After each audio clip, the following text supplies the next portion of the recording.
Upon traversing into a high martial arts realm, Yihai fortuitously acquired a wondrous diary, imbued with the extraordinary power to alter the past. By merely inscribing his thoughts within its pages, he could reshape his history, thereby influencing his present self. On one occasion, he penned, "Over the past month, I have diligently engaged in daily exercise and adhered strictly to a healthy diet." To his astonishment, Yihai discovered that he had shed 10 pounds and significantly enhanced his physical prowess. On another instance, he recorded, "Throughout the past year, I prioritized rest, maintained a balanced diet, and adhered to a regular daily routine. Consequently, his hair grew denser, his complexion became free of excess oil, and he radiated vitality, successfully liberating himself from the shackles of suboptimal health." He even ventured to write, "In the past decade, I have practiced an unparalleled sword technique day after day." Instantly, Yihai transformed into an unparalleled sword master, his skills commanding reverence across the land. In a bold declaration, he inscribed, "Even while still in my mother's womb, I absorbed the essence of the heavens and earth, cultivating a unique martial art." Upon awakening, he found himself endowed with an extraordinary innate constitution, awakening the most formidable of extraordinary abilities. Meanwhile, at the Zhijie High School within the Zhangjiang base of the East Asia Combat Zone, a teacher was elucidating the mysteries of evolution to his students. "Class, every individual undergoes evolution upon reaching the age of 18, a pivotal phase in human growth," the teacher explained.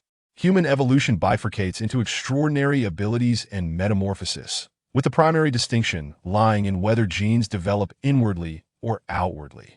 Inward gene evolution greatly enhances bodily organs, transforming individuals into metamorphs, whose physical prowess is significantly augmented. Conversely, outward gene evolution engenders a unique energy field among genes, cells, and neurons, enabling extraordinary individuals to manipulate or create certain substances. Extraordinary abilities are akin to human fingerprints. Each person's ability is singularly unique, even among familial relations, where manifestations of evolution may differ entirely. For instance, within the structural force category of extraordinary abilities, there exists a plethora of variations such as shock force, lateral force, tensile force, distortion force, penetration force, and cohesion force, with disparities in intensity, range, duration, and explosiveness being vast. Thus, there has never been a perfectly identical extraordinary individual or metamorph. As the teacher stood at the podium, the content on the blackboard captivated the students. With merely 3 months remaining until the college entrance examination, the resulting scores would determine their future occupations. They could find themselves manufacturing anti-aircraft artillery components in factories, serving as cargo handlers between various bases, or assembling and disassembling frontline fortifications and firearms. With a stroke of luck, some might even enter the coroner's department, tasked with compiling dissection reports on subterranean monsters. Meanwhile, clerical positions were typically reserved for those with influential backgrounds. Yihai sat at his desk, idly gazing at his comprehensive attribute panel. Evolution direction, self-metamorphosis evolution level. First tier, E-grade metamorphosis content. None bodily strength. 26 neural response. 27 cellular strength. 33 mental will. 17 elemental affinity. 11 cognitive perception. 13. The attributes of a non-evolved individual generally hover around 10. And although he had undergone a singular evolution, his overall attributes remain disappointingly low.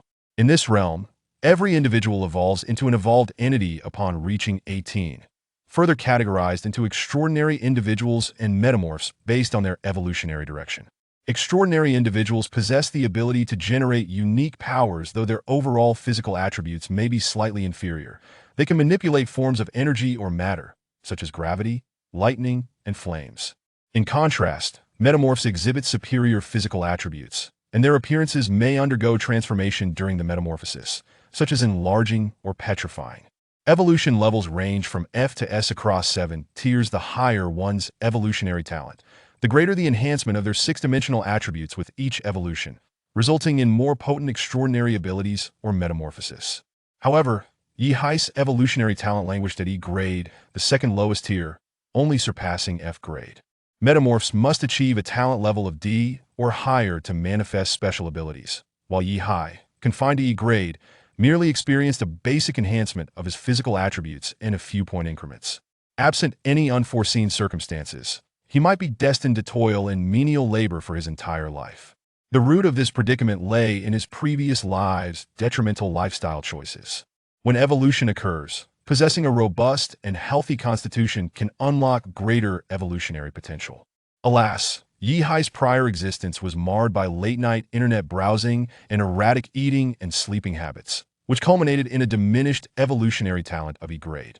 Just as despair began to engulf him, an icy, mechanical voice suddenly resonated, detected a strong desire from the host to alter the past, generating a soul-binding artifact diaries. In that moment, a diary materialized before him. This diary could be summoned and retracted at will, invisible to others. It possessed the ability to influence his present self by altering his past, yet was bound by four cardinal principles. First, it may only alter the host's own past, not the external reality. Second, changes must adhere to existing conditions and cannot exceed limitations. Third, the true history remains unchanged. Only the host's present circumstances may be modified. Fourth, the diary itself and its related content cannot be reflected within its pages.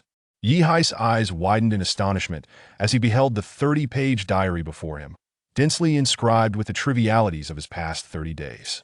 Hope flickered within him, illuminating the path to a transformed destiny. Chapter 002: Transforming Dietary Habits and Bad Practices, reflecting on the myriad trivialities of the past month, which had been meticulously chronicled in his diary like a mundane ledger. Yihai's expression was one of profound complexity. His previous self was undeniably the complete wastrel, a master of self-indulgence. Ultimately, he had met his demise on the very day following the awakening of his abilities, leaving him to shoulder the burden of his former life. How utterly absurd! Fortunately, with the existence of the diary, he possessed the means to alter the past. After a moment's contemplation, Yihai resolved to start from the very first page. Every entry pertaining to meals, particularly those detailing high-oil, high-calorie junk food, was meticulously erased with an eraser. Each entry was then revised to reflect nutritious foods rich in protein, dietary fiber, and essential vitamins. Admittedly, those healthier options were unlikely to be particularly palatable. He himself would struggle to consume them all. Yet, having experienced it all, he merely needed to modify a few key phrases to reshape his past. Day by day, every keyword related to dining was gradually transformed by Yihai. After several minutes, the entries in the diary revealed that over the past 30 days, while he may have continued to indulge in leisure activities, his diet had transformed into one that was remarkably wholesome and nutritious. And as Yihai closed the notebook, the system notification reappeared. You have altered certain detrimental dietary structures and habits from the past. Healthful foods have improved your physical condition. Body strength 4, nerve response 1, cell strength 3. In the next moment, his once slightly plump physique had noticeably slimmed down. Moreover, his previously oily skin was instantly rejuvenated. Not only had his nerves become less sluggish, but even his vision seemed to perceive the world with greater clarity. Yihai's eyes widened in disbelief as he murmured to himself, it truly worked. He glanced once more at his comprehensive attributes. Body strength, 34, nerve response, 28, 1, cell strength, 36, 3, mental will, 17, element affinity, 11, cognitive perception, 13, indeed. His overall attributes had truly increased.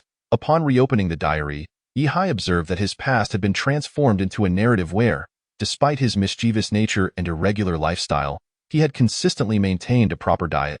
Consequently, his nutritional intake had improved the quality of his evolution, albeit marginally. Although the enhancement was limited, a change had undeniably occurred. The previously intermittent stomach pains had now vanished entirely. Yihai inhaled sharply, lamenting the fact that only 30 days of dietary structure could be amended. What would the alterations be if he could rectify the dietary habits of the preceding years? Reopening the diary, he now focused on his poor sleep habits. The past month's pattern of erratic sleeping hours had adversely affected his metabolism, straining both his liver and stomach. Under Yihai's revisions, however, he had committed to going to bed promptly at 9:30 p.m. every night, ceasing all recreational activities thereafter, ensuring that fatigue was never carried over to the next day. He dedicated another 10 minutes to rewriting every instance of his previous schedule. When he finally closed the diary, another miracle unfolded. You have rectified past unhealthy sleep patterns. Your sleep has become healthy, stable, and sufficient. This healthy routine has allowed your body to recover fully. Organs, brain, internal systems, and even your eyes have experienced varying degrees of restoration. Over the past month, your metabolism has rebounded, gradually freeing you from the clutches of suboptimal health. This significantly enhances the quality of your evolution, resulting in an overall improvement in your physical attributes. After this rejuvenation, Yi Hai surveyed his attributes once more: body strength, 34.4, nerve response, 33.5, cell strength, 44, mental will, 19.2, element affinity, 11, cognitive perception, 16.3, merely by adjusting his sleeping habits. His overall attributes had surged by an astounding 18 points. Although Yi Hai's evolution level remained at E, the increase in attributes had brought him tantalizingly close to D. The changes manifested in his appearance. His once oily and coarse skin had become significantly clearer. The aura of a lethargic, unhealthy individual had been replaced by an invigorating freshness. The subtle body odor and halitosis that had lingered began to dissipate. Even his previously pallid complexion had brightened considerably.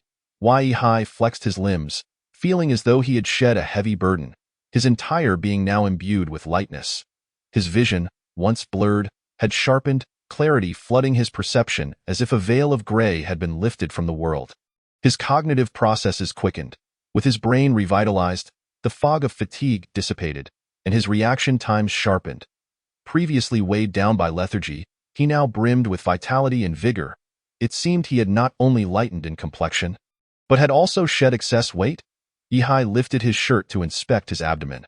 The once prominent belly had visibly shrunk, the surplus flesh markedly reduced. He felt an indescribable buoyancy, as if he had been transported to a new realm. Reopening the diary, he contemplated the contents once more.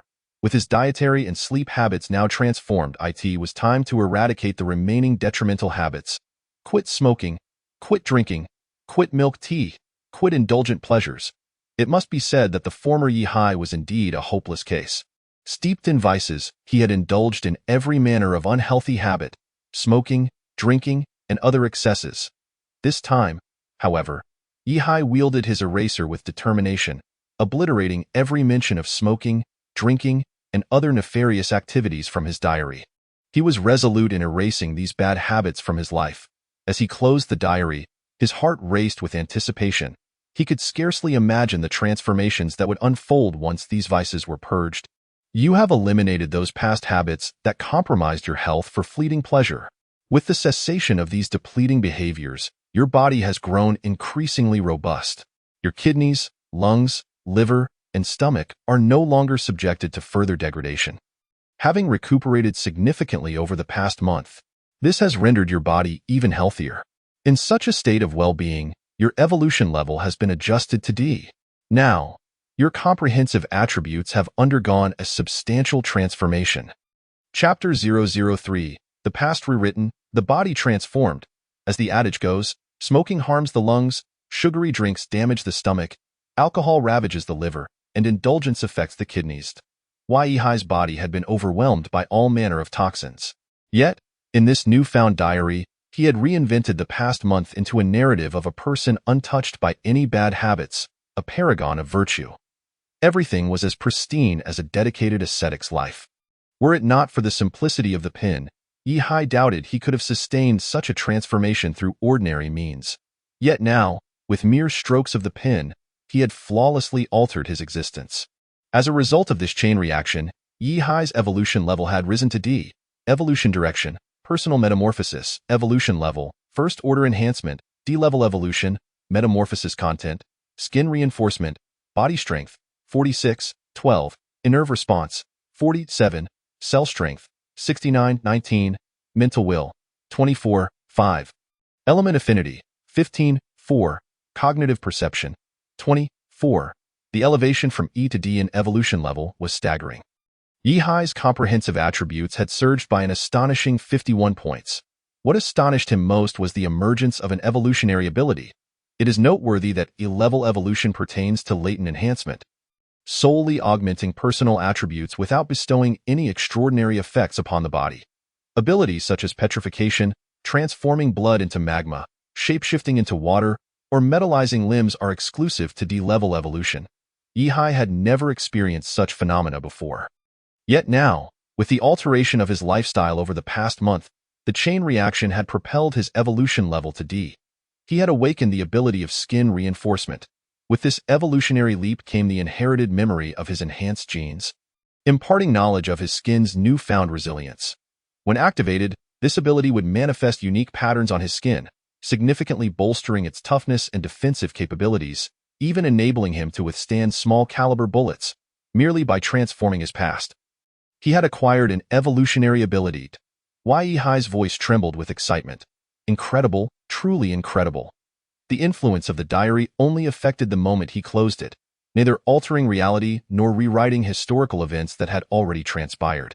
Thus, his classmates and teachers continued to regard Yihai's evolution level as E.N01 could have anticipated that within a mere half-hour, Yihai's physique would undergo a profound transformation. His overall physical capabilities surged nearly twofold, accompanied by the emergence of an evolutionary ability. Upon activating the front camera of his phone and gazing at his reflection, Yihai discerned that his eyes had become considerably brighter and more spirited. Furthermore, his complexion had taken on a rosy, luminous quality. The entirety of his being radiated a refreshing vitality, a stark contrast to the lethargy he had previously embodied. After a month of abstaining from tobacco, alcohol, and sugary substances, Yihai's demeanor exuded a newfound positivity. Several classmates cast curious and astonished glances in his direction, wondering, what has happened? Why does he suddenly appear so much more handsome? Is it merely an illusion? Having abandoned his former detrimental habits, Yihai, once an inconspicuous figure in class, gradually began to shine. His entire presence emanated a confident aura. His hair at IT had also grown thicker. The quality had improved as well. As Yihai ran his fingers through his hair, he was struck by its dark, abundant texture. He tugged at it several times, astonished to find not a single strand fell out in the past. Such a casual pull would have resulted in several strands and a handful of oil now. With his internal organs revitalized and no longer in disarray, every detail of his body had undergone a remarkable transformation. His hair was no longer greasy, his gaze was clear, and his physique had become more robust. If he were to face his former self from half an hour ago, Yihai was confident he could effortlessly defeat his past self with a single hand. Within 5 moves, no less. Although he remained at the D level of evolution, the realms he could now access had shifted entirely. If only he could reach the C-leveled. Yihai's eyes drifted through the window towards the playground, where clusters of students were approaching the evolutionary activation devices. There, seated with a long sword on his back, was a rather endearing yet seemingly bored young man, idly observing his surroundings.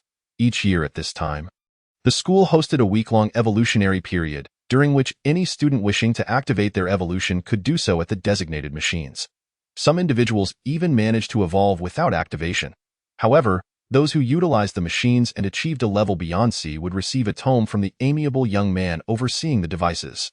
This book could be a manual on swordsmanship, a guide to supernatural abilities, or a treatise on martial arts, allowing the C-level evolver to choose freely. Such tomes, particularly those on swordsmanship, were invaluable secrets that could impart martial skills. In this world, aside from evolution, there were myriad ways for an evolver to enhance their strength.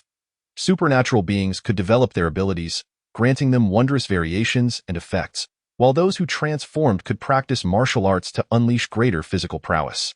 This delineates the dual paths of supernatural ability development and martial training. Through martial practice, low-attribute evolvers could harness their physical strength more efficiently. Within certain limits, a low-attribute evolver equipped with martial skills could easily defeat a high-attribute one, especially when their physical condition reached a certain peak. The instantaneous kinetic energy generated by powerful muscles could far exceed that of a bullet or even a cannonball, provided the weapon's strength was adequate. Even the armored hide of subterranean beasts impervious to missiles could be shattered by a powerful evolver. It is said that the higher the evolution level, the stronger the individual becomes. Thus, the efficacy of firearms diminishes drastically, both in terms of combat support and personal threat. In contrast, the ancient martial techniques, such as swordplay, knife techniques, and staff methods, have once again become the prime choice for evolvers. Moreover, The swordplay developed by evolvers not only enhances their strength but also augments their basic attributes. The journey of mastering martial arts inherently fosters attribute growth. If only I could possess a martial arts manual to reshape the past 30 days. Dedicate each day to practicing martial techniques. I would emerge even more powerful. And with that newfound strength, I could aspire to a higher level of evolution. Yihai's eyes narrowed at the thought. The prerequisite is that my evolution level must reach C. Currently, Yihai's evolution level stood at D. Just a step away from acquiring martial skills, he turned his gaze back to his diary, a contemplative expression taking hold. Over the past month, he had nearly eradicated his bad habits. What remains?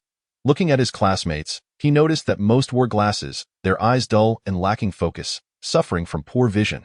Additionally, many exhibited postural issues, forward-leaning necks, rounded shoulders, slouched backs, tilted pelvises, and scoliosis. Chapter 004. A 30-day transformation from within. Though his classmates had completed their evolution, these postural deficiencies had manifested long before. Their pre-evolution bodies were akin to those of ordinary individuals, with muscles unable to support their skeletons, leading to a plethora of detrimental sitting and standing habits that adversely affected their bodily structure and posture. Over time, even after evolution occurred, their postures had become permanently entrenched. This was especially true for students lacking physical activity, who primarily engaged in sedentary work. The lighter issues included rounded shoulders and slouched backs, while the more severe cases involved lumbar protrusions or spinal curvature. Each individual exhibited these conditions to varying degrees, necessitating a correction of the postural issues developed over the past month. Yihai's former self had been a prime example of poor posture, never adhering to proper sitting or standing etiquette, disregarding the adverse effects on his body, and prioritizing comfort above all else.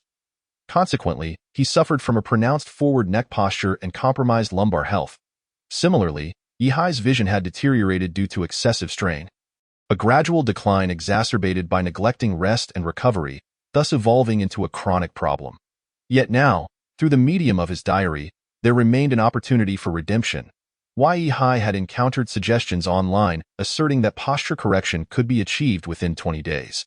With this in mind, he reopened his diary and inscribed an additional note in the blank spaces of his daily entries. Today, I diligently adhered to the posture correction steps, ensuring proper standing and sitting postures. And I conscientiously protected my eyes by reducing screen time.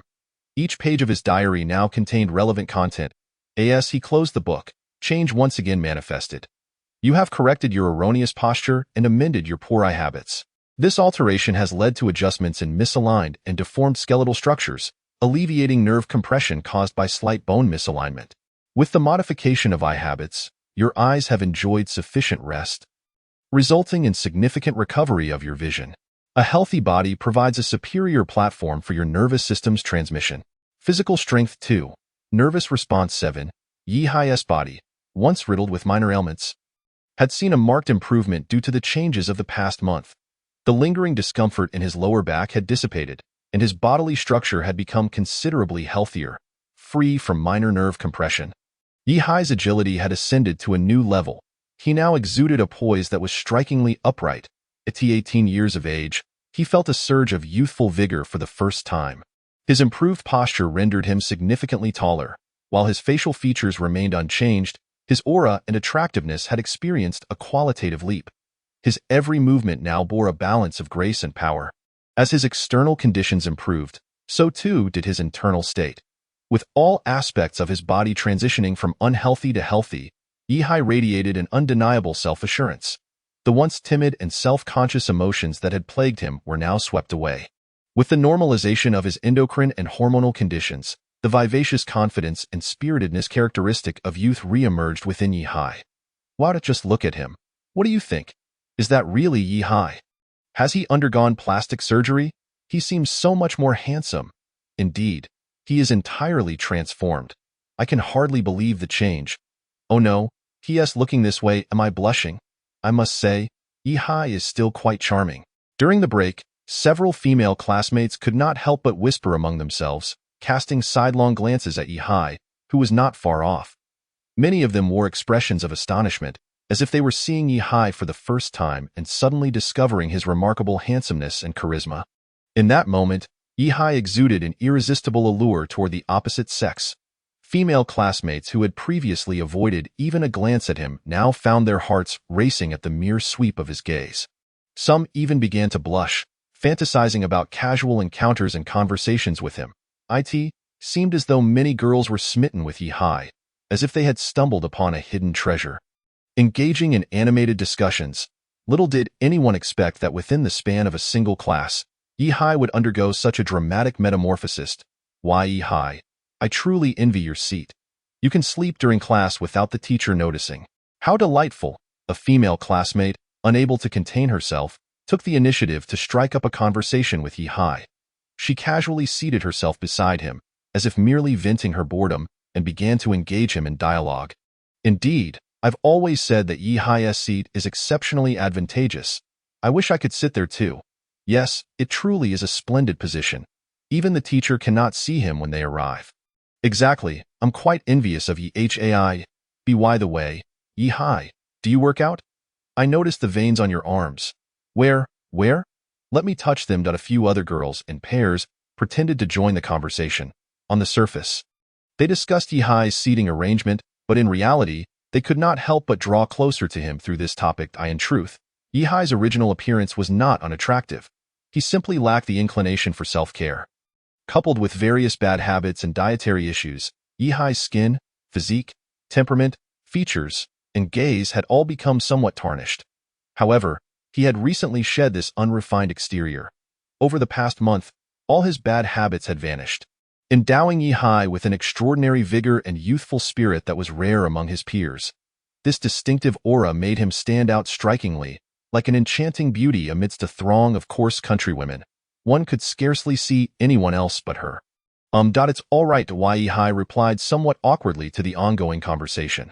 This discomforting reaction, if it had been the old Yihai, would have elicited disdainful expressions from the surrounding female classmates, who would have deemed him uninteresting and walked away coldly. Yet at this moment, Yihai's shyness earned him an endearing label from them. Oh? Yihai's reaction is so adorable. Ha ha ha. He's so amusing. Xiao hai hai. Are you feeling shy? Hee hee. Did you used to react like this when girls teased you? Well, that they had already begun playfully teasing Yihai. After resuming classes, Yihai had confirmed one thing. 30 days could indeed transform a person from the inside out. Chapter 005. Rewriting the Past. I exercise every day. However, merely altering his personal charm and aura fell far short of Yihai's aspirations. He did not wish to merely be a pretty face. Opening his diary once more, Yihai decided to revise his experiences from the past 30 days. Exercise. It must be said that despite the revisions, Yihai still had a poor foundational fitness level. In this world, renowned powerhouses had all undergone rigorous training. The sole S-rank evolver to emerge from Zhijia High School was known as Zhijia. She is one of the youngest, stellar, ranked individuals in the entire East Asia war zone. The term stellar signifies a status and identity, referring to powerful individuals who have forged legendary paths on the front lines of battle, whether by fending off a million foes or cleaving the heavens with a single sword. Only legendary exploits can sustain one's status as stellar. After this senior became a stellar ranked powerhouse, the school was named after her. Throughout her growth, she endured unimaginable trials, hardships, and training. It was years of relentless dedication that led to the illustrious Zhijia. S-rank evolvers, whether prodigies or anomalies, reached their formidable stature through years of arduous training or deep meditation. In short, mastery is honed over time. Thus, within Zhijia High School, a plethora of specialized and complementary fitness equipment abounds. Every instructor encourages students to actively engage in physical training, honing both body and will. Yet Yihai's original self was a sloth who had never exercised. Not only did he shun physical activity, but he also spent his days indulging in play. He would avoid the routine physical education classes whenever possible, expending his limited intellect on outmaneuvering the PE teacher. This time, however, Yihai resolved to amend his past exercise habits. In his diary, he incorporated 3 exercises into his daily routine: squats, sit-ups, and push-ups. These exercises target the gluteal and leg muscles, abdominal muscles, and chest and arm muscles. He hesitated to write too much, for after all, the diary was intended to alter his past self. If he overexerted himself in a day, it could lead to excessive strain and an increased risk of injury. Exercise must be moderated. Strangely, as Yihai made slight modifications to the diary entries, a contemplative expression crossed his face. It seemed that something eluded his understanding. Had he overlooked something? Regarding the diary, Yihai felt an inexplicable sense of omission, as if there were a crucial element he had yet to grasp. After a moment's thought, he added content about his past physical training to each page of the diary. Once all 30 days of entries had been revised, Yihai took a deep breath and closed the diary. Over the past month, you have frequently exercised, thereby strengthening various parts of your body. This has indirectly enhanced your evolution results. Your physical condition has improved. Physical strength, 55.7, nerve response, 48.1, cell strength, 71.2, mental will, 26.2, element affinity, 15, cognitive perception, 20. When viewed from a long-term perspective, a month of exercise might not seem to yield significant changes. It is only when one compares the first and last day's photographs that the growth over the month becomes apparent. And at this moment, Yihai could distinctly feel this transformation. The instant he closed the diary, his chest muscles, abdominal muscles, and legs began to visibly swell. His previously loose muscles tightened instantaneously. Overall, he appeared to have gained considerable strength. It is worth noting that exercise and muscle training not only enhance visual muscle mass, but also improve cardiovascular function and metabolism. Invigorating the heart and blood vessels. A superior physical condition naturally leads to enhanced evolution results. Under different circumstances, a month of training might yield only a slight increase in physical attributes. But this time, the timing was impeccable, aligning perfectly with the pre-evolution phase.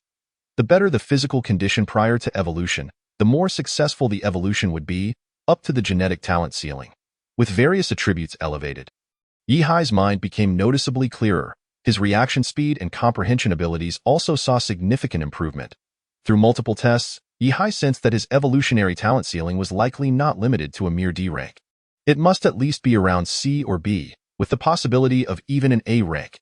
As long as he could alter his pass through the diary before reaching the genetic ceiling of evolution, he could enhance his physical state, bringing himself closer to his ideal pinnacle. However, Yihai now faced a dilemma. The diary's capacity for altering the past had its limits. The 30 pages of content were largely filled with text, and any further additions would require him to write in the margins. Moreover, he was apprehensive that if his past self had engaged in excessive exercise, it might lead to overexertion and a decline in physical quality. Upon reaching this realization, Yihai hesitated to put pen to paper. Strangely, he felt as though he were overlooking something significant. Why? Yihai murmured to himself, sensing that there was an important factor he had neglected. Once he could surmount this factor, he would enter a realm of broader possibilities. Dingling, unbeknownst to him, the second class had also concluded. The female classmates who had returned to their seats earlier now gathered around Yihai once more, their eyes betraying a subtle warmth and eagerness, though they feigned nonchalance as they swayed their water cups in front of him. These classmates seized the opportunity to engage with the transformed Yihai, hoping to invite him to accompany them to fetch water. Why, Yihai, would you like to join us for water? At that moment, Yihai was lost in thought. Upon hearing their words, he slowly shook his head. I want to go. I'd like to rest a bit during the break. Then take your time resting. I'll bring you some water. I still have water in my cup. It's unnecessary. It's no trouble at all. That was water you fetched before. You should fill it with fresh water this time. One girl cheerfully picked up Yihai's cup and smiled, saying, since you are no longer thirsty, I'll pour out the water and refill it for you. No need to thank me, Yihai. His eyes widened. These words struck him like lightning, resonating within his mind. Since you are no longer thirsty, that was water you fetched before. Pour it out and refill it. In an instant, Yihai experienced a revelation. Chapter 006, Enhancement of Evolutionary Talent. With a mind to verify, Yihai flipped to the last page of his diary, where the 4 essential rules governing the diary were inscribed. First, the diary can only alter the host, not change the reality beyond the host. Change can only be based on one's existing circumstances, unable to transcend one's current limits. 2. The true past history that has transpired will not be altered. What changes is the present of the host. 3. The essence of the diary cannot manifest within its own pages, and any content pertaining to the diary cannot enter its records, especially the third point. The true past history that has occurred remains unchanged. What transforms is the present. Yi Hai murmurs to himself. The so-called present is more accurately described as the moment the diary is closed. In relation to the time following the closure of the notebook, that present becomes a new history. This moment, Yi Hai finally discovers a significant flaw in the diary. In a wonder, he has always felt that there was something amiss that he had not identified. It must have been during his previous readings when he inadvertently encountered a past that had changed and then reverted. His subconscious was only then alerted to the discrepancy. Go put it plainly. At this very moment, Yi Hai's history remains unchanged. He is still that past self, lazy, indulging in junk food, smoking and drinking, maintaining an irregular schedule, and showing no regard for his health. The only difference lies in the fact that at the timestamps of 2:15 p.m., 2:27 p.m., 2:41 p.m., and 3:06 p.m., Yi Hai underwent varying degrees of transformation through the diary, with these transformations reflecting the changes following the cessation of his bad habits. These 4 time points then became new historical markers. However, according to the 4th principle, these will not be recorded in the diary. Does this not imply that I can infinitely alter my past, even if I erase the words that have already changed? My evolution from E grade to D grade still remains unaltered. With a heart full of trepidation, Yi Hai turned to the first page of the diary, which dates back to March 2, upon reading the initial entries. His pupils constricted abruptly. March 2nd. Skipped class today to go to an internet CAF, devoured fried chicken and grilled skewers, and the school subsidy is nearly exhausted. March 3rd. Had nothing to do today. I secretly watched the beauty from the adjacent class change clothes and got beaten up badly. March 4th. Today's classes were dull. I slept the entire day. My back is killing me. March 5th. Today. Observing the diary's contents revert to their original state, Yi Hai let out a sigh of relief. His judgment was correct. At this moment, Yi Hai's heart raced with excitement. My past has not changed, which means I can alter it a second time. It is akin to having level 80 attributes and retracing the first level of the upgrade process, utilizing the experience points of the first level. Then, I can gain enhancements to change the past a second time, a third time, completely, without limits. Upon reaching this conclusion, Yi Hai's hands trembled slightly. For the next hour, he meticulously altered the contents of 30 pages in the diary, transforming every bad habit he had accumulated over the past 30 days. He established a regular diet and sleep schedule, ensuring his meals were healthy and nutritious. He refrained from smoking, drinking, or indulging in inappropriate content, living each day like a monk. Moreover, he paid constant attention to his posture and made it a point to exercise whenever he had the opportunity. This endeavor to alter his past was monumental. It took him more than an hour to rewrite everything. Finally, at the end of the 4th period in the afternoon, just before school let out, he succeeded in rewriting everything and closed the book. Do you have changed your dietary habits and sleep patterns from the past month, altering your nutritional intake? Over the past month, you have maintained a consistent exercise regimen, significantly enhancing your physical condition. You have discarded your bad habits, leading to substantial restoration of your bodily functions. This has resulted in tremendous changes in your body, with a chain reaction propelling your evolution beyond its previous limits. Your overall attributes have seen a significant increase. Yi Hai gazed at his status panel: evolution direction, self-transformation, evolution level, strengthening phase 1, C-grade evolution, transformation content, energy vortex, physical strength, 77:22, nervous reaction, 64:16, cell strength, 98:27, mental will, 38:12, element affinity, 22:7, cognitive perception, 28:8. At this moment, an aura emanated from Yi Hai that astonished even himself. His vitality, appearance, and overall condition had returned to their optimal state. Thus, there was no significant change in his outward appearance. However, his evolution level had risen from D grade to C grade. His overall attributes had experienced an unimaginable surge. Among these, the cell strength attribute had reached nearly 10 times that of an ordinary individual. Yi Hai's comprehensive attributes had now aligned with those of a true C-grade evolutionary. His physical strength, reaction speed, cell strength, and more had all achieved standards suitable for combat. In fact, due to the previous accumulation, his attributes were even stronger than those of a typical newly evolved C-grade individual. It seemed that as his attributes improved significantly, the benefits obtained from altering his bad habits had gradually diminished. If it were not for this evolution, the attribute enhancement derived from changing these habits would scarcely be more than half of what it had been in previous instances. Yihai murmured to himself, perhaps if I were to repeat this process a few more times, the benefits would approach zero. The school bell rang, signaling the end of classes. After school, Yihai hurried to the school playground, making his way to the gene activation device. The individual overseeing the machine was a seemingly adorable young man, with round eyes and short hair, exuding a blend of cleverness and naivete when he smiled. However, this person's status was undeniably high. Yihai had previously encountered the principal of Zhijia High School, having respectfully bowed to him. At the same time, the young man noticed Yihai. The profound, cognitive perception attribute hinted to him that Yihai had undergone some changes. Weren't you here yesterday for gene activation? What brings you back today? The amiable young man tilted his head, looking curiously at Yihai. Teacher Wu, I wish to activate it again. I feel the last activation wasn't thorough enough. Yihai's words nearly made the young man burst into laughter. Is there such a thing as an incomplete evolution? Who told you that? All right. Please head over there to fill out the paperwork first, and then wait in line. The amiable young man was a robust individual who had undergone evolution twice. He carried a black sword at his back, clearly indicating that he belonged to the melee gene transformation category. He patiently handed Yihai a form and instructed him to wait. Chapter 007. The first S-grade evolutionary ability user in the school. The schools in this world are of a scale far beyond that of Yihai's previous life.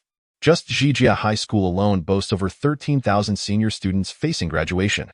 The gene activation machine takes about 1 to 2 minutes to activate a student's genes.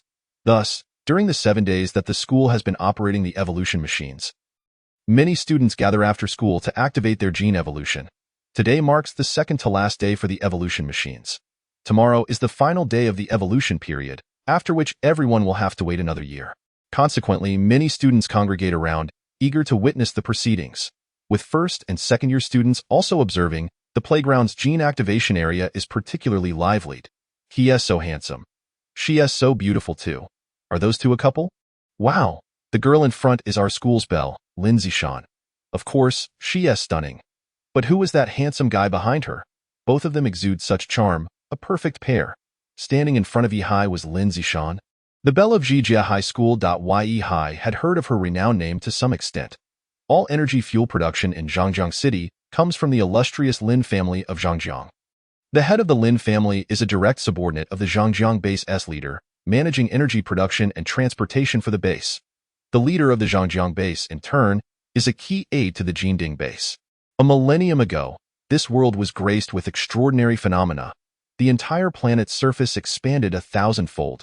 Countless unfamiliar territories emerged, accompanied by a terrifying breed, the subterranean creatures.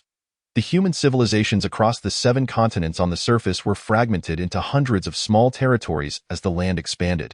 The subterranean creatures possess unfathomable powers and abilities, having exterminated the majority of humanity in many regions. Human civilization was on the brink of obliteration.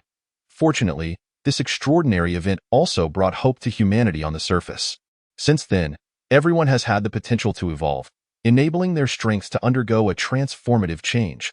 Among them, the outstanding individuals have achieved powers capable of moving mountains and filling seas through multiple evolutions. Thus, powerful humans established their own factions on this planet. Some created shelters, some established underground projects, and others founded life bases. Each of these outstanding individuals established sprawling human strongholds.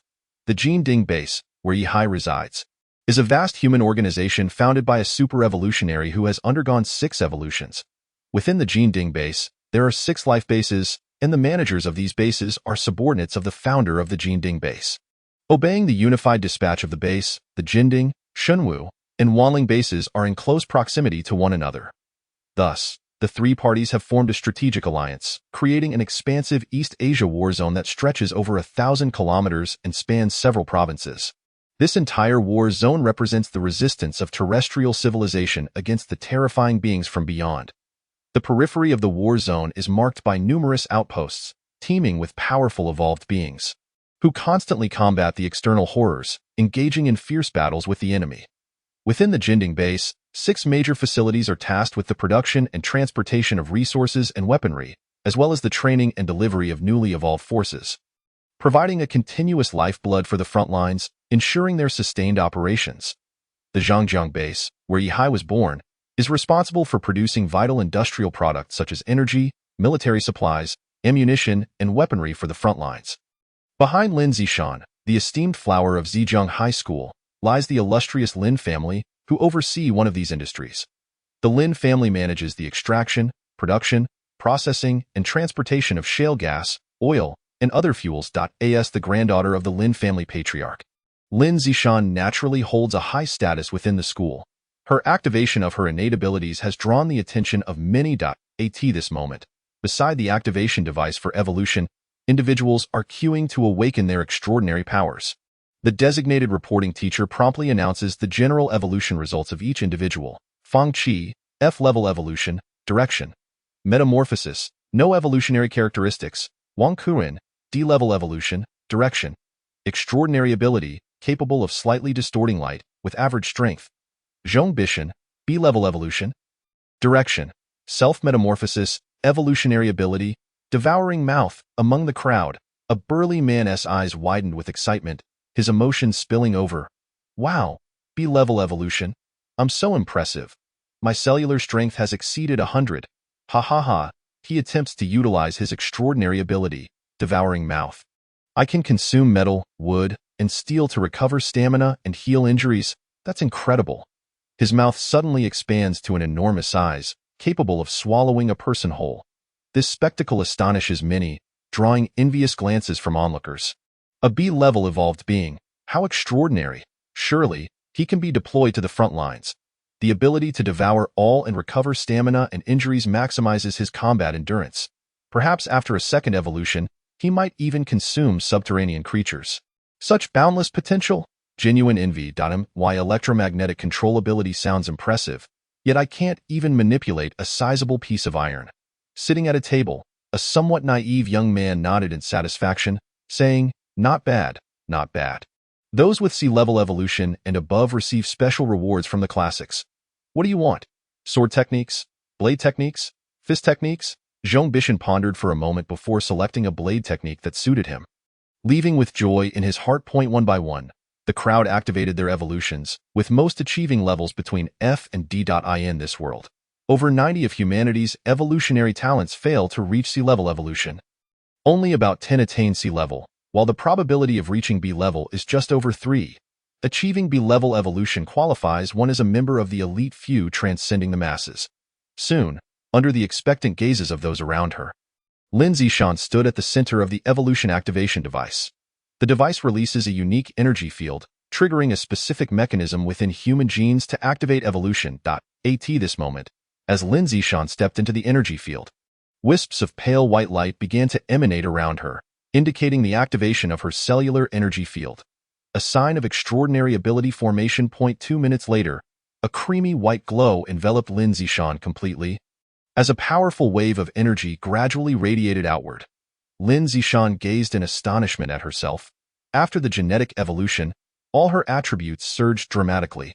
The world around her seemed to shift.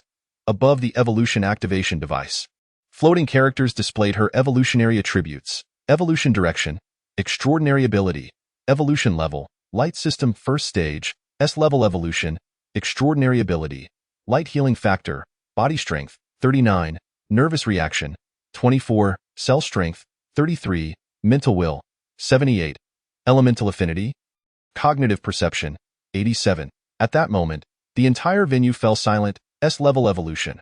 The Lin family's young lady, Lin Zishan, achieved S-level evolution. Chapter 008. Ruthless sword techniques, 10,000 cuts sword. Upon her evolution, multiple attributes soared to alarming heights. Wow! Our Zhejiang High School has birthed a second S-level evolved being. After the legendary Zhejiang Senior, another S-level evolved being has emerged. Goodness! The legendary figure, the Zhejiang Senior, is an S-level metamorphosis entity, while Lin Zishan is an S-level extraordinary ability wielder. Oh my! The first S-level extraordinary ability wielder has appeared at Zhejiang High School. Our base has produced yet another S-level evolutionary genius. What is happening? Why is her elemental affinity marked with a question mark? What is Lin Zishan's elemental affinity? This device can only detect attributes below 100. So, Lin Zishan's elemental affinity exceeds 100. Incredible! The scene erupted into a commotion. Many eyes widened in disbelief. Numerous teachers were drawn to the spectacle, gazing incredulously at Lin Zishan. Their astonishment stemmed not only from her S-level extraordinary ability, but also from the implication that this might be an S-level healing ability. The principal of Zhejiang High School silently arrived at the scene. Gasping at the sight, the previously listless, naive young man instantly became alert. Impressive. Zhejiang High School has produced a formidable talent, an S-level healing ability. The naive young man gave a thumbs up, exclaiming, boundless potential.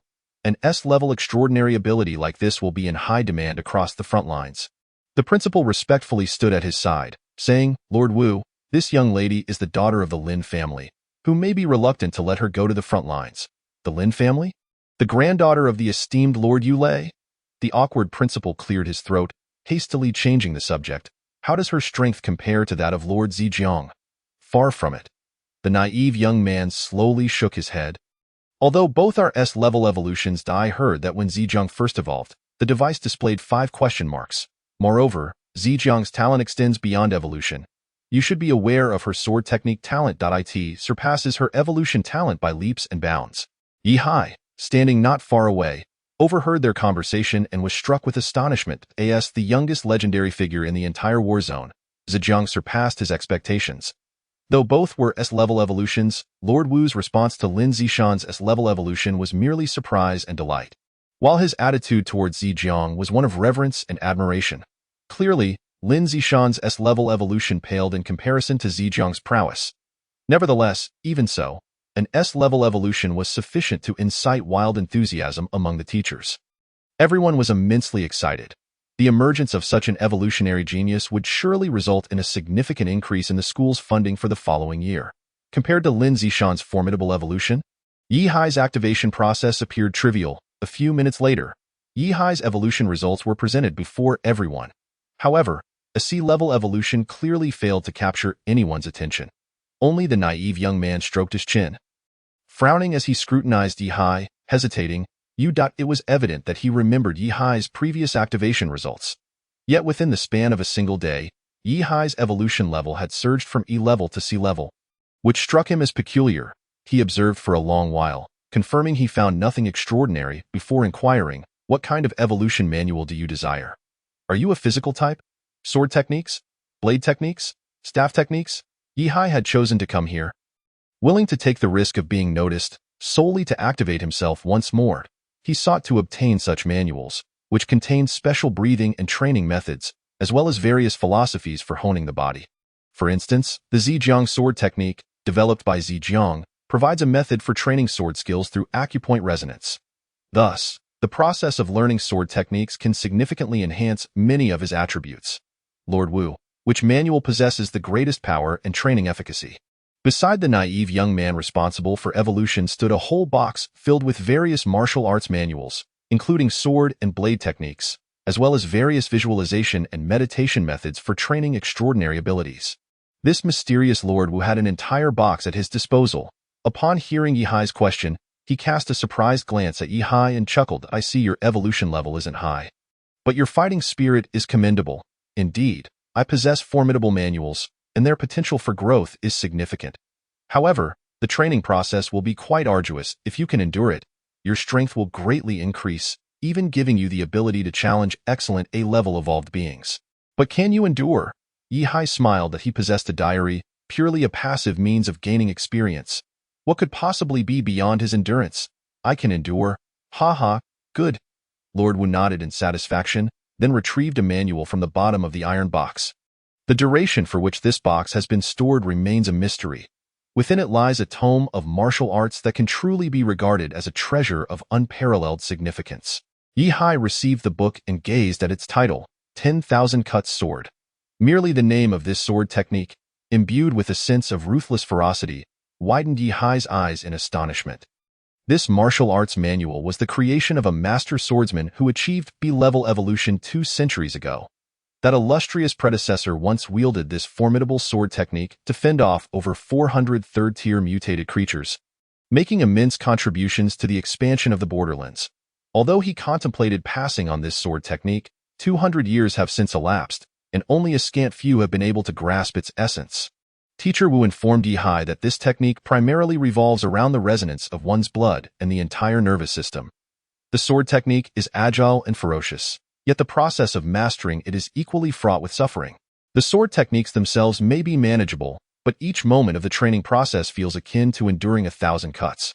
Consequently, once the 10,000 cuts sword technique is perfected, it enables the practitioner to unleash a barrage of strikes upon their adversaries. Furthermore, mastering this sword technique significantly enhances two attributes: nervous reaction and mental will. Nervous reaction signifies the agility, reflexes, and dexterity of the evolver, while mental will embodies the capacity to harness and maximize one's comprehensive attributes. Both of these aspects are of utmost importance to physical-type evolvers. Excellent. This is precisely what I desire. Yihai felt an overwhelming sense of satisfaction, recognizing the substantial benefits the 10,000 cut sword would bring to his prowess, while its drawbacks were utterly negligible for him.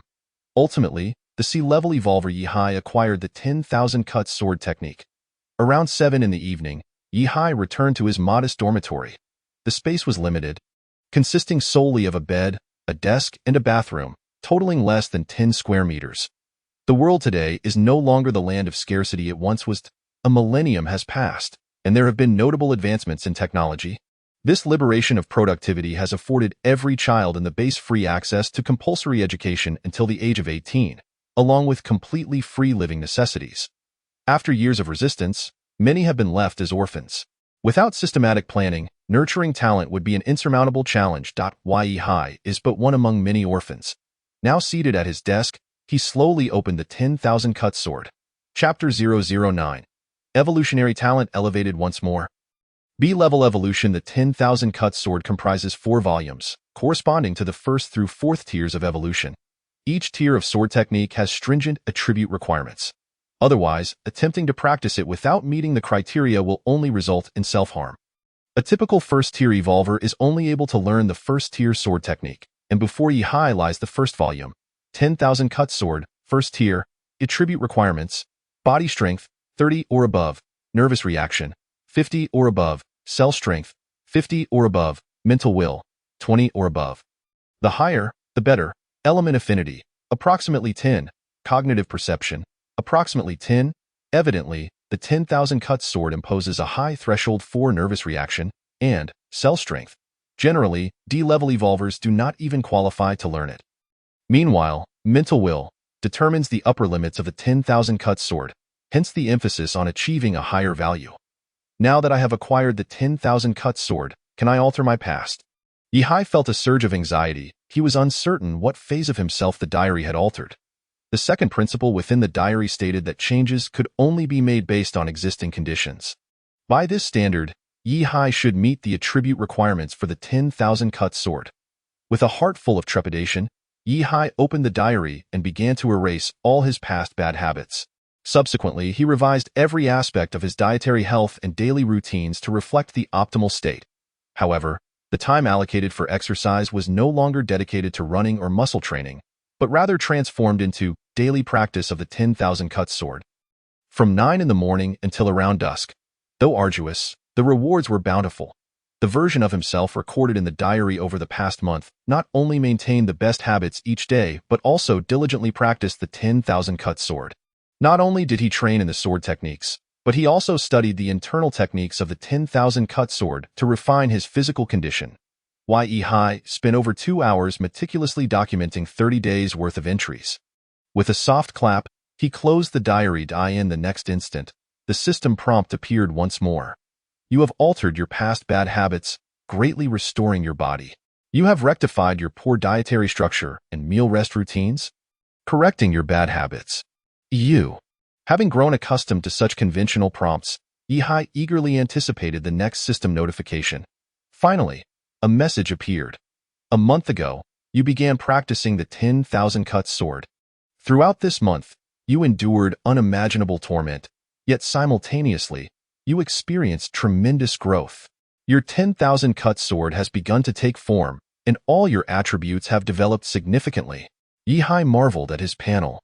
Evolution direction, self-metamorphosis, evolution level, first tier, sea-level evolution, morphogenesis content, energy meridians, body strength, 112, 35, nervous reaction, 105, 41, cell strength, 125, 27, mental will, 82, 44, element affinity, 24, 2, cognitive perception, 32, 4, martial skill, 10,000 cut sword, first tier LV4. In that fleeting moment of closing the diary, Yihai underwent a profound transformation.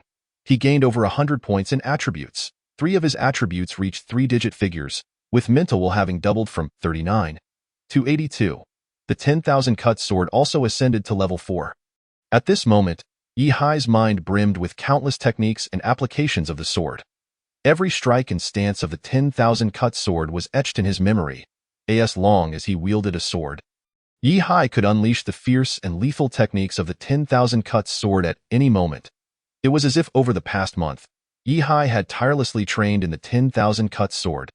Enduring the agonizing trials of the training process, yet he had persevered through the suffering, thereby reaping such extraordinary rewards. It appeared that initiating the 10,000 cut sword was not particularly challenging. The true difficulty lay solely in enduring the torment it inflicted. Persistence is victory. Persistence? Yihai found no need for such a thing. Writing in the diary for 2 hours was hardly a burden. The moment he closed the diary, it was as if he had traversed back to a month prior, reliving that period anew. For Yihai, a month felt like merely a second in this world. It is known that any adept seeking strength must endure lengthy years of cultivation and growth. Never has there been a master who waits with closed eyes for their power to increase. Well, why Yihai might just be the first. What kind of serious person writes a diary, anyway? Yihai reopened the diary before him. The contents had reverted to their original state, formatted anew. Undeterred, Yihai resumed his writing. With the enhancement of his nervous reaction attribute, his writing speed increased significantly. What previously took nearly 2 hours to complete now required only about an hour, and he was finished. The version of himself documented in the diary remained that of a person who upheld a regular routine, devoid of bad habits. Following the past 30 days, Yihai, who had nearly mastered the 10,000 cut sword, continued to diligently train. As the days passed, he endured excruciating pain, akin to self-inflicted torment. Observing the blood-soaked words he penned, Yihai couldn't help but feel a pang of sympathy for himself. Alas, the version of me captured on paper truly possesses a remarkable capacity for suffering. Once he completed the diary, he resolved to reward himself. To recuperate, he murmured to himself before closing the diary. You have altered your bad habits, you have modified your dietary structure, you have adjusted your daily routines, blah blah blah. Over the past month, you have arduously honed your 10,000 cut sword, achieving unimaginable accomplishments. Your proficiency in the 10,000 cut sword has surged, and you have gained substantial attribute enhancements. The 10,000 cut sword has fortified your genetic cells and other hereditary materials, thus elevating your evolution level to B level. Yihai clenched his fists in excitement. B level evolution. Has he truly become a B level evolver? Without delay, he glanced at his panel. Evolution direction, self-metamorphosis, evolution level, strengthening first order, B-grade evolution, metamorphosis content, dragon pattern, body strength, 156, 44, nervous reaction, 162, 57, cell strength, 172, 47, mental will, 154, 72, elemental affinity, 38, 14, cognitive perception, 50, 18, martial skill, 10,000 cut sword technique, first order LV7. 4 attributes have remarkably reached triple digits. The 10,000 cut sword technique has also successfully ascended to level 7. Furthermore, his physical capabilities have evolved from energy patterns into dragon patterns. Through the hereditary material within the evolution genes, Yihai instantly grasped the method to activate the dragon pattern. In the next moment, a stunningly exquisite tattoo adorned his body, not in the form of individual dragon scales, but as a layer of softly glowing golden divine patterns on the surface of his skin. After activating this divine pattern, Yihai gazed once more at his attributes. To his astonishment, his body strength, cell strength, and nervous reaction surged above 200. Moreover, the dragon pattern contained a unique defensive capability, effortlessly resisting the power of various weapons, regardless of their weight. Even flames could not scorch Yi, being repelled by the dragon pattern. It indeed conveyed a sense of invulnerability post-activation. Chapter 010. A grade evolution ability, Blood Dragon Form. It is said that the peak proficiency level for ordinary sword techniques is LV7. To his surprise, the 10,000 cuts sword technique has reached level 7 and seems to possess further potential for advancement. It is indeed no ordinary sword technique. Currently, Yi's overall attributes have far surpassed those of Lin Zishan, an S-grade evolver.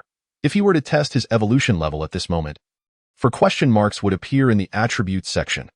Perhaps only the legendary senior, a genius from over a decade ago who has now become a star-level figure, could still overshadow him at this moment.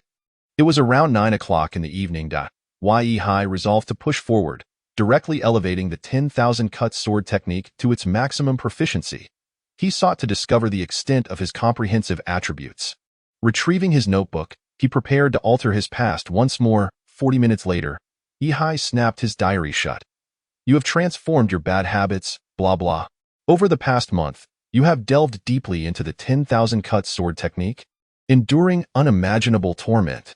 The final stages of training were particularly excruciating. You were repeatedly pushed to the brink of death, yet as recorded in your diary, you ultimately persevered. At last, diligence has been rewarded. Your mastery of the 10,000 cuts sword technique is complete. You have thoroughly grasped this fierce and powerful sword technique. Upon achieving mastery, your body, honed by the sword technique, underwent a remarkable enhancement. Not only have you experienced substantial growth in attributes, but your talents have also surged, and your genetic inheritance has become formidable once more. Thus, B-grade evolution has transformed into a grade evolution. A surge of power radiated from Yi, enveloping him in a newfound essence. He felt as if he was imbued with unimaginable strength. Every inch of his flesh had become resilient enough to withstand the kinetic energy of bullets. Even steel could be indented by his fingers. Additionally, the enhancement of a nervous reaction made the world appear to slow down. Yi could perceive the flutter of a fly's wings in an instant and observe the fine dust particles suspended in the air. He could distinctly sense the terrifying power that resided within his body, not merely in muscles and bones, but also in cells, organs, skin, nerves, and even his very soul, all undergoing an unfathomable metamorphosis. Is this the realm of a grade evolvers? Yi's voice was tinged with incredulous delight as he glanced once more at his attribute panel. Evolution direction, self-metamorphosis, evolution level, strengthening first order, a grade evolution, metamorphosis content, blood dragon form, contains a trace of dragon might.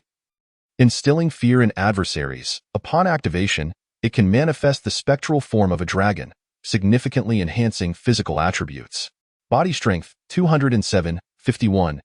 Nervous reaction, 244, 82. Cell strength, 221, 49. Mental will, 251, 97. Elemental affinity, 55, 17. Cognitive perception, 71, 21. Martial skill, 10,000 cuts sword technique, first order LV9 max, an A-grade evolver. Yi felt somewhat dazed. Just half an hour ago, he was still an E-grade evolver, devoid of any significant physical capabilities. Yet now, he had ascended to the status of an A-grade evolver. Moreover, his potential remained boundless. A grade evolution is merely the pinnacle of the 10,000 cuts sword technique. Not my ultimate limit. Yi rose, feeling the explosive power coursing through him. He was determined to venture into the outside world and experience the extent of his transformation. With only 3 months remaining until the college entrance examination, although his overall attributes were exceedingly high, they were merely reflective of the early stages of his first-order evolution in 3 months. Thousands of graduates would participate in the assessment at the base. Among them, the most outstanding individuals could create a significant gap from their peers within 3 months, with some even completing a second evolution in that time frame. Only the top contenders in the examination would be granted the most substantial resource allocation, receiving elevated treatment and eligibility to compete within the entire base, entering a broader realm. Yi Hai was resolute in his ambition to claim victory in the martial arts college entrance examination 3 months hence. Now that his 10,000 cuts sword technique was perfected, he still lacked a suitable sword. Most importantly, he was in dire need of funds. The diary could alter his past, modifying his strength, yet it could not amend the state of his wallet. Money, after all, is an external object, not belonging to Yi Hai's body. Thus, it contravenes the first iron rule, preventing him from earning wealth. Yi Hai opened his phone and perused the base's online shopping platform. In this contemporary world, various weapons could be purchased at will, including handguns, ammunition, machine guns, and off-road vehicles, industrial products produced in abundance daily by factories to supply the front lines. Even a small fraction of this output could foster a robust arms retail industry. Fire God automatic rifle, firing rate of 100 rounds per second, stable trajectory, compatible with various energy ammunition, effective range of 500 meters, price 3,000 yuan, cold ion flow energy gun, effectively penetrates first-order energy creatures. Highly effective against energy shields, no recoil, price 8,000 yuan, spatial disruption gun, a firearm containing a unit for storing spatial turbulence, effective shooting range of 40 meters, tremendous power, price 12,000 yuan, xenon energy magazine, high-melting energy ammunition. Each magazine provides 45 seconds of shooting time, price 200 yuan, recovery price for empty magazine 35 yuan, sonic wave howling shell, exceptional damage against sturdy armored creatures, capable of shattering the armor of diamond beasts and mountain-crushing beasts. Price 270 yuan, recovery price for magazine 40 yuan. Due to significant advancements in technology, the production costs of various conventional weapons have decreased considerably. Moreover, to encourage evolvers in monster hunting, the higher-ups at the base have strictly mandated that the prices of military weapons must remain extremely low. Nevertheless, even with such regulations, Yi Hai, who received a meager monthly allowance of merely 600 yuan, would have to forego food and drink for half a year just to purchase a decent weapon. With ammunition costs being additional, many first-order evolvers initially lack the high attributes required for monster hunting. Thus, they often resort to acquiring a conventional weapon as their primary means of offense. Some extraordinarily expensive conventional weapons can even inflict effective damage on third-order monsters. Their formidable power ensures that second-order and third-order evolvers continue to utilize them. However, as evolution levels rise, the efficacy of conventional weapons diminishes, with one's own formidable attributes and abilities becoming paramount. Yet what Yi Hai desires is not these. He continued scrolling down, searching for other purchasing options. The online shopping platform boasted a plethora of bizarre and wonderful products. It not only featured military weapons but also prosthetic limbs, mechanical exoskeletons, combat vehicles, individual flying devices, drone weaponry, energy potions, and healing medicines. The sheer variety overwhelmed Yi Hai. Of course, items for personal enjoyment were also available, but their prices were often exorbitant, reserved for the truly affluent as luxuries. A gaming console could cost as much as 2 armored motorcycles. The internet also offered various enhancements for vitality, with the prices of fertility-promoting medications scarcely differing from that of food. Found it. Yi Hai swiftly located the melee weapons section. However, the prices here left him somewhat taken aback. Crimson Flame Sword, a fire attribute weapon forged from the bones of the Crimson Flame Beast, providing a certain enhancement effect against fire-based abilities and divine powers. Price 40,000. Space Energy Molecular Sword. Exceptional quality, equipped with spatial technology, can be stored within a spatial realm when not in use. Price 46,000. String Fusion Blade. Strong decay effect, capable of causing rapid cellular annihilation. Price 99,000. Thunder Origin Staff. Stores 6 Thunder Core energy units, significantly enhances magnetic, thunder, and charge-based damage. Price 125,000. Chapter 011. Senior Year Arena Competition. Development of abilities and talents. Yi Hai inhaled sharply. He had long heard of the exorbitant prices of melee weapons, but he never anticipated them to be so steep. It was said that formidable melee weapons were often not mass-produced. They were meticulously crafted by professional smiths using machines. Furthermore, the advanced technologies embedded within them were cutting-edge products. The costs were indeed staggering. Having witnessed this firsthand, he could only affirm the truth of it. In this world where everyone possesses high martial prowess, The effectiveness and durability of melee weapons are unmatched by firearms. High-tier revolvers can forego firearms, but they certainly require cold weapons. It seems that my dream of working part-time has been shattered. However, Yi Hai's attention was soon captured by an advertisement on an online shopping platform. Senior Year Arena Competition, grand prize of 100,000 with a complimentary spatial ring. This competition instantly piqued Yi Hai's interest. In this realm, various methods are employed by the bases to encourage young evolvers to enhance their strength and develop their abilities. One of the most typical methods is the multitude of arena battles. These competitions are often spearheaded by the base S officials, with various families sponsoring and providing prizes, inviting individuals of different tiers and stages to engage in combat to motivate everyone to strengthen their prowess and diligently develop their abilities or martial skills. This particular senior year arena competition is a grand invitation for the Awakeners from 6 high schools in the Zhangjiang base to compete. The generous rewards of this arena contest captivated Yi Hai. He clicked on the details to check further. The competition was scheduled for the evening, from 11 at night until 6 the following morning. Moreover, the competition utilized standard weapons, prohibiting mechanical modifications and firearms, allowing any high school student to register. At this moment, Yi Hai was eligible to sign up. With my current strength, I could easily dominate my opponents. As long as I register, the prize money is practically in the bag. He promptly clicked the registration button, filled in his personal information, and reluctantly paid the 100 registration fee. Mere seconds later, Yi Hai received a text message. Hello, contestant Yi Hai. You have been scheduled to battle a B-tier evolver from Xingshan High School in 1 hour.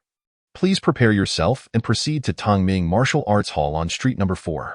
You will need to win 6 matches to claim the championship in this arena competition. We look forward to your performance. The entire Zhangjiang base spans an area comparable to a city district from his past life. The Tongming Martial Arts Hall was located 10 kilometers away from Yi Hai. Time was of the essence, so he immediately spent 20 yuan on a taxi, heading straight to the Martial Arts Hall. Minutes later, Yi Hai arrived at Tongming Martial Arts Hall. The arena's fighting area was already bustling with a large audience. Students from various high schools had gathered, all dressed in their uniforms, easily distinguishing their respective school affiliations. There were even several familiar faces he recognized but could not name. Some workers, having just finished their shifts, were also present, enjoying food while watching the arena. The atmosphere was lively. At this moment, the competition had yet to officially commence, and students were showcasing their talents. For instance, an elemental manipulator controlled a candle flame to form a 2-meter-tall figure that danced. Another metamorph was able to vibrate their bones, creating air cannons to shatter bricks. There was even a metamorph demonstrating the ability to drink water through their pores, eliciting cheers from the crowd. In this world, the utilization of abilities and the body is as crucial as the talent for those abilities. For example, a water manipulator, through training, could master the control of blood. A metamorph capable of altering their bodily structure could eventually transform parts of their body into formidable weapons after rigorous training. The purpose of this arena competition is to encourage everyone to develop their own abilities or physical prowess, employing various ingenious ideas to acquire new capabilities. Of course, martial skills are also a form of development and a significantly advanced one at that.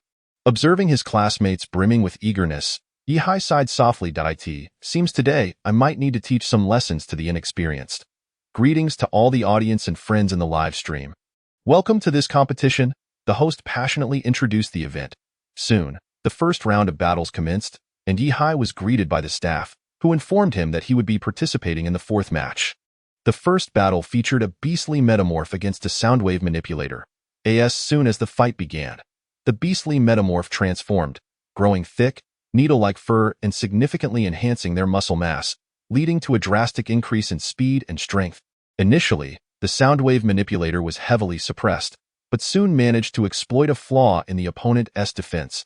By emitting sound waves at a special frequency, the manipulator vibrated the metamorph's fur, inducing an unbearable itch that swiftly turned the tides of the battle. Leading to the metamorph's defeat, the crowd erupted in cheers. The subsequent matches showcased a variety of intriguing and engaging battles, each filled with back-and-forth exchanges, truly captivating the audience. Even A-tier evolvers would hesitate to claim they could consistently overpower B-tier evolvers. The creativity of the human mind was fully unleashed upon the arena.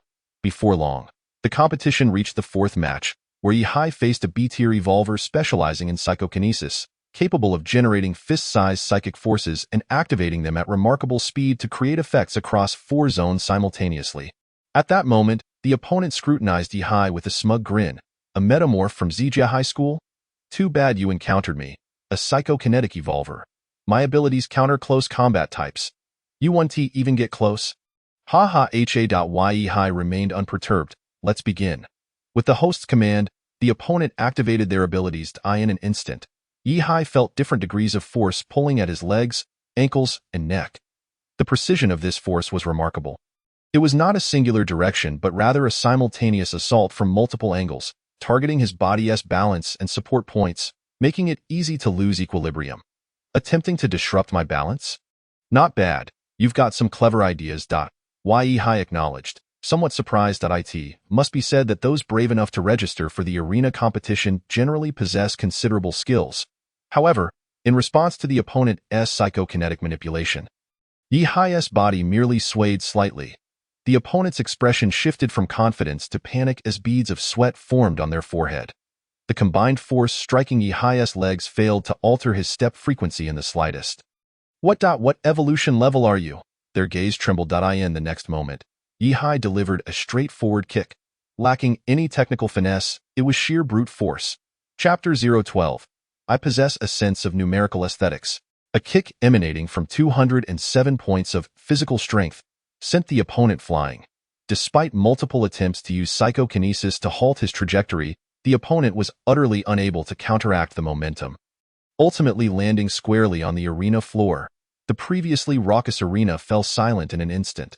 Spectators stared incredulously at the striking young man, whispering among themselves, a one-hit knockout.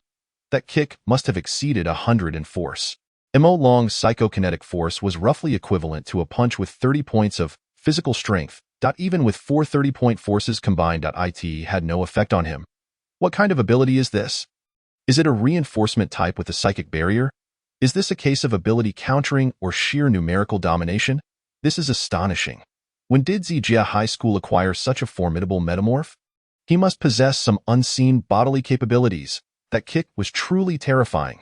The fallen opponent, dazed, reflected on the events that had transpired, utterly bewildered. The surrounding audience was deeply impressed by Yihai. Even the hosts in their 30s and 40s cast astonished glances in his direction. Meanwhile, Yihai calmly nodded to the host before exiting the stage in the waiting area backstage. As soon as Yihai sat down, several competitors approached him, inquiring about his abilities. What kind of metamorph are you? Reinforcement type or existence type? Which class are you in at Zijia? When did you awaken? I've never heard of such a powerful individual from our school. What exactly happened with that kick? The person you just fought is quite formidable in their school. Just as Yihai pondered how to respond, an elder approached him and called him aside, asking, Yihai, are you an A-tier evolver? Yihai nodded slightly. In that case, we will adjust your opponents, as it would be unfair to some contestants otherwise. Would that be acceptable to you? The elder informed Yihai that the individual he had faced, Mo Long, was also a skilled high school senior, originally expected to place in the top 10 of the competition. However, he was eliminated in the preliminary round by Yihai. That's fine. You can arrange it as you see fit. Yihai had no objections. After 3 matches, it was once again Yihai's turn. Having just demonstrated his formidable strength with a powerful kick that sent a brick flying, Yihai had garnered some supporters at the venue. Predominantly female classmates. However, when his opponent took the stage, the cheers from the crowd intensified. Wow! The master of the Summit Sword has arrived.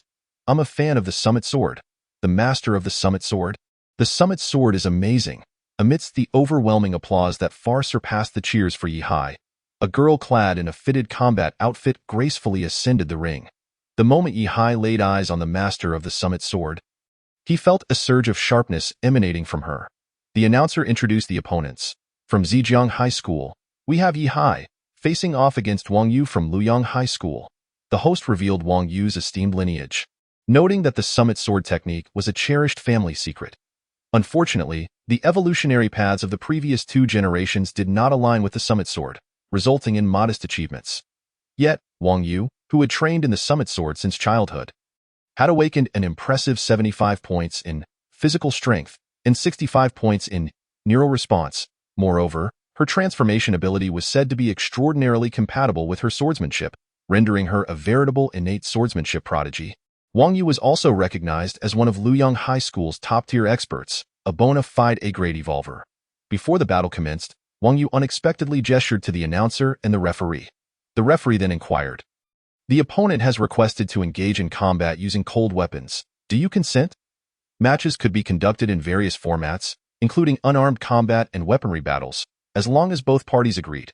Upon hearing this request, Yi Hai readily nodded. "Sure. I also wield a sword. I couldn't ask for anything more." Soon, a hefty competition-grade sword appeared before him. This sword was not a specially crafted weapon, but rather an industrial-grade training product, essentially factory waste. However, it was understandable that in a high school arena, excessively sharp cold weapons were prohibited. Seeing Yi Hai's confidence, Wang Yu couldn't help but chuckle, tauntingly remarking, "You seem quite self-assured. As if you believe victory is in the bag? Our family's summit sword technique will teach you your place." During this pre-battle banter, Yi Hai remained remarkably restrained, replying, Yes, you're absolutely right." The battle soon commenced. Both combatants engaged in a swift exchange of strikes. Their movements astonishingly agile. Clang, clang, clang.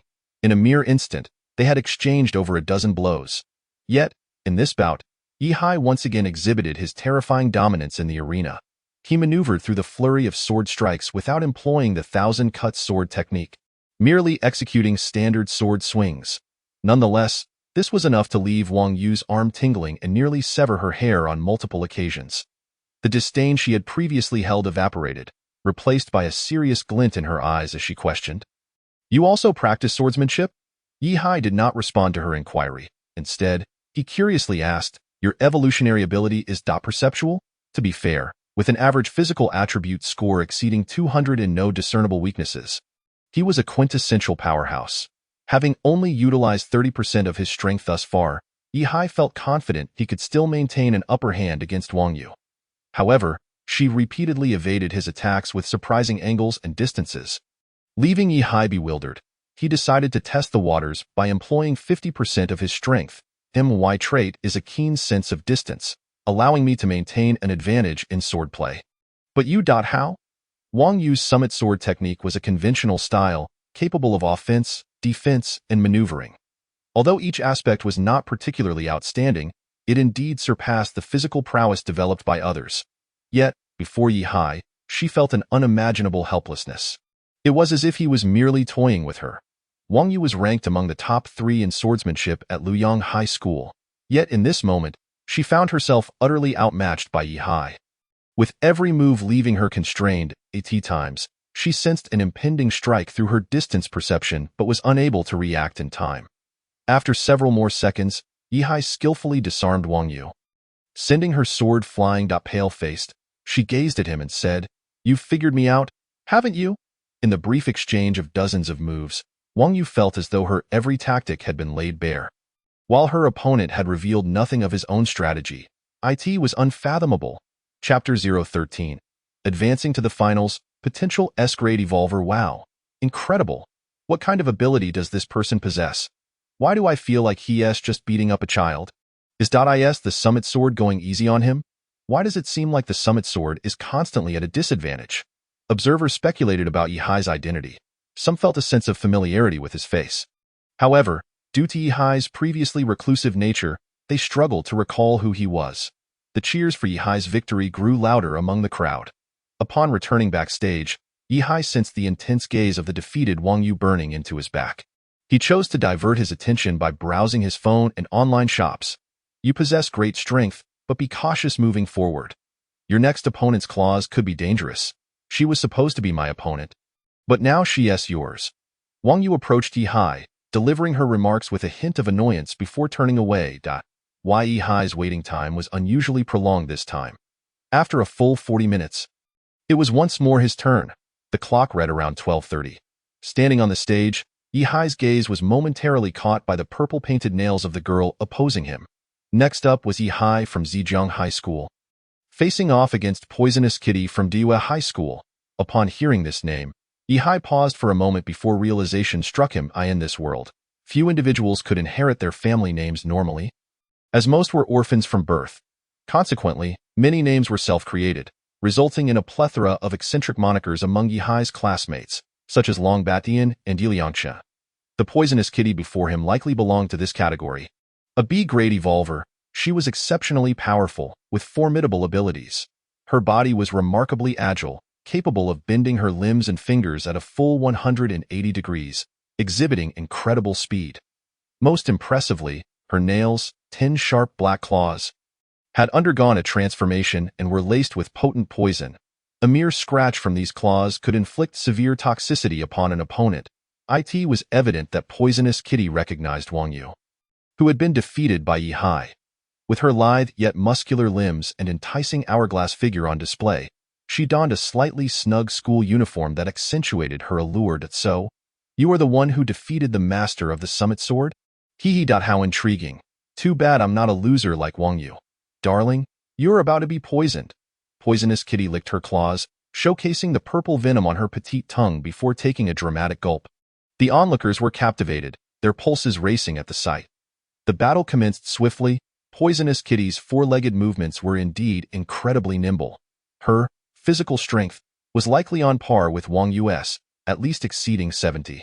Moreover, her neural response attributes were probably even better than Wang Yu's. She tightened her body, bouncing across the arena with astonishing agility. Meanwhile, Yihai remained composed, landing 3 swift strikes to her ample forehead. Bang, bang, bang. You're quick, but I'm quicker. As Poisonous Kitty felt the searing pain in her forehead, tears welled in her eyes. How humiliating, you bastard! With a roar, she charged at Yihai, resembling a cat with its fur ruffled. This time, her claws finally delivered a significant blow, leaving a shallow cut on the back of Yihai's hand. You're finished, Poisonous Kitty exclaimed triumphantly, licking the blood from her nails with a satisfied grin. However, she soon realized Yihai remained standing still, unfazed. How are you unscathed? Poisonous Kitty's eyes widened in disbelief. How are you not poisoned? Yihai looked at the cut on his hand with a bemused smile. Oh, where's your poison? He jested. Just a little fun. My cell strength is at 220. Cell strength determines an evolver's metabolism, immunity, self-healing speed, and resistance to various toxins. Poisonous Kitty's venomous claws could incapacitate peers with a cell strength of just over 100, which was impressive. Yet, once the toxin entered Yihai's body, it was swiftly devoured by his robust cells. This was not venom. It was nourishment. Seeing her most powerful attack rendered ineffective, Poisonous Kitty sank to the ground. Hugging her knees in defeat. Yihai, we hope to adjust your match schedule. You won't need to compete in the next 2 rounds. Instead, you can go straight to the finals around 3:30. What do you think? Staff members approached Yihai, explaining that several contestants who were initially supposed to face him had opted out after witnessing his prowess in previous matches. Is there anyone willing to face me? Yihai nearly quipped, just give me the money, and I'll leave. You will directly face the previous champion, who is also a strong contender in this year's competition. What is the level of the person opposite? The top student of the senior year at Sun and Moon High School, a near S-level evolver and a master of swordsmanship. As soon as these 3 labels emerged, Yihai felt a surge of motivation. Are you referring to Lu Xing? Yes, that's him. What is your relationship with him? I have heard of him. Yihai was somewhat familiar with Lu Xing during his evolution. The brilliance and phenomena he exhibited in the first 4 seconds were of S-level caliber.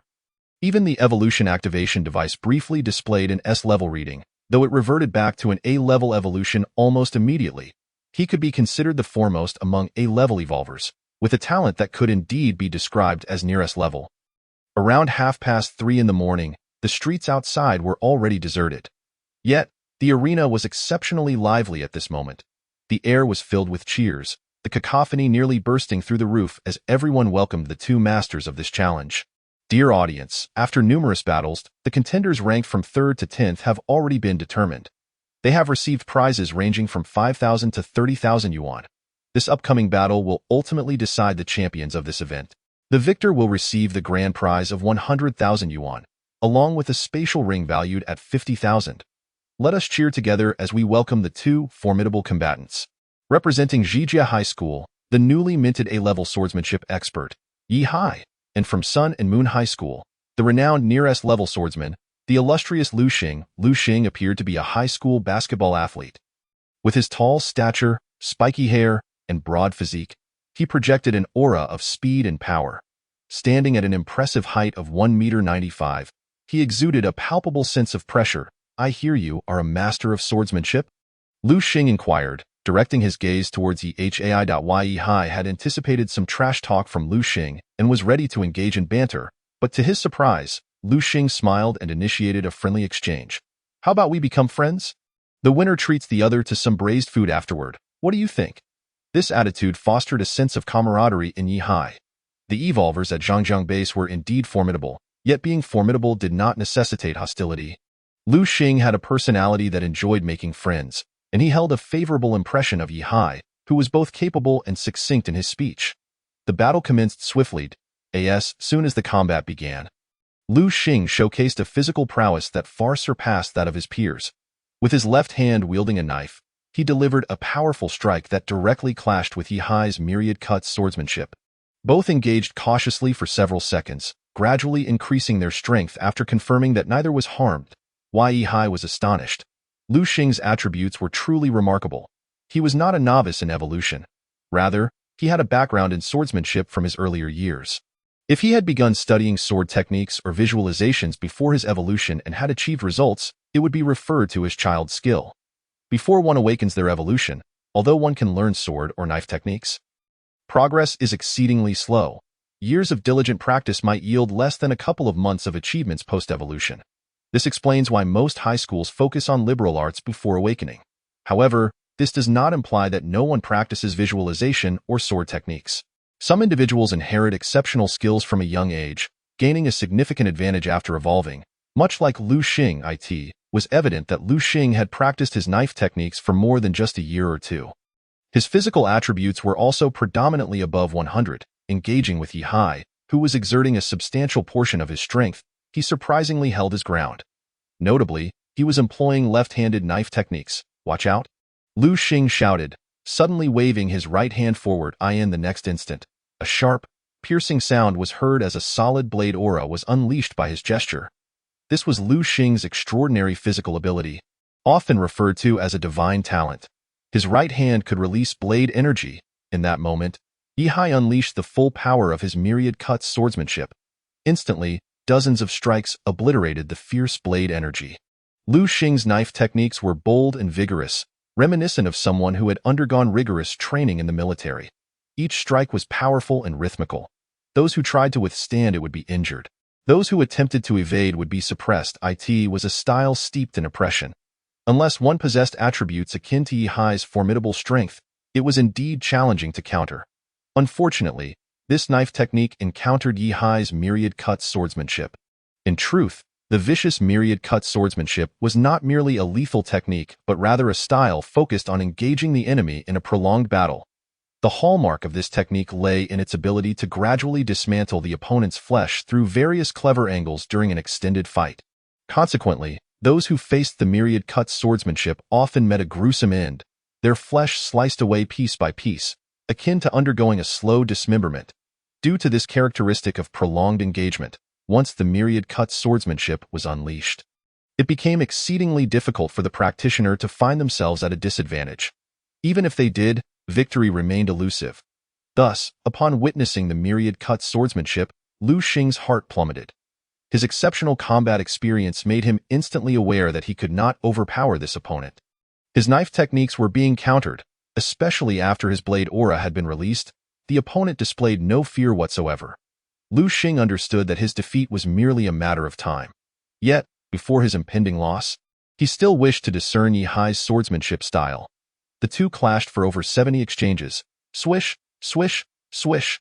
The precise and cunning myriad cut swordsmanship repeatedly tore through Lu Xing's clothing, rendering his school uniform tattered, exposing the muscular lines beneath. Had Yi Hai not shown restraint, Lu Xing would have lost at least 7 or 8 pounds and perhaps even his ears. Ultimately, with a clang, Lu Xing dropped his weapon. He then tore off his ragged shirt, resembling a beggar, and declared loudly before the audience, "I cannot defeat you. I concede." Continuing to fight would only lead to further humiliation. Conceding now would at least preserve some dignity. In the end, amidst the gaze of hundreds of classmates, Yi Hai claimed the highest prize of the competition, 100,000 yuan. along with the champion's reward of a spatial ring with a capacity of 25 cubic meters. What a victory! In a single match, he had secured a staggering 100,000 yuan, equivalent to over a decade's worth of student subsidies. Current balance, 100,233 yuan. After the match concluded, Lu Xing approached Yihai backstage. Let us go.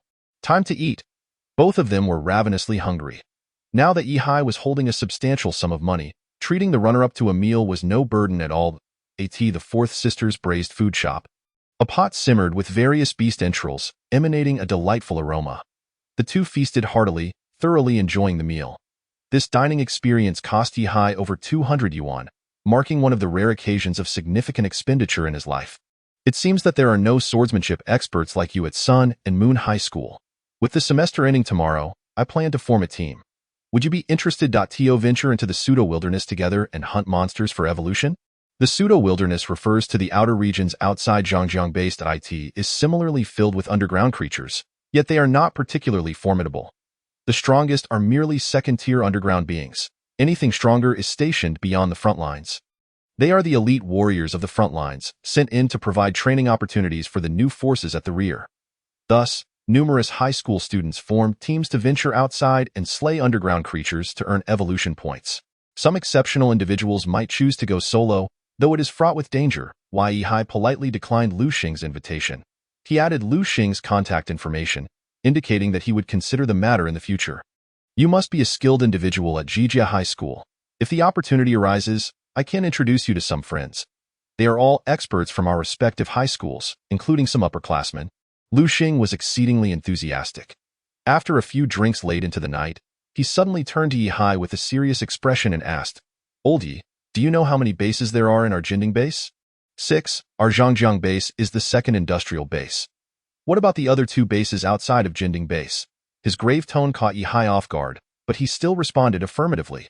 The entire East Asia War Zone is a strategic alliance formed by 3 human bases, Jinding Base, Xinwu Base, and Wanling Base.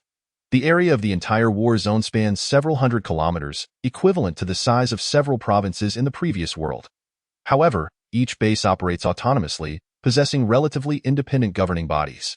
For instance, Zhangjiang Base belongs to Jinding Base and is subject to its directives. Matters such as resource supply, talent transfer, developmental direction, and industrial scale all adhere strictly to the commands of Jinding Base. Similarly, Xinwu Base and Wanling Base each command numerous bases under their jurisdiction. Among them, Xinwu Base is the most powerful, commanding a total of 13 strategic life bases. These include not just industrial and agricultural bases, but also cultural tourism bases designed for human enjoyment and consumption. Indeed, the 3 major bases collaborate to fend off species beyond humanity. Yet, competition exists within each base. Our talented evolvers will inevitably face off against their talented evolvers. You and I belong to the ranks of the gifted. In order to enhance the capabilities of their respective younger generations, the 3 major bases encourage healthy competition among the youngsters of the 3 factions. This naturally gives rise to 3 distinct groups of young talents. Eventually, the 40 or so prodigies from the Jinding base will be selected to participate in the illustrious competition among the 3 bases. According to Lu Xing, this is the true grand stage, the place that all aspiring evolvers yearn for. The previous contests they participated in were merely trifles, as you are aware, for low-tier evolvers like us, without a year or 2 of rigorous training. We have no right to step onto the front lines. It is of paramount importance to hone our skills during this period. Yihai listened with a hint of astonishment and could not help but inquire about how this competition differs from the martial arts entrance examination. The top performers in the martial arts examination can receive a significant allocation of resources and the qualification to participate in the grand martial arts competition of the base, with dozens of slots available each year. Your school has an S-rank evolver, doesn't it? She is surely a guaranteed participant. Who knows, you and I might also be there. We will not only have the opportunity to observe the prowess of various S-rank talents, but also to engage with them in combat. Should we emerge victorious, we could acquire evolution crystals, marrow-cleansing blood, divine talismans, and top-tier divine weapons as rewards. As for sword manuals, body techniques, meditation methods, breathing techniques, visualization techniques, and body refinement techniques, the list is seemingly endless. Moreover, there are slots available for expeditions to various ancient ruins, monster lairs, and special forbidden zones. Yihai's expression changed at the mention of evolution crystals, marrow-cleansing blood, and divine talismans, which are treasures found within 4th tier and above subterranean creatures. Evolution crystals can accelerate the next evolution of an evolver, while marrow-cleansing blood can enhance one's aptitude, further elevating their evolutionary talent. Divine talismans can induce unique bodily transformations, awakening special physical abilities, also known as divine powers. For instance, the ability to emit laser beams or unleash thunderous roars. Lu Xing's ability to release cutting energy is also a form of divine power. Unlike the supernatural powers of ability users, divine powers are skills that involve releasing energy stored within oneself. It may be possible to adjust the potency through bodily control, but that is the extent of it. Within the branches of evolution, the powers of ability users represent a system of strength, a mastery of natural forces with great developmental potential. For instance, someone who awakens the ability to manipulate positive and negative charges may subsequently develop a technique for sword control. However, a transcendent divine power is incapable of achieving such feats. Divine talismans provide individuals the chance to attain a half-step evolution, awakening bodily abilities. Beyond that, ancient ruins of subterranean civilizations, lairs of formidable subterranean monsters, and mysterious forbidden zones are exceedingly rare places that most individuals will never encounter in their lifetime. Upon hearing Lu Xing's revelations, Yihai could not deny his excitement. Although the 3 major bases appear to be allies on the surface, united against external threats, the higher-ups of each base understand that only a unified combat zone can unleash greater potential. Each faction fighting independently pales in comparison to a single entity controlling dozens of bases. You grasp my meaning. His words were veiled, yet Yihai comprehended his implication. There seems to be much complexity among the 3 human bases. How many combat zones exist in the world? Yihai could not help but inquire. There are numerous combat zones. From what we learned in class, there are likely dozens of combat zones scattered across the globe. But that knowledge is over a century old. In the past 100 years, some may have expanded, while others might have perished. We have no idea what the current state of affairs is outside. Perhaps new nations have even emerged. The current planet is 1,000 times larger than it was a millennium ago. Whether anyone can traverse the entire world is uncertain. The distances separating combat zones can stretch tens of thousands or even hundreds of thousands of kilometers. Only the strongest among humanity, those at 5th tier or above, can brave the perilous and vast uninhabited zones to reach another combat zone. The 2 prodigies from Zijia High School and Ryu High School, while enjoying their late-night delicacies, engaged in lively conversation. They discussed everything from evolution to martial arts, and then on to abilities, before eventually delving into their respective schools. I heard Wu Di is at your school? You mean Teacher Wu? His name is Wu Di? What's his background? Yihai recalled the earnest man responsible for activating evolution, whose presence seemed to command great respect even from the principal. Which surprised Yihai. That individual is not simple. He is one of the dozens of prodigies in the combat zone. I heard he is already a member of the Million Club. Prodigy? Million Club? You don't know about these? Lu Xing exclaimed, incredulous as he stared at Yihai. Did you traverse here from the ancient era? Yihai coughed awkwardly. I don't usually pay much attention to these matters. The human ranks are classified as Renjia, Juji, Tianjiao, Chuanxing, Diantong, and Zhenzhen. To attain these ranks, one must not only possess formidable strength but also make significant contributions to humanity, creating their own legends. Renjia denotes an individual capable of independently managing a frontline base, with increasingly demanding strength and contributions required as one ascends the ranks. These 6 social statuses are recognized not only in our combat zone but across all human combat zones worldwide. It is said that centuries ago, a space-based ability user capable of traversing time and space disseminated this ranking system throughout various locations. Your school Zijia is the youngest Chuanxing level figure across all combat zones. Wu Di is at the Tianjiao level, and there may be only a handful of such prodigies in the entire Jinding Refuge, with Chuanxing being even scarcer. He informed Yihai that once one attains a rank, even if it is merely Renjia, they will be treated with utmost reverence wherever they go, with every base extending them the courtesy they deserve. And what about Diantong and Zhenshin? Yihai inquired. Zhenshin has yet to appear in our combat zone, but other zones might have. It seems one must slay a vast number of high-tier subterranean creatures and meet various stringent requirements. As for Diantong, there are 3 in our combat zone, the founders of the 3 bases. However, They are quite old, at least 3 to 400 years of age, and no new Jiantong-level figures have emerged as of yet. As evolvers continue to evolve, their lifespans also increase. But 3 to 400 years is an exceedingly long life. Even for a 6th-tier evolver, it is considered late in life. What, then, is the Million Club? Yihai asked, filled with curiosity. The Million Club refers to those whose highest individual attribute exceeds 1 million. Even if only by a fraction, one is considered a member of the Million Club. It is more of a title than an actual organization. Currently, we can barely be called a 100 Club. Lu Xing's words made Yihai gasp in astonishment. An individual with attributes exceeding 1 million. What does that even imply? They could likely obliterate a mountain with a single strike. No wonder even the principal treats Wu Di with such deference. Yet, such a person is merely at the Tianjiao level. One rank below Zijie.it seems our future journey of growth will be a long and arduous one, Yihai reflected. Lu Xing laughed heartily, raising his cup to toast. Evolve sooner. The growth and power from evolution is exponential. They continued to indulge until the early hours of dawn. Yes, the day began to break.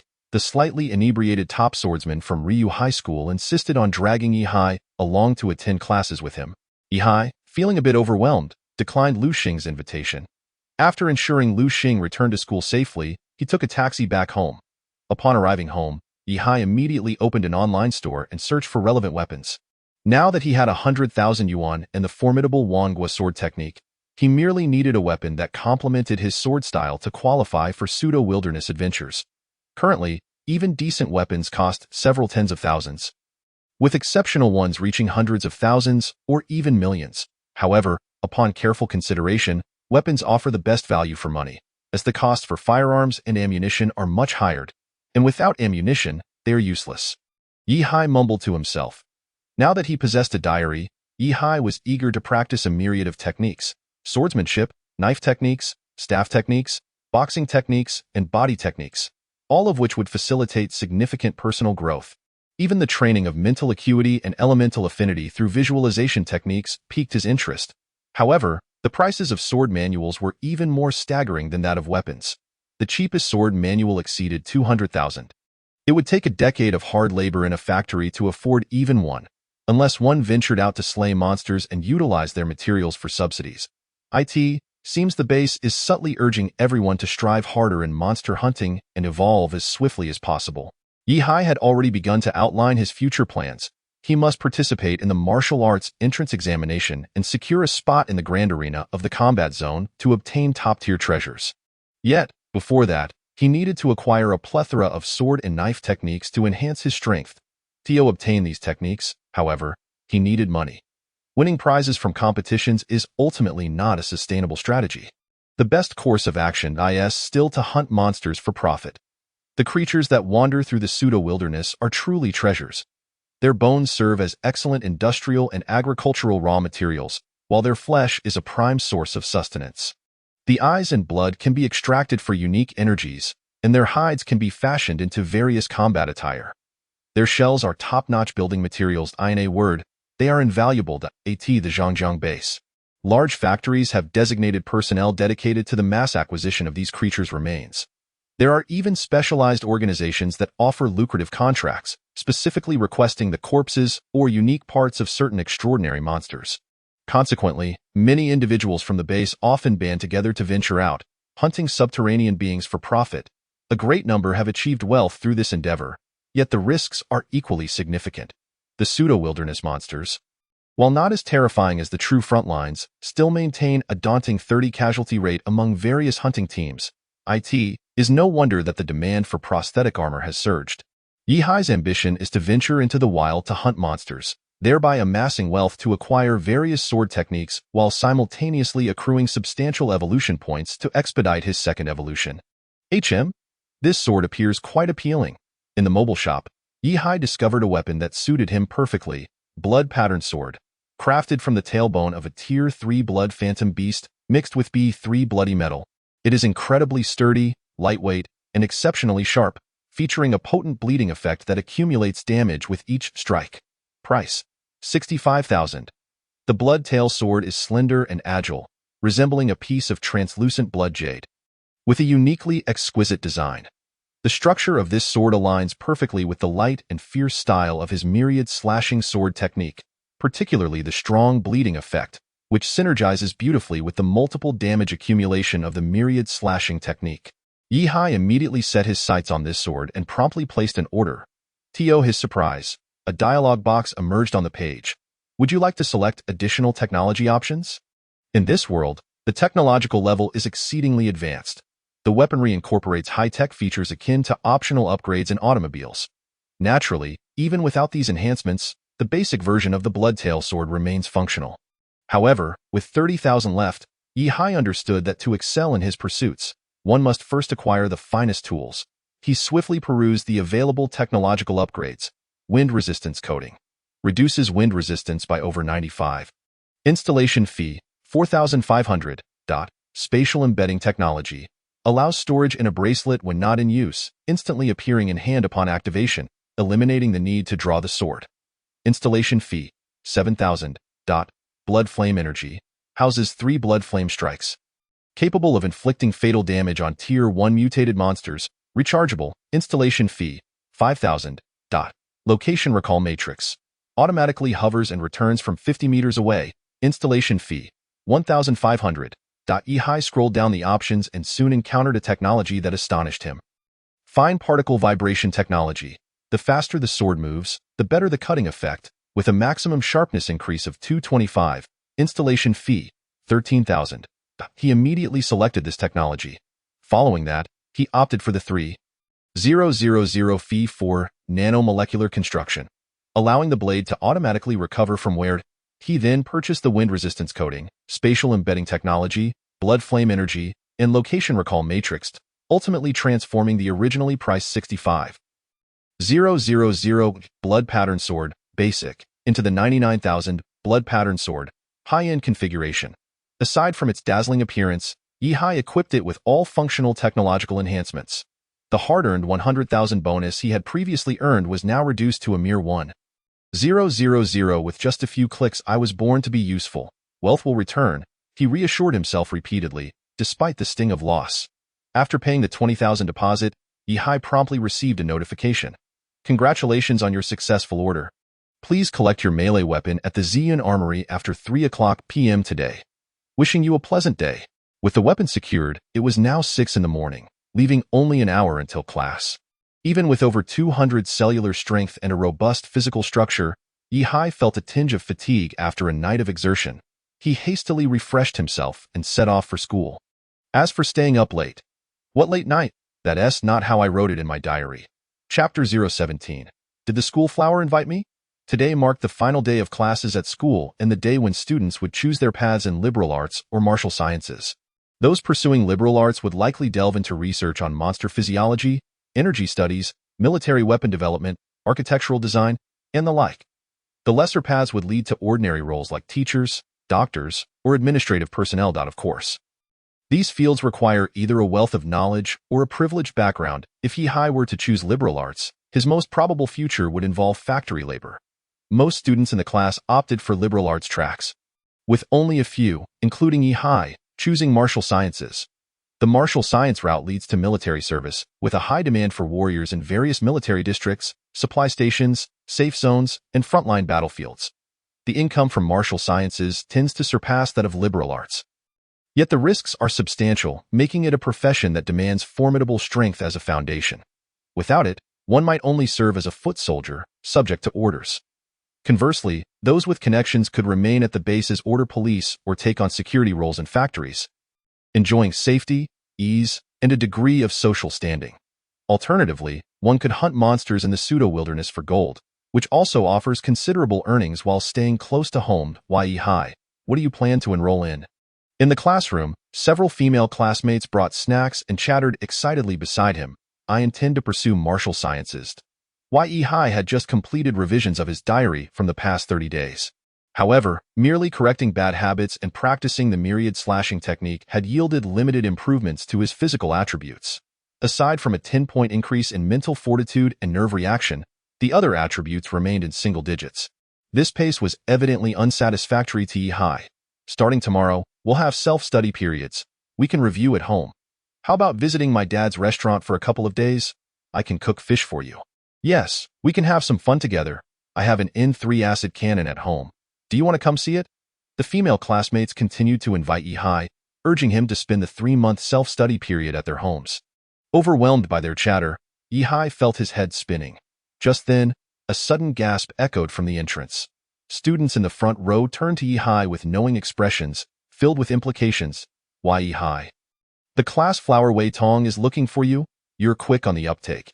Even an A-grade evolver has caught your attention? Impressive. Faced with their knowing looks, Yihai was utterly bewildered. The class flower? Wei Tong. What could she want with me? I haven't encountered this person in my diary. Yihai was somewhat familiar with Wei Tong. She was the adopted daughter of a frontline military officer, with her biological parents being second-tier evolvers who perished at the border. From a young age, she aspired to join the military, determined to slay subterranean creatures. In every school sports event, she had claimed victory in various competitions, showcasing her extraordinary athletic talent. Recently, she awakened her A-grade evolution, Demon Tail, living up to her ambitions. Now, as Yihai stepped outside the classroom, he spotted a striking athletic beauty with a long tail extending from her coccyx. Leaning against the wall with an impatient expression, her tail, slender and agile, was currently twirling her hair like a finger. Her legs, abdomen, and shoulders showcased clear muscle definition, exuding a fierce and wild aura. Dio, you need something from me? Yihai inquired, directing his gaze at Wei Tong.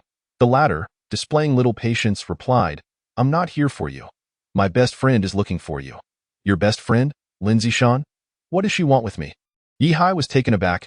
Lin Zishan was the second student at Zhejiang High School to possess S-grade evolutionary talent, and the first S-grade ability user. She was also known as the school flower, a renowned beauty, and the little princess of the energy giant, the Lin family. What connection could he possibly have with her? She's inviting you to sign up for a summer camp. Hoping to go with you. Inviting me. Let us go. I'll take you to meet her. With her soft tail wrapping around Yihai's wrist, Wei Tong took him downstairs without further ado. Despite her tail appearing fluffy and soft, it was capable of withstanding bullets and easily snapping steel. Earlier, around 1 a.m, within the opulent confines of the Lin family estate, Lin Zishan protested vehemently against her family's demands. I refuse. I will not marry some son of the Yu family, grandfather. I am an S-grade evolver. How can you treat me this way? I am the only S-grade ability user in the Zhangjiang base this year. I deserve better than this. In the lavishly decorated room, Lin Zishan's eyes were red from crying as she vehemently resisted her family's orders, in response to her aggrieved and fervent protests. Many family members present gazed upon her with indifference. Grandfather, father, aunt, uncle, second uncle, third uncle. Each one regarded her with a calm yet detached expression. Xiao Shan, though Yu Ming is merely an A-level evolver, and thus inferior to you, he is still an A-level evolver. Moreover, the Yu family he represents the ISA colossal energy conglomerate within the Divine Wu stronghold. In terms of status, they surpass even our Lin family. Currently, our family's energy production methods are woefully lagging behind those of the other 2 strongholds. We are nearing the point of failing to supply energy to the front lines. The output of our 16 energy plants is eclipsed by the production of their mere 5.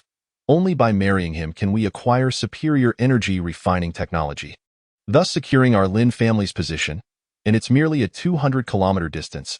If you yearn for home, you can return for a few days, can't you? Lin Zishan's grandfather, Lin Zhongtian, the head of the Lin family, was earnestly persuading her, hoping she would come to understand the gravity of the situation. He revealed his heartfelt concerns. Currently, the Golden Peak, Divine Wu, and Wanling strongholds are in close proximity, even bordering one another. Thus, they have formed a strategic alliance, creating a human resistance zone spanning hundreds of kilometers. Among these 3 strongholds, the Divine Wu stronghold possesses the most formidable influence, boasting numerous experts and more advanced industrial technology. Although the Golden Peak stronghold excels in agriculture, it is severely lacking in industrial capabilities, particularly in the energy sector, which is its most significant shortcoming. Due to these circumstances, the base's leadership has repeatedly instructed the Lin family, as an energy family, to increase production. However, the factories and mines under the Lin family's control are utterly incapable of achieving such output. To maintain their standing, they must seek assistance from other energy families within the strongholds. Otherwise, the Lin family's centuries-old foundation will be perilously threatened. As the conversation continued, Yizishan's aunt chimed in, "Indeed. You are an S-level evolver, while he is merely an A-level evolver. With such exceptional genetic lineage, it is quite possible you could conceive a second S-level child. This is a splendid opportunity for our Lin family to elevate its status." The crowd nodded in agreement, all eager to lend their voices to her persuasion. In this world, individuals cannot leisurely select their partners, delaying procreation until their 30s or 40s. The continuation of life is an unyielding duty for everyone in the resistance zone. Typically, one is expected to marry and bear children immediately after graduating high school. If one lacks a partner, the base has designated departments to facilitate arrangements, compelling early childbirth. Offspring can be entrusted to the base for full care. In fact, many bases impose regulations that mandate fines for those who do not produce children by the age of 20. With penalties increasing annually, if one remains childless past 30, they may even face drastic measures such as castration. In simple terms, the message is clear. If you do not contribute to the continuation of life, what purpose do you serve? No, I do not wish to marry so early. I do not want to marry someone I do not know. Lin Zishan, with reddened eyes, resolutely shook her head. I am currently an S-level evolver. I can go to the front lines and fight. Moreover, I possess healing abilities. I am a being of strategic value. Grandfather, you cannot sell me off, foolish child. If you go to the Divine Wu Stronghold, it is still part of our East Asia resistance zone. Merely changing locations could allow our Lin family to sustain its fortunes for another century. Just as everyone was preparing to launch a third round of persuasion upon Lin Zishan, a somewhat hesitant voice suddenly emerged from outside. Excuse me, is it convenient? I am looking for classmate Lin Zishan. The voice conveyed an awkwardness and timidity, laden with excessive politeness, as if belonging to a character overly concerned with manners. Not available, get out. Lin Zishan's father barked, furrowing his brows. Just then, a servant rushed in, reporting urgently, "It is Lord Wu Di. He has arrived." "What, Wu Tianjiao?" Lin Zhongtian was taken aback, quickly rising to his feet. "Hurry, please invite him in." Lin Zishan stared blankly at the adorably awkward man approaching from outside, her expression frozen in disbelief. The very same Mr. Wu, who had been overseeing the evolution activation instruments on the playground of Zhijia High School, turned out to be a person greatly esteemed even by her grandfather? Greetings, everyone. Although Wu Di's name exuded an air of authority, his demeanor was unexpectedly polite, contrasting sharply with his formidable reputation. He appeared to be a fierce character in the eyes of others, yet he was exceedingly cautious at this moment, shrinking his neck as he greeted everyone. The assembly, not daring to be negligent, promptly ushered him to a seat. "I come today with no ulterior motives, merely to borrow the assistance of Miss Lin Zishan. I seek her help. But Xiao Shan has only just reached first-level evolution. Her highest attribute is merely 120. What can she possibly assist with? Her abilities are unique. I wish for her to aid in rescuing someone." "Rescue someone? May I inquire as to whom?" "Zhijia." The mere mention of these two words seemed to possess an enchanting power, plunging the atmosphere into a sudden silence. The expressions of those present shifted dramatically. Even Lin Zhongtian inadvertently crushed the teacup in his hand. "Lord Zhijia, has she encountered misfortune?" Upon hearing that they were to rescue Zhijia, everyone was taken aback. As a renowned powerhouse throughout the entire stronghold, Zhijia was a legendary figure of stellar caliber, well known even in the Zhangjiang base. Yet, the idea that Zhijia required rescue was unfathomable. Lin Zishan wiped her tears and turned to gaze at Mr. Wu. The misfortune of such a prominent figure would undoubtedly deal a staggering blow to the morale of the entire stronghold. Wu Di let out a sigh. This year, she was supposed to return to her alma mater to address the graduating class. However, as Zhijia is currently trapped outside, I have come in her stead. Some time ago, she encountered a predicament. He informed everyone that Zhijia had run into trouble half a month prior. At that time, she was leading evolvers in the extermination of subterranean creatures when she inadvertently stumbled upon certain vital secrets. She pursued the matter but became ensnared by a fearsome entity. Trapped over 100 kilometers away, unable to return. In an effort to rescue her, the front line suffered considerable losses, having sacrificed numerous third-level and even fourth-level evolvers, yet to no avail. In desperation, another high-ranking figure from the front lines traveled to the Wanling stronghold in search of assistance from a fifth-level fate manipulator. It was through the guidance of that fate manipulator that they learned Zijia's salvation lay not externally, but within her alma mater. Within Zijia High School, there existed a key individual capable of turning her fortunes around. Responsible for this matter, Wu Di had previously been at a loss. Unaware of who could be the harbinger of hope, it was not until the emergence of the second S-level evolver from Zijia High School that he finally saw a glimmer of possibility. Are you planning to take Xiao Shan out of the battlefield? To rescue Lord Zijia? The head of the Lin family suddenly grew anxious. What if she sustains injuries? She currently knows nothing, possessing only her S-level potential. Thus, it is imperative that we enable Lin Zishan to grow swiftly in the near future. Furthermore, I implore everyone, the matter concerning Zijia must remain confidential. It is classified information. Despite the three major forces of the East Asia Resistance Zone forming a protective alliance, each stronghold maintains a high degree of autonomy. Each stronghold has its own unified stance, though publicly no one would dare to voice such matters. The news of Zijia's predicament could disrupt the existing balance point 1 week from now. I will publicly establish a special summer camp. Lin Zishan will be encouraged to enroll at that time. Everything will unfold naturally. Undoubtedly, this was an exceedingly perilous undertaking. In the effort to rescue Zijia, even those who had undergone 4 evolutions had perished. Lin Zishan had only just experienced her first evolution. She had not practiced visualization or meditation and was unfamiliar with swordsmanship or combat techniques. To venture forth now would be to court death. Nevertheless, despite the risks, Lin Zishan resolutely declared, I will go. I will save my senior. Very well. Wu Di nodded in satisfaction. During this time, you shall accompany me. I will expedite your progress to achieve your second evolution as swiftly as possible, on the streets. Wu Di was instructing Lin Zishan on unlocking her abilities. Though your powers are healing-oriented, they need not lack combat effectiveness. The primary distinction between ability-based and physical-based powers lies in the fact that the abilities born from physical prowess are merely skills, whereas the strength of ability-based powers resembles a comprehensive power system. By deeply feeling the essence of your abilities, you will discover their vast potential for transformation. The development of abilities and the evolution of martial skills have adhered to this principle for millennia.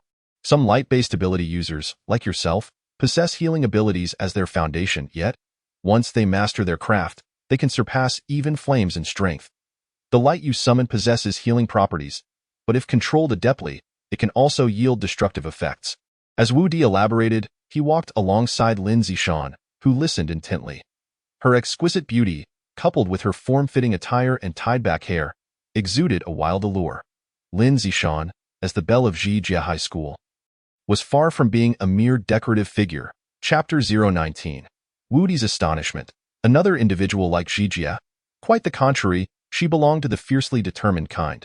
From childhood to adulthood, I have persistently clung to a singular ambition: to ensure that my academic achievements and innate talents eclipse my physical appearance in terms of recognition. I have endeavored to make others think of my abilities first when my name is mentioned. Yet, I underestimated the allure of my appearance in adulthood, leading to my dismal failure in this regard. Nonetheless, Lin Zishan's academic prowess, whether in the arts or sciences, undeniably positions her among the top echelon in school. No one can rival her. As long as the human brain possesses boundless creativity, the potential avenues for developing extraordinary abilities are limitless. In the realm of light manipulation, I have witnessed skilled individuals harnessing light energy for reflection and storage, culminating in the creation of temperatures soaring into the tens of thousands of degrees to vanquish their foes, effectively transforming light into heat. Furthermore, light fundamentally consists of particle magnetism, and some have ingeniously developed this attribute into tangible weaponry, crafting lightsabers, thereby traversing the dual path of extraordinary abilities and martial arts. Thus, if one dares to dream and boldly experiment, the possibilities are endless. Moreover, with your S-class evolutionary talent, your inherent strength vastly surpasses that of others. Of course, during this period, you should accompany me, allowing your thoughts to roam freely and liberate your spirit. I will take you to witness a martial arts competition, so you can observe how others master their abilities and physical forms. At around 2:30, Wu Di, accompanied by Lin Zishan, drove to the Tongming Martial Arts School on 4th Street. Inside, various high school students, eager to defeat their opponents, displayed an array of inventive strategies during combat. It is evident that evolutionary talents vary in caliber. However, as humans, The creativity of our minds remains at an exceptionally high standard. Observing the myriad of creatively executed extraordinary abilities before her, Lin Zishan's delicate face expressed a mixture of astonishment. She too began to unleash her imagination, contemplating how to manipulate her condensed light healing factor and explore its potential. Just then, the appearance of a figure on the arena interrupted their thoughts. It was him. How could it be him? Wu Di's expression shifted to one of incredulity upon seeing Yi Hai. Isn't he a C-class talent? How did he end up in the finals? As someone who had chosen the 10,000 cuts sword technique, Wu Di had a vague recollection of him, yet he never anticipated that Yi Hai would appear in such a setting. Moreover, judging by the circumstances, he had already advanced to the finals. Is he the handsome guy standing behind me? Lin Zishan also had some recollection of Yi Hai. Wu Di nodded slightly. Upon confirming the identity of the individual, he quickly reconciled with this reality. He settled back down and remarked, "Let us observe for now. This fellow seems to be a metamorphosis type of body enhancement. It's an opportune moment to assess his developmental status." To have reached the finals with a C-class talent suggests that this young man may indeed be a creative genius. It was only when Yi Hai publicly demonstrated the perfected 10,000 cut sword technique that Wu Di was utterly flabbergasted.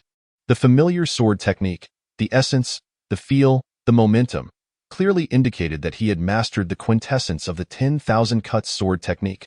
Furthermore, it conveyed a sense of having reached a consummate level in its first tier.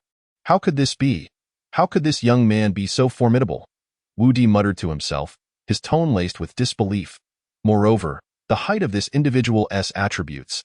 Did he truly cultivate the internal refinement of the 10,000 cut sword technique? In just a few hours, another prodigy akin to the Purple Realm has emerged from Zhijia High School. Gazing at the S-class extraordinary abilities student from Zhijia High School, who was utterly engrossed in the competition, and then at the astonishingly skilled figure on the arena, Wu Di found himself at a loss.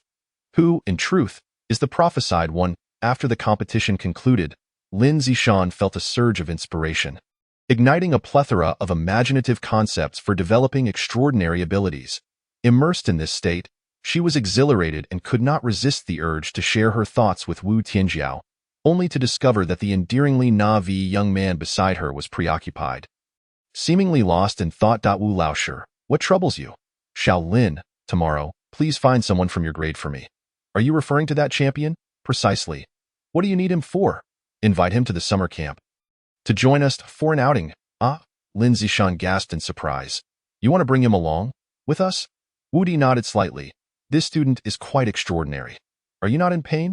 On their way downstairs, Wei Tong gazed at Yi Hai's arm in astonishment, her expression filled with incredulity. Moments earlier, she had discreetly tightened her fluffy tail around Yi Hai's wrist, applying enough pressure to splinter wood. Yet, Yi Hai appeared unfazed, allowing Wei Tong to lead him along. She was uncertain whether Yi Hai was enduring the pain or genuinely could withstand it, and hesitated to apply more force, fearing her tail might harm him. When faced with Wei Tong's inquiry, Yi Hai did not respond directly but instead countered. How sensitive is your tail? Does this feel anything when I touch it? Yi Hai grasped Wei Tong's tail and, almost instinctively, began to stroke it. The next moment, her tail fluffed up dramatically, expanding visibly. Wei Tong stood frozen in place, shivering. Let go of me. Wei Tong's face flushed red as she shot Yi Hai a glare. Subsequently, her tail flicked away from his hand, standing upright like a telephone pole, swaying uncontrollably. With a resounding crack, a tile on the wall was inadvertently shattered by Wei Tong's tail, showcasing her incredible power.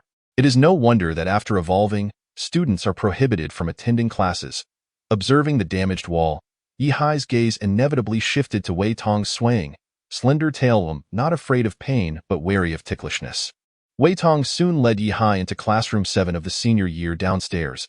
On this final day, teachers were preoccupied with gathering and organizing materials, leaving each class devoid of order.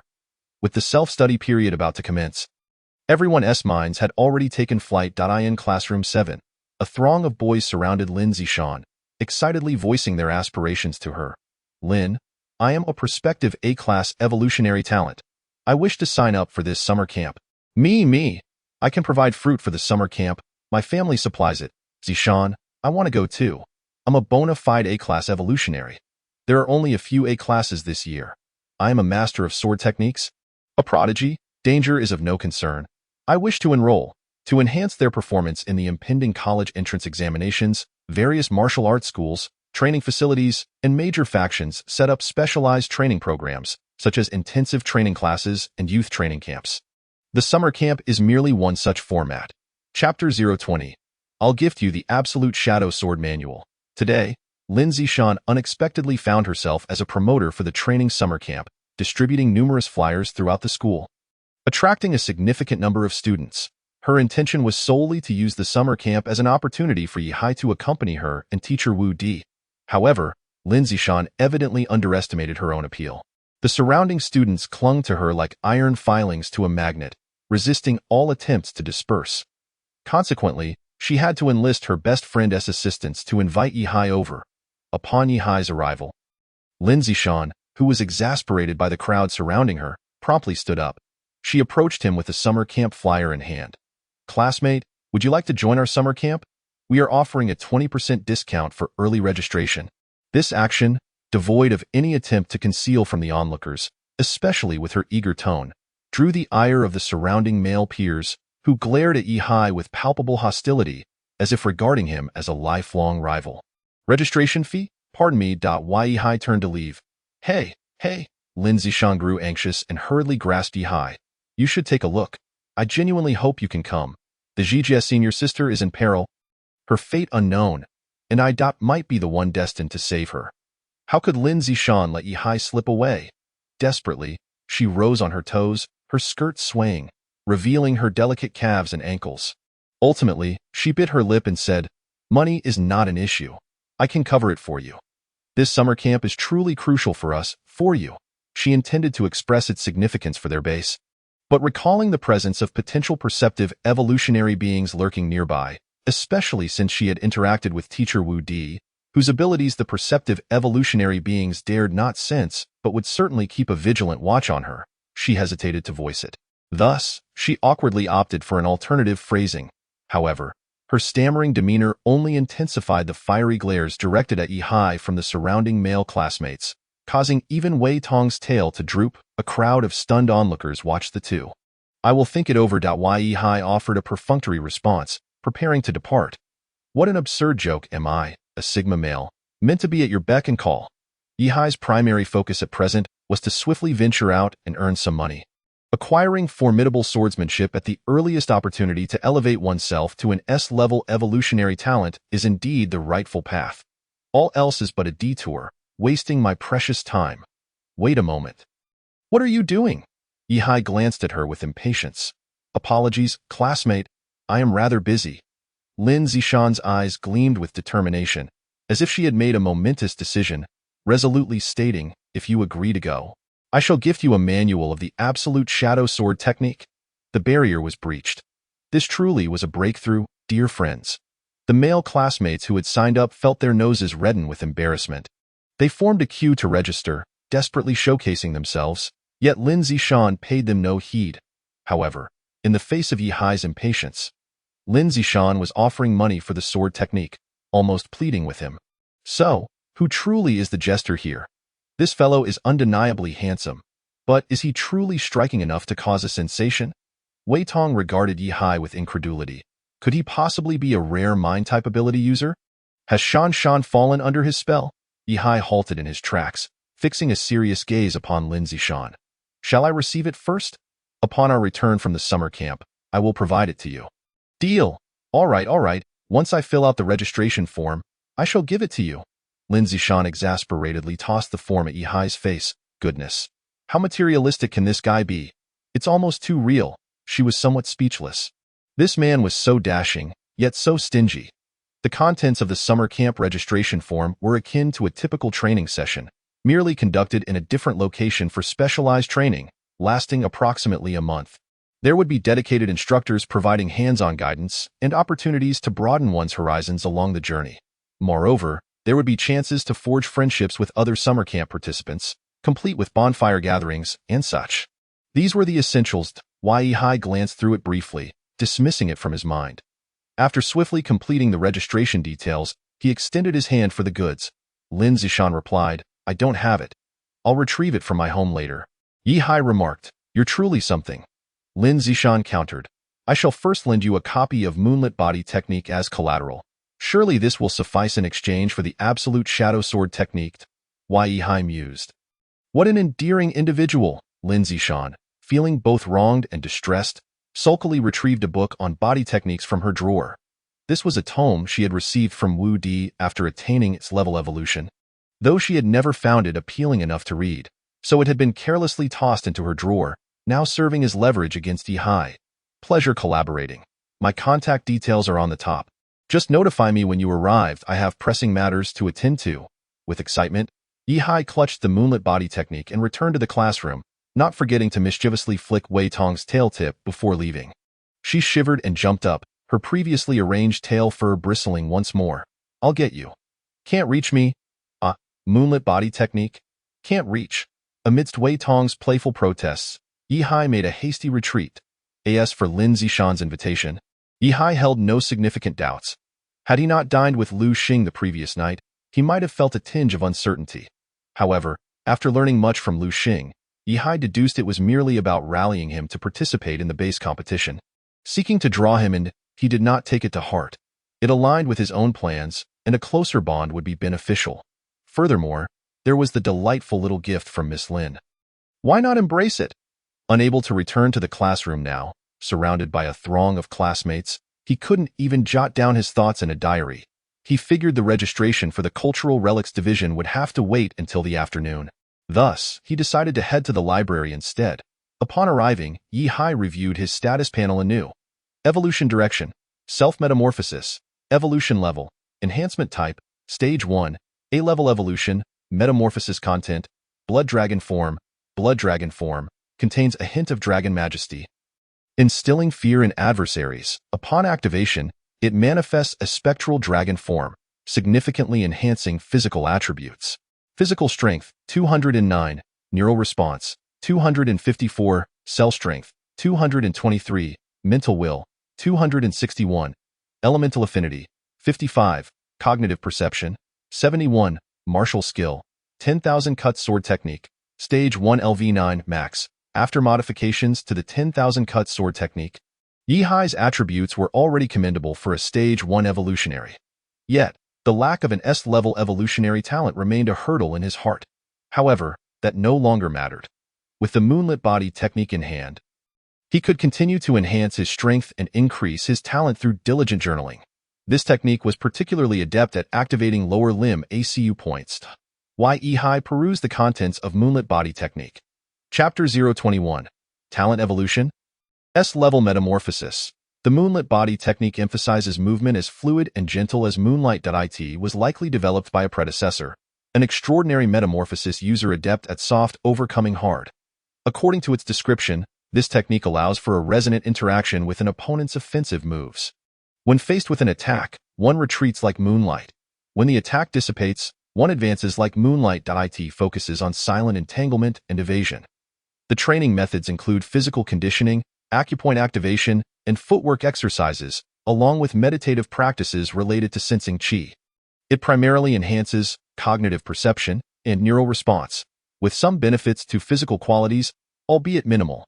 This technique possesses remarkable potential. Additionally, it complements my 10,000 Cut Sword Technique, allowing for shared utilization. Yihai silently committed the locations of the acupoints and meridians to memory. Then slowly opened his diary. On the familiar pages, he erased the previous entries and replaced them with new content, transforming all previous notes on practicing the 10,000 Cut Sword Technique into entries for the Moonlit Body Technique. Half an hour later, Yihai completed all revisions and closed the diary. In the past month, your bad habits. You diligently practiced the Moonlit Body Technique throughout the month, tirelessly honing your skills and clearing your meridians. You have gradually grasped the essence of the Moonlit Body Technique, beginning to delve into its mysteries. Your neural response and cognitive perception attributes have significantly increased, while other attributes have also seen some growth. Neural response 19, cognitive perception 17, physical strength 9, cell strength 3, elemental affinity 2, mental will 2.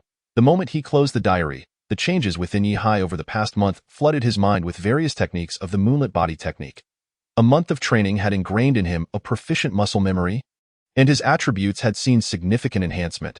The activation of acupoints left Yihai's lower body feeling indescribably invigorated. Although the increase in physical strength was merely in single digits, he felt as if his body had become several times lighter. Glancing at his martial skills panel, Yihai noted a new addition beneath the 10,000 cuts sword technique. Moonlit Body Technique, Stage 1 LV2. In the diary, Yihai took over half a month to sense the qi within his body. Only after finding the qi did he formally begin his training, thus his progress was a bit slower. However, having now grasped part of the martial skills, the next steps would be significantly easier. For the following half hour, Yihai continued the process, meticulously modifying his daily schedule from various angles, adjusting habitual practices. He could practically write with his eyes closed. It felt so second nature. By around 11:30 in the morning, Yihai completed the second round of diary modifications. And so on. During this month, you continued to refine the Moonlit Body Technique, and through acupoint activation and meditation, your physical prowess has grown even stronger. Your mastery of the Moonlit Body Technique has deepened, and your proficiency in its execution has improved. Due to the exquisite activation of your acupoints, your evolutionary talent has been further enhanced. As a result of this chain reaction, on the day of your evolution activation, your evolutionary talent rose from A to S level. You are now an S-level evolutionary, and your attributes have seen a tremendous increase. Yihai's body erupted with terrifying power once more. A wave of energy radiated outward from him, rustling the surrounding leaves. That moment, Yihai not only significantly enhanced the level of his Moonlit Body Technique, but also successfully advanced his evolutionary level to S level. Feeling the tumultuous growth of power within him, Yihai eagerly opened his attribute panel. Evolution Direction, Self-Metamorphosis, Evolution Level, Existence Type, Stage 1, S-Level Evolution, Metamorphosis Content, Blood Moon True Dragon, Blood Moon True Dragon. You possess two states, Human Form and Blood Moon True Dragon Form. Upon shifting to the Blood Moon True Dragon state, you wield various unimaginable powers. Physical Strength, 253-35, Neural Response, 324-51, Cellular Strength, 269-43, Mental Will, 292-29, Elemental Affinity, 76-19, Cognitive Perception, 150-62, Martial Skills, 10,000 Cut Sword Technique, Stage 1 LV9 Max. Moonlight Body Technique, Stage 1 LV5, a remarkable total attribute increase of 239 points, truly an impressive surge. Such a substantial enhancement in attributes has enabled Yihai to successfully join the prestigious 300 Club. Moreover, among his 6 attributes, 5 have already achieved triple digits, equaling the legendary senior from Zhijia High School. Notably, his mental will, physical strength, and cellular strength have all begun their ascent towards the 300 mark. Despite being an S-rank evolver, his comprehensive attributes have utterly overwhelmed Lin Zishan. It can only be said that within the S-rank domain, there exist varying levels of strength and weakness. What astonished Yihai the most was the unexpected shift in his evolution direction. After altering his past, he had surprisingly transformed from a reinforcement-type metamorph into an existence type. It is worth noting that evolvers progress through internal evolution of their cells, enhancing the physical body, and external formation of fields, elemental manipulation, ultimately branching into metamorphs and ability users. Within the sequence of metamorphs, there exist unique branches such as existence type, extraordinary type, reinforcement type, and perception type. Previously, Yihai's blood dragon form had evolved from the initial energy patterns, all belonging to self-enhancing abilities. Reinforcement type abilities typically exhibit superior overall physical qualities, often resulting in the emergence of special structures, such as beastification, gigantism, blood-sucking fangs, bone spines, and rapid regeneration, all characteristics of reinforcement-type metamorphs. Conversely, extraordinary-type metamorphs possess cells capable of storing unique energies, which they later manipulate for release. For instance, Lu Xing, the foremost swordsman of Ryu High School, is an extraordinary-type metamorph. The perception type is exemplified by the Sword King Yu from yesterday's arena, whose cerebral cortex exhibits heightened sensitivity to certain stimuli, resulting in enhanced perceptual abilities, blood perception, spatial awareness, X-ray vision, electromagnetic wave detection. These individuals do not form special fields and are unable to manipulate certain unique energies. Yet their sensory capabilities can surpass those of ability users. Lastly, there is the existence type, wherein the cellular nature fundamentally alters, transitioning from a carbon-based life form to a state capable of becoming energy-based or spiritual entities. This category of ability users possesses abilities such as flame embodiment, spatial blink, invisibility, nullification, and metallization. Initially, Yihai belonged to the reinforcement type metamorphs. However, after engaging in the meditation of the moonlight body technique and opening his acupoints, a marked transformation occurred within his body. This directly altered Yihai's evolution direction. He transitioned from the reinforcement type to the existence type. Yihai immediately sensed something amiss. When he ascended from B rank to A rank evolution, the pivotal moment was his acquisition of the 10,000 Cuts sword technique, which emphasized the resonance cultivation of blood and neural networks. Consequently, after his evolution, his ability transformed from the B rank dragon pattern to the A rank blood dragon. The catalyst for his advancement from A rank to S rank evolution was the moonlight body technique, which focuses on acupoint and energy meditation, resulting in increased attributes primarily in neural response and cognitive perception. Thus, Blood Dragon was directly upgraded to Blood Moon True Dragon. Yihai instantly recognized the emerging pattern. Following his past alterations through the diary, the trajectory of his evolution is indeed controllable. Chapter 022. The Mystery of the Diary. My evolution is controllable. Yihai's voice brimmed with disbelief, shaken by his own conclusion. If this is indeed controllable, does it imply that by mastering a few visualization techniques, he could potentially evolve into an ability user? If my hypothesis holds true, why Yihai's voice trembled. Is S-rank evolution truly the pinnacle of evolution? He could scarcely fathom the existence of SS-rank evolvers in this world. Might he become the world's first SS-rank evolver? And could there be even higher tiers beyond SS rank? Yihai's heart surged with astonishment. Furthermore, he found himself perplexed by his draconic attributes. To be frank, could it be that due to his past life as a dragon, his evolution direction in this life is similarly influenced by dragons? Initially, during his low-tier evolution, he possessed a formless evolution talent, also known as non-manifest evolution, merely enhancing his physical attributes without granting abilities. As his physical attributes improved, he manifested the earliest D-rank ability, skin reinforcement. Following this, he acquired the C-rank ability of energy patterns. These two dragon attributes remained latent and unmanifested. It was only upon reaching B rank that the draconic traits began to surface. Dragon patterns, Blood Dragon, Blood Moon True Dragon, the draconic attribute has consistently accompanied him, seemingly imbued with some profound significance. Is there a hidden secret within the human body, cells, and genetic inheritance that the current world has yet to uncover? After all, the ability to manipulate evolutionary abilities may be unique to Yihai, rendering it impossible for others to deduce patterns from the varying evolutionary tiers of the same individual. Why Yihai might be the world's sole control group, thus uncovering another special facet of the human body. Seizing an opportune moment when no one was around, Yihai contemplated experimenting with switching his cellular attributes, transforming directly into the Blood Moon True Dragon form, eager to discover the abilities it would bestow upon him. However, first, he decided to have a meal. Pondering over these matters would yield no immediate clarity. Yihai received a notification on his phone.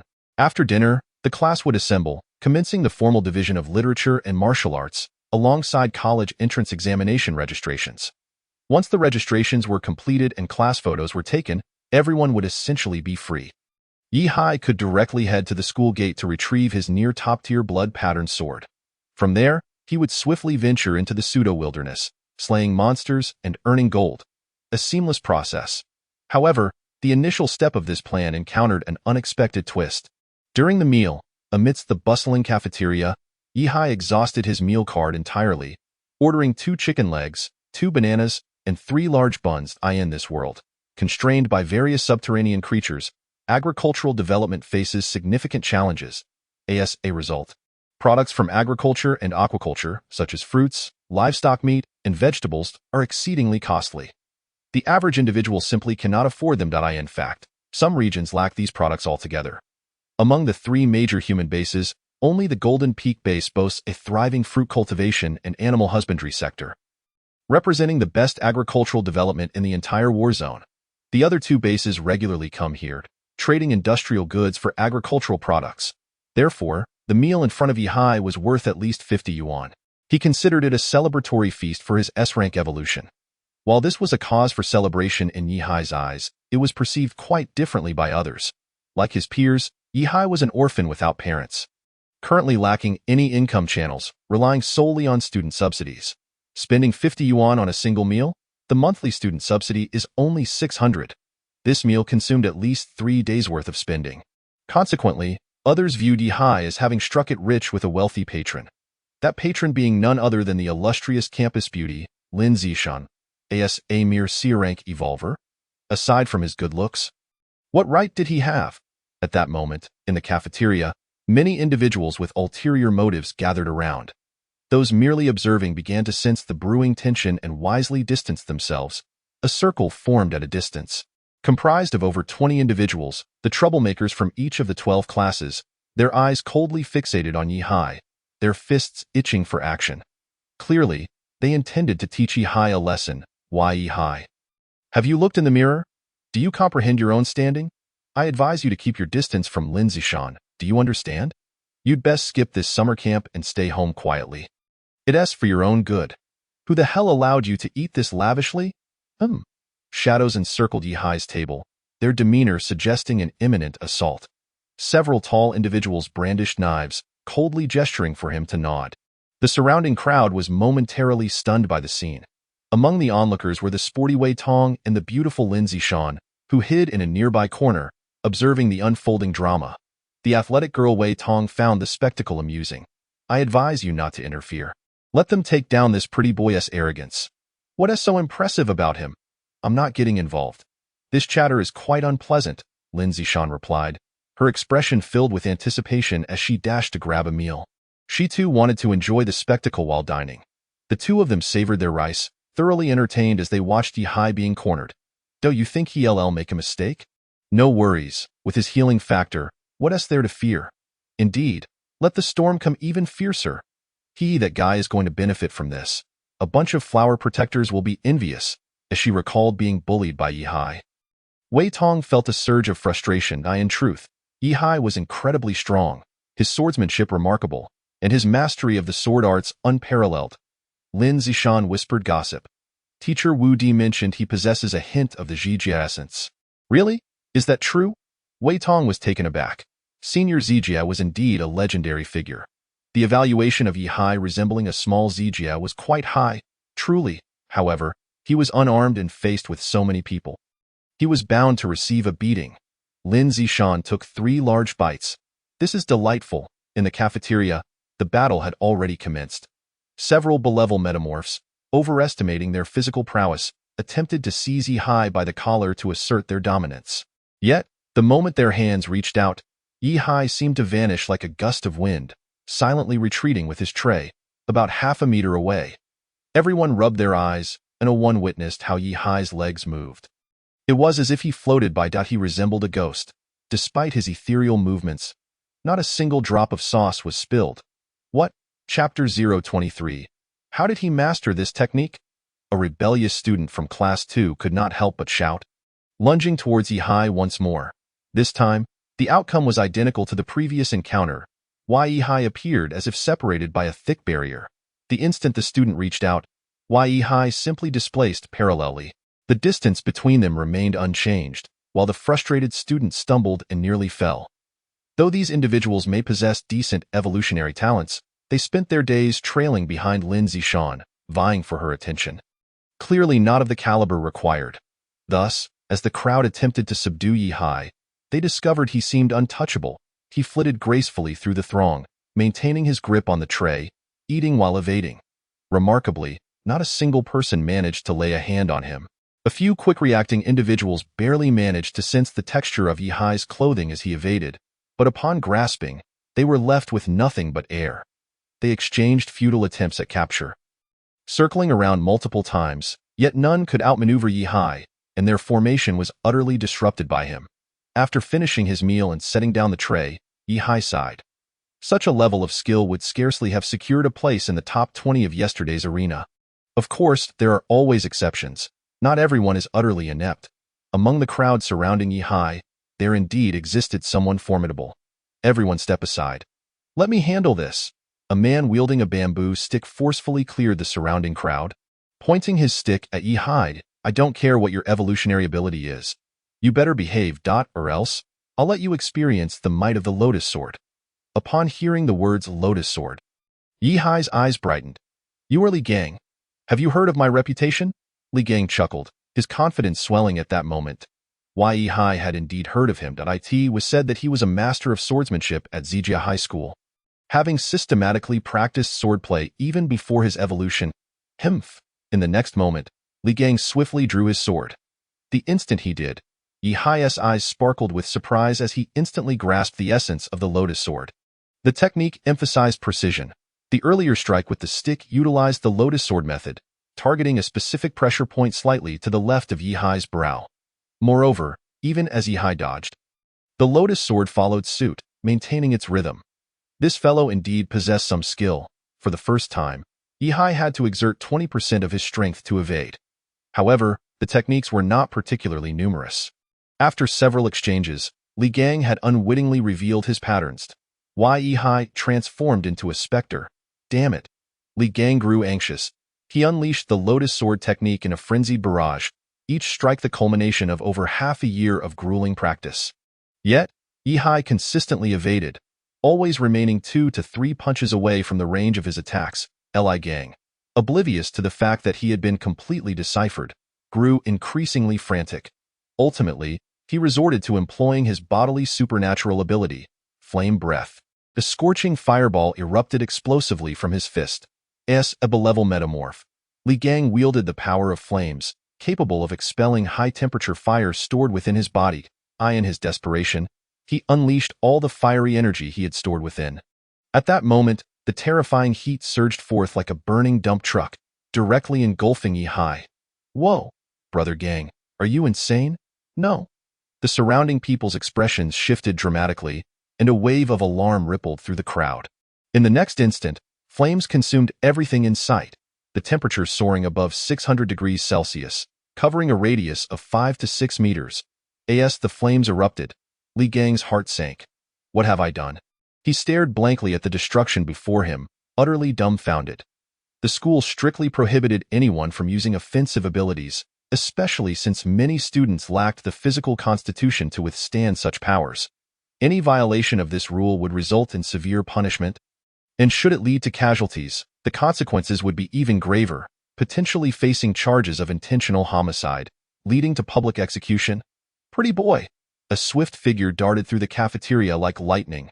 Crack! A tail lashed out, sending Li Gang flying. Following that, Wei Tong's tail whipped again, tracing the trajectory of a sword or blade, creating a fierce gust that suppressed the raging flames. A mere 5 to 6 seconds passed, and the flames, towering 2 to 3 meters high, ceased to burn. Wei Tong and the others nervously peered into the chaos. There was nothing but a charred table. Yi Hai! A sharp scream emanated from behind. It was Lin Zishan. Wei Tong, he stole your drumstick. On the playground, a crowd encircled a group of individuals, the onlookers pointing and whispering. Lin Zishan stood amidst them, her expression a mix of complexity as she consoled Wei Tong. Forget it. It's just a drumstick. I'll make him compensate you later. Is this just about a drumstick? Yeah. Wei Tong was utterly exasperated, resembling a frenzied she-leopard, her tail standing erect like a telephone pole. I saved him out of kindness, and he stole my drumstick. Moreover, he was right behind me when I saved him. That scoundrel watched me without a word, leaving me humiliated. Wei Tong gritted her teeth, her fists clenched, her voice a fierce whisper. This thief! The principal, the dean, and the class supervisors glared at Yi Hai and Li Gang. The naive-looking boy seated at the back rested his chin on his hand, enjoying the spectacle. What can I say? It's the last day at school, and you're all causing trouble, fighting, brawling, even using special abilities. Do you still want to graduate? Do you still want to register for the college entrance examination? Is anyone capable among you? The principal scolded those in front of him with a grim expression. Meanwhile, the grease-streaked Yi Hai raised his hand. Principal, they started it. I didn't participate. I was the one being attacked. The moment he spoke, the dean interrupted him, frowning. Nonsense. You mean to say you fought them all alone, right? Yi Hai nodded. Everyone can testify. This statement left the principal astonished as he scrutinized Yihai. You mean to say you fought a group alone and didn't he lose? To be precise, they were the ones ganging up on me, and didn't he win, Yihai corrected. The principal and other teachers turned towards the surrounding witnesses, who nodded in agreement. Indeed, that was the case. How did you manage that? You evaded over 20 people. I possess innate strength, teacher. Not far away, Lin Zishan, who was soothing Wei Tong, suddenly paused. She recalled everything that had just transpired and said with some surprise, Tong Tong. Think about it. Wasn't Yihai's movement technique somewhat familiar?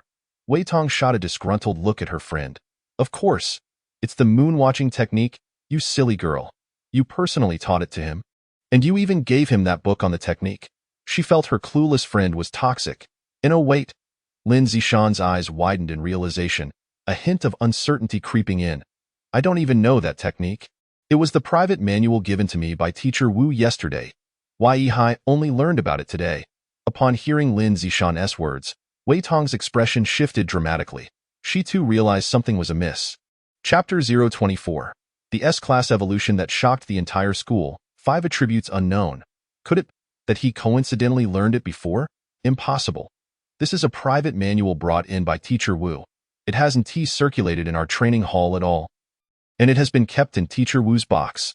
You mean to say, he spent an entire afternoon, and has already? Wei Tong stammered, gasping in shock, her expression turning extremely astonished. The two understood the significance of this matter and rushed to the naive boy to discuss it. What? Such a thing exists?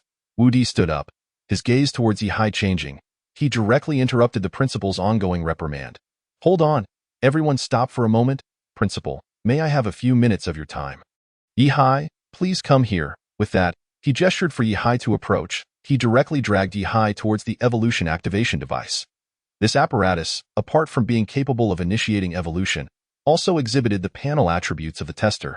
Yihai felt averse to revealing his abilities, yet in the presence of this Teacher Wu, he found himself utterly powerless to resist. He felt as though he were contending with an immovable mountain. With a physical strength of 250 points, a sense of despair washed over him, leaving him feeling helpless. Along the way, he was even struck by the irate Wei Tong's tale. Yihai found himself firmly pressed against the testing device, unable to move. As the evolution activation device whirred to life, waves of energy slowly expanded from Yihai's center, a terrifying pressure, instilling fear in the hearts of all present. Gradually erupted from him. Strands of colorful light flowed around Yihai's body. In that moment, the expressions of those on site changed dramatically. This was an anomaly, boom, with a sudden jolt of the space around them. Yihai's panel was displayed in the void. Evolution direction, self-transformation, evolution level, existence class, first order, S-class evolution, transformation content, Blood Moon True Dragon, physical strength, nervous reaction, cell strength, mental will, elemental affinity, 76, cognitive perception, silence. The entire area fell into an eerie stillness. Crack. Was that something snapping? Oh, it was Li Gang's jaw. The next moment, the stunned crowd erupted into unimaginable expressions of horror. What the hell? Another S-class evolution? Oh heavens. What kind of monster is this? 5 question marks. Does this rival our school's legendary senior? Our school hasn't produced an S-class evolver in over a decade. And now there are 2 in 1 year. A double whammy? God. These attributes are terrifying. 5 question marks. If I were to combine all my attributes, I still might not measure up to a single one of his. Aside from elemental affinity, he has almost no weaknesses, all above 100. Gazing at the attributes displayed on the device, Lin Zishan and Wei Tong were both left dumbfounded. They exchanged glances, witnessing each other's pupils constrict in astonishment, and spoke in unison, their voices trembling. Little Zijid, Wu Di was a man of considerable experience, yet even he was momentarily stunned, holding onto Yihai's hand for several seconds before asking, "Where do you wish to go?" Yihai was caught off guard by the unexpected question. Huh? It's nothing, nothing. Realizing he had been lost in thought, Wu Di instinctively employed persuasive tactics to recruit him. Under the astonished gazes of the crowd, he directly took Yihai and Lin Zishan away in front of the principal.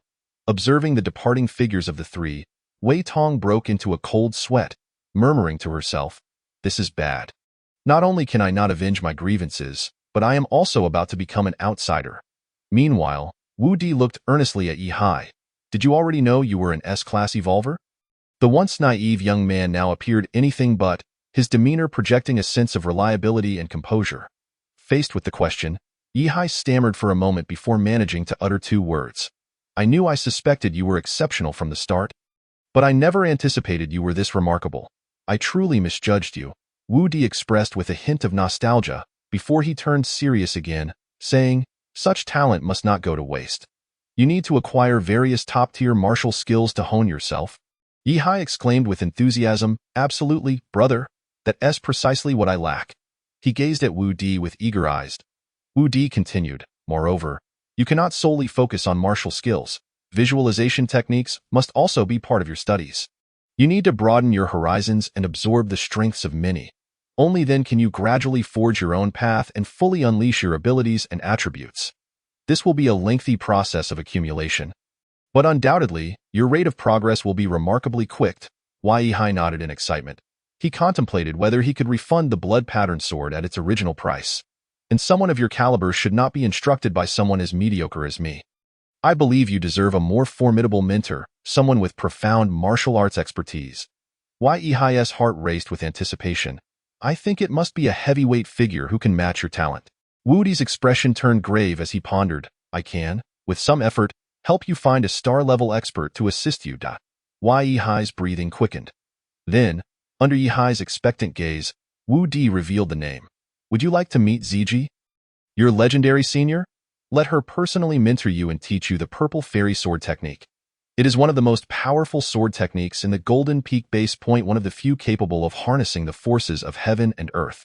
Lin Zishan, who had been listening intently, displayed an envious expression and lamented, "Oh heavens, the Purple Fairy Sword technique. Why don't I have such an opportunity? I am an ability user. Can't I learn the Purple Fairy Sword technique from Senior Ziji?" Her face was a mix of envy and jealousy. Regrettably, the answer was no. Wu Di patted Yi Hai on the shoulder earnestly, stating, "Only he, only this child, can inherit the legacy of the Purple Fairy Sword technique and unleash its true potential." Lin Zishan gazed at Yi Hai with a mixture of anguish and jealousy, her voice filled with grievance. "No, this news is utterly disheartening. Why am I not a metamorph? Woe is me." She covered her face in despair and wept. Lin Zishan, I apologize for what happened earlier. It was just a joke. By the way, thank you for inviting me to join this summer camp. Yi Hai consoled her. Despite both being S-class, he alone had the privilege of meeting Senior Ziji to learn the legendary sword technique. Yi Hai felt this was somewhat unfair to Lin Zishan. How annoying, how distressing. However, Lin Zishan, in her sorrow, quickly dashed away, her steps swift. Yi Hai pointed at Lin Zishan's retreating figure, feeling that something was amiss. "Hiss, don't overthink it. Zishan just has a bit of a petty side. It's nothing." Wu Di reassured him, patting Yi Hai's shoulder. "Women's hearts are as deep as the ocean. Let us not dwell on that, for now. You should prepare yourself. We'll set off in 3 days. Ziji has long expressed her willingness to take on disciples, especially since you are her junior. Coupled with my connections, it should be smooth sailing." 2 words, all set. Yi Hai felt a surge of excitement. He had heard of the Purple Fairy Sword technique. It was indeed a top-tier sword technique of textbook quality. Currently, theories about it circulated online, with many analyzing its intricacies. The brilliance of this technique was extraordinary. Merely grasping the basics would suffice for a lifetime. At present, there was no circulating version of the Purple Fairy Sword technique in the entire war zone. Some sword masters who had consulted Ziji had attempted to deduce its content and produced a pseudo-sword manual, but even that was exorbitantly priced, far beyond his means.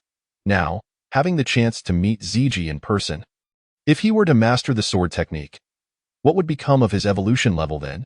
Yi Hai dared not even imagine. However, I must mention beforehand, when meeting Ziji, I will set up some trials. It's not a big deal. The main focus will be on testing your adaptability and response to danger. Ziji has a preference for clever students. After you undergo these experiences, you will have grown, and I will have something to discuss with her. What do you think?" Wu Di stated earnestly. Indeed, there was no fault in this reasoning. Yi Hai nodded deeply. testing is essential. At 2 o'clock in the afternoon, Yihai completed the registration for the martial arts program and signed up for the college entrance examination. At 2:30, the entire class posed for a group photo. At 2:45, all the students and teachers of the senior year gathered for a commemorative photo. During this time, Yihai experienced a taste of celebrity status, as he had indeed become well known. During the group photo, classmates, teachers, directors, and even the principal all crowded around him, vying for a prime position. Consequently, the class photo ended up being taken over 20 times, each featuring Yihai with various classmates and teachers. Everyone wanted to bask in the glory of the S-class evolver, this future notable figure. Lin Zishan also faced the same predicament, though she seemed to have grown accustomed to it long ago. At 3 o'clock, classes were dismissed and self-study commenced, with only 3 months remaining until the college entrance examination. At 3:05, Yihai hurried to the school gate to collect his package, the Blood Pattern Sword. Blood Pattern Sword Subtop Configuration. Accompanied by an exceptionally potent bleeding effect, each instance of damage can stack bleeding damage. Optional technology: fine particle vibration technology, wind resistance coating, spatial embedding technology, blood flame energy, positioning recall matrix, nanomolecular construction. The Blood Pattern Sword resembles a magnificent crimson gem, its entirety, from the tip to the blade and the hilt, exuding a crystal-clear brilliance. This unique polishing technique and material usage render the Blood Pattern Sword a veritable work of art. It possesses a certain heft. Yihai weighed it in his hand, estimating it to be around 30 kilograms, roughly equivalent to the weight of a small schoolchild. For individuals with a physical constitution barely exceeding 100, wielding the Thousand Cuts sword technique would indeed be quite challenging. However, given Yihai's extraordinary physical prowess, 30 kilograms was manageable. Furthermore, the Blood Pattern Sword is equipped with a variety of supplementary technological enhancements, such as nanomolecular construction and fine particle vibration technology, both of which are commendable additions. If translated into the gaming realm, it could be likened to enchanted attributes. The equipment inherently bestows bleeding and stacking damage effects. Additionally, it boasts enhancements in damage output, attack speed, a quick access equipment bar, built-in skills, automatic looting, and automatic durability recovery. 6 formidable attributes in total. In the chest, alongside the Blood Pattern Sword itself, lay a heavy bracelet and 6 energy capsules. This bracelet serves as an exclusive spatial accessory for the Blood Pattern Sword. Unlike spatial rings, the bracelet requires no mental scanning. It simply materializes the sword into his hand upon activation. Moreover, the technology for summoning the Blood Pattern Sword back is also integrated into the bracelet, offering unparalleled convenience. The 6 energy capsules can also be stored within the bracelet's internal space, each capsule reserving the release energy for Blood Flame / .1 capsule conveniently holds enough energy for 3 releases. Once depleted, they can be recharged at weapon shops. Technology indeed transforms lives, Yihai mused. After over an hour of various biometric, bioelectric, brainwave, fingerprint, and neural pattern authentication, he bound all the information of the Blood Pattern Sword to himself. This effectively made it his personal equipment. Provided he does not resort to illegal modifications in the black market, the multitude of functionalities of the Blood Pattern Sword would remain inaccessible to others. At this moment, the clock struck 5 in the afternoon. Over the past month, you have diligently practiced your Moonlit Body technique. At long last, you have completely mastered the essence of the Moonlit Body technique in this evolutionary stage. Your agility has reached perfection. Your various attributes have been enhanced to differing degrees. After penning this entry in his journal, the Moonlit Body technique finally reached its maximum level, and Yihai felt his body becoming remarkably agile. He had elevated all aspects of himself to the current limits of enhancement. The tome of Moonlit Body technique now only retained the function of redeeming a deposit. Yihai glanced at his attribute panel. Evolution direction, self-metamorphosis, evolution level, existence system first stage, S-class evolution, metamorphosis content, Blood Moon True Dragon, Blood Moon True Dragon. You possess 2 states, human form and Blood Moon True Dragon form. Upon switching to Blood Moon True Dragon, you wield various unimaginable powers. Body strength, 267, neural reaction, 346, 22, cell strength, 271, 4, mental will, 299, 7, elemental affinity, 79, 3, cognitive perception, 167, 17, martial skills, Thousand Cut Sword Technique, First Stage LV9 Max. Moonlit Body Technique, First Stage LV7 Max. With 2 max-level martial skills, an average physical attribute exceeding 300, a sub-top blood pattern sword, and an unused S-class evolutionary ability, Blood Moon True Dragon. Yi-Hai licked his lips. It was time for him to venture into the pseudo-wilds to test his strength, slaying monsters, honing his skills, earning evolution points, and making money.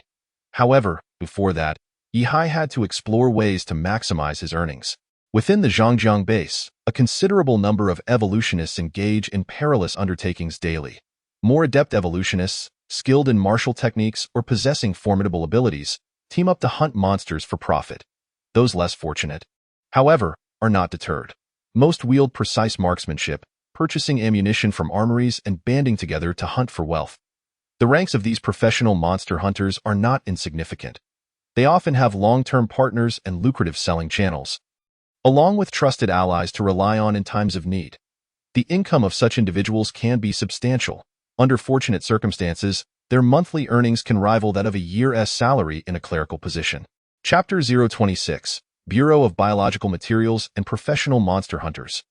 After all, they are risking their lives for their livelihoods in this world. Subterranean creatures originating from below have proliferated to the surface due to the rapid expansion of the planet, with numbers far exceeding that of humanity by tens of thousands, if not hundreds of thousands. Their bodies are replete with treasures. The energy sector, military industry, manufacturing, processing, textiles, agriculture, and catering. All industries are in constant pursuit of subterranean monsters, with demand far outstripping supply. Some seek pelts, others bones, blood, or even eyes. This gave rise to the specialized Bureau of Biological Materials, which inherited the database from the forensic department, categorizing and numbering various subterranean creatures, assigning them names, and ultimately developing a comprehensive biological pricing guide for the entire industry. This includes retail prices, wholesale prices, and the value of different body parts, along with parameters affecting price such as freshness, completeness, and contamination levels. There are also specialized appraisers to assess the value of rare monsters. In the East Asia War Zone, there are 20 or 30 bases, each with dedicated acquisition agencies. After collection, the materials are uniformly packaged and sent to factories for processing. This represents an entire industry chain of commerce. Many professional monster hunters have amassed wealth through this department. The Zhangjiang base is home to 6 acquisition points for biological materials, corresponding to the import and export of 6 bases, ensuring that the spoils of professional monster hunters can be sold immediately upon entering the base. This moment, Yi-Hai headed directly to the nearest acquisition point. Upon arrival, he was met with a pungent stench that made his head throb. Make way! Make way! This is the blood and brain matter of a second-class scarlet beast. Brothers, don't block my path to fortune. What the hell? Over 20 fire Shin cattle. Did you clear out the entire nest? This is a massive score. Brothers, let us celebrate. May I ask where you guys obtained that elite thunder spirit monster?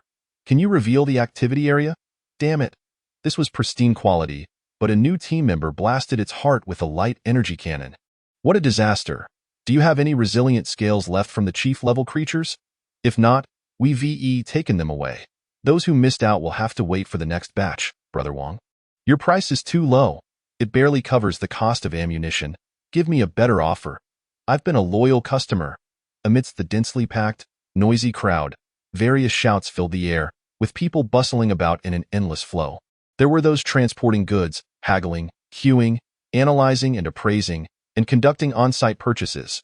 An array of figures could be found here. It resembled a chaotic fusion of a slaughterhouse, a market, an armory, a junkyard, and a parking lot. In this market-like venue, various off-road vehicles and infantry fighting vehicles were parked, laden with spoils from recent battles in the pseudo-wilds. Professional monster hunters retrieved their spoils from spatial rings, categorizing them for sale at different windows. With over 20 windows available, transactions occurred in nearly every corner. Professional staff promptly handled the acquired biological materials, dragging them into cold storage for processing. Some individuals eagerly gathered around rare subterranean monster corpses, observing the appraiser's price evaluations. The central LED screen displayed daily trends in the pricing of biological materials, along with special acquisition bounties from factories, drawing the attention of many professional monster hunters. With the bracelet on his wrist, Yi-Hai stood before the large screen, scrutinizing the colorful data. Moon Beast, 3,500 yuan each, found in the vicinity of the Deer Forest. Acquisition conditions: heart and bones must remain perfectly intact. Fire Dragon Blood, 580 yuan per kilogram, found within 20 kilometers of the Yin Mountain area. Acquisition conditions: must be free from contamination, maintaining freshness and temperature. Magic Bone Monster Bones, 300 yuan per kilogram, found in the Long Mountain area. Acquisition conditions: must be second class or above, bones should be largely intact. Leafworm, 20 yuan each, found in the southeastern corner of Area 4. Acquisition conditions: must not rupture the cocoon. Two-headed Wolf Beast, 3,000 yuan each, found near Supply Station 9. Acquisition conditions: cause of death must be slicing wounds. Thousand Joy Grass, 500 yuan per kilogram, found in the northwest direction of Area 3. Acquisition conditions: must not discolor, dry, and should be cultivatable. A plethora of acquisition bounties overwhelmed Yihai's senses. Generally, the purchase price for a complete first-class monster ranges from 100 to 500 yuan. The price for parts can be as low as a few yuan to several tens of yuan per kilogram. However, the prices for these subterranean creatures are exceptionally high, often reaching several thousand to tens of thousands for a single specimen. Of course, such elevated prices are not without reason. Either it is due to the fact that it is a second-tier subterranean creature whose power is comparable to that of a human second-tier evolution, or it is because this monster is rare and difficult to find. Alternatively, the conditions for capturing it may be troublesome and the storage conditions exceedingly stringent. Capturing certain monsters may even require specialized cages, blood storage containers, and other such apparatuses. Only those acquired in this manner hold any value. If one merely kills the monster without preserving its materials, the selling price will not be particularly high. In other words, if one wishes to undertake high-reward bounty missions, it is imperative to specifically purchase professional storage equipment. Just as Yihai was examining the bounty list, a sudden commotion erupted at the acquisition point. Accompanied by gasps of astonishment, a 6-member monster hunting team rushed over, eagerly gazing at the corpse of a subterranean creature. Silver Teacher, hurry! Please assess this. There's something inside its belly. What kind of subterranean monster is this? It can actually manipulate the mind. 2 of my team members lost their arms trying to kill it. Can you determine how much this creature is worth? They carefully placed a desiccated subterranean creature's corpse on the ground. Strangely, upon contact, it did not touch the ground but instead floated about 30 centimeters above it. Silver Teacher, known as Yinshan, is the chief appraiser at the acquisition point and a sensory evolutionist. He immediately approached the corpse, his eyes glowing as he examined the subterranean creature before him. A large crowd gathered around, curiously observing the mysterious corpse. Yihai also blended into the crowd, astonished by the sight.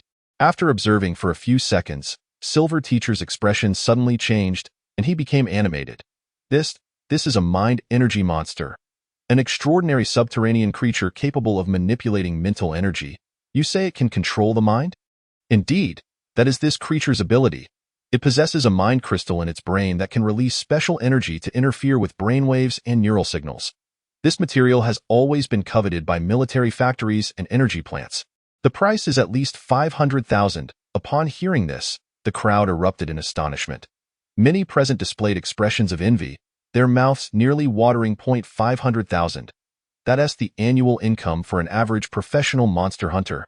This is a massive windfall. Truly. Ha ha ha. This is fantastic. Quick, call someone. Let us not have the brother with the amputated arms receive a molecular energy prosthetic. Let him switch to a neutrino energy prosthetic instead. No. Grit your teeth and opt for a crimson structure. The 6 team members were overwhelmed with excitement. Once this job was completed, each of them could pocket several months' worth of income. I'm speaking of the price for a completely preserved specimen. Just then, the chief appraiser Yinshan's words fell like a bucket of cold water. Unfortunately, you won't be able to preserve it. Its mind energy is nearly depleted. From my perspective, this thing has already faded to a semi-transparent state. I can only guarantee a price of at least 60,000. If you wish to sell it to us, it can only fetch 60,000, at most 65. If you find this price unsatisfactory, you may go directly to the energy or arms factories to see what they are willing to offer. The Biological Bureau can assist you with storage for 500 per hour. His remarks caused the previously jubilant crowd to become enraged. pounding their chests in frustration. Damn it, we celebrated too soon. 500,000 reduced to 60,000. Let us call the two brothers and have them switch back to the molecular energy prosthetics. At the very least, let us add a wind-resistant coating to make it look more appealing. Chapter 027. A new genre emerges, blood flow. After the crowd dispersed, Yi-Hai wore a contemplative expression. Clearly, the preservation and storage of corpses are nearly as crucial as the act of monster hunting itself. Are there any tasks that involve the 1,000-cut sword technique and the blood pattern sword that do not affect preservation? Yi-Hai furrowed his brow slightly. Initially, he focused solely on the intensity of monster hunting, neglecting the integrity and storage condition of the corpses. His blood pattern sword belonged to the blood-type weapon category, making it nearly impossible to undertake tasks involving blood acquisition. By the time subterranean creatures die, their blood is typically drained. Furthermore, energy-based creatures are also not worth considering. After searching for quite some time, he indeed found a task that met his criteria: Ghost Blood Beast Skeleton, 450 yuan per kilogram, frequently found near supply station number 3. Acquisition conditions: blood must be drained within 5 minutes post-mortem to prevent contamination, and the structure must be largely intact. The Ghost Blood Beast is a creature that often appears near supply station number 3. This subterranean creature possesses formidable strength, and its blood is toxic and corrosive. When it dies, its blood does not harm itself, but afterward, it will corrode its own body. The skeleton of this creature can yield a special catalyst that enhances the efficiency of numerous energy refining processes, making it a highly valued biological raw material for energy factories, hence the price of 450 yuan per kilogram. Yi-Hai was somewhat taken aback. His monthly student stipend of 600 yuan is equivalent to the skeleton of less than 3 pounds of ghost blood beasts. No wonder so many professional monster hunters. Once they discover a lucrative path, the money flows in swiftly. Yi-Hai silently noted the relevant information and hunting grounds of the ghost blood beast before turning to leave the acquisition point. Right outside the acquisition point is the gateway leading away from the base and into the pseudo-wilderness. This open area in front of the gate was particularly lively, with various monster hunting teams clustered together. Some were resting or maintaining their vehicles, while others held signs, loudly recruiting members. The Fire B team in Zone 2 is missing a healing-oriented member. We have strong output and powerful fire coverage. Join us quickly. We need 2 control-oriented members. Once we're full, we'll depart. The Wolf Nest Assault Team. Close combat specialists only. No beginners. Looking for a driver. Anyone familiar with driving can join. Seeking an armed vehicle driver. The square was packed with teams, with over 1,000 people present. The air was filled with the sounds of enthusiastic recruitment. Some who had just returned from the pseudo-wilderness lounged on their vehicles, basking in the sun. Bro, are you melee-oriented? Just awakened? How about joining our team? What abilities do you have? Can you tank? If you can, we have a secondary tank position available. Will you join? Which high school did you attend? We a pure high school assault team, mainly for efficient leveling up. Shall we set off together? Hey buddy, are you a sensory type? Joining our team guarantees a salary, and loot is shared. Various professional monster hunting teams were inviting Yi-Hai to join, but he politely declined all offers. After presenting the relevant credentials at the gate, finally, at precisely 6 o'clock in the evening, Yi-Hai stepped out of the Zhangjiang base and into the pseudo-wilderness. In this world, evolutionists must kill as many subterranean creatures as possible to gain evolution points. Thus, the front line of the East Asia War Zone is not strictly about exterminating every subterranean monster. Periodically, batches of first and second-tier subterranean creatures are released, filtering out those of third tier and above, allowing the area outside the base to be filled with various roaming creatures. Moreover, depending on the specific area, the tier of subterranean creatures exhibits a tiered disparity. Hence, this place is also referred to as the pseudo-wilderness, a man-made zone teeming with subterranean monsters. First and second-tier evolutionists can evolve themselves by slaying these subterranean creatures. Of course, despite being a pseudo-wilderness, these subterranean monsters remain exceedingly dangerous and terrifying.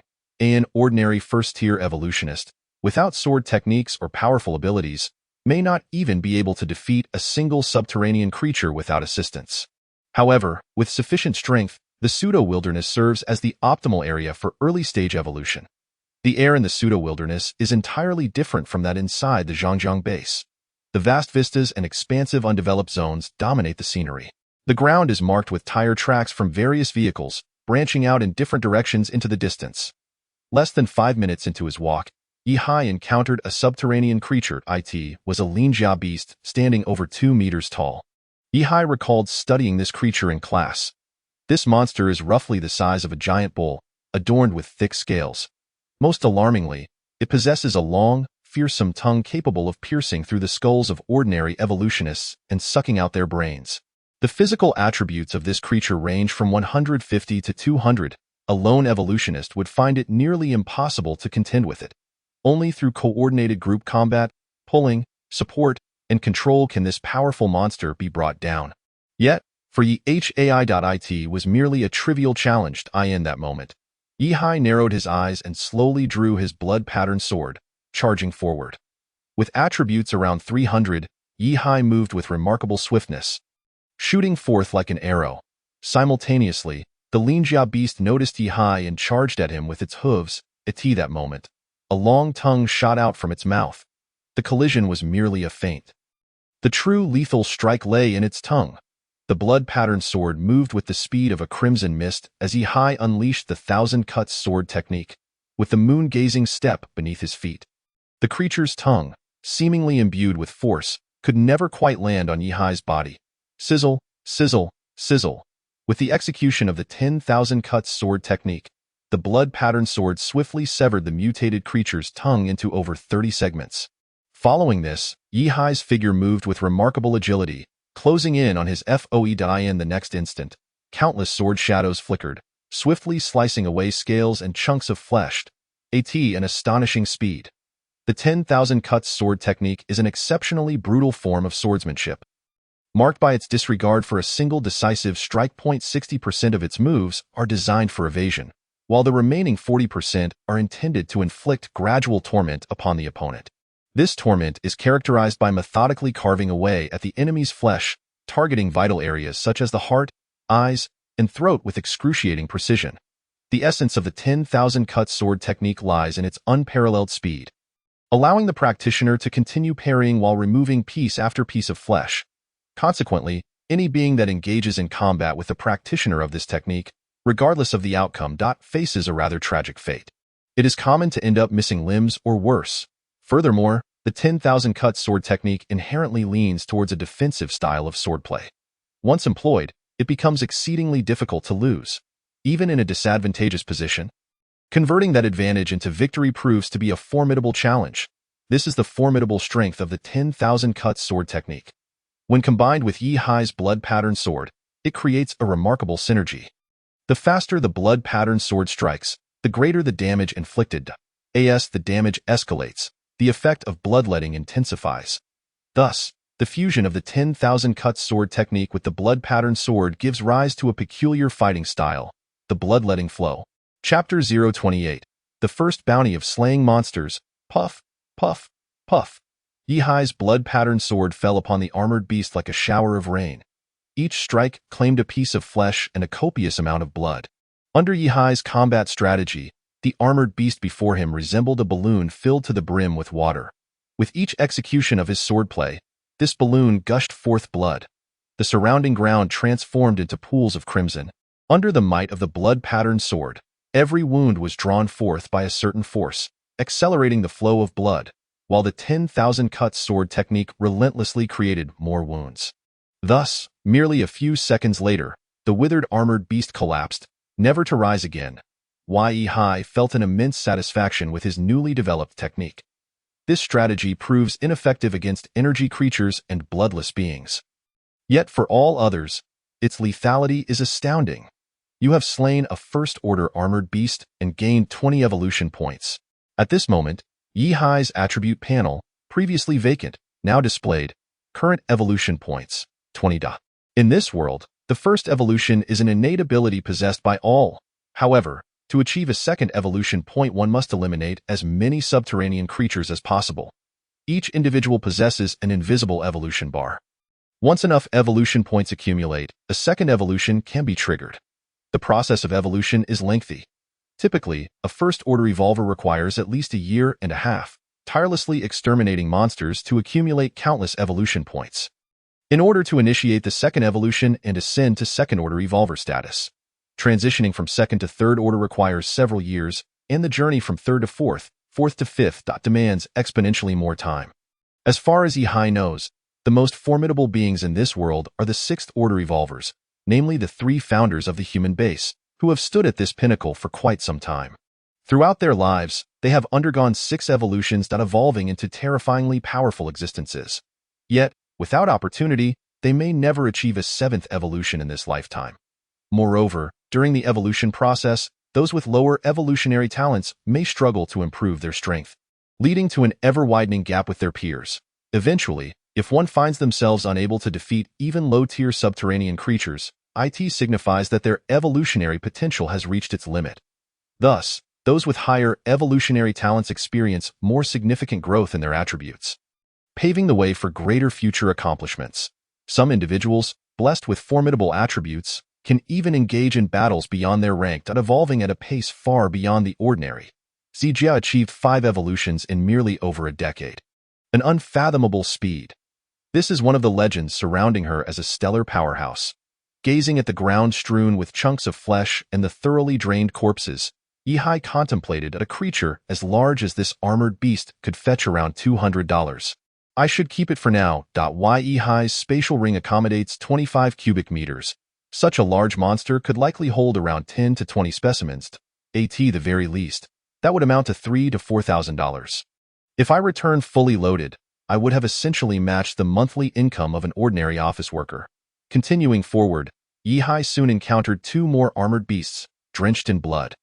You have slain a first-order armored beast and gained 22 evolution points. You have slain a first-order armored beast and gained 18 evolution points.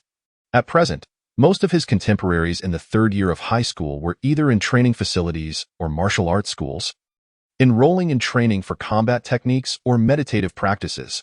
The remainder were diligently honing their bodies or enhancing their abilities. Few could simply wake up and venture into the wild to slay monsters. And those who did typically traveled in groups, often hiring an experienced adult to accompany them. A lone slayer like Yihai is a rarity. It would be hard for others to believe.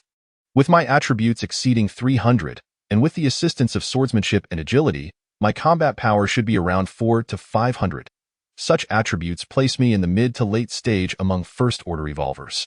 Venturing into the 3rd region should pose no significant issues. The attribute strength of first-order evolvers generally ranges between 2 to 3 digits. Some late-stage first-order evolvers can possess attributes as high as 700 or 800 before their 2nd evolution. Yihai's attributes, far surpassing those of the early stage, are already quite formidable. He resolved to head directly to Supply Station 3, to hunt the Blood Nether Beast. Where are you headed, brother? Want to join our team? Impressive, man. You're out here solo hunting monsters, a true expert. This fellow? Wow, you're quite formidable. Along the way, Yihai encountered numerous caravans, all dedicated to monster hunting. Many invited him to join their ranks, but he politely declined. After more than half an hour of travel, Yihai had dispatched several subterranean creatures. From initially taking several minutes to defeat one, he quickly became adept, managing to drain blood in about a minute. In no time, his spatial ring was filled with a dozen subterranean creatures. These beings, not killed by firearms but bled to death, retained their bodies intact and in excellent condition. Even if sold, they would command a decent price. Do you have slain a first-order fire demon beast and gained 25 evolution points? You have slain a first-order tongue demon and gained 28 evolution points. You have slain a first-order tongue demon and gained 15 evolution points. Checking his attribute panel, Yihai had accumulated over 300 evolution points. His spatial ring was now 2/3 full. Ahead lay Supply Station 3. Yihai gazed at the fortified steel structure surrounded by metal barriers. This station serves those who hunt monsters for a living, featuring a hospital for timely medical assistance, an arms depot, a weapons store, and resting areas.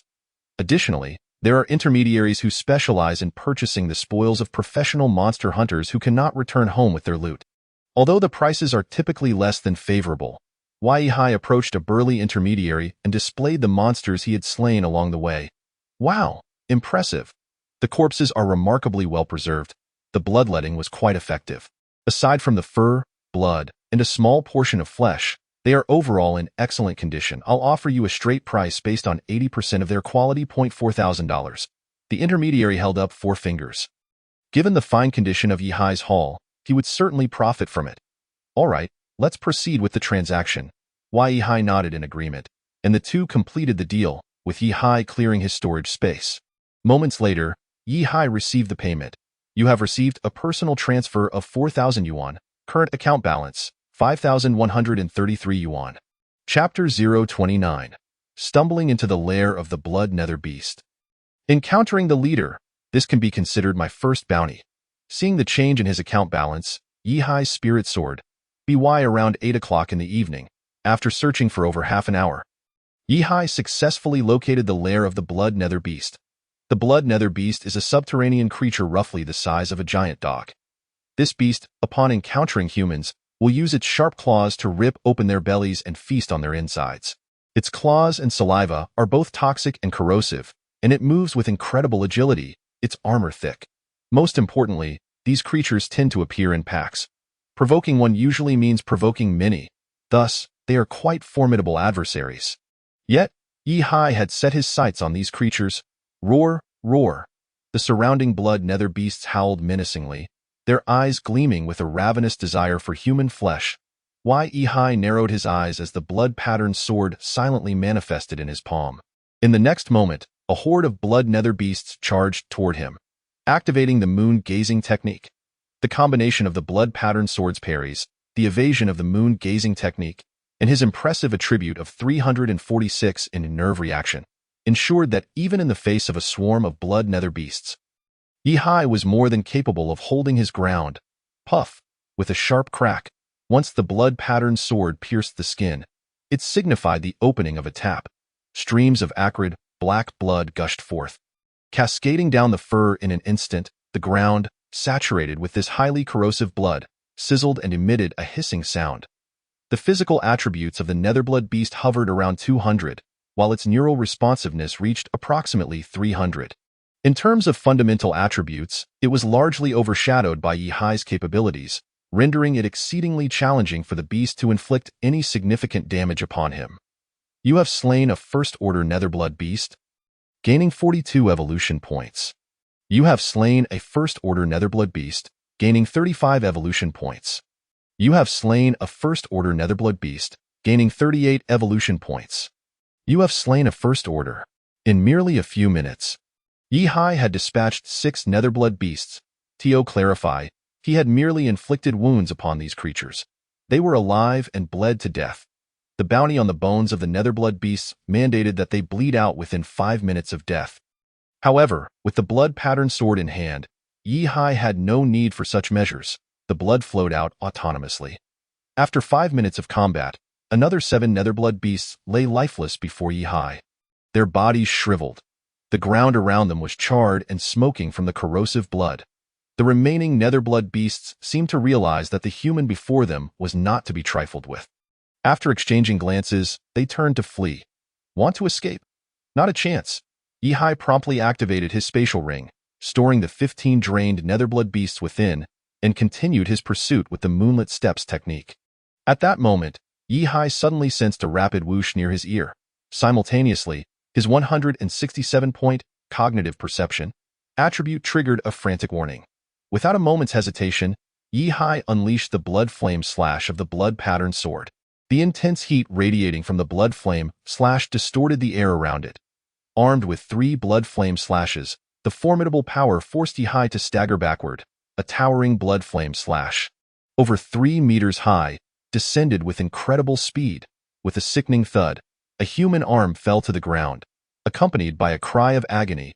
A semi-transparent, indistinct figure stumbled backward in a panic before turning to flee. Yihai's eyes widened in shock. His assailant was none other than a human. This individual was an invisible evolutionary, likely coveting Yihai's spoils or his weapon worth of fortune. Seeing Yihai as a mere youth, he had sought to kill him for his prize. Realizing the foe had been struck, Yihai charged forward, unleashing a second, ranged blood flame slash. The assailant, terrified, emitted a strange cry and attempted to flee. Yet his speed paled in comparison to that of the blood flame slash. A crimson aura swept through, Cleaving the man in two at the waist, Yi quickly closed the distance, planting a foot firmly on the attacker's chest. The overwhelming force crushed several of his ribs. "How dare you attempt to ambush me?" Yi's voice turned icy. "You seek death. I coveted your blood-patterned sword. Please spare me, brother. I am willing to trade all my possessions." The voice trembled with terror, stuttering in a desperate plea for mercy. Only half of him was visible, having shed his semi-transparent state to reveal a gaunt, middle-aged man clutching a dagger that shimmered with a purple sheen. This was the source of the whooshing sound. "Trade. Once you are dead, your belongings will belong to me." Yi narrowed his eyes at the figure before him, activating the 10,000 cuts sword technique. In that instant, the true terror of the 10,000 cuts sword technique unfolded. 1,000 cuts akin to Lingqi. The flesh of the man before him was methodically carved away, the gruesome display continuing for over a minute. Below the neck, he was reduced to a blood-soaked skeleton, with the still-beating heart faintly visible through the fractured ribs.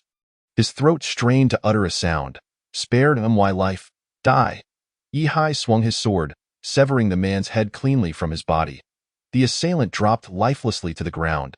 After completing the grim task, Yi immediately searched for the man's belongings, only to discover that he possessed nothing of value. Aside from the dagger, he was entirely empty-handed. "Damn," Yi cursed, feeling thoroughly cheated. This delay had allowed the Netherblood beasts to escape far beyond his reach. Following their tracks, Yi pressed onward until he arrived at a densely wooded thicket. Along the way, he had fully charged the blood-patterned sword through his energy pouch, ready to unleash more blood flame slashes at a moment's notice. As he continued, Yi gradually sensed something amiss. The fleeing Netherblood beasts numbered only 6 or 7, and the footprints aligned with that count. Yet, as he pressed on, it became apparent that he had inadvertently stumbled upon a Netherblood beast lair. In the dimness of the night, a pair of green, venomous eyes bore down upon him, followed by a second, third, and fourth pair. Hundreds of eyes encircled Yi, surrounding him completely. The influence of his cognitive perception attribute heightened his awareness of danger, sending every hair on his body standing on end. An overwhelming sense of peril engulfed him. Thud, thud, thud. Accompanied by the sound of heavy footfalls, a particularly massive pair of eyes emerged from the depths of the shadows. It was a Netherblood beast standing over 3 meters tall.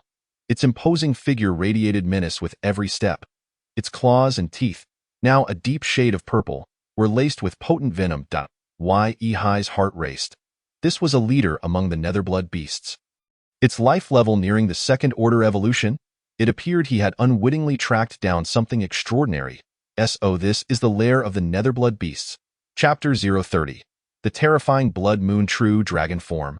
Although it was a man-made pseudo-wilderness, it did not imply that it was entirely under human control. Within the pseudo-wilderness, myriad mysterious locations existed: ancient ruins, forbidden grounds, and biological nests. The former two were places shrouded in secrecy, while the subterranean biological nests were occasionally discovered by humans. The emergence of a nest not only signified danger but also represented opportunity and treasure. Since the great catastrophe that befell the planet, the land beneath humanity's feet had gradually transformed. Certain areas, due to unique natural phenomena, birthed various treasures. These treasures could be mysterious fruits, rare materials, or even weapons forged by the very forces of nature. The origins of these items remained an unsolved mystery, often linked to subterranean civilizations. However, when they appeared, they would invariably entice subterranean creatures to establish nests nearby. In other words, the nests of subterranean beings were bound to harbor precious treasures. Such opportunities were often serendipitous.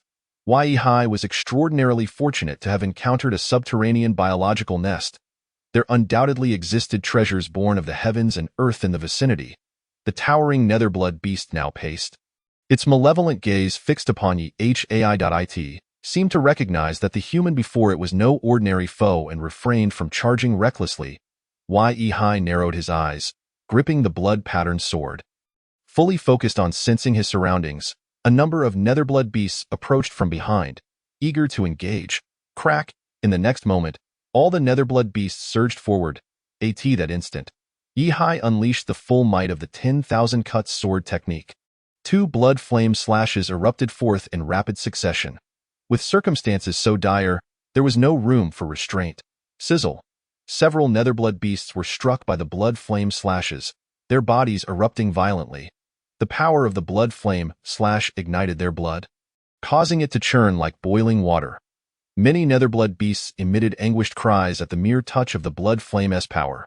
A few charged forward, but Yihai's 10,000 cuts sword technique thwarted their advance, leaving them with gaping wounds. In a mere matter of seconds, dozens of Netherblood beasts lost their ability to move, thrashing helplessly on the ground.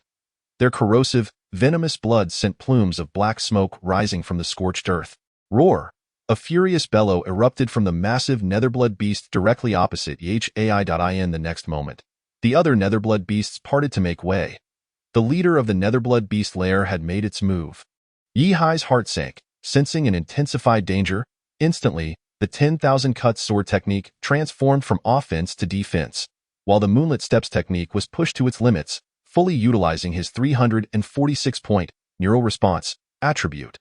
Clash, clash, clash. The blood-patterned sword clashed against the beast's claws. Yihai's clothing was torn, a shallow gash appearing on his abdomen. The wound exuded a putrid odor, visibly darkening and rotting as pus seeped from it. What a potent venom! Yihai was horrified. His nearly 300-cell strength was unable to withstand the beast's toxins. Moreover, in that fleeting moment of combat, Yihai had realized that the creature's body strength was at least double his own. Its body strength surpassed 500 points. Furthermore, its neural response was likely even higher, estimated to be around 650 to 700 points. Its cell strength undoubtedly exceeded his own, for otherwise the corrosive effects would not be so fierce. Even with the full defensive might of the 10,000 cuts sword technique, Yihai could only manage to parry the beast's attacks. The colossal Netherblood beast across from him glanced at its forelimb, where a chunk of flesh had been sheared away, and blood flowed profusely from the wound. Yet, after merely licking it once, the bleeding ceased. A chill ran down Yihai's spine. Even with all his efforts, he could perhaps slowly wear down the surrounding Netherblood beasts over the course of an hour or two, or even 3 days. However, faced with this nearly second-tier evolved Netherblood beast leader that exerted complete attribute suppression upon him, Yihai found himself in an exceedingly precarious situation in his regular form.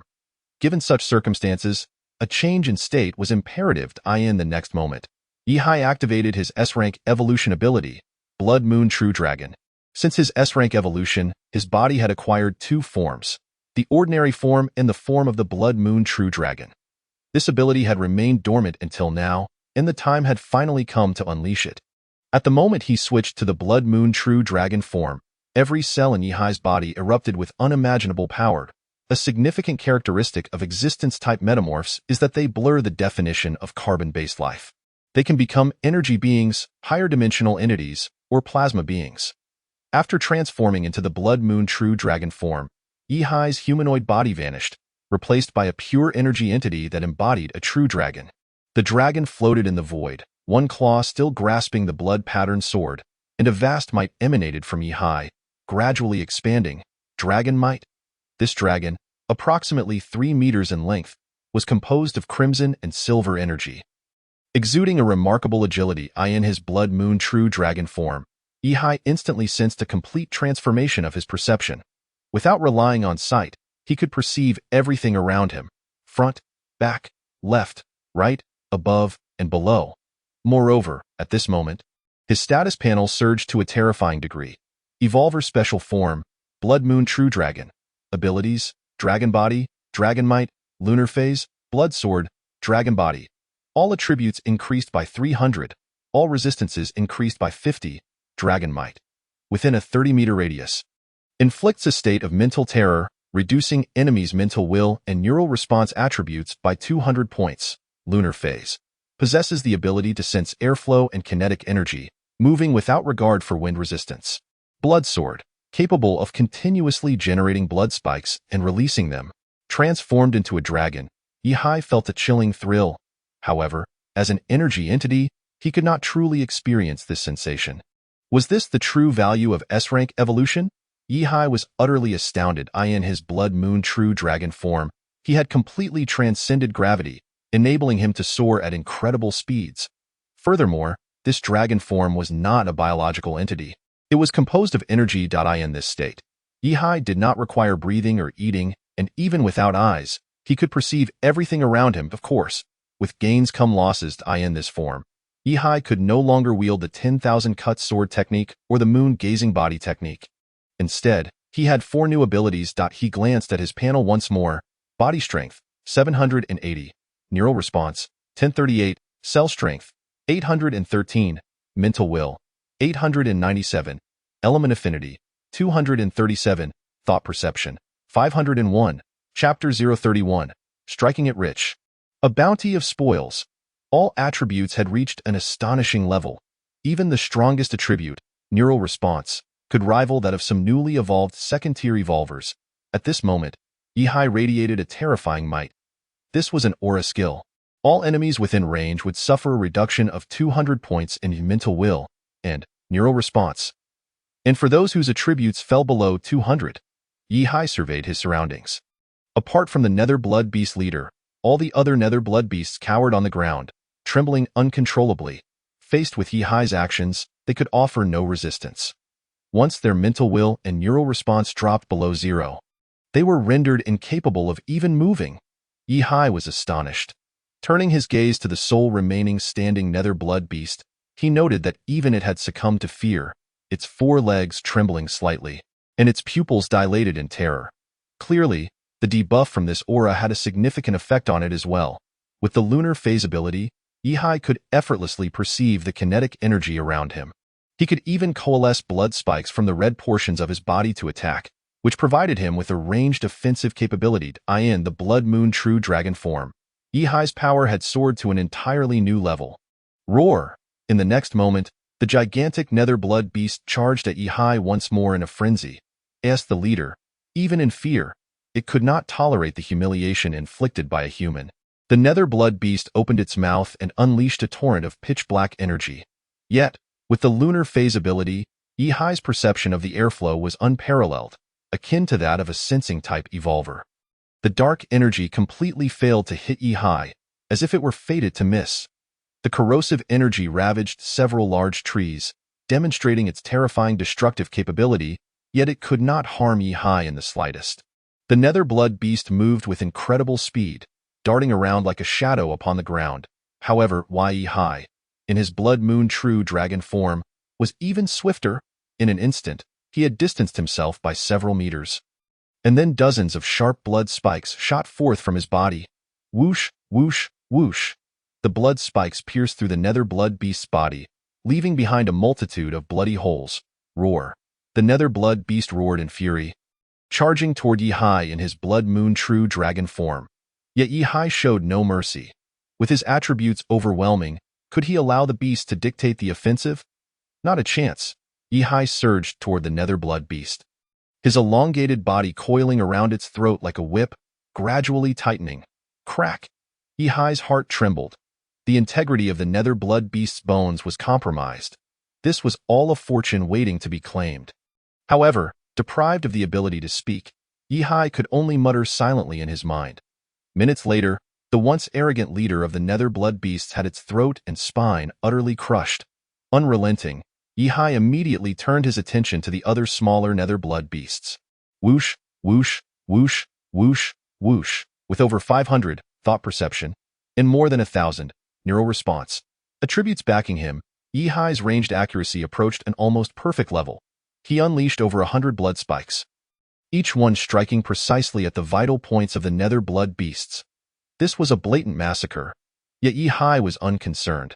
With his heightened perception, he sensed that all the Nether Blood Beasts present were losing their vitality in an instant. Yihai swiftly shifted back to his humanoid form. Blood Pattern Sword 10,000 Cuts Sword Technique Blood Pump. Quickly. Yihai's 10,000 Cuts Sword Technique transformed him into a whirlwind of blades. Every part of the Nether Blood Beast's body was frantically sliced by Yihai. Blood gushed forth. The condition for acquiring the skeletal remains of the Nether Blood Beasts was that the bones must not be contaminated with blood.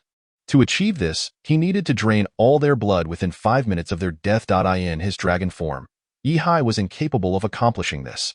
Only the combination of the 10,000 cut sword technique and the blood pattern sword could suffice. Especially with this enormous leader nether blood beast, which weighed well over 600 kilograms. Yi estimated that the remaining bones alone must weigh at least 80 kilograms. The others, akin to wolves, should have skeletal weights around 10 kilograms. Calculating at a price of 450 yuan per kilogram, he was poised to strike it rich. Yihi's hands grew weary from the relentless slicing. Finally, within 5 minutes, he managed to salvage the majority of the nether blood beasts. Approximately 2/3 of them had been drained of blood within 5 minutes of death. The remaining third had begun to suffer from blood contamination. It was too late to save them. Alas, what a pity that I was a moment too late to save them. Yihi sighed. He attempted to slice through several corpses of the nether blood beasts, only to find that those dead for over 5 minutes had mostly rotted and blackened bones. The remaining 2/3, however, had preserved their skeletal integrity remarkably well. With no other options, Yihi could only pile the remaining third of the nether blood beasts in one spot. For the next hour, he meticulously processed these intact nether blood beasts.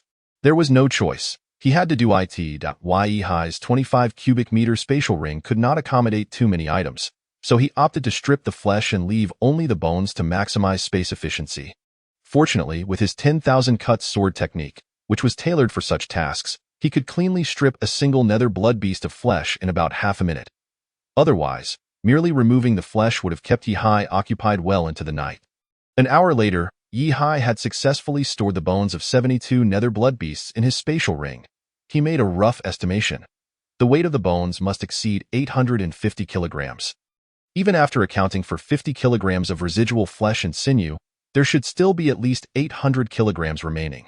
Roughly calculating, that amounted to several tens of thousands in earnings. This haul was undoubtedly a windfall. A grin, difficult to suppress, spread across Yihi's face as he turned to survey the chaos he had wrought among the nether blood beast corpses. The most valuable aspect of the nether blood beasts was their bones. After removing them, the remaining flesh was worth at most 2 or 3 yuan per gene, and even the best pieces barely reached 8 or 9. The toxic blood could be used to craft poison, which might fetch a bit of money, but he had no containers for it, and it had all spilled. The remaining items he left behind were of no concern to him at this moment. His primary concern was not anything else but the objects hidden deep within the lair. The places where subterranean creatures establish their nests often give rise to certain precious treasures. Yihi felt a tinge of anticipation. What could it possibly be? As he made his move, a sharp pain in his abdomen caused him to gasp. Frowning, he looked down to see that the wound beneath had become suppurated, eroding a small patch of flesh. In his earlier excitement, he had forgotten about the injury inflicted by the blood demon beast. It was only now that he remembered this matter. It seemed he would need to procure some detoxifying medicine upon his return. Otherwise, when he sought Lin Zishan for the sword manual, perhaps she could assist in treating it. After all, she was an S-class ability user with the power of healing. Gritting his teeth against the pain, Yihi intended to rise and leave. However, a sudden inspiration struck him. Hiss! What if he could rewrite the past? Chapter 032. The mysterious stone carving, reward redemption. With a flicker of thought, the diary appeared in his hands. He flipped to the last page, examining the recorded entries. Sure enough, it detailed his recent battle with the blood demon beast. To test the leader of the blood demon beast's strength, speed, reaction, and alertness, I had no choice but to confront it head-on. I carved a piece of flesh from its leg, but I was also poisoned in the abdomen. After a moment of contemplation, Yihi took out the pen he carried and began to modify that section. I decided to respond cautiously to the attacks of the blood demon beast, avoiding a direct confrontation. Yihi did not alter much. He merely revised the part where he had initially battled the blood demon beast. Both sustaining injuries, upon closing the diary, he immediately received a system notification. You have altered the past, causing the wounds and poison that should have manifested to vanish. Yihi glanced down at his abdomen. It was now completely unscathed, and even his clothing appeared intact. The injury and poison had been healed just like that. Indeed, merely possessing the diary is insufficient. One must know how to utilize it.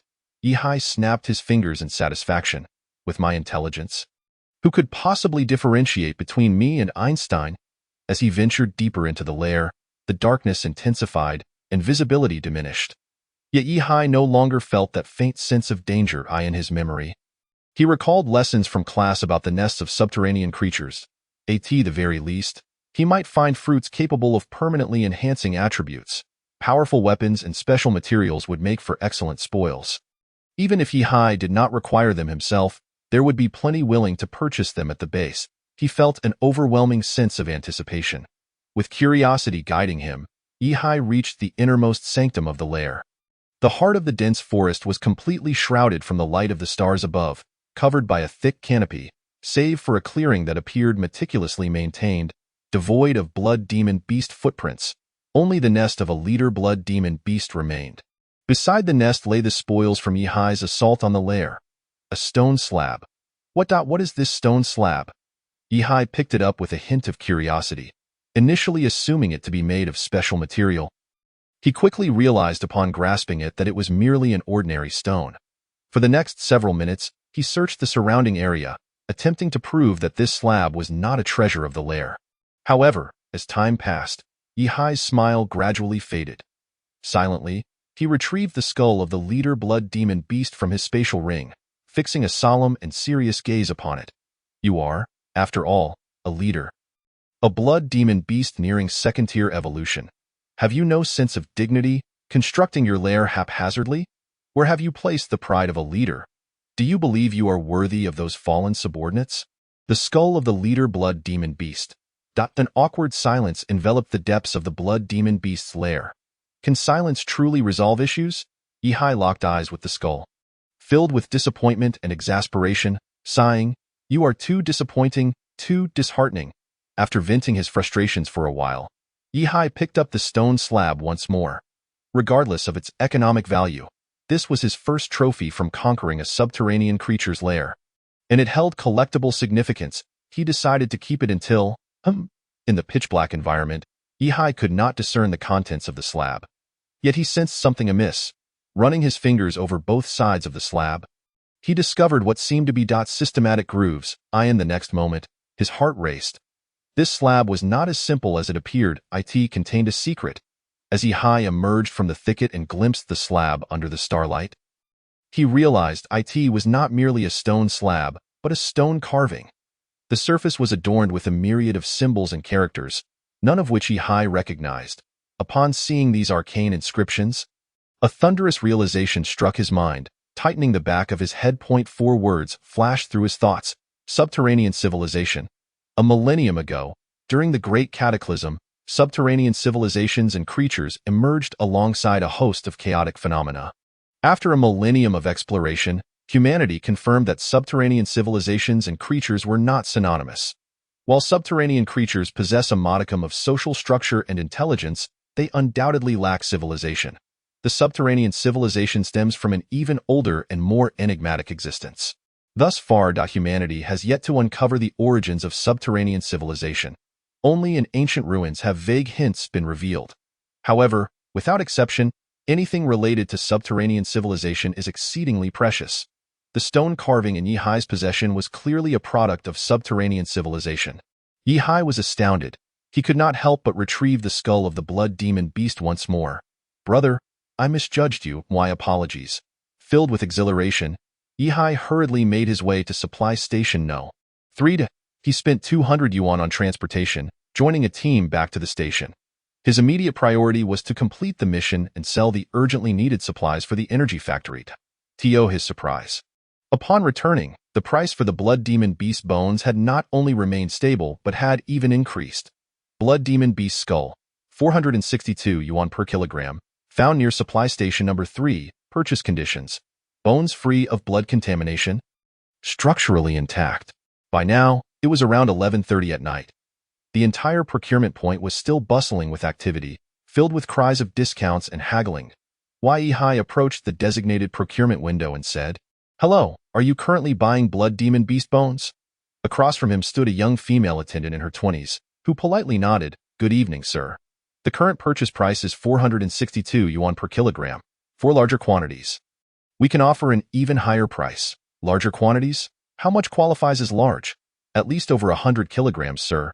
What if it's over 800 kilograms? Ah, so much?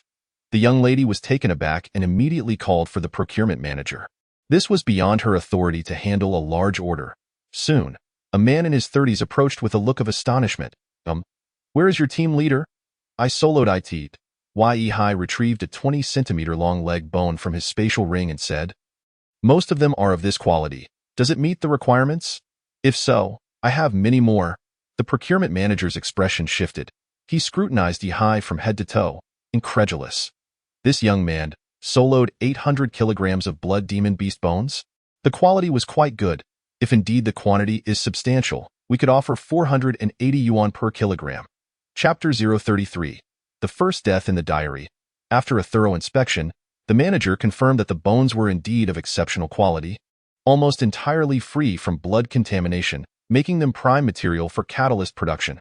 Then, amidst the incredulous gaze of the procurement manager, Ye Hai filled a total of 16 boxes with mutant monster bones.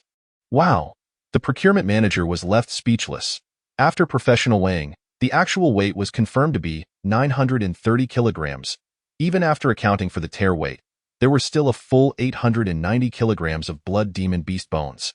The spectacle of Ye Hai unloading such a vast quantity of bones amazed many surrounding professional monster hunters. They gazed at him with incredulity, some even offering him cigarettes. Little brother, how did you manage to get your hands on these? I'll give you 30,000 yuan if you could share your method of extraction. Brother, how did you accomplish this? It's astonishing. Can you elaborate? We could exchange intel, young man. Numerous individuals eagerly sought to engage with Ye Hai. Their faces filled with envy as they beheld the piles of bones.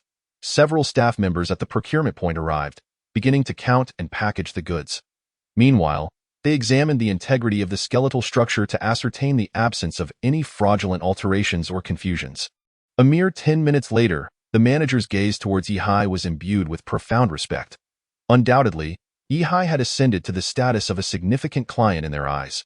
Greetings, Mr. Yi. We have conducted a preliminary assessment. Most of the skeletons you possess are ordinary bones from the Netherblood beasts. However, one particularly robust skeleton belongs to the leader of the Netherblood beasts. Did you eliminate a nest of these creatures? Ye Hai understood that the other party would eventually discover this matter, and thus he did not conceal the truth, merely nodding in affirmation. Precisely, we just had a conversation with the primary factory and confirmed the price for the leader's skeleton. The quality of the leader's bones far exceeds that of the majority. The price is set at 1,000 yuan per kilogram. With a total of 79.5 kilograms for the leader, the price amounts to 79,500 yuan. Coupled with 893 kilograms of ordinary beast bones, the total comes to 428,640 yuan. We shall remit to you a sum of 508,140 yuan. Here is the detailed receipt, if it is convenient for you. Please sign here, and we can transfer the amount directly to your account. It was a struggle for Ye Hai to suppress a grin, a staggering sum of 500,000 yuan. This was, without a doubt, swifter than earning money through the arena. He had suddenly transitioned from an ordinary, impoverished individual to a wealthy person. This is splendid. Ye Hai gulped, swiftly signing on the document. On one of the screens above, the transaction leaderboard for the day was displayed, recording the top 20 transaction amounts, designed to inspire professional monster hunters. At this moment, Ye Hai's name soared to the second position on the leaderboard, trailing only behind the first, which boasted a transaction amount of 720,000 yuan. However, it was notable that Ye Hai had accomplished this feat single-handedly, while the top position was held by a team. Strictly speaking, Ye Hai was now the foremost individual in terms of transaction volume. Mr. Yi, please check your personal account. We have successfully executed the transfer. Furthermore, the primary party has entrusted us to convey a message to you.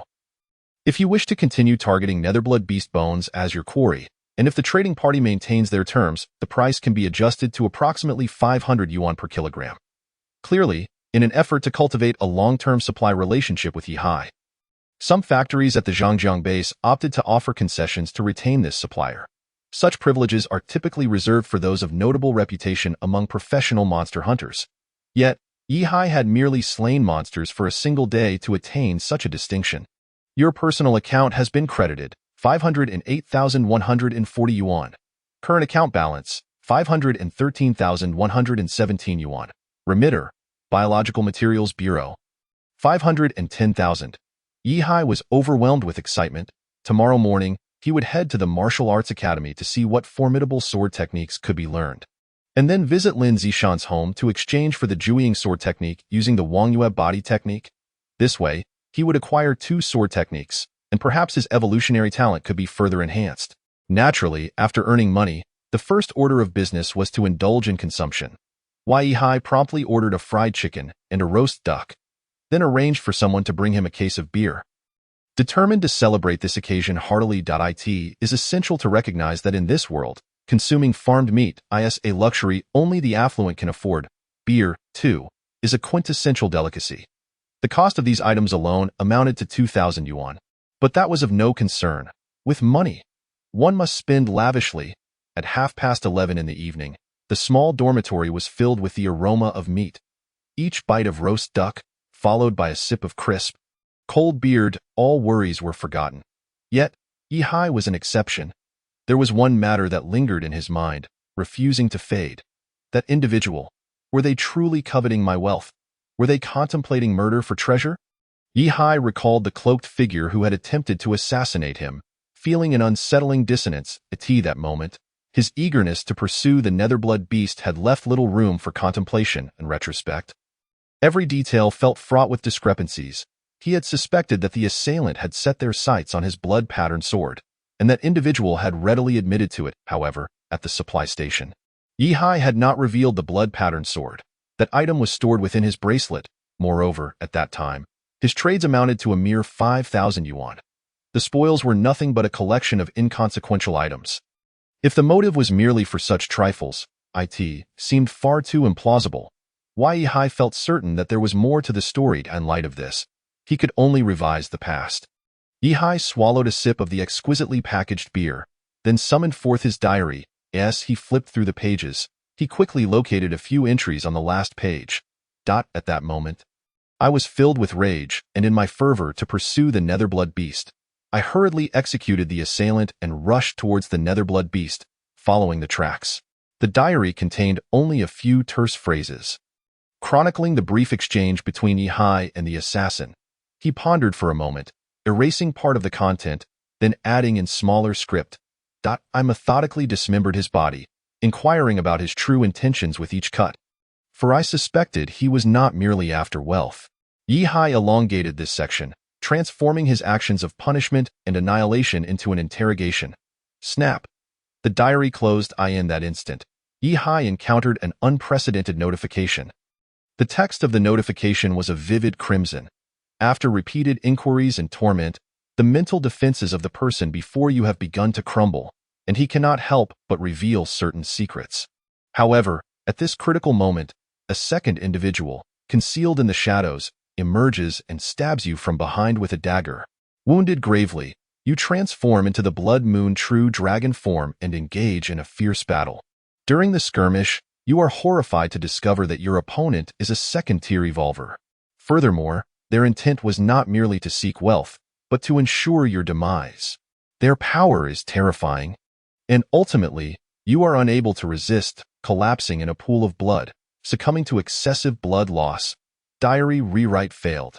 Chapter 034. The truth behind one's victimization. Yihai was encountering such a situation for the first time. A shiver coursed through him. The slight inebriation he had felt moments ago was abruptly dispelled.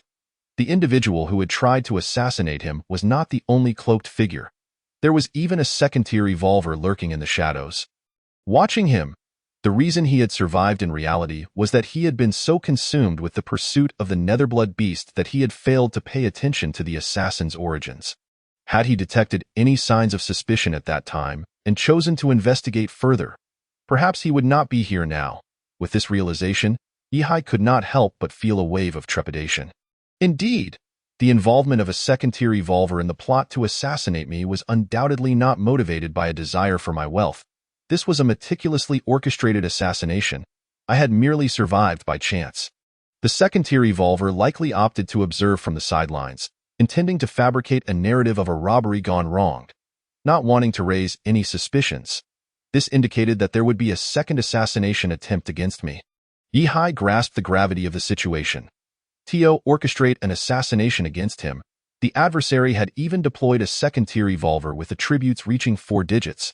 They were willing to sacrifice one of their own to conceal their motives, rather than expose their plan.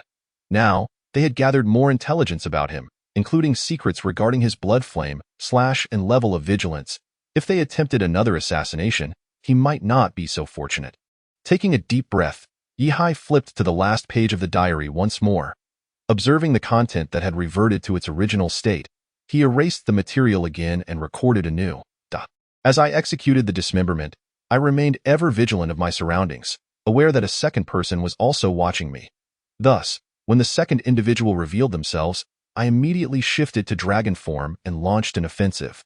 This time, Yihai documented the events with greater detail. He felt a twinge of anxiety, uncertain if this attempt would be successful. Snap! The moment he closed the diary, Yihai inhaled sharply. He could scarcely believe his eyes. The crimson text once again proclaimed, "Your sudden counterattack caught your opponent off guard, and in your dragon form, you successfully pushed them back a few steps. But at that moment, you realized something was amiss. The opponent was not a second-tier evolver, but rather a third-tier evolver. With a cold smirk, they waved their hand, and you met your demise." Diary rewrite failed. The bloody inscription sent a chill down Yihai's spine. Just hours ago, a third-tier evolver, skilled in assassination, had been lurking right behind him, silently observing. If only he had detected the slightest hint of suspicion, had approached the assassin with a questioning mindset, if he had truly uncovered even the faintest clue. The consequences were too horrifying to contemplate. Fortunately, in my desperate pursuit of the nether blood beast, it ultimately saved my life. A shiver coursed through Yihai's body as he recalled the past with a sense of dread. Who exactly had set their sights on him? How long had they been watching? Since when had they begun their surveillance? And when had they departed? Now, was he lurking behind him, silently observing as he penned his diary? Yihai dared not delve further into those thoughts, his skin crawling with apprehension. A third-tier evolver was no longer a foe I could withstand. Yihai took a deep breath. It was time to seek external aid. He returned to the last page of his diary. Yet, instead of commencing the revisions from the assassination encounter, he began from the moment he met the adorably Na'vi young man at noon. After Lin Zishan departed in tears, I inquired with Teacher Wu about the situation, and he stated that the journey to meet the Purple Realm would test me. Yihai found this section of his diary. He inhaled deeply and added 2 lines in minuscule script. I suddenly informed Teacher Wu that I had been targeted for assassination. Teacher Wu immediately grew serious and asked for details, so I relayed the events that might transpire tonight, hoping he would accompany me. Yihai amended his diary accordingly. From that afternoon onward, he ensured that Teacher Wu remained at his side, acting as his protector. This time, he sought assistance to uncover any potential clues. With a sense of trepidation, he closed the diary for the 3rd time. At last, this time, it no longer bore the bloody words of failure. Yet, the revised content still left Yihai disheartened. You have rewritten the past, yet ultimately, nothing transpired. Teacher Wu curiously inquired if you were unwell, or perhaps suffering from paranoia. Teacher Wu followed him, safeguarding him thereafter. The assassin had not appeared at all. The person attempting to assassinate him was evidently aware of Teacher Wu and wary of his presence. Truly, the Million Club was formidable. Yihai realized that he could not rewrite history in such a manner. Teacher Wu's presence would directly nullify the adversary's actions. Thus, he reopened the diary for a 4th revision. After Lin Zishan departed in tears, I inquired with Teacher Wu about the situation, and he stated that the journey to meet the Purple Realm would test me. I suddenly told Teacher Wu that I had encountered an assassination attempt. He immediately became serious and asked what had transpired, so I shared the potential events of the night, hoping he would accompany me, but not to protect me at all times, rather to lurk in the shadows, assisting me in staging a ruse. Yihai's heart raced fervently. Currently, Teacher Wu was the highest-ranking connection he possessed. If he failed this time, Yihai genuinely did not know how to proceed. Fortunately, as he closed the book, the prompt text finally ceased to be blood red. You have successfully altered the past. Teacher Wu secretly follows you until you are attacked. At the moment you are about to uncover a clue, another 3rd-tier evolver lying in ambush emerges, aiming to eliminate you from behind. At that instant, Teacher Wu also appears, engaging in combat with the second assassin. You are astounded to discover that Teacher Wu is, in fact, a fourth-tier evolver, utterly overpowering the adversary. Upon learning of the counter-scheme, the assassin killed the first assassin, who was on the verge of revealing secrets, and chose to flee. Before his demise, you managed to extract a crucial name from the first assassin, Nanshan. You realize that Teacher Wu seems somewhat weaker than anticipated. He cannot keep pace with a third-tier assassin, ultimately allowing the latter to escape. After the fourth revision of the past, there was finally some progress.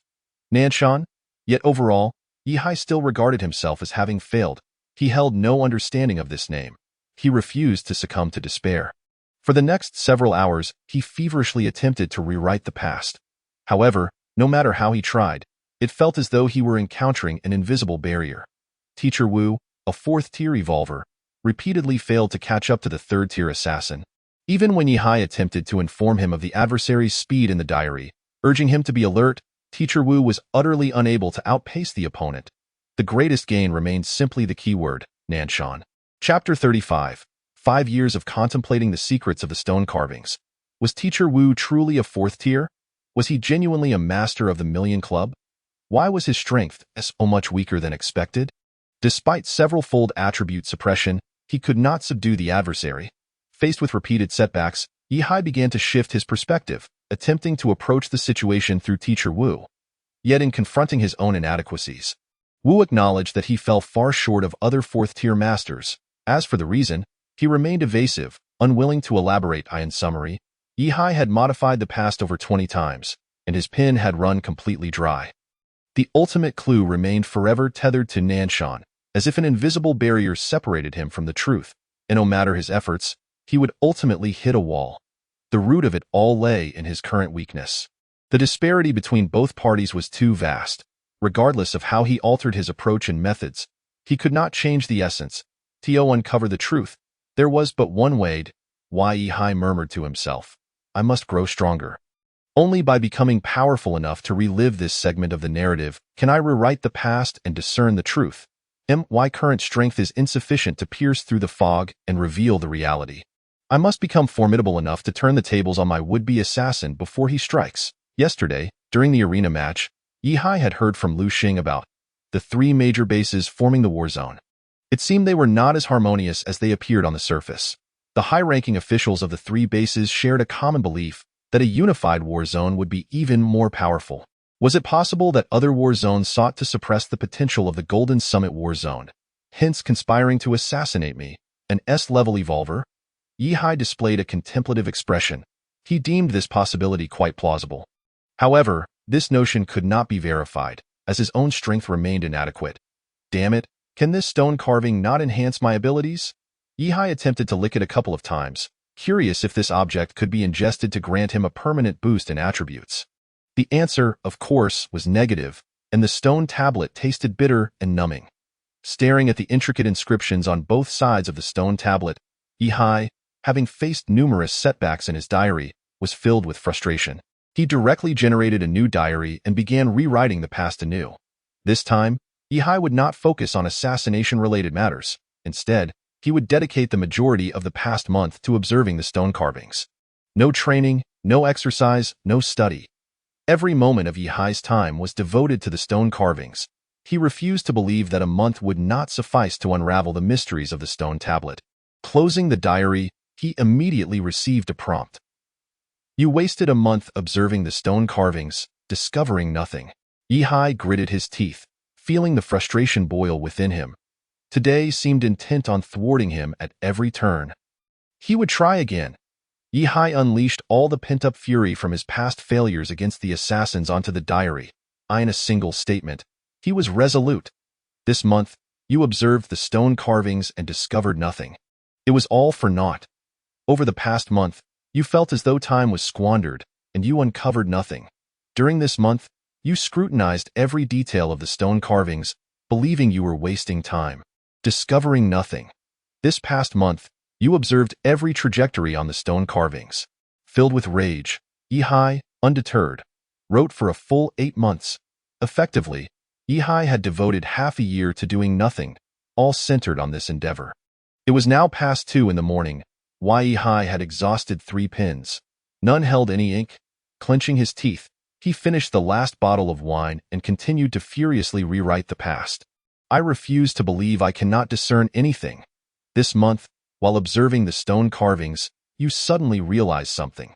You discovered that the inscriptions contained unfathomable beauty, hinting at hidden secrets. By the 9th month, the prompt changed. Gazing at the message before him, Yi-Hai felt as though clouds had parted to reveal the moon. His direction was indeed correct. This stone tablet was truly extraordinary. After the 9th revision of the past, he finally perceived some changes. It is worth noting. The 9th iteration of himself had already built upon 8 months of foundation. If calculated in reality, it equated to Yi-Hai having spent half a year solely focused on examining the stone tablet. After such a lengthy period, he had only just begun to uncover a glimmer of insight. Yi-Hai glanced at the time on his phone. It was now 2:30 in the morning. Very well. He would pull an all-nighter tonight. So be it. Yi-Hai steeled his resolve. He was determined to uncover the secrets hidden within this seemingly trivial stone carving. This month, your appreciation for the beauty of the stone carvings deepened. Apart from this, it was all for naught. This past month, you have diligently observed the stone carvings, and your aesthetic sensibility has gradually attuned itself to their artistry. Yet, after a month, what have you truly gained? Throughout this month, you have scrutinized the stone carvings repeatedly, increasingly perceiving the unparalleled beauty of this natural creation. However, now, Yi-Hai has devoted a staggering 21 months to this endeavor. At this moment, it is approximately 4 o'clock in the morning. Cumulatively, this amounts to 30 months, equivalent to 2.5 years, dedicated to a singular pursuit. If measured in the context of reality, Yi-Hai has let over 2 years slip by.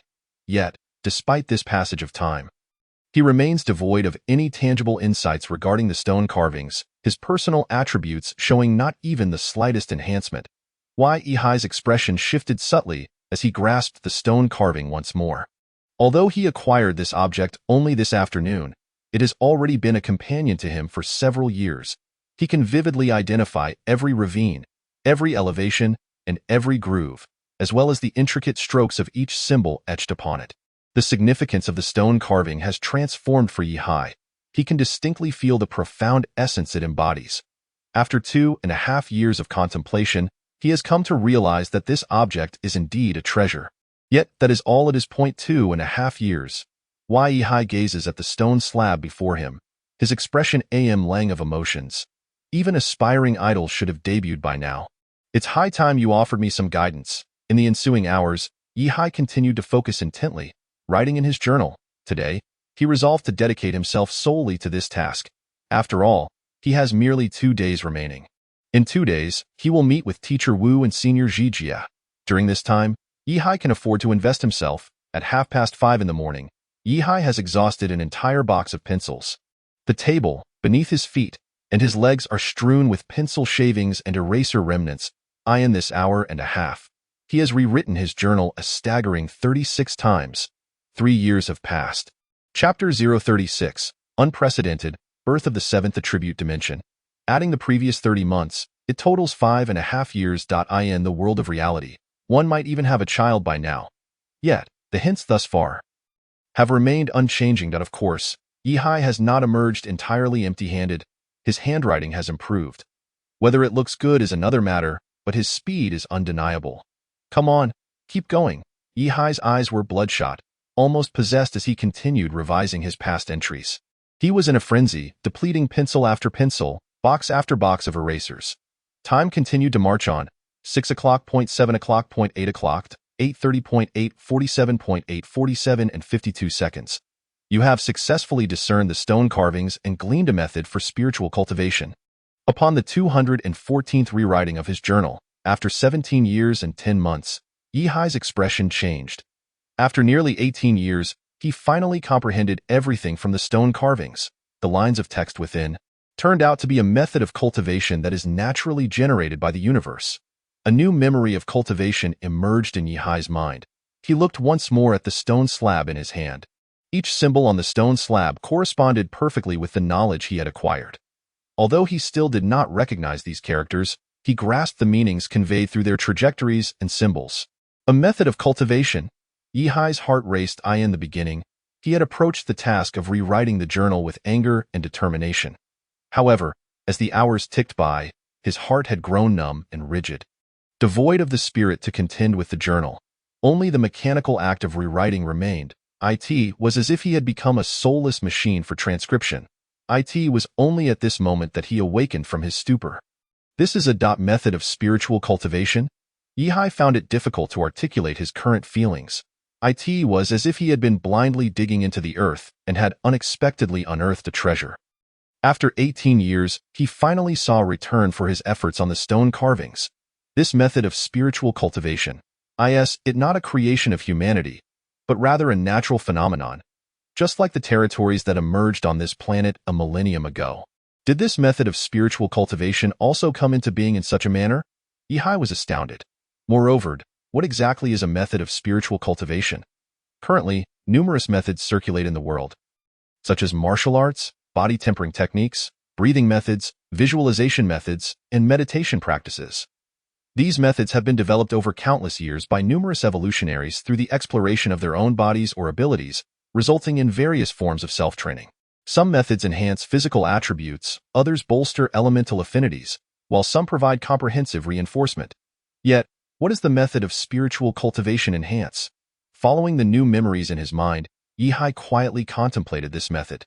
It is not martial arts, as it does not involve any physical movements. Nor is it body tempering, which relies on external substances to strengthen one's physique. The method is also unrelated to breathing techniques. Visualization and meditation methods differ from this approach as well. That it resembles something akin to the cultivation techniques depicted in the fantasy novels of Yihai's past life. This method of cultivation requires entering a state of ethereality, wherein one repeatedly recalls the knowledge stored in their mind, replaying the symbols from the stone slab, and experiencing the rhythm inscribed upon it over and over again. Gazing at the stone slab before him and contemplating the newly acquired method of spiritual cultivation, Yihai recalled 4 words: unprecedented. What kind of formidable power might a method born of 18 arduous years possess? Yihai took a deep breath, his voice trembling with emotion.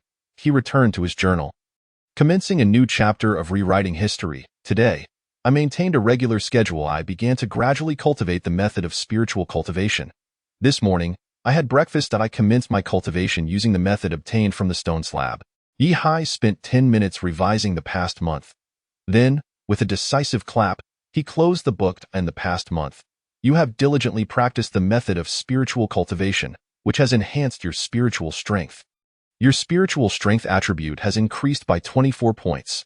You have successfully unlocked the 7th attribute dimension, namely spiritual strength. In the past 12 hours, Yihai experienced the highs and lows of life, witnessing a series of incredible events.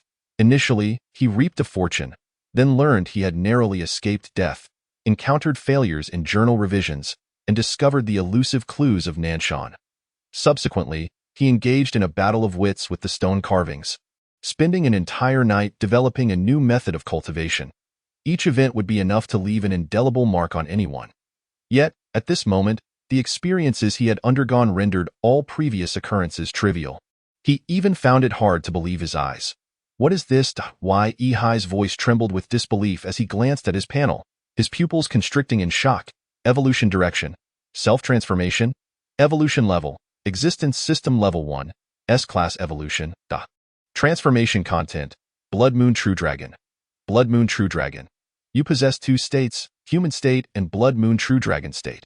Upon switching to Blood Moon True Dragon, you gain various extraordinary powers.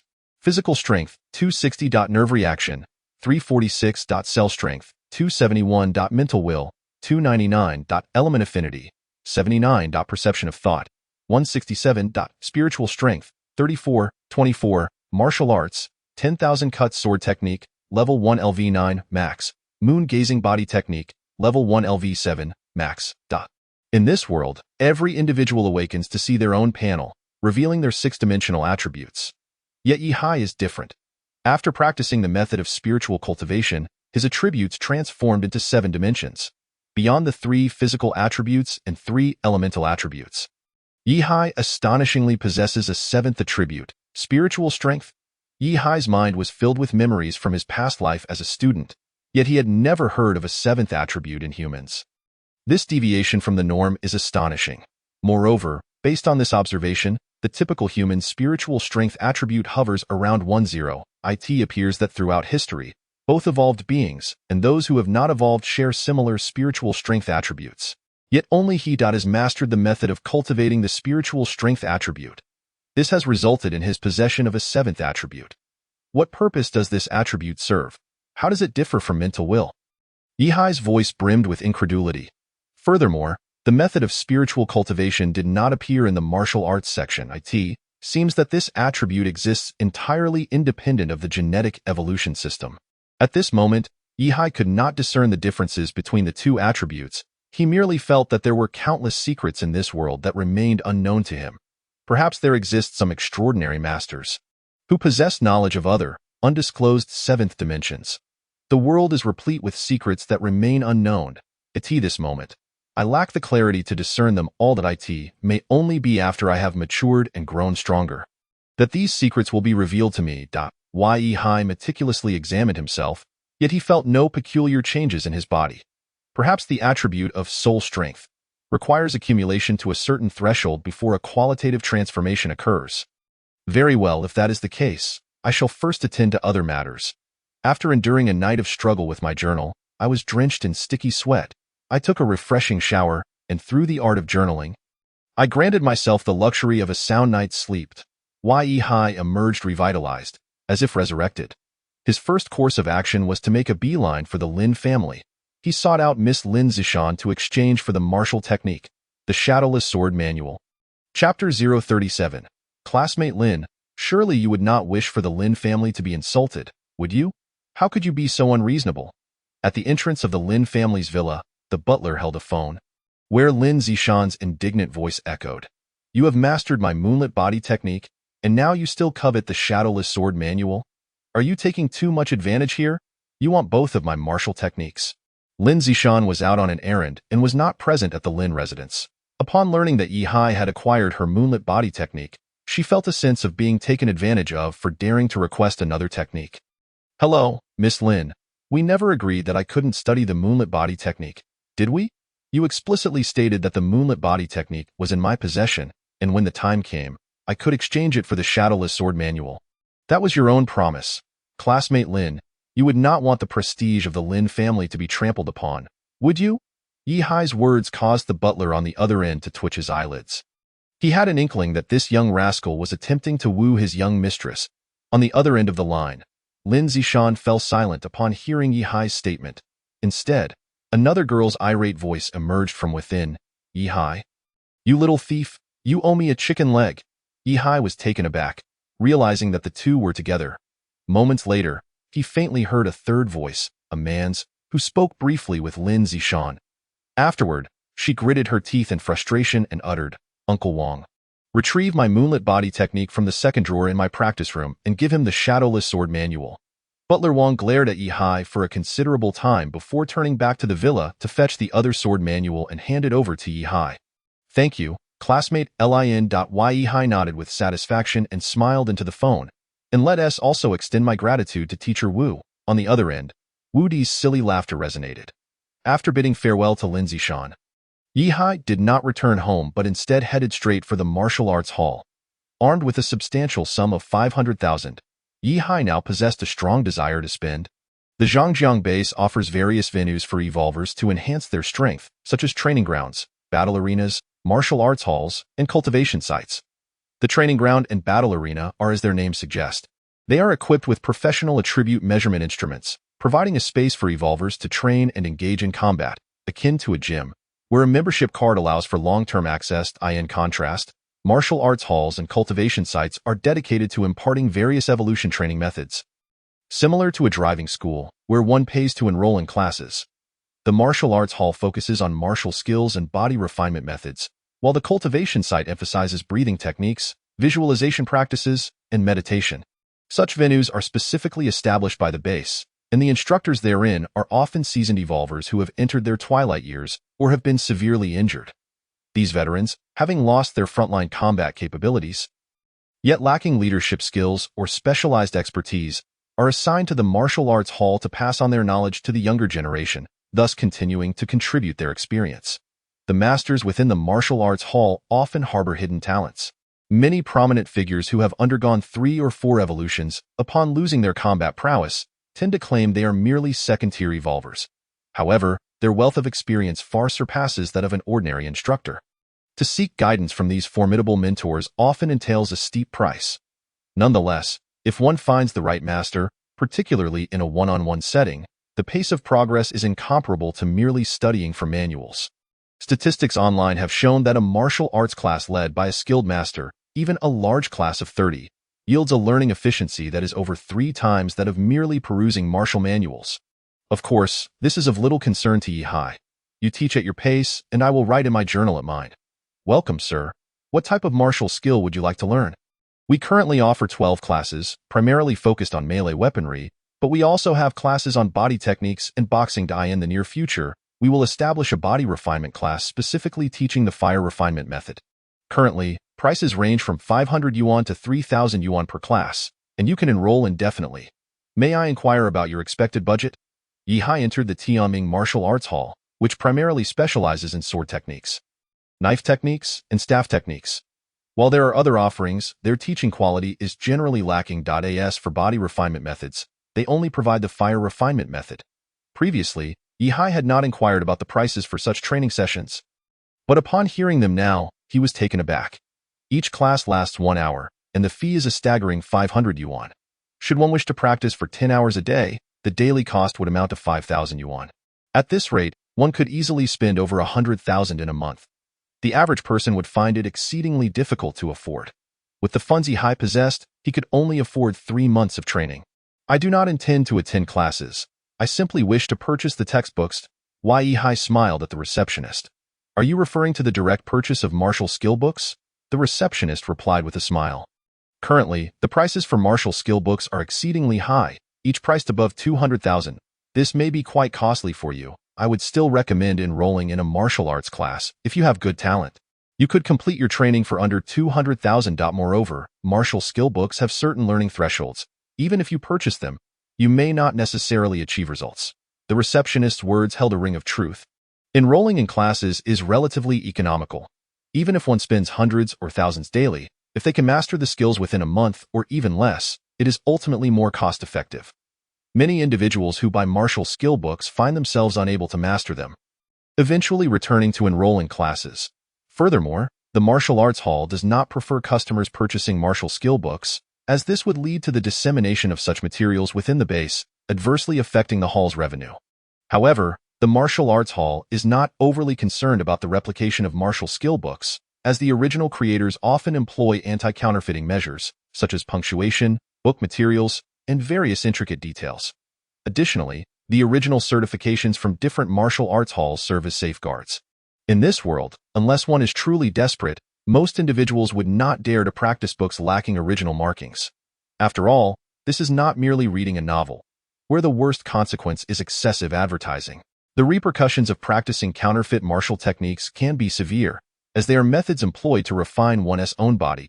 A slight misstep could lead to unpredictable complications.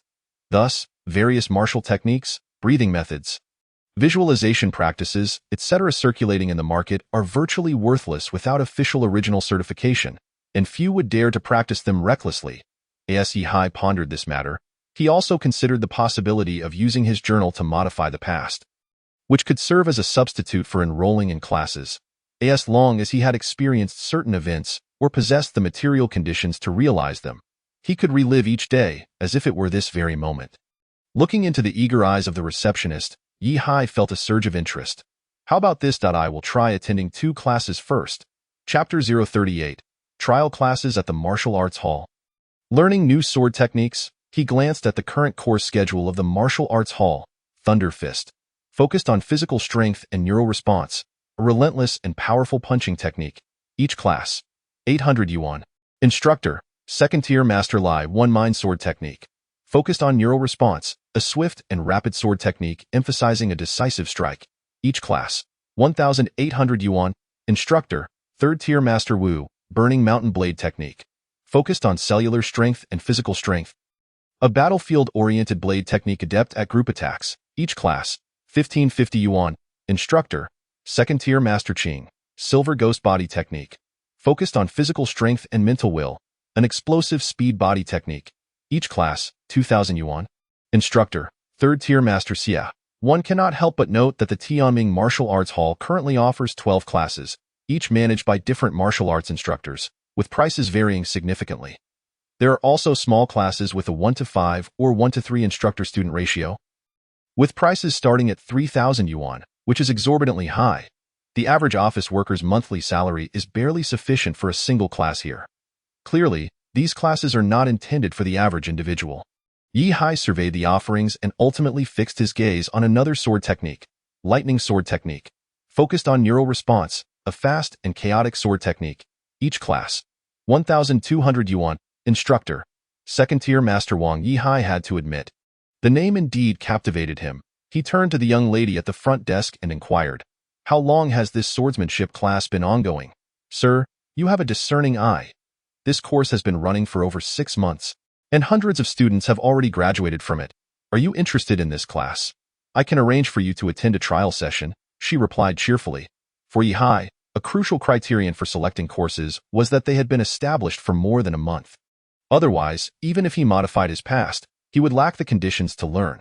After all, no amount of transformation could allow him to participate in a class that had never existed before. The Thunder Swordsmanship course undeniably met Yi Hai's requirements. Could he give it a try? Curiously, Yi Hai looked at the young lady before him. "If you fill out the registration form here and complete your details, you'll have a chance to attend a trial class every month. Moreover, the trial class is included in the course, essentially making it free for you. However, a deposit of 5,000 yuan would be required."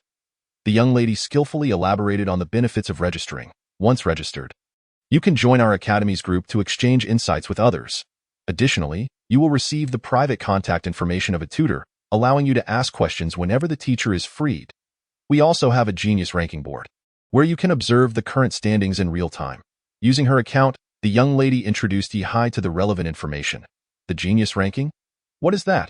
Yi Hai asked, somewhat astonished. He was aware that various martial arts schools enjoyed having such rankings, but he had never delved into the so-called Genius ranking. The Genius ranking is designed for all students practicing the same course, tracking who can graduate in the least amount of time. It comprises all students who have successfully graduated from the same course. For instance, in the Thunder Swordsmanship ranking, look here, the individual who learned Thunder Swordsmanship the fastest accomplished it in just 122 class hours. This means they spent a little over 140,000 yuan to master this course, which is significantly less than the price of the Thunder Swordsmanship Manual, which is 300,000 yuan. The top-ranked student paid nearly half that amount. The second place took 136 class hours, and the third 156 class hours. I see you possess exceptional talent. With your qualifications, you could certainly reach the top. The young lady gently encouraged Yi Hai to register as a member of the Martial Arts Academy and try a session of Thunder Swordsmanship. Are there any benefits to being first on the ranking? Yi Hai couldn't help but ask with curiosity. Absolutely. The top of the Genius ranking can receive a cash reward of 10,000 yuan. For example, in the Thunder Swordsmanship ranking, if you surpass the record of 122 class hours, you will receive a cash reward of 10,000 yuan sponsored by the Academy.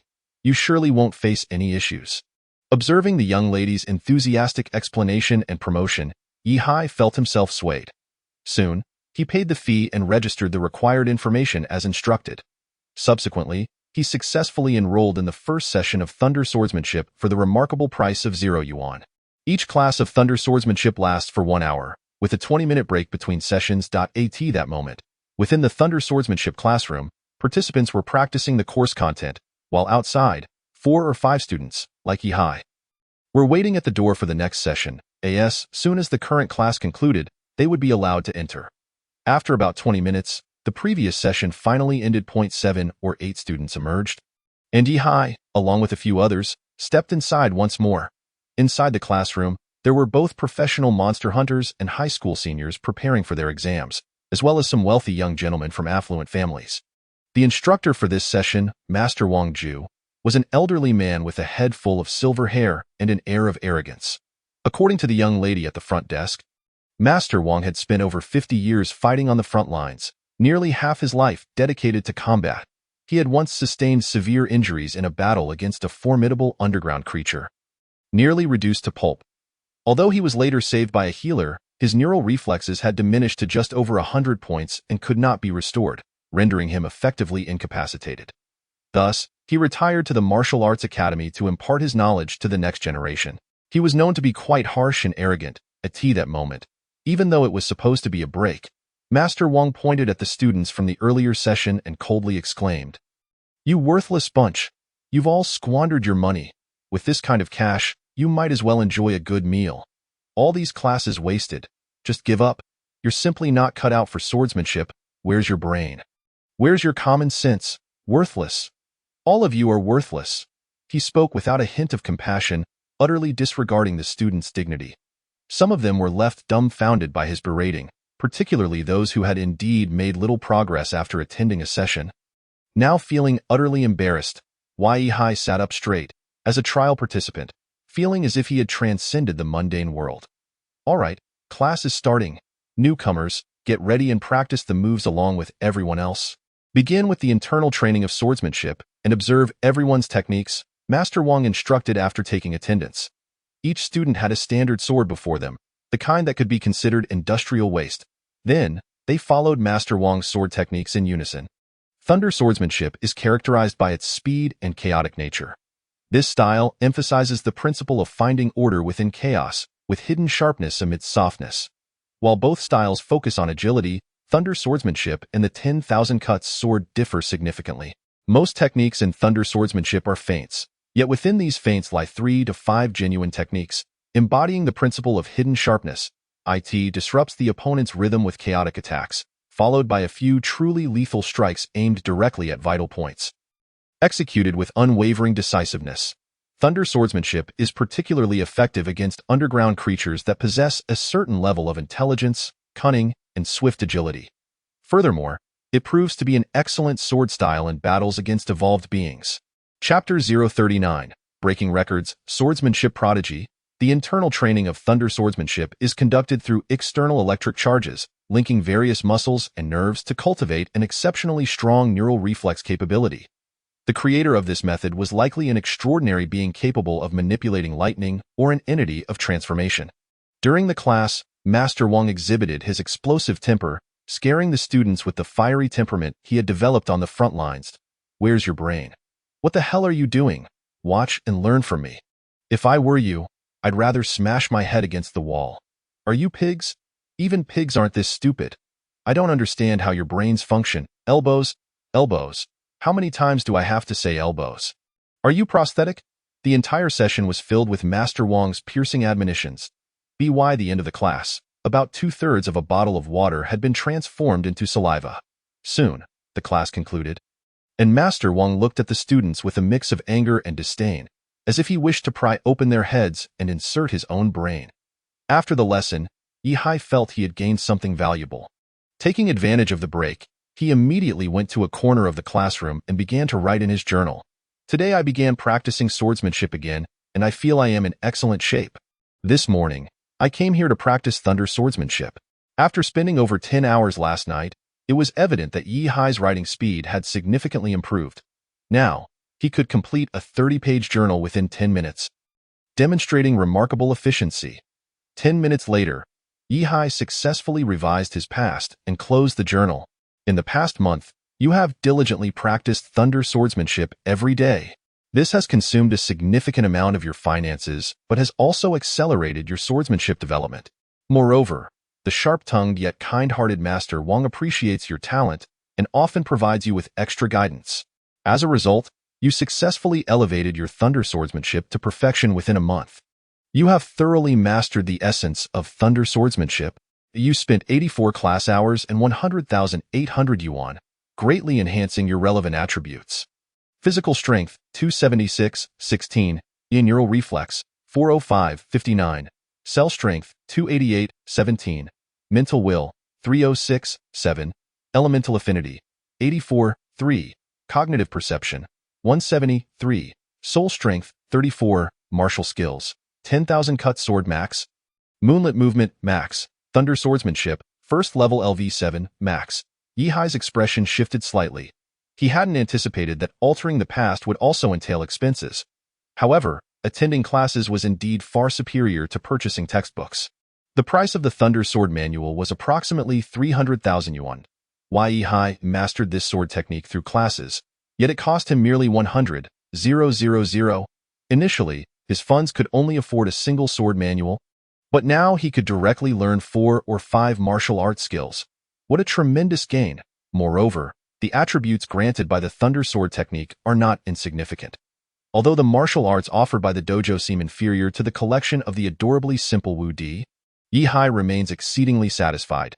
His nerve reaction attribute has reached 400 points. If he were to shift into dragon form, even against a second-tier evolver, he would possess a modicum of self-defense capability.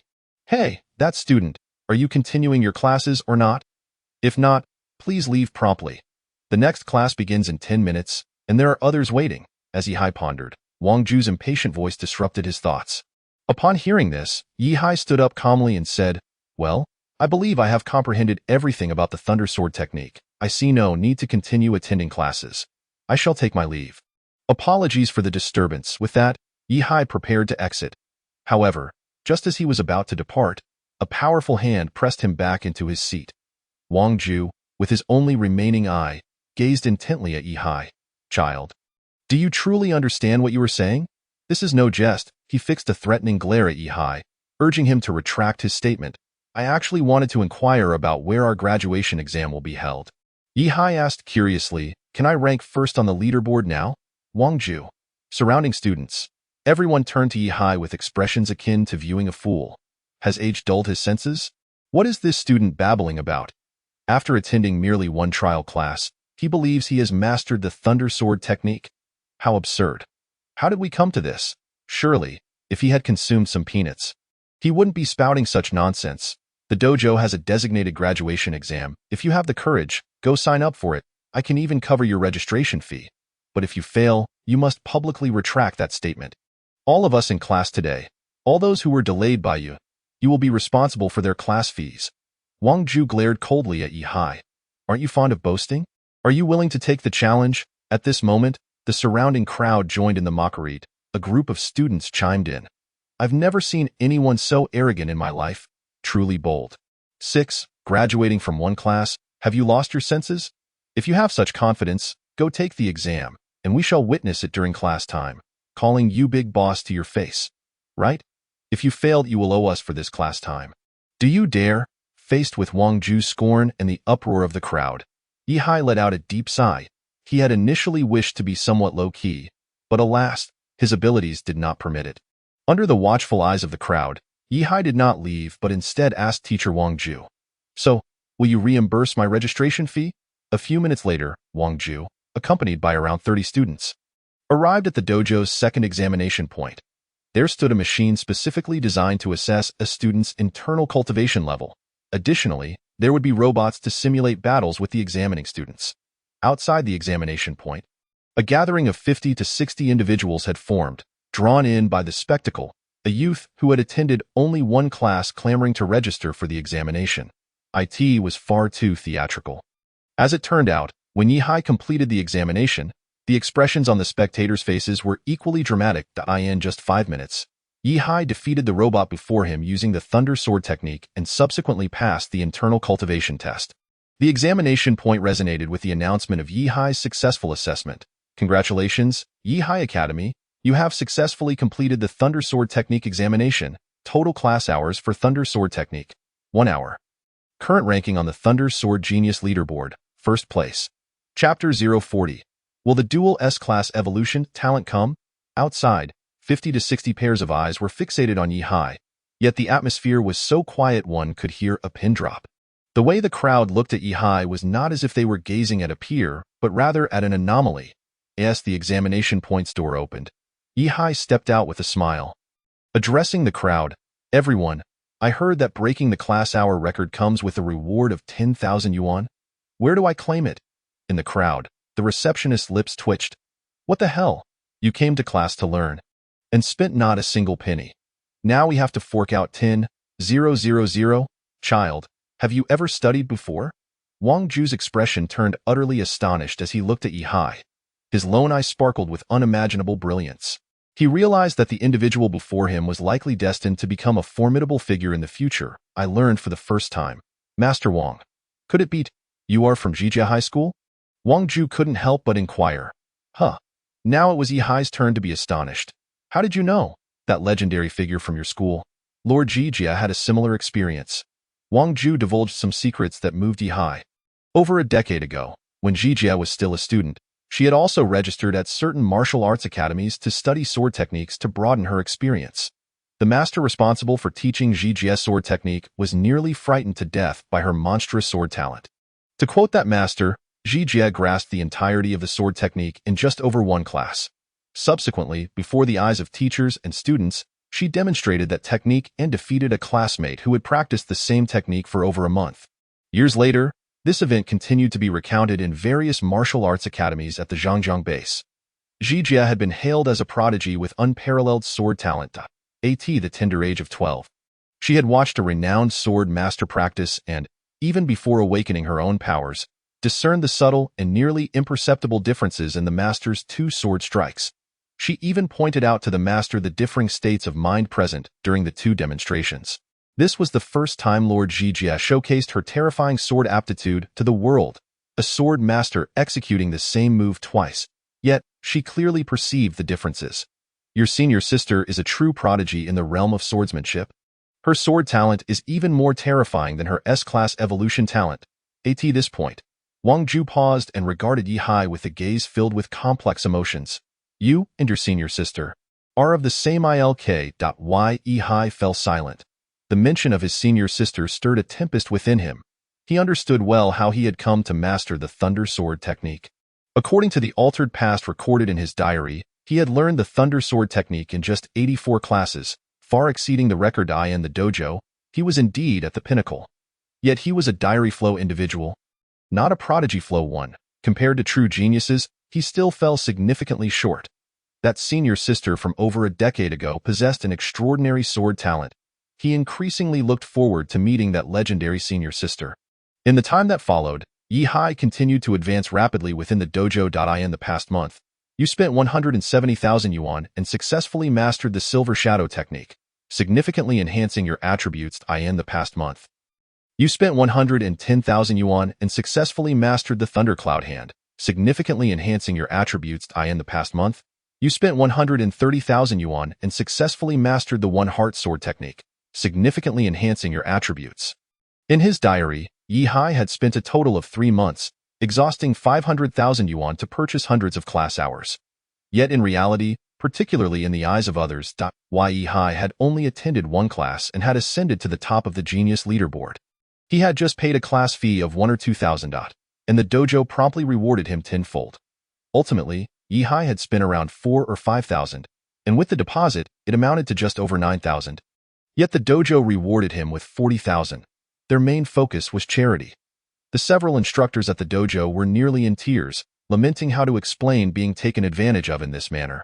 Great sage, please accept your divine powers. By evening, Yihai, once again reduced to a pauper, returned to his residence. The magnitude of his progress was nearly beyond comprehension.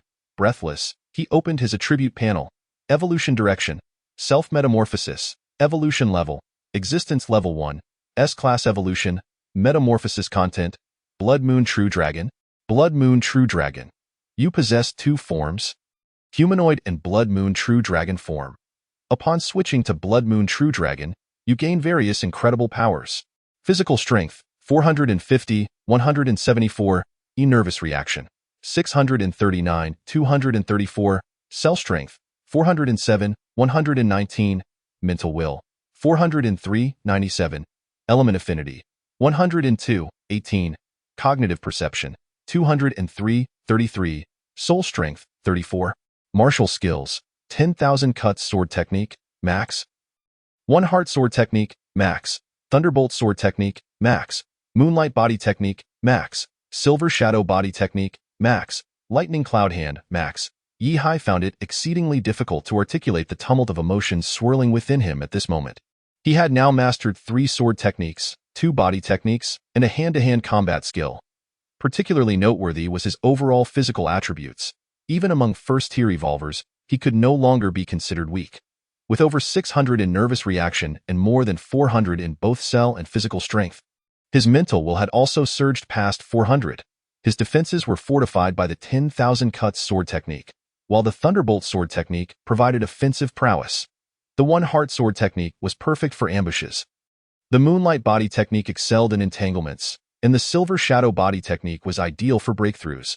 Even in unarmed combat, Yi Hai's Lightning Cloud Hand was a formidable grappling technique. Facing fellow first-tier classmates, he could hardly fathom how he might lose. Even against adversaries who had undergone 2 evolutions, should he abandon martial techniques and switch to the Blood Moon True Dragon form, he would still stand as a powerful being with all physical attributes exceeding 1,000. Moreover, the most significant factor was Yi Hai's current premonition. Deep down, he felt an inexplicable sense that his evolution was drawing ever closer. Uncertain whether it was due to the enhancement of his soul strength, he experienced a profound feeling that he was but one step away from evolution, and that final step rested firmly in his hands. Lowering his gaze to the Absolute Shadow Sword manual in his grasp, he found his breath quickening. Thus, was S-level evolution about to arrive? Chapter 041. Complete Form? The Peerless Songlong State. In truth, Yi Hai had always been quite adept at selecting sword techniques. The 3 sword techniques he had currently mastered were all remarkably aligned with his attributes and weaponry. The Blood Pattern sword leaned towards agility, emphasizing rapid attacks and multiple strikes. The 10,000 cuts sword technique, needless to say, was a perfect match for the Blood Pattern sword. The Thunderbolt sword was equally swift, winning through speed, chaos tempered with order, and hidden strength within softness. The Agile Blood Pattern sword, combined with his impressive 639 points in nervous reaction, complemented the Thunderbolt sword technique flawlessly. The One Heart sword technique also required a light, nimble weapon. Unlike the 10,000 cuts sword, which thrived on a multitude of techniques, the One Heart sword technique was a rapid, lethal strike. It bore similarity to the Lotus sword of Li Gang, a sword master from Zijia High School, precise and forceful, focusing on stabbing the heart from various angles with deadly intent. If the 10,000 cuts and Thunderbolt sword techniques were akin to incessant chatter, the One Heart sword technique was the silent yet deadly assassin, executing lethal moves with utmost efficiency. However, the 4th sword technique now presented to Yi Hai, the Absolute Shadow sword technique, was entirely different. It was a technique heavy in elemental attributes rather than physical ones. No wonder Lin Zishan had treasured this manual. It was evidently intended for evolvers. Yi Hai gazed in astonishment at the contents of the Absolute Shadow sword technique. Its internal cultivation was akin to a meditative practice, enabling one to extend their consciousness beyond their arm and influence their energy domain through varying thought frequencies. This method not only enhanced element affinity and cognitive perception, but also allowed the user to extend their attack range beyond the weapon's inherent limits during execution, utilizing the force generated by their cellular domain to achieve mid to long range lethality. This was the essence of the Absolute Shadow sword technique. For instance, a wind-based evolver could use wind to extend their attack range, while a light-based evolver could achieve the same through light.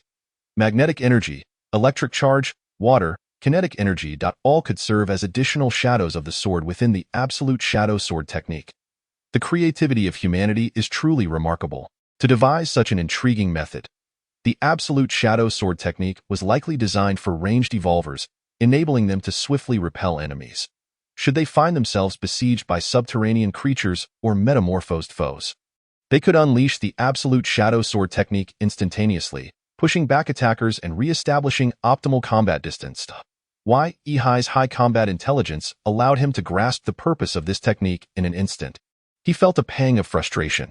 It seemed Lin Zishan had been so certain that he, as a metamorphosed individual without powers, would be incapable of utilizing the Absolute Shadow sword technique and would eventually return it to her. What a cunning woman! Nevertheless, Yi Hai did not abandon the Absolute Shadow sword technique. On the contrary, he was eager to discover the effects it would yield through his practice. The powers of an evolver were intrinsically derived from the energy domains formed by the 50 trillion cells within the human body, making each evolver a natural elemental controller. The range, strength, and precision of this control were intimately linked to the energy domain. In contrast, the metamorphosed individual's cellular evolution focused on strengthening the cells themselves rather than forming an energy domain. Consequently, Yihai lacked the foundation to extend the attack range of the Absolute Shadow Sword technique. However, setting that aside, he was still keen to practice the technique itself, whether for the internal cultivation benefits or the exquisite external techniques. It was undoubtedly of a commendable caliber. Although he would forfeit the attack range extension, Yihai's strong feeling of impending S-level evolution was undeniable. Practicing the Absolute Shadow Sword technique was imperative. With this thought in mind, Yihai reopened his diary. After a moment of contemplation, he began to rewrite his past experiences. Today is a sunny day. I am diligently practicing the Absolute Shadow Sword technique, reaping abundant rewards.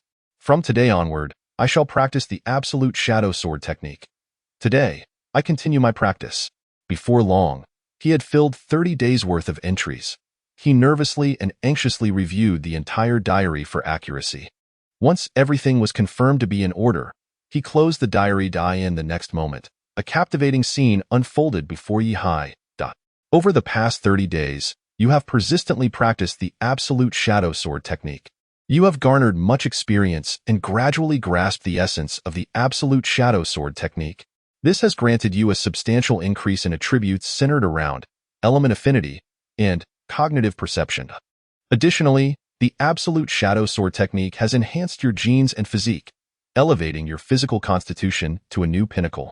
As a result, your talent has surpassed the S-level threshold, becoming an SS-level evolver. This has granted you a significant boost in attribute points, greatly enhancing your strength. Yihai was astounded to discover that the power emanating from his body had enabled him to defy gravity for a brief moment. He floated in the void, mysterious waves radiating from his being. He felt an unprecedented surge of strength coursing through him, accompanied by an overwhelming confidence as if he might burst from within. This physiological response was the result of a rapid increase in power. This sensation persisted for a full 3 minutes before subsiding, and the pressure waves he emitted had utterly disheveled the entire dormitory. Am I now ANSS level evolver? Yihai gazed incredulously at his attribute panel. Evolution direction, self-metamorphosis, evolution level, existence tier 1, SS level evolution, metamorphosis content, Peerless Songlong, Peerless True Dragon. You possess 2 forms, humanoid and Peerless Songlong. Upon switching to the Peerless Songlong form, you gain various extraordinary powers. Physical strength, 675, 225, in nervous reaction, 837, 198, cell strength, 594, 187, mental will, 568, 165, element affinity, 357, 255, cognitive perception, 514, 311, soul strength, 34, martial skills, 10,000 cuts sword technique, max, moonlight body technique, max, thunderbolt sword technique, max, silver shadow body technique, max, lightning cloud hand, max, one heart sword technique, max, absolute shadow sword technique, LV7. Upon observing his attributes, Yihai's expression shifted to one of profound astonishment. He even found himself doubting the accuracy of his vision. The values of his 6-dimensional attributes had increased so dramatically. A quick calculation revealed an overall attribute increase of over 1,300 points. Some of his attributes had even begun to approach 4 digits. This the realm of double S-level evolutionary talent. Yihai understood that with each elevation in talent, his overall attributes would experience a significant boost. The higher the talent, the more substantial the increase. Yet, he could never have anticipated that the disparity from S-level to SS-level evolution would be so astonishingly vast. It far surpassed the difference between A-level and S-level evolutions. In simpler terms, for some weaker second-tier evolvers. If one lacks various enhancements in swordsmanship or knife techniques, it is likely that one's attributes are confined to their current level, particularly regarding neural response, that it seems that I have nearly reached parity with certain second-tier evolvers. Moreover, should I switch to dragon form? The dragon form has also changed. Chapter 042. Are you an S-class evolver too? Yihai suddenly realized that his evolutionary abilities had undergone a significant transformation. He had leaped from the Blood Moon True Dragon to the Peerless Azure Dragon, evidently on an irreversible path down the dragon lineage. It appears that the abilities of S-class evolution still require enhancements from sword techniques and body techniques to supplement their attributes.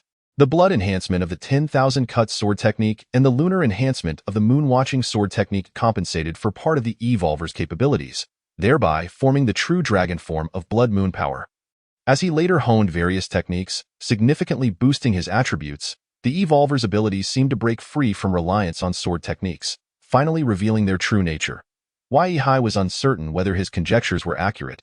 Yet he undeniably felt a sense of being in the embryonic stage of the Peerless Azure Dragon, as if the Peerless Azure Dragon were merely the adult form of the Blood Moon True Dragon. He wondered what attributes he would possess upon transforming into the Peerless Azure Dragon formed. Yi's heart trembled with anticipation. Unfortunately, the space was too confined for him to fully unleash his abilities. Other areas within the base were often too extravagant, necessitating a venture into pseudo-wilderness settings. After achieving double SS evolution, Yi felt as though the world before him had transformed. It was not a matter of enhanced vision, but rather the profound sense of security derived from his newfound strength. Those who had sought to assassinate him had collected extensive information and intelligence about him. However, for Yi in this moment, the existing intelligence had become obsolete. If they based their assassination strategies on prior information, they would likely meet with failure once more. With SS-class evolution now accomplished, he pondered whether there would ever be an SSS-class evolutionary talent in the future. If such SSS-class evolvers truly existed, they would likely possess capabilities for combat beyond their tier. Yi was filled with boundless expectations for the future. Simultaneously, he gazed at the Shadowless Sword technique on his panel. Over the past month, his practice of the Shadowless Sword technique had only reached level 7, not yet attaining maximum proficiency, which surprised Yi. He promptly took out his diary to make modifications. Before long, Yi successfully elevated the Shadowless Sword technique to its peak level. In the past month, you have diligently practiced the Shadowless Sword technique, reaping immense rewards. Through daily contemplation, you have gradually grasped the essence of the Shadowless Sword technique. Though you lack the ability to manipulate the energy domain, your superior spirit strength attribute compensates for this shortcoming. You have successfully cultivated the Shadowless Sword technique to its perfected state. You did it. Yi's eyes widened in astonishment. This outcome truly exceeded his expectations. The Shadowless Sword technique was undoubtedly created by a senior evolver for the practice of other evolvers. From the outset, this technique was not designed with metamorphosis in mind. Yet, Yi managed to bridge his shortcomings through this spirit strength attribute. Could it be that the souls of evolvers represent a unique form of energy domain? However, the abilities of evolvers derive from their cells, and there exists a considerable difference from the soul. Yi felt as if he had stumbled upon new territory. His seventh attribute appeared to possess an entirely novel function. He summoned the blood pattern sword from his bracelet and then demonstrated the Shadowless Sword technique against the void. The Shadowless Sword emphasizes aggression, speed, and grandiose momentum. After all, this technique is not intended for lethality but rather for repelling adversaries. Of course, if the enemy does not evade, the Shadowless Sword technique delivers massive instantaneous damage. At that moment, as Yi executed the Shadowless Sword technique, an invisible force emanated from the sword's tip. This force was imperceptible to the naked eye but was released with remarkable swiftness. Thud! A sound of someone falling echoed from the room adjacent to Yi's dormitory. Why Yi? What the hell? Can this attack penetrate walls? Indeed, spiritual attacks target the soul directly, rather than the body. Yi increasingly recognized the significance of spirit strength. This might be the inception of an entirely different power system, and he had merely begun to glimpse its depths. It seemed prudent to focus on enhancing his seventh attribute whenever possible. If only spirit strength could reach the intensity of other attributes, how formidable that would be. Yi found himself filled with curiosity. Over the next 2 hours, he diligently recorded his reflections in his diary, chronicling the past 30 days as a continuous pursuit of cultivating spiritual techniques. However, it must be noted that the practice of spiritual techniques differs fundamentally from martial skills or breathing techniques. Firstly, the rate of improvement in spiritual techniques is exceedingly slow. The last time Yi boosted his spirit strength by 24 points in one go was likely a result of a fortuitous attribute surge. Yet during these 2 hours, the increments in spirit strength remained in single digits. The best he managed was merely 12 or 13 points. The highest increase was a mere 18 points of spirit strength. After 2 hours of effort, Yi's spirit strength had sluggishly reached 152 points. If converted to real-world terms, it would mean that Yi Hai had spent a full year to elevate his spirit strength by 3 digits. And that was solely for this one attribute. It felt as if it belonged to an entirely different system compared to the other 6 dimensions. The second remarkable aspect of spiritual techniques was that Yi Hai seemed unable to identify an upper limit to this practice. It appeared that as long as he continued his training, spirit strength would keep growing without an end in sight. This notion intrigued Yi Hai. If he persevered, could it not lead to infinite growth? Such a fascinating spiritual technique. Why? Yi Hai marveled, murmuring. It is a pity that I have yet to uncover the treasures of spirit strength. Currently, I only understand a portion of the methods for manipulating abilities that are applicable to the soul. Ding ding ding. At that moment, a phone call suddenly rang. Yi Hai initially thought it might be the unpleasant Lin Zishan mocking him, but to his surprise, it was Lu Xing, a friend from the Sun and Moon. Congratulations, good brother. I heard you are now an S-class evolver. Is that true? On the other end of the line, Lu Xing's voice brimmed with uncontainable excitement and enthusiasm. Yi Hai was momentarily taken aback. Lu Xing was genuinely this enthusiastic? Upon learning of Yi Hai's S-class evolution, he was practically at a loss for words. With joy. Brother, I have some great news for you. I am also an S-class evolver. Ha ha ha ha. Laughter erupted from Lu Xing on the other end of the line, the echoes of his mirth even audible through the phone. Yi Hai was taken aback. Lu Xing's S-class evolutionary talent. Wasn't he previously labeled as a pseudo-S-class evolver? Dubbed the first under S? How had he achieved S-class? How did you? Yi Hai's tone was filled with curiosity and confusion. Ha ha ha, we're the same. Just as you transitioned from A to S, I did the same from A to S. Lu Xing's voice radiated pride at having become an S-class. Yet Yi Hai felt rather speechless. Brother, we are not the same. Chapter 043. Sudden Incident. S-class evolver targeted for organized assassination. Yi Hai felt somewhat helpless, but still inquired. What exactly happened? Please tell me in detail how you became an S-class evolver. I thought I was A-class because the S-class evolution device malfunctioned. How did you also become an S-class? This explanation elicited laughter from Lu Xing's side. What do you mean the S-class evolution malfunctioned? That is not the case at all. Have you been sleeping for the past few days? You are completely unaware of the events unfolding outside. Our Zhangjiang base has experienced an eruption of prodigies, not just at our Zhangjiang base, but across the entire Jinding human stronghold. The whole war zone has seen a surge of S-class evolvers. In our school, Sun and Moon High, 3 S-class evolvers have emerged. This year, the Zhangjiang base has produced a total of 15 high school students with S-class talents.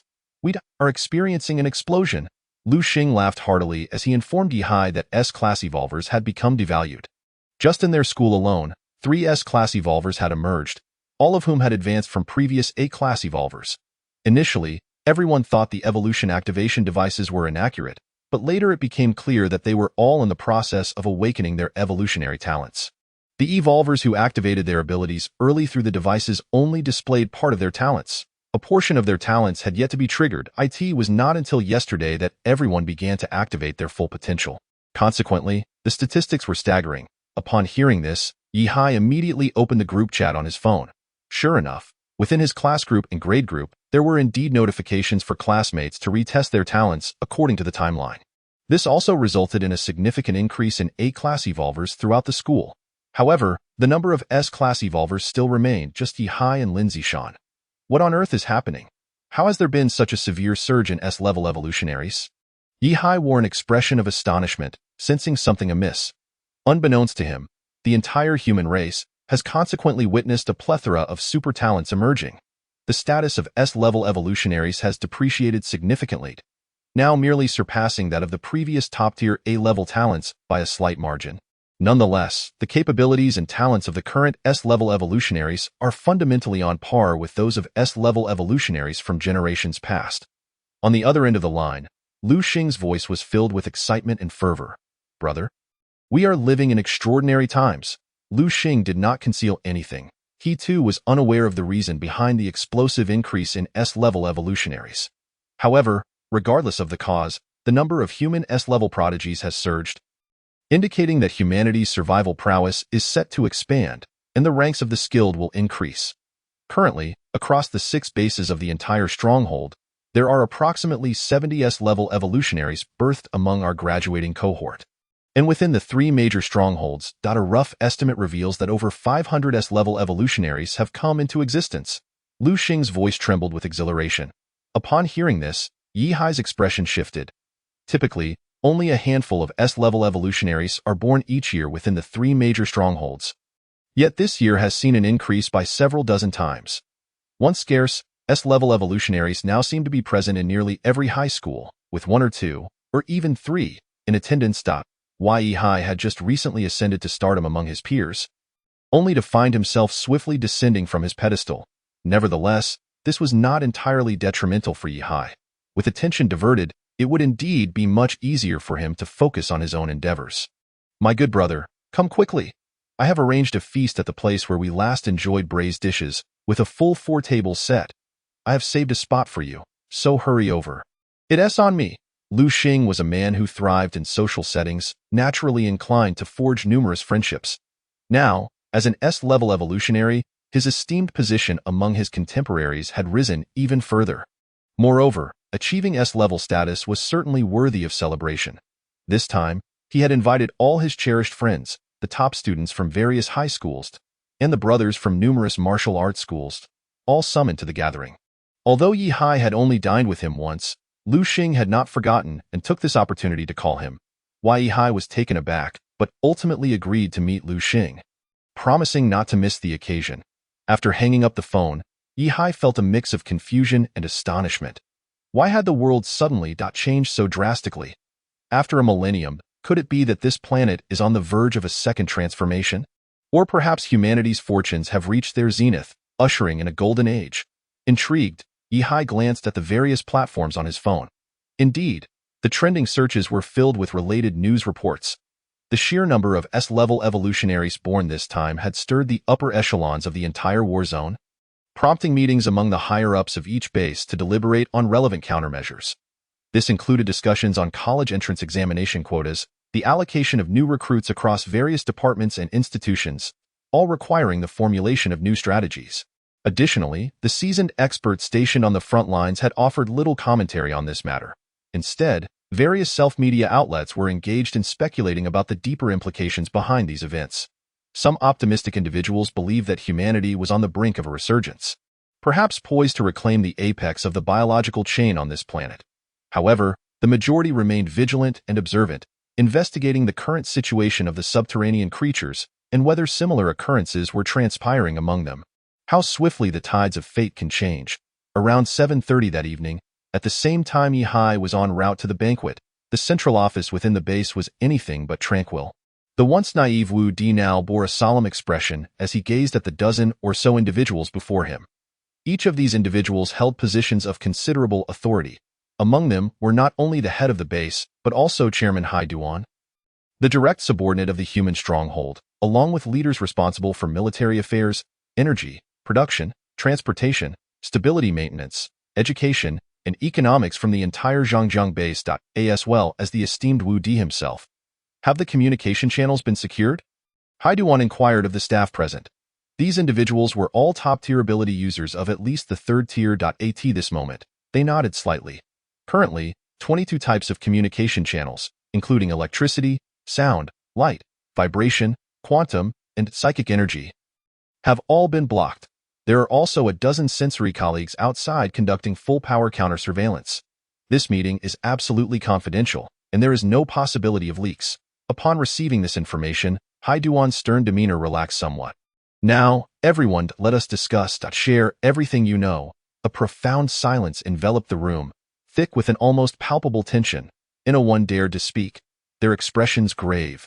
After a prolonged silence of several seconds, an elderly figure finally broke the quiet. Since no one is willing to speak. As the head of education, allow me to begin. The elder, a prominent figure in educational leadership within the Zhangjiang base, had personally nurtured the principals of all 6 high schools. Recently, 3 S-level evolutionaries from our senior class have perished, one of whom has been rendered incapable.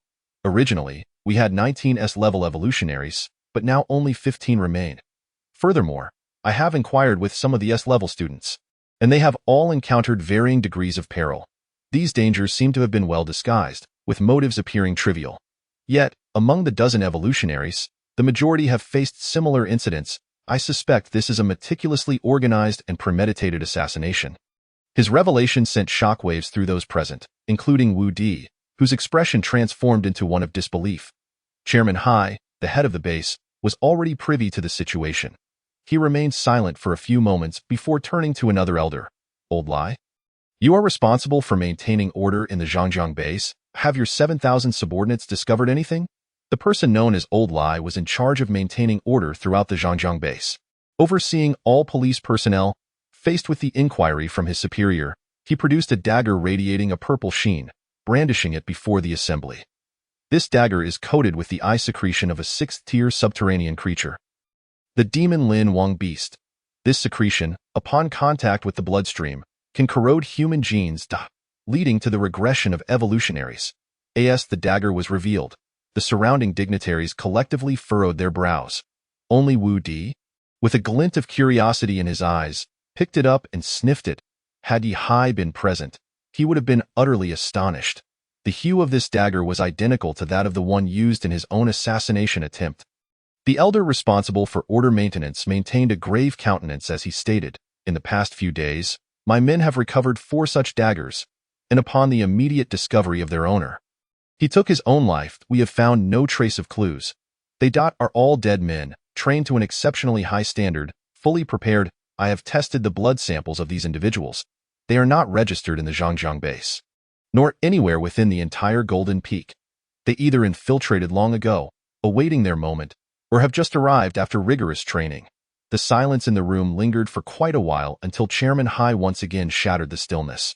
Thus, it can be conclusively determined that this is an organized, large-scale, and premeditated assassination operation. The targets are our remarkably talented, S-level evolutionary children. It seems they had prior knowledge of who would become S-level evolutionaries. They were aware of this surge in talent before it transpired. As for how these individuals managed to infiltrate the city. Old Hu, you are responsible for city defense and oversee a significant portion of transportation. Please share your insights. The third elder, Old Hu, was called upon. He presented the entry logs from recent days, revealing that indeed, a group of individuals masquerading as E or F-level evolutionaries had entered. They claimed to be arriving from the front lines and provided relevant documentation to support their assertions. My subordinates verified this, thus, they were allowed entry. Old Hu handed over the related visual and textual materials to Chairman Hai, who calmly reviewed the various reports, his expression darkening with complexity. The front lines have likely fallen. Upon hearing this, a wave of astonishment swept through the assembly. Could it be that Shen Wu or Wan Ling have taken action? Or perhaps individuals from other war zones? Have mind controllers emerged among the subterranean creatures? Many offered their hypotheses and suspicions. Among the crowd, only Wu Di, still toying with the dagger, harbored a glimmer of insight, lost in thought. Chairman Hai continued to question the others, striving to gather more information. They are well-trained, organized, and possess more intelligence than we do. And evidently, they have infiltrated part of our ranks. Otherwise, they would not have acquired internal information so swiftly. Let us continue the pursuit. Our current lead lies with the surviving assassins. As long as one remains alive, I shall find a way to extract the truth from them. The elder responsible for maintaining order at the base, Lao Lai, revealed a hint of hostility in his gaze. At that moment, the chairman of the base, Hai Duan, pondered something. He turned to the elderly man in charge of energy and inquired, "Old Lin, your granddaughter. She is also an S-class evolver, correct? How is she faring?" Lin Zishan's grandfather, Lin Zhongtian, appeared remarkably composed. "She has been with Wu Tianjiao recently. She should be quite safe." The crowd followed his gaze towards the adorably naive young man fiddling with a dagger. The latter appeared to be in his 30s, distinctly out of place among the older attendees. "Wu Tianjiao, you are a legendary figure on the battlefield. Since we have invited you to this meeting, we will not shy away from any topics. If you have something to say, please feel free to speak openly." Hai Duan regarded the man before him, Wu Di, calmly stating, "It seems you have something on your mind?" Wu Di, lost in thought as he toyed with the dagger, raised his head to ask, "Is the fallen frontline outpost a base of the Jinchuan military district?" Upon hearing this, Hai Duan's eyes subtly flickered. He took a sip of tea, maintaining his composure as he asked, "How do you know this?" Facing Hai Duan's inquiry, Wu Di finally ceased his dagger play, looking earnestly at the assembled individuals, because that was the last frontline outpost where the Zhijia appeared. At this moment, I must reveal the true secret I carry. The Zhijia Chuanxing was engaged in some highly classified matters on the front line and has seemingly met with disaster. The moment those words escaped his lips, the entire assembly could not help but rise to their feet. This revelation was far more shocking than the deaths of a few S-class evolvers. The expressions of the crowd turned to astonishment as they gazed at Wu Di. Even Hai Duan losing his usual calmness, his countenance shifting. Half a month ago, the Zhijia had discovered certain classified matters and sought to uncover the truth. During their pursuit, they uncovered some clues, which were meant to be relayed back. But the messenger, a Tier 4 giant, perished en route, and the Zhijia has not returned since, leaving no trace behind. He recounted the events of this period, including the failed rescue of the Zhijia and the search for the fate-affiliated powerhouse.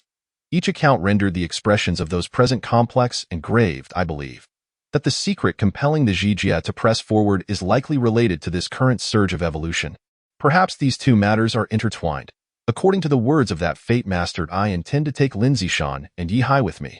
The breakthrough point for your Zhangjiang base lies in capturing the assassins alive. And the breakthrough for the entire Jinding base is to recover the Zhijia. Old Lin, I hope you can understand me. He cast a glance at Lin Zhongtian, who sighed deeply and waved his hand, saying, now that you've said that, what more can I add? Very well, very well.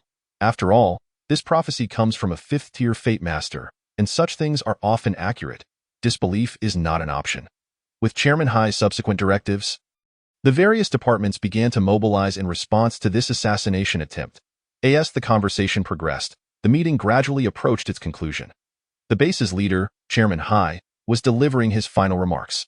The foremost priority is to ensure the stable operation of the entire base. We must not allow any disruptions. Our primary duty is always to serve the heroes on the front line, ensuring that the warriors there can continue to fight. Investigations must be conducted, but everyone must not neglect their primary responsibilities. We must guarantee the normal functioning of the base. Industry, munitions, energy, transportation, all must remain unaffected. Any issues encountered should be contained and resolved before they escalate. And Lao Lai, your current mission is of utmost importance. Since they are likely to be death warriors, they probably do not intend to return alive, and there may well be further assassination attempts. You must ensure the safety of each and every one of our children. Most importantly, we must not afford the assassins any opportunities. We cannot let our S-class children appear in groups, providing them with a chance to strike en masse. You must protect them separately. They must not be allowed to meet in pairs. Do you understand? Lao Lai nodded deeply. Understood, brothers. This time, the 4 of us S-class evolvers gathering together is truly a matter of great honor. In addition to the 4 S-class evolvers, there are also 18 A-class evolvers. The remaining individuals are all B-class evolvers, each carving their own path. I am immensely honored and deeply moved. All excess words are in the wine. I will lead the toast first, at the 4 Sisters Braised Meat Shop. Lu Xing was deeply touched. Addressing the patrons of the shop, he spoke exuberantly. Now, allow me to introduce each of my 3 S-class friends, he exclaimed. Come, give me the microphone. I want to speak into the microphone. Chapter 045. The Soul Warning at the banquet. This banquet gathered a total of 4 S-class evolvers. Aside from Yi Hai, the S-class evolver from Zhijia High School, the remaining 3 were all S-class evolvers from Ryu High School, where Lu Xing studied. At this moment, he rose to enthusiastically introduce the first individual to his 4 tables of friends and other patrons. This is Ba Tian. He is an S-class existence-type metamorph, naturally able to merge with all things. Moreover, he is also an exceptionally skilled martial artist. Ba Tian was a stocky young man with a sharp gaze. He rose to perform a standard martial salute. Left hand embracing the right. Greetings, everyone. Lu Xing has taught me many secrets of knife techniques, and we maintain a very good relationship behind the scenes. I am also very grateful to Lu Xing for treating me to dinner. Another orphan name, Yi Hai mused. This was not to imply that Yi Hai was disparaging. Rather, it reflected a discernible pattern within the base's demographic. In this world, humans with names that are proper and conventional generally have parents or guardians. Even if both parents have perished, they at least are aware of their family lineage and the surnames passed down. They are bestowed names before birth. Yi Hai belonged to this category. Conversely, a significant number of individuals are born without parents, often due to their mothers perishing on the front line. Such children acquire the right to name themselves, leading to a peculiar convention. The more ordinary and conventional a name is, like Zhang Wei, Wang Zihan, Lu Jing, the more likely it is that the individual has parental guidance. In contrast, names that are flamboyant, ostentatious, or intensely individualistic are often self-assigned during childhood. The rationale is simple. Orphans, aside from themselves, have no one else to bestow names upon them. Thus, Yihai had ample reason to believe that Wu Di was an orphan, and that the senior Zhijia was likely one as well. The scene. Batian calmly nodded to the crowd. He appeared to be the kind of individual who, despite being somewhat introverted and sensitive, forced himself to act magnanimous and skilled for the sake of the S-class reputation. Nevertheless, among his peers, Batian was indeed formidable. And this one, I consider to be half my kin, Lu Yu. Lu Xing continued his introduction of the second S-class evolver, speaking loudly into the microphone, a genuine heat-type ability user, capable of controlling temperature balance. She is also the only S-class ability user at Ryu High School. Please welcome her. Lu Yu was a friendly young woman with medium-length hair. She smiled and waved continuously at those around her. With a single sweep of her hand, the wine cups in front of the crowd suddenly began to emit steam. With another wave, the cups cooled, their surfaces beating with condensation. This adept manipulation of temperature amazed everyone, showcasing precision and efficiency that clearly belonged to an S-class individual. I am a classmate and deskmate of Lu Xing from the first year. Greetings, everyone. The first two S-class ability users were well known among the students of Ryu High School. Even if they had not spoken directly, it was likely they had crossed paths at some point, and thus, no one was particularly surprised. However, curiosity arose regarding the upcoming S-class evolver from Zhijia High School. Lu Xing, holding the microphone with great enthusiasm, excitedly declared, "The next individual I am about to introduce is a classmate from Zhijia High School, the one and only S-class metamorph. This person is no ordinary individual. When we were A-class evolvers, we once had a duel. The result was that his swordsmanship surpassed my knife techniques, and I suffered defeat at his hands. Furthermore, this master is a martial arts enthusiast. Ha ha ha ha. Aside from martial skills, he seems rather oblivious to other matters. We became acquainted through that duel, mutually recognizing each other's strength and the person. He is the swordsmanship master from Zhijia High School, affectionately nicknamed Little Zhijia, Yihai. Please welcome him." Amidst the resounding applause, Yihai stood up with a bemused smile. He had not anticipated such a grand affair. This was not merely the 4 tables of classmates observing him. At the neighboring tables, numerous pairs of eyes were fixated upon him. Even the infants, still nursing, clapped along. For some inexplicable reason, he felt an instinctive sense of aversion, as though he were not particularly fond of this setting. Yihai found himself somewhat astonished by his own inner response. After all, he did not consider himself a person easily intimidated. Greetings, everyone. Lu Xing is an exceptionally genuine individual, and our personalities align quite well. Thus, despite our limited time together, we feel an immediate camaraderie. Yihai smiled and shared a few pleasantries with the crowd.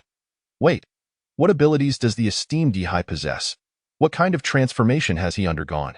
Yes, we are still unaware of Yihai's capabilities. How about you showcase them for us? Just like classmate Lu Yu did. The gathering erupted in playful banter, with even the 2 S-class evolvers, Batian and Lu Yu, joining in the revelry. The high school students in attendance retained a certain innocence in their demeanor. I belong to the category of existence-type transformers, and my special ability allows me to morph into an energy entity. Furthermore, it carries a degree of aggression. It might not be appropriate to demonstrate here. Yihai deftly deflected the group's anticipation. Once seated, they began to toast and exchange heartfelt sentiments. Although Yihai hailed from Zhijia High School, the shared background of being from Zhangjiang Base fostered a sense of familiarity among them. Matters concerning Ryu High School were openly discussed without any reservations towards Yihai. Glasses were raised and merriment filled the air. However, gradually, an A-class evolver seated beside Yihai sensed something amiss. "Brother Yi, what's wrong? Are you troubled by something?" He was a robust man of the enhancement type, yet possessed a keen sense of observation, having noticed Yihai's unease. Perhaps he had indulged a bit too much. Yihai forced a smile. He had an inkling that something was off. This did not seem to stem from a physiological issue, but rather an instinctual awareness of impending danger. However, This sensation was distinct from the typical warning associated with mental perception. The latter manifested as physical symptoms: constricting pores, tingling skin, an electrifying scalp, and a racing heartbeat. In contrast, Yihai's current sense of danger arose from a deep-seated unease within his heart, as though he had forgotten something, and his subconscious was urging him to remember. Was this a warning stemming from the attribute of soul strength? Yihai heightened his vigilance. The likelihood was high. It was probable that those assassins had initiated their second wave of attacks. Yihai scanned the table of revelers. Indeed, apart from himself, there were 3 other S-Class evolvers present. It was likely that some hidden abilities were quietly infiltrating the establishment, poised to strike him down. Meanwhile, everyone else remained engrossed in the delightful feast and lively atmosphere. Anshan. Yihai murmured those 2 syllables. At that moment, the appearance of several figures abruptly shattered the joyous ambience. A group of men clad in base police uniforms entered. Students, we just received intel indicating imminent danger. All S-Class evolvers must be secured. Someone has targeted you. Please follow us immediately and vacate this place. His expression was grave, devoid of any jest. His presence instantly quelled the jubilant atmosphere. Lu Xing expressed his dissatisfaction. We were enjoying ourselves here, surrounded by familiar faces. This is my classmate's establishment. How could there possibly be danger? The police radio crackled with urgent voices. Quick! We have detected traces of hidden assassins. 2 evolvers capable of invisibility have committed suicide. Suspected to be under the control of a psychic. Send 2 more over there. Unit 4, have you located the S-Class child yet? Chapter 046.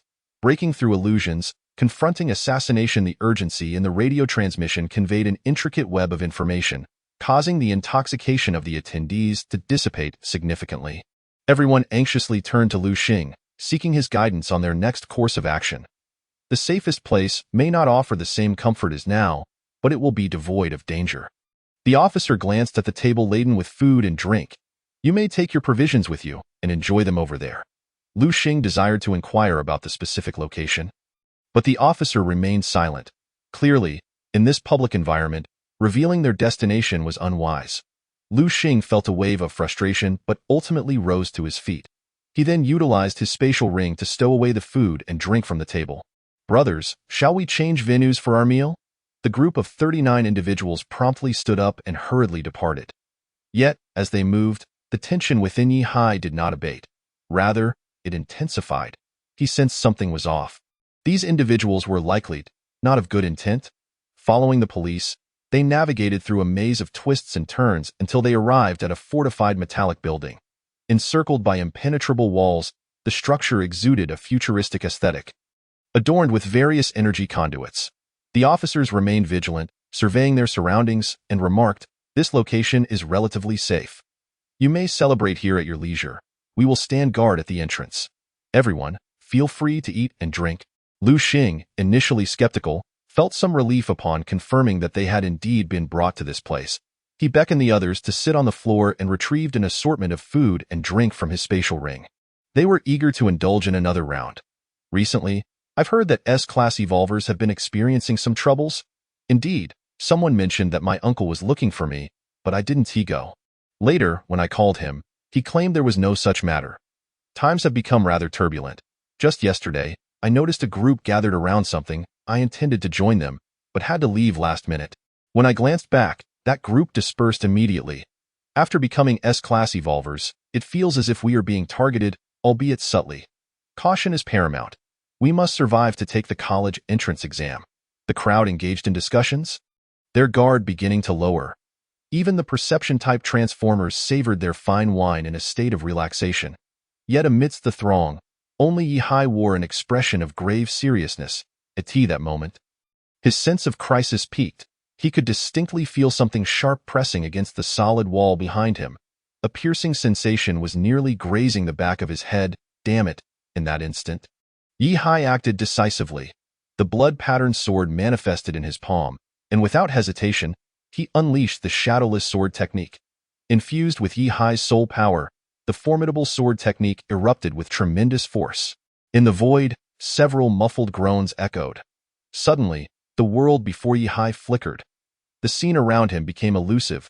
the very fabric of reality twisting violently. Then a surge of pain and dizziness struck the back of his head, awakening him to his predicament. An illusion. How could I have fallen victim to an illusion? Surrounding him, shadowy figures were evident, unmistakably foes. Yet, having just extricated himself from the environment, Ihai bore the aftereffects of the illusion, akin to a person unshackling their hands only to find them numb. At this moment, the pain at the back of his head felt as if it might explode. Meanwhile, the high school seniors nearby moved like automatons, mimicking gestures of dining and toasting to empty air. Still ensnared in the illusion, he shouted with all his might, "Everyone, wake up!" In the next instant, Ihai swung the blood-patterned sword, unleashing the blood flame slash. As an instantaneous, wide-ranging, high-damage skill, the blood-patterned sword could only store 3 blood flame slashes. Yet, it was undeniable that the power of the blood flame slash was terrifyingly immense. The sounds of cries filled the air as Ihai caught glimpses of several figures being obliterated. His mind cleared significantly. Theo exert influence over my 500-plus mental will. The wielder of this mind-manipulating ability must possess a mental strength exceeding 1,000. They must be of second tier. And there was more than one. Without hesitation, Ihai continued to unleash the blood flame slash with all his might. His vision gradually sharpened. He vaguely realized he had unwittingly ventured into a pseudo-wilderness. Hadn't only 4 or 5 minutes passed? Ihai pulled out his phone and was shocked to discover it was already past 9. Unbeknownst to everyone, they had somehow endured over 40 minutes. Ihai's heart raced. The individual casting this illusion was no simple foe, capable of distorting human perception of time. The blood flame slash once again annihilated 4 or 5 surrounding foes. Yet only one indistinct figure stood resolute, warding off the terrifying might of the blood flame slash as if it were met by an unseen transparent barrier. Why Ihai's heart sank. The shadowless sword technique was cast once more. It was important to note that the shadowless sword technique was not merely a straightforward attack against evolvers. Why Ihai's execution of the shadowless sword technique derives its formidable attack effects from his own attribute of soul strength. With over 100 points in soul strength, Ihai far surpasses the average individual. As anticipated. After the second application of the shadowless sword technique, his opponent emitted another muffled groan. Immediately, the classmates behind Ihai let out sharp cries in succession. In particular, the 3 S-class evolvers instinctively clutched their heads, gasping in shock as they surveyed their surroundings. They too had awakened, bewildered by the situation. What is happening? Who transported us here? The pain in my head is throbbing. I cannot discern. Why Ihai continued to suppress with the shadowless sword technique.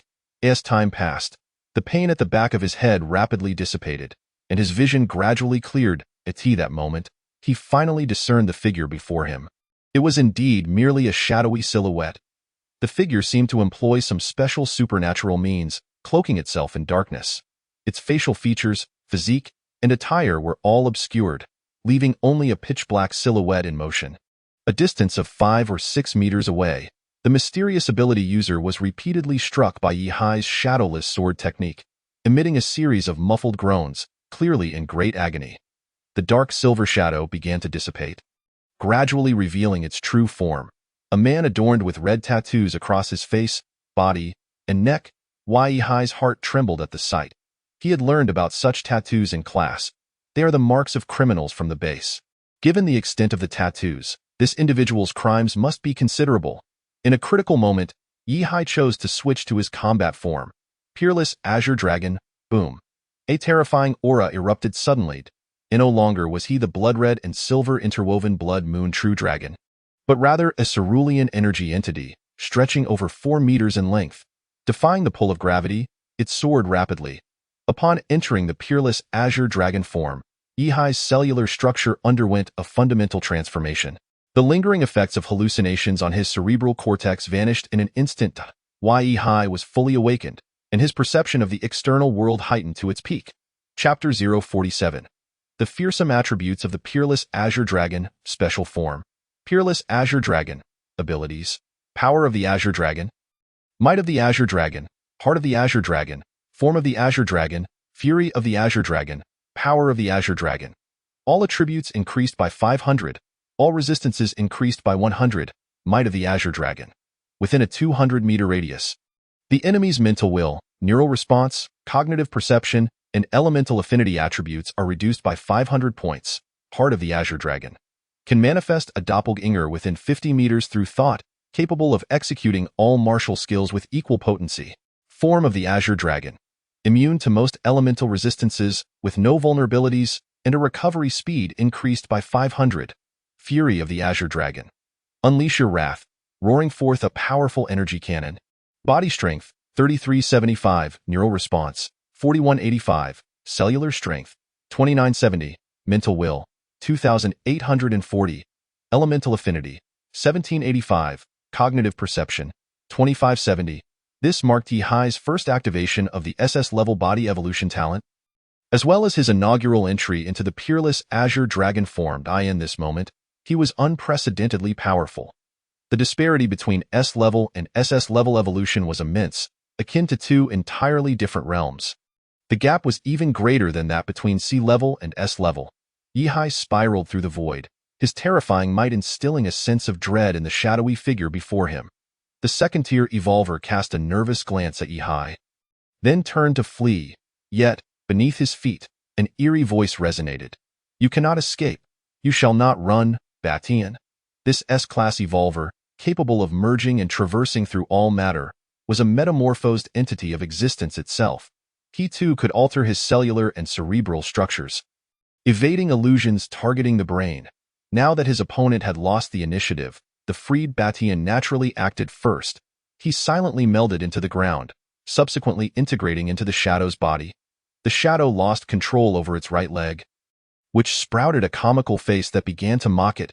Meanwhile, in his Azure Dragon form, Yihai unleashed the fury of the Azure Dragon, releasing a terrifying roar cannon. Lightning, flames, ion energy. Various destructive forces intricately fused together. Erupting in a blaze of white light, boom. A gaping hole the size of a human head was blasted into the shadow's chest, blood gushing forth uncontrollably.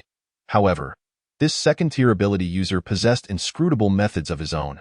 With a cold snort, the blood within his body continued to flow along its predetermined path, undeterred by the absence of blood vessels. Even his ribs were propped up by some unseen force, creating the illusion that the open wound in his chest was a beautifully crafted piece of art. Though his chest had been perforated, he appeared unfazed, even drawing a purple dagger to thrust at Batian, who had merged with his right leg. It was only when he suddenly changed color and flung the dagger away that he realized it had become searingly hot, reaching temperatures in the thousands of degrees, causing the ground to emit plumes of black smoke. It was Lu Yu, the S-class ability user who controlled temperature. BYD is still quite abundant. Damn it. This gentle young lady had lost her previous composure. Her hair wildly tousled by her powers, and she began to curse frantically. I curse your mother. The hollow wound in her chest, where blood had just been flowing, was instantly frozen into icicles by Lu Yu. Now it had truly become a work of art. With a sudden jolt, Lu Yu, who had just regained consciousness, collapsed again. As Lu Yu fell, Lu Xing stood up, gritting his teeth and exclaiming. It is an ability user who manipulates electromagnetic energy. This individual employs electrical signals in the brain to impose illusions. He understands human anatomy. By blocking the electrical signals in the cerebral cortex, he enabled others to impose illusions. Lu Xing possessed an exceptionally high battle IQ and was well-versed in various knowledge. After a brief assessment of the electrical currents, he immediately deduced the strategy of the opposing second-tier ability user. In this world, every individual S abilities have their unique applications. The extent to which one can develop their powers depends on their ingenuity. This second-tier electromagnetic ability user was indeed a master of development, managing to impose a hypnotic effect by obstructing the biological electrical signals of the cerebral cortex, allowing other psychic users to add illusions in a 1-on-2 or 1-on-3 scenario. Thus, they silently controlled Yihai and the others. Once successful, they would render the talented individuals present to vanish without a trace. Even if someone investigated, they would only see that the individuals had left voluntarily. If not for Yihai's timely awareness of danger through his soul-level warning, combined with his formidable mental will attribute and his ability to interrupt the illusionist's attack with the shadowless sword technique, any one of these three conditions lacking would have rendered the current deadlock insurmountable. Meanwhile, A series of waves erupted from his forehead. Lu Xing's A-class supernatural ability allowed him to create sharp cutting air blades with a wave of his hand. Upon reaching S-class, he could unleash the cutting air blades from any part of his body. At this moment, he was striving to release fine cutting air blades from his cerebral cortex, attempting to break the blockade on his neural pathways. Sizzle! Accompanied by a soft sound, Lu Xing's forehead was covered in cuts from the cutting air blades, and his hair was matted with blood. Yet he, like Yihai and Batian, had managed to break free from the biological electrical blockade imposed on his brain. Die for me! In an instant, dozens of cutting air blades shot forth. However, a disconcerting sight unfolded before Lu Xing. The body that Yihai could effortlessly create a hole and stood impervious before Lu Xing's cutting air blades. As solid as a fortress, the cutting air blades merely tore through the opponent's clothing, leaving only faint red marks on the skin. Lu Xing's face paled in an instant. He suddenly realized the immense disparity in attributes between them.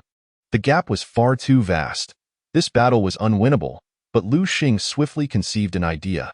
He glanced up at Yihai, then back at the gaping hole in the shadow's chest. Lu Xing exhibited a look of astonishment. How did he? On the other side, in mere seconds, able to see through my methods, truly a genius. You must not be spared. The second-tier man transitioned once more into shadow form, offering high praise for Lu Xing's quick thinking. He looked down at the man merged within his body and continued, saying, "And you, who swiftly integrated into my innards, your reaction time is impressive. And that temperature-controlling female ability user, freezing my electromagnetic brain field with low temperatures. Truly remarkable." He commended the 3 S-class evolvers for their formidable combat adaptability and understanding.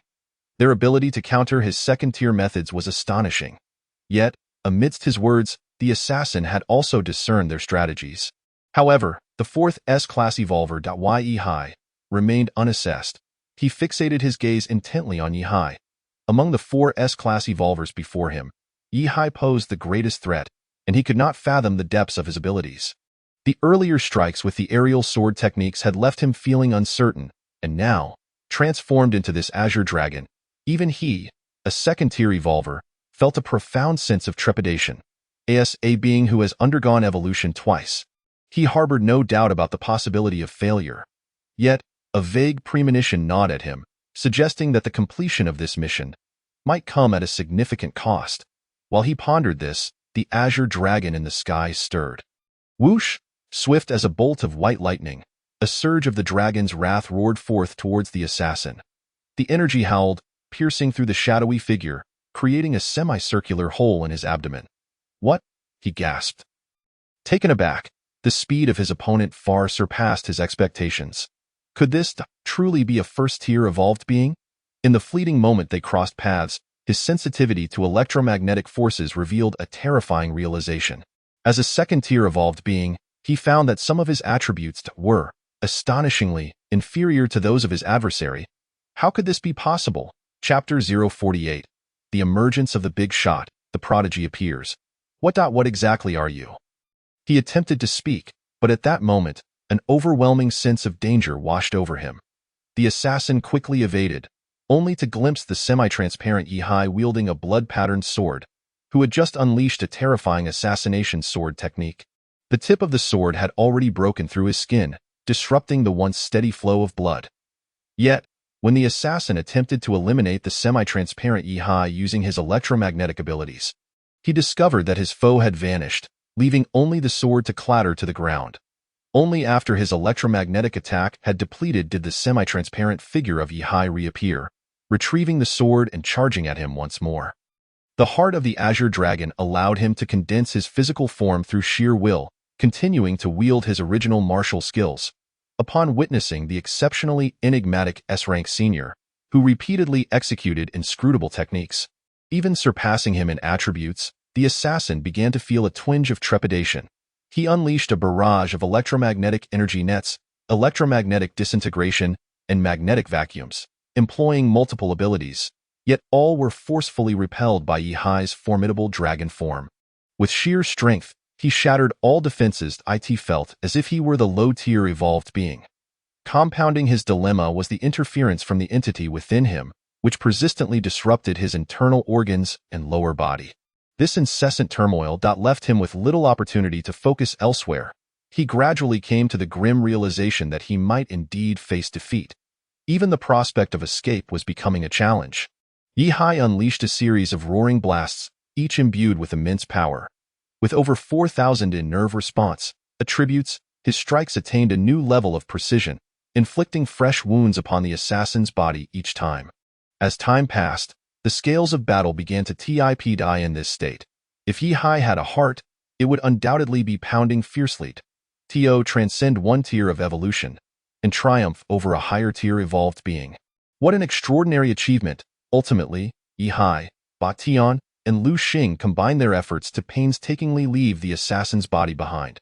However, the methods of that second-tier evolved being were alarmingly potent. Upon decapitation, he inexplicably abandoned his body yet remained alive.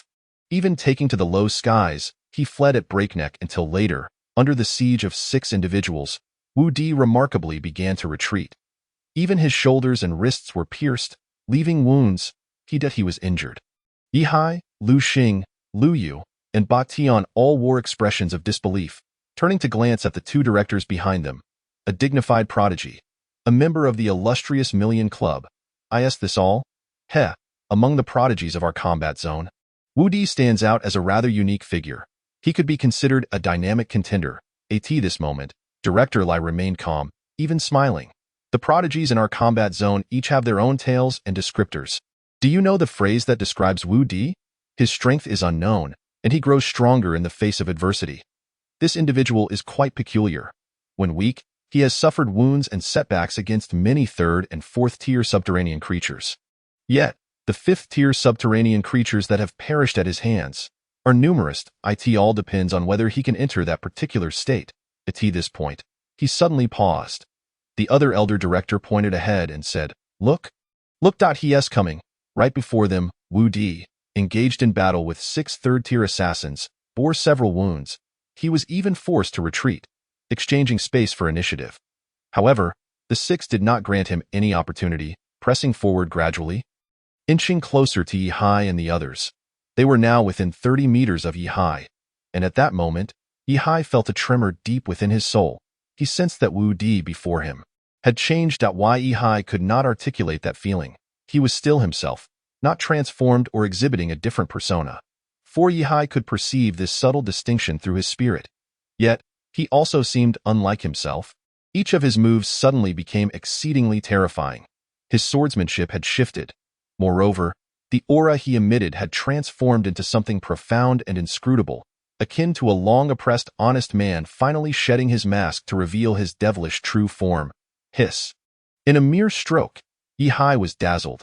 He could not discern the brilliance of that striked eye. In the next instant, 6 heads soared into the air, blood gushing over 10 feet high. The headless corpses collapsed weakly to their knees, as if paying homage to the newly awakened demon's silhouette. At this moment, all that could be seen from the direction of the 6 corpses was Wu Di's back, approaching Yihai and the others. Yet, Wu Di still bore that adorable, somewhat clumsy demeanor. Why Yihai, Lu Yu, Lu Xing, and the others gasped in astonishment. A grand prodigy. Merely the tip of the iceberg. At present, it appeared that these 3 children possessed combat intelligence and comprehension that could undoubtedly match that of an S-tier evolutionary talent. Their analytical abilities in battle were remarkably strong, swiftly unraveling the opponent's extraordinary abilities. Of course, weaknesses existed as well. When facing formidable foes, they lacked the courage and lost their resolve.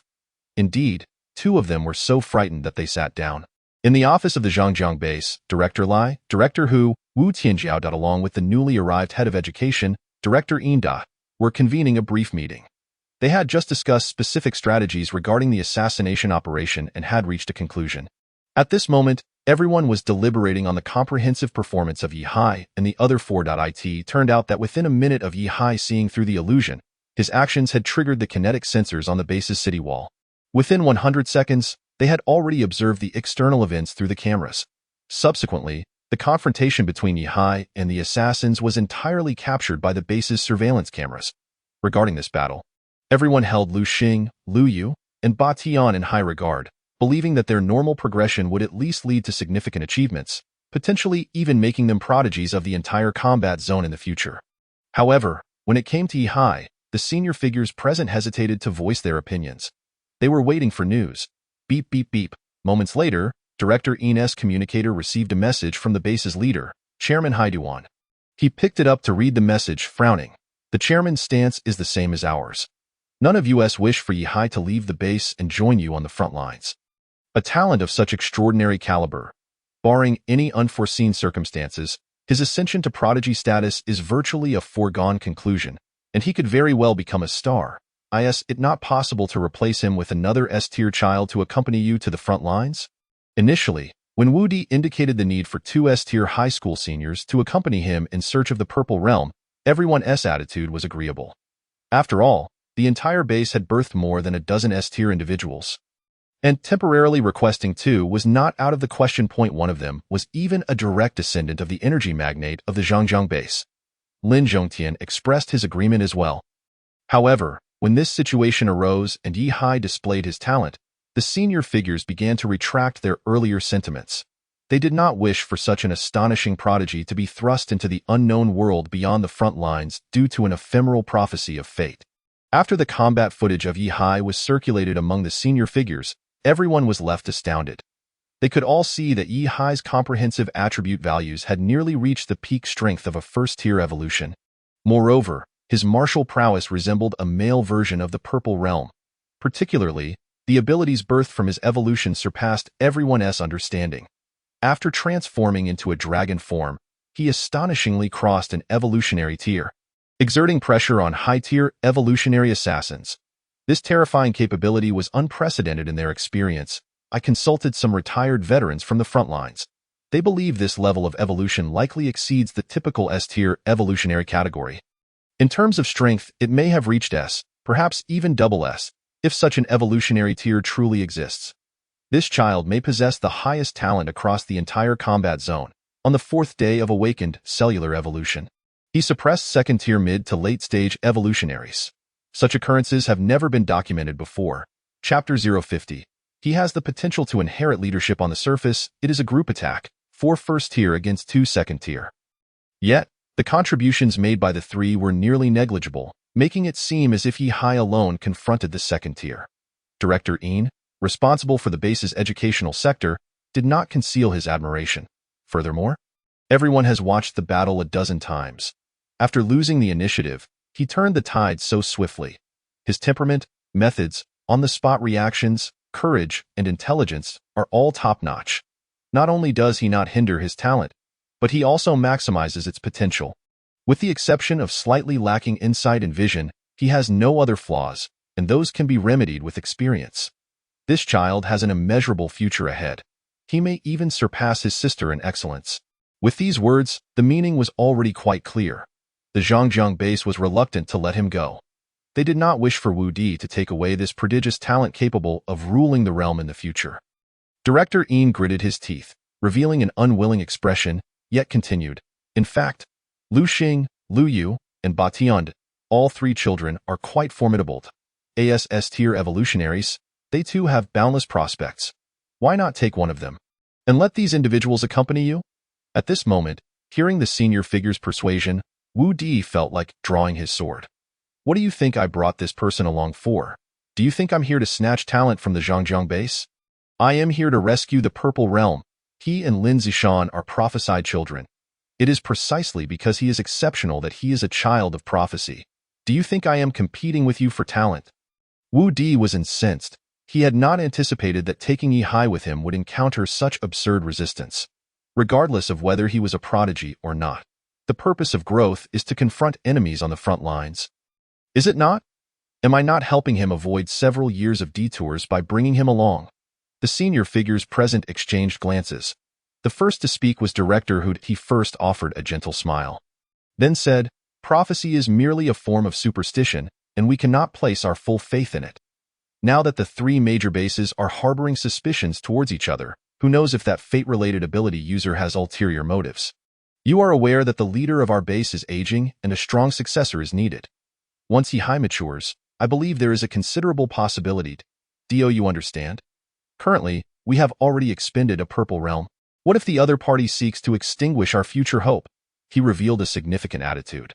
The three major bases have been established by their founders for over 300 years. The leaders of these bases are now aging, and the consideration of future successors is undoubtedly in progress. Originally, this matter was not something a mere local high-ranking official could decide. However, upon witnessing Yi Hai's qualifications emerging from the Zhangjiang base, they began to entertain further thoughts.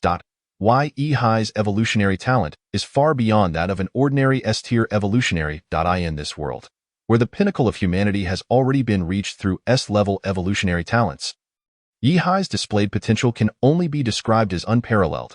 Even if he is unable to be elected as the leader of the next Golden Summit base, what about the future, the one after that? Everyone is acutely aware that this topic is particularly sensitive. Director Lai hastily diverted the conversation, saying, regardless, what Yi Hai truly needs at this moment is to thrive and grow. It is still too early for him to go to the front lines. His current role there is akin to that of a mere squad leader, perhaps even less. You are well aware of how high the mortality rate is at the front, but 3 or 5 years from now, when he returns to the front lines, it will be a different story. Must the rescue of the Purple Realm solely rely on Yi Hai, a first-level evolutionary? Why must we make things so difficult for the child? Can we not afford him some time to mature? The crowd exchanged opinions, each urging Wu Di to reconsider. They did not believe in this so-called prophecy, sending a first-level evolutionary child to save a fifth-level evolutionary powerhouse. It seemed utterly preposterous. Moreover, this sentiment was not confined to a few high-ranking officials. The entire Zhangjiang base, from the chairman down to the dozen high-ranking officials, echoed the same sentiment. Let this formidable genius, Yi Hai, grow for a few more years before any further considerations regarding him. As for the matter concerning the Purple Realm, let us find another solution. Such attempts to dissuade Wu Di only serve to infuriate him.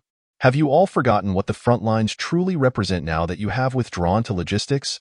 It is the arena for the strong, a place ideally suited for someone like Yi Hai. How many new sword techniques, movement styles, and methods of utilizing extraordinary powers emerge from the front lines each day? Are you not aware? His rate of growth on the front lines in a single year surpasses what you in the logistics base could achieve in 5 or 10. Wu Di's voice dripped with sarcasm, stripping away any semblance of politeness as he coldly stated, "Do not think for a moment that I am unaware of your intentions. You merely wish to take advantage of these years to foster a bond between the Zhangjiang base and Yi Hai. Yi Hai's talents have emerged too rapidly for you to invest the necessary emotional bonds, and that is why you seek to retain him." Wu Di's blunt words plunged the atmosphere into tension. Some things that, even if known, should not be openly addressed. Once laid bare, both parties would become cautious in their dealings, fearing to give others ammunition against them. Moreover, the originally harmonious relationship was irreparably shattered. Wu Di's unyielding remarks led to an immediate silence in the room. Observing the scene, Wu Di sighed and softened his tone. "I do not blame you for anything. Such feelings are indeed a part of human nature. However, the fate of the Purple Realm remains uncertain, and each passing day brings new dangers. I can assure you, from my position as a prodigy, of 2 things. First, I guarantee Yi Hai's safety. Even if I perish, I will never allow any harm to befall him. Second, I assure you that Yi Hai will be returned immediately upon completion of the task, without delay, to participate in the Martial Arts College entrance examination at the Zhangjiang base. These 2 assurances should suffice." The high-ranking officials of the Zhangjiang base exchanged contemplative glances, yet none spoke, until a 4th high-ranking official entered the office, exclaiming, "If Yi Hai is to accompany you, a 3rd guarantee must be added. Yi Hai and Xiao Shan must develop an emotional bond during this mission.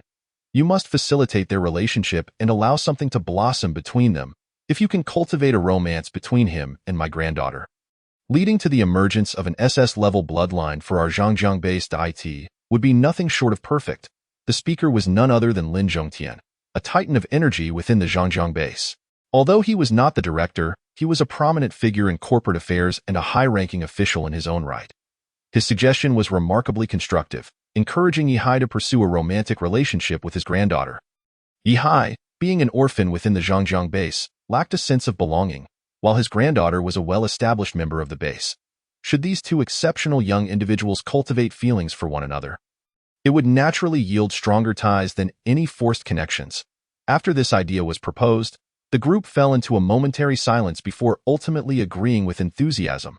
"Yes, The bonds formed between young people are far stronger than any contrived relationships orchestrated by the elderly.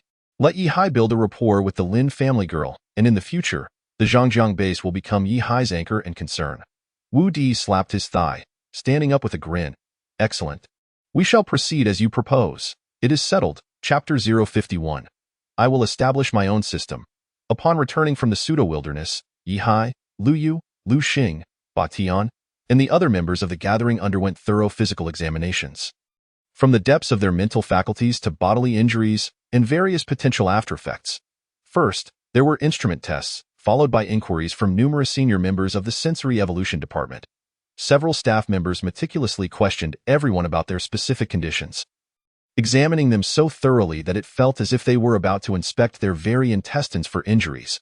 This assassination attempt was particularly perilous, executed by genuinely formidable assassins, including mental manipulators and brain-controlling extraordinary beings. Clearly, this organized and premeditated plan was executed with remarkable precision, necessitating the base to adopt a vigilant stance. They meticulously inspected every potential danger that might have been ingrained. You mean to say that the injury on your head was not inflicted by an assassin? A staff member looked at Lu Xing's bloodied scalp, which, although healed, still bore the remnants of dried blood. The sight rendered Lu Xing particularly ghastly, resembling a malevolent spirit. This was the most significant, and indeed the only injury sustained during the assassination attempt. Faced with the inquiry, Lu Xing found it hard to maintain his composure. During the battle, he had not pondered deeply, only realizing afterward that he was the sole casualty among over 30 individuals.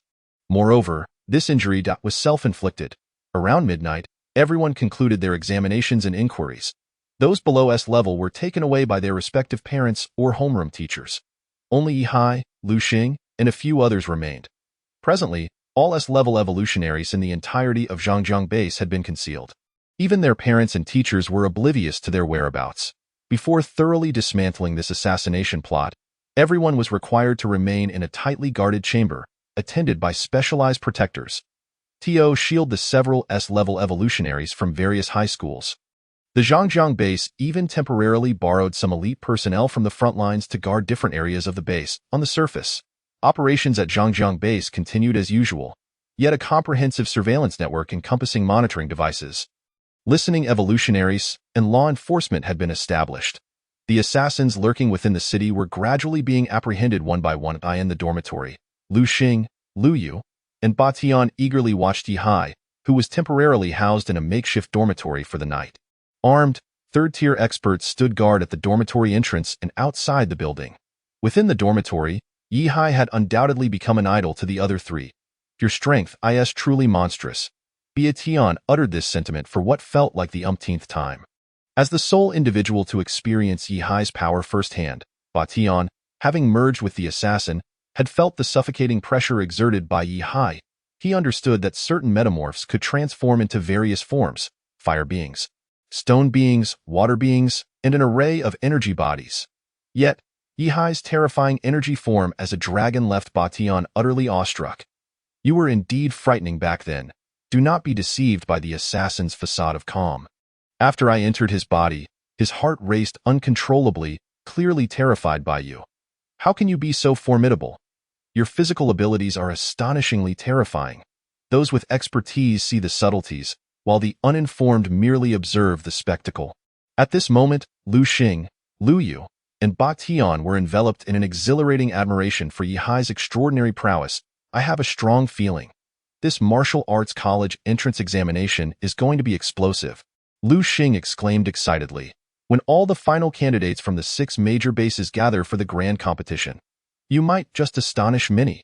Lu Yu's eyes sparkled with admiration, having become an ardent fan of Yi Hai.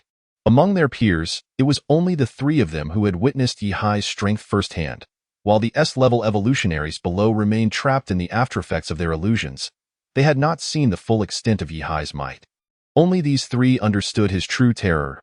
At this moment, Yi Hai sighed, feeling somewhat helpless.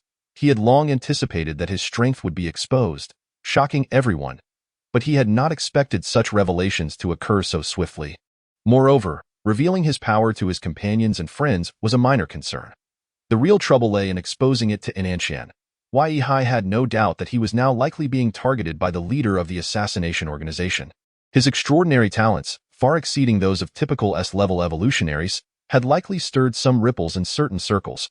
Regrettably, I fear that my safety at the Zhangjiang base is compromised. Following Teacher Wu to the outside world to participate in the summer camp seems comparatively safer. With just one more day to go, we shall set forth the day after tomorrow. Senior Zijia, how exactly does your Zixin sword technique harness the powers of heaven and earth? Lying in bed, Yihai felt a flicker of anticipation. He was not attending the summer camp merely for leisure. Now, Yihai had mastered 4 sword techniques, 2 movement techniques, and 1 grappling method in terms of martial skills. He had become quite the polymath. Yet, Yihai understood that merely acquiring martial techniques was only the beginning. The true path to strength lies in the formation of one's own understanding of martial arts. Abilities, combat, and swordsmanship. A qualitative enhancement of power can only be achieved through personal insight. Those formidable 3rd, 4th, and even 5th-tier evolutionaries have already established their unique systems. Wei Yihai's goal for this journey was to develop a complete system tailored to himself during his interactions with Wu Di and Zijia. He aspired for this system to expand gradually with his progress. The methods created by others are ultimately based on their own abilities, physical constructs, and strengths.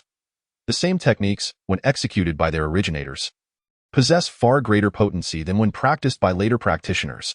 This is because their methods are maximally optimized according to their own bodies. Merely rote learning would yield limited growth. Individual differences result in an inability to fully unleash the utmost potential of another's martial techniques. Yihai murmured to himself, resolving, I must, sooner or later, create something of my own.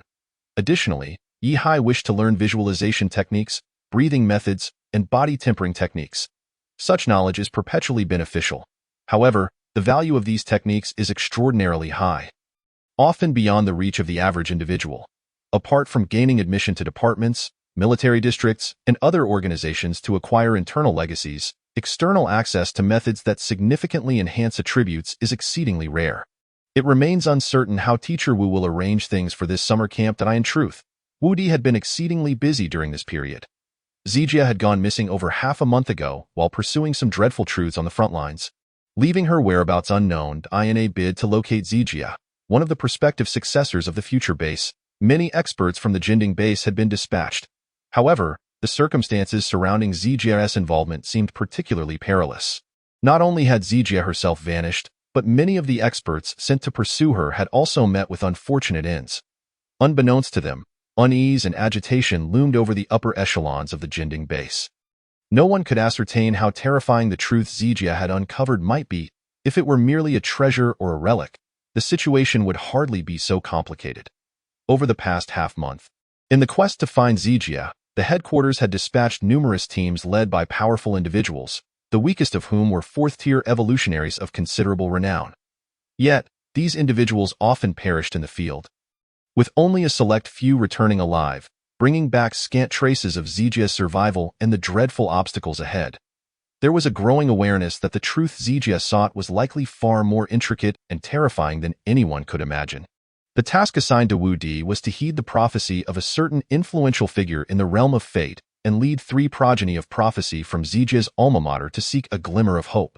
According to the Master's words, if I accompany the progeny of prophecy in search of Zijia, all misfortunes can be transformed into blessings. Wu Di slowly wiped his black blade, sweat dripping from his brow. I hope the prophecy is accurate. I cannot disappoint these prodigies. Chapter 052. Are we to assault the lair of subterranean creatures? Early the next morning, in the temporary dormitory, Lu Xing and the other 3 remained behind, while Yihai was escorted to another protected area. This was a waiting room adjacent to a hall inside. Wei Yihai was informed that preparations were underway in the hall, and he would have to wait a while before entering. Oh, Yihai's surprise. Lin Zishan and Wei Tong were also in the waiting room. What are you doing here? Yihai inquired, somewhat astonished by the presence of these 2 close friends in the brief span of 2 days. He sensed that both of them had made considerable advancements in strength, particularly Wei Tong. Wei Yihai rubbed his eyes in disbelief and exclaimed, You were an A before. Don't mess around. I'm not talking about cup size. I'm referring to your evolutionary talent. Seeing Wei Tong prepare to swat him with her tail, Yihai quickly dodged. Upon hearing Yihai's clarification, Wei Tong beamed with pride and joyfully declared, "Good eye. Kid, you've noticed that I've evolved to S level now. My evolutionary ability is my tail, and I happen to be the S-level evolutionist of our cohort." Hee. Wei Tong revealed the truth. She had fully activated all her talent genes yesterday, achieving S-level evolution. She was the third S-level evolutionist at Zhongjia High School and the 16th prodigy at the Zhangjiang base. With a triumphant flourish, Wei Tong waved her tail, visibly enhanced in dexterity, strength, and power. "The three of us are the only candidates for this summer camp," Lin Zishan explained from the side. "We came here specifically to collect the summer camp equipment." After a period of training, Lin Zishan had clearly transformed. Her pupils had turned pure golden, indicating a qualitative enhancement in her application of her light healing factor. She informed Yihai that this summer camp would be exceedingly perilous. Consequently, the base officials had generously sponsored them with valuable equipment, including cutting-edge combat suits, detectors, firearms, personal vehicles, and various medical, rescue, and survival gear. Some equipment was so rare that it was not available on the market. Exclusively supplied by the Zhangjiang base's military factory, the cost of each piece of weaponry was astonishingly high. "What about the other applicants?" Yihai inquired, surprised. "I remember many people were eager to join. Why did they all drop out after the self-study period?" "They are unworthy," Wei Tong replied bluntly. "Only the three of us S-level individuals qualify." With that, Wei Tong couldn't resist teasing Yihai further. Her fluffy tail wrapped tightly around his wrist, swinging his arm like a puppet. "You little thief who stole my chicken leg. I heard you encountered an assassin yesterday. What happened? Did you get hurt? Should I have my dear Zishan heal you?" She's an S-level healer. You know, she particularly enjoyed toying with Yihai, always wanting to mess with him. Yet, more often than not, she ended up on the losing side. After a moment of contemplation, Yihai responded, How did you know I defeated a second-tier assassin with my first-tier evolution level yesterday? Wow.News travels fast about my victory over that second-tier evolutionist.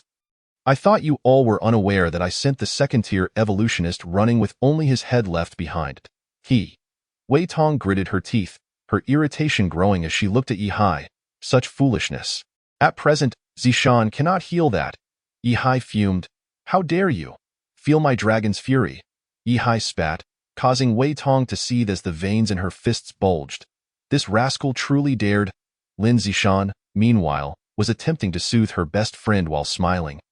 "So, Yihai, how is your practice with the Jueying sword technique going? That sword technique exclusive to ability users must have provided you with considerable insights, right?" A sly smile danced across her beautiful features, filled with mischief and cunning. Upon hearing this, Yihai's own smile vanished. "What a scheming woman. I nearly fell into your trap back then. You tricked me with a book meant for ability users." Fortunately, he had awakened the attribute of divine soul strength, successfully turning the worthless into the miraculous. Otherwise, Yihai would have truly suffered a loss. "Indeed, I can now employ some range techniques, thanks to your sword technique. I managed to suppress the second-tier assassin. Thank you." Yihai expressed sincerely.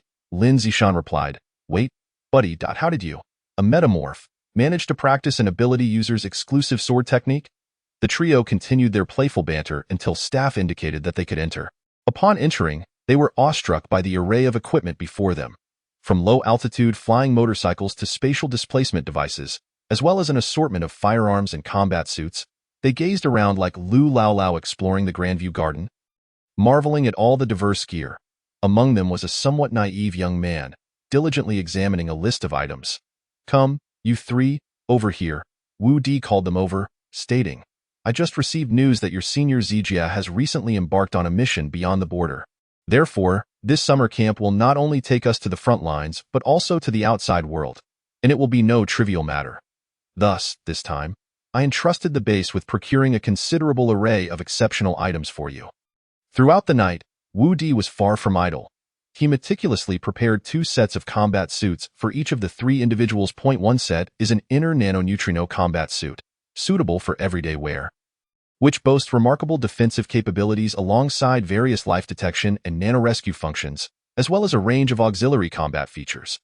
The other is an outer crimson structural combat armor, capable of generating a formidable crimson force field shield, boasting an astonishing level of defense that even subterranean creatures of the 3rd and 4th tiers may struggle to breach.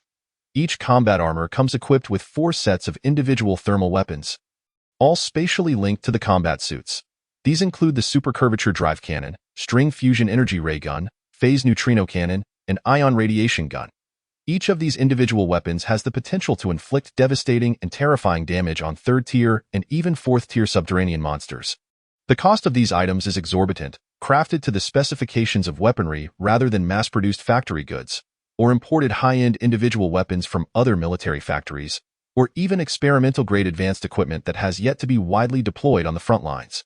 Additionally, each individual possesses specialized communicators, spatial devices, vehicles, and life-saving apparatuses, including a spatial core valued at over 4 million. With each person equipped with 5, when activated, this device can instantly teleport the user back to the last preset spatial coordinates. Furthermore, there exists a plethora of cutting-edge equipment for exploration, testing, scanning, communication, and prevention, among various other functions. Each individual also has a pair of intelligent auxiliary brains designed to coordinate and control various devices through artificial intelligence. Enabling assistance when one is preoccupied. One auxiliary brain is for long-term use, while the other serves as a backup, ready to activate at any moment. Yi was astounded. What caliber of summer camp is this? Are we preparing to assault the lair of subterranean creatures? He felt less like a participant in a training camp and more like a model poised to showcase in a military factory.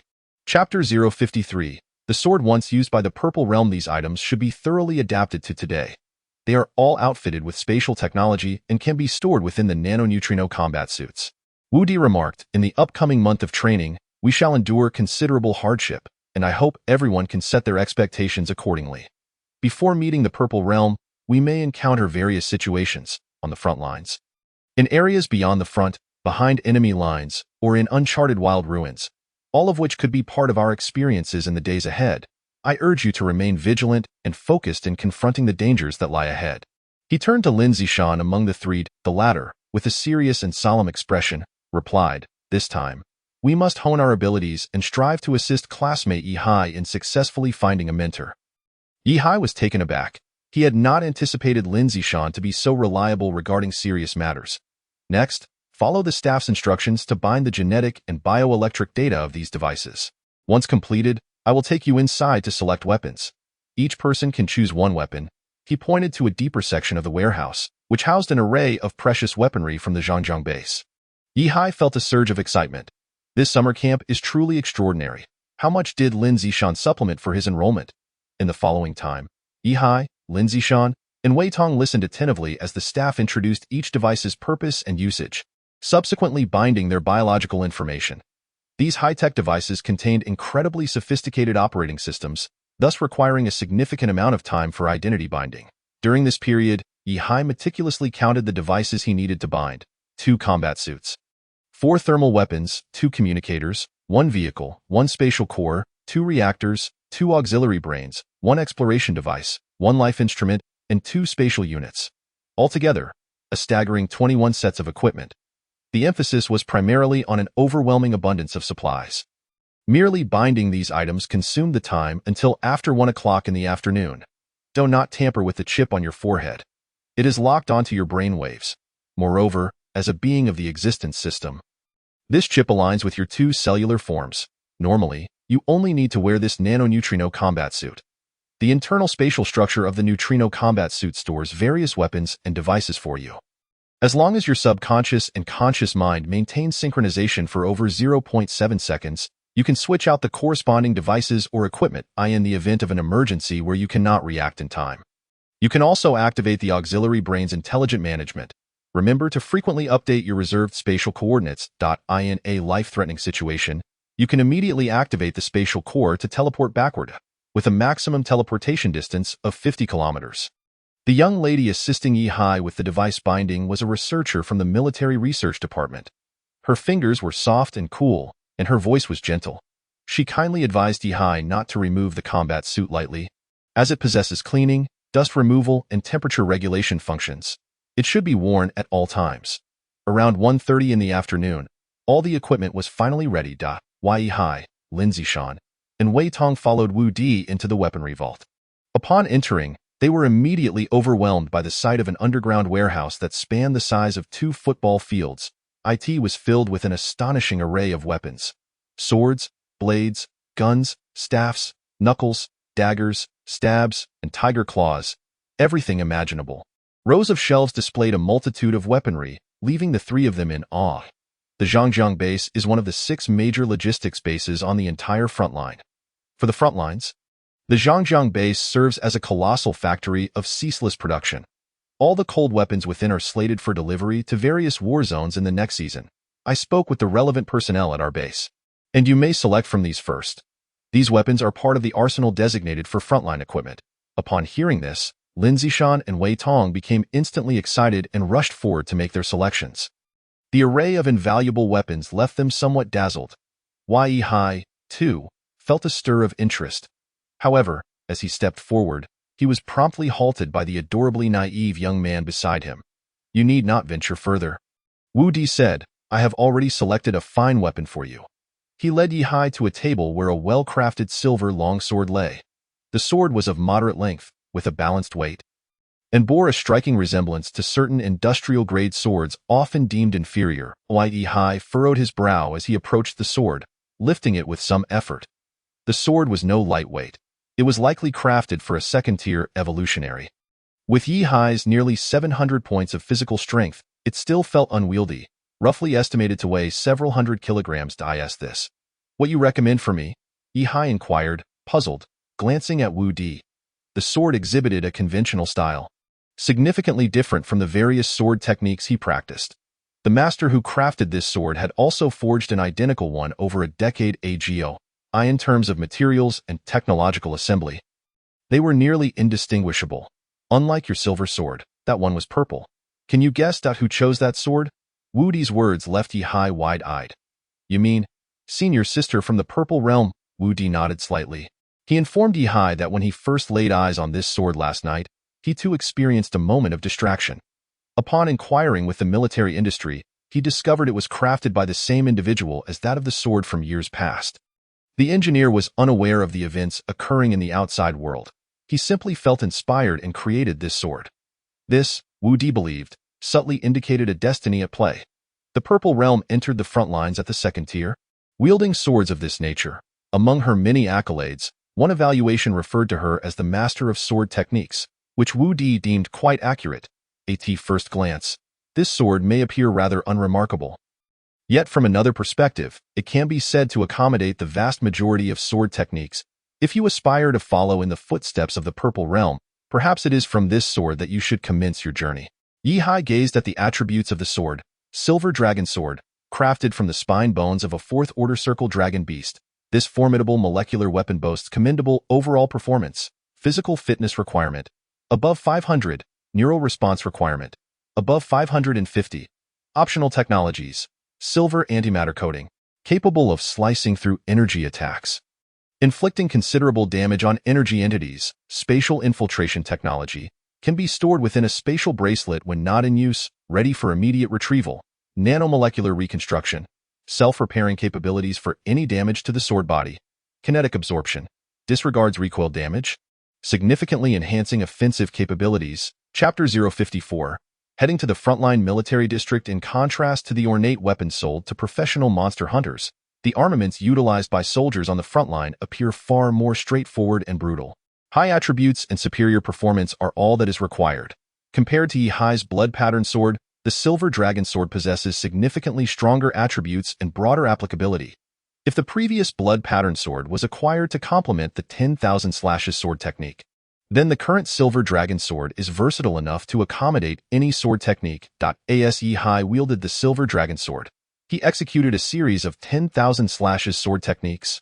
The speed of his swordplay slowed, yet its power was considerably amplified, and no matter how formidable, the blood pattern sword was merely a weapon for first-order revolvers, falling far short of comparison with the Silver Dragon Sword. Indeed, it bore a resemblance to the realm of the Little Purple World. Wu Di nodded in satisfaction. Meanwhile, Lin Zishan and Wei Tong each selected their own weapons. Lin Zishan opted for a psychic weapon rather than a melee one, 8 special light element psychic rings. Once donned, these rings significantly enhanced her control over light elements in terms of intensity, precision, and range, while also improving the efficiency of guiding light elements. for an individual like Lindsay Shawn, who possessed psychic abilities. A weapon that amplifies the energy field of her powers far surpassed the effectiveness of a melee weapon. She proudly showcased her fingers to everyone, conjuring a lifelike peace dove with her light healing factor, which appeared remarkably vivid. Wei Tong, on the other hand, chose 2 daggers. My tail has greatly elevated my neural response attributes, and it has enhanced my balance to several times that of others.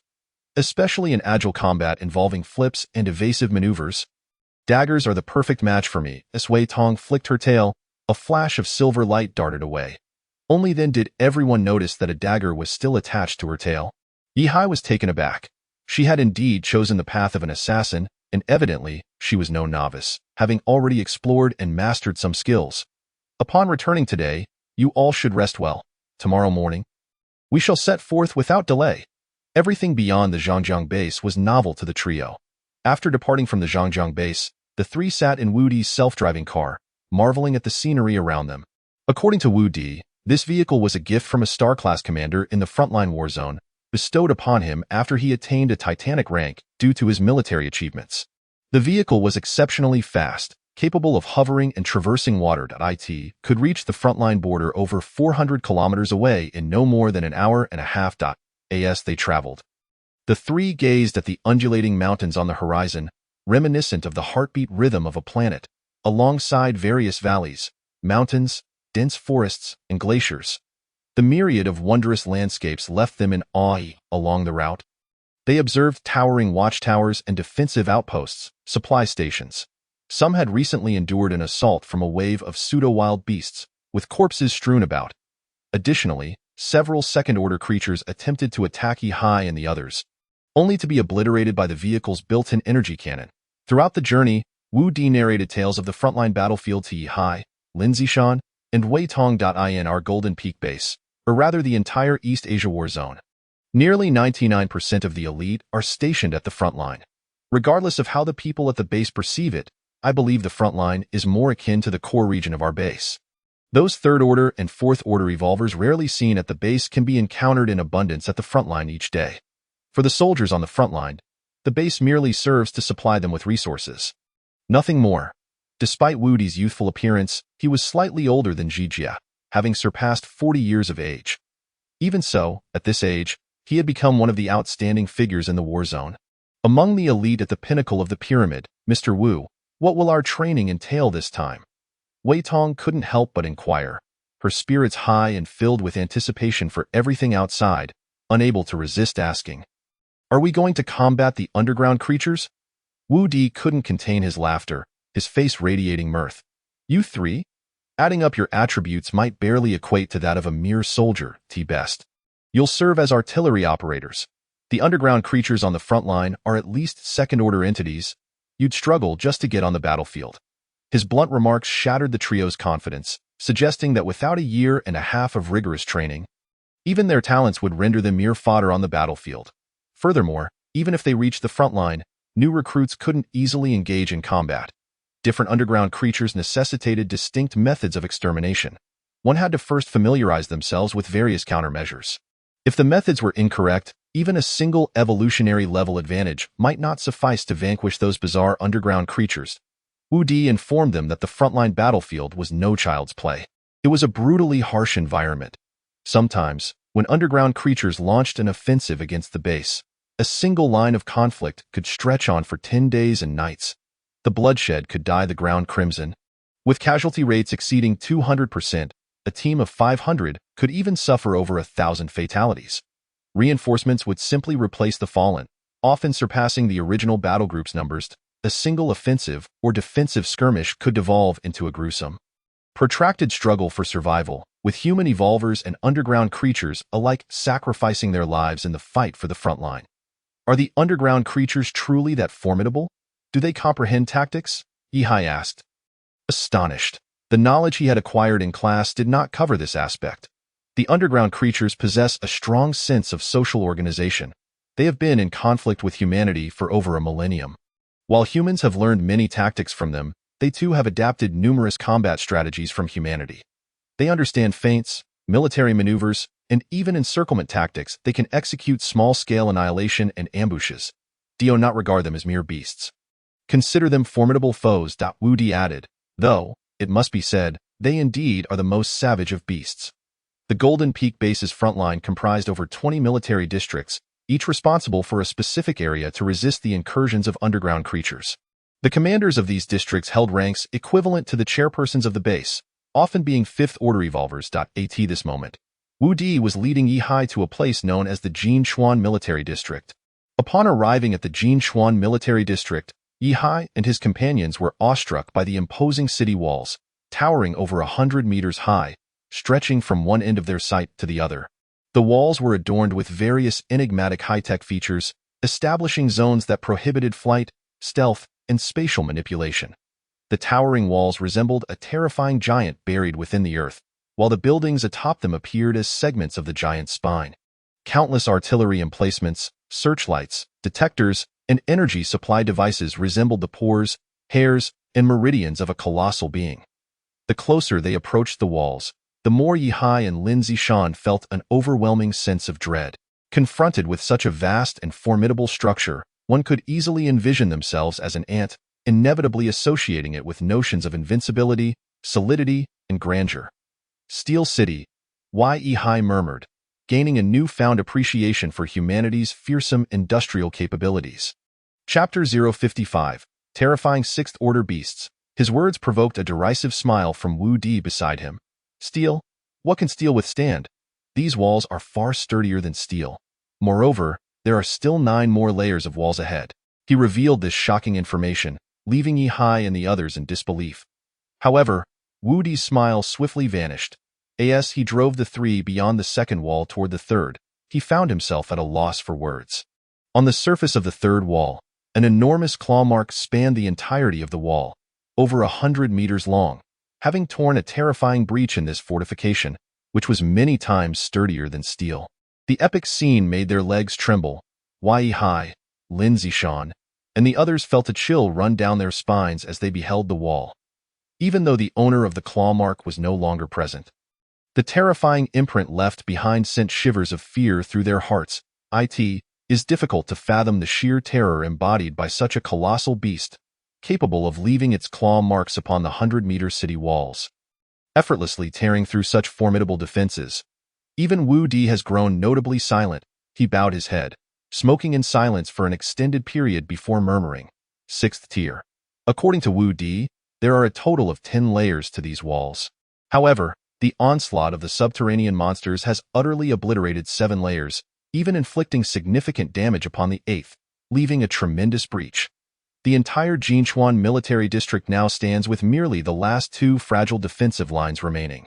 Yihai and his companions felt a chill run down their spines, a wave of cold rising from their feet to the nape of their necks. Should this horde of subterranean creatures breach the final 2 walls, leading their army into the Jinding stronghold, the consequences would be simply unimaginable. It has been decades since such an intense resistance war has occurred.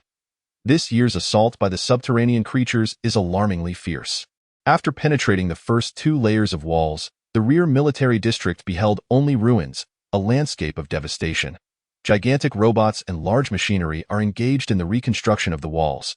Various supplies and construction materials, as well as high-resilience materials transported from other bases, are being unloaded in droves.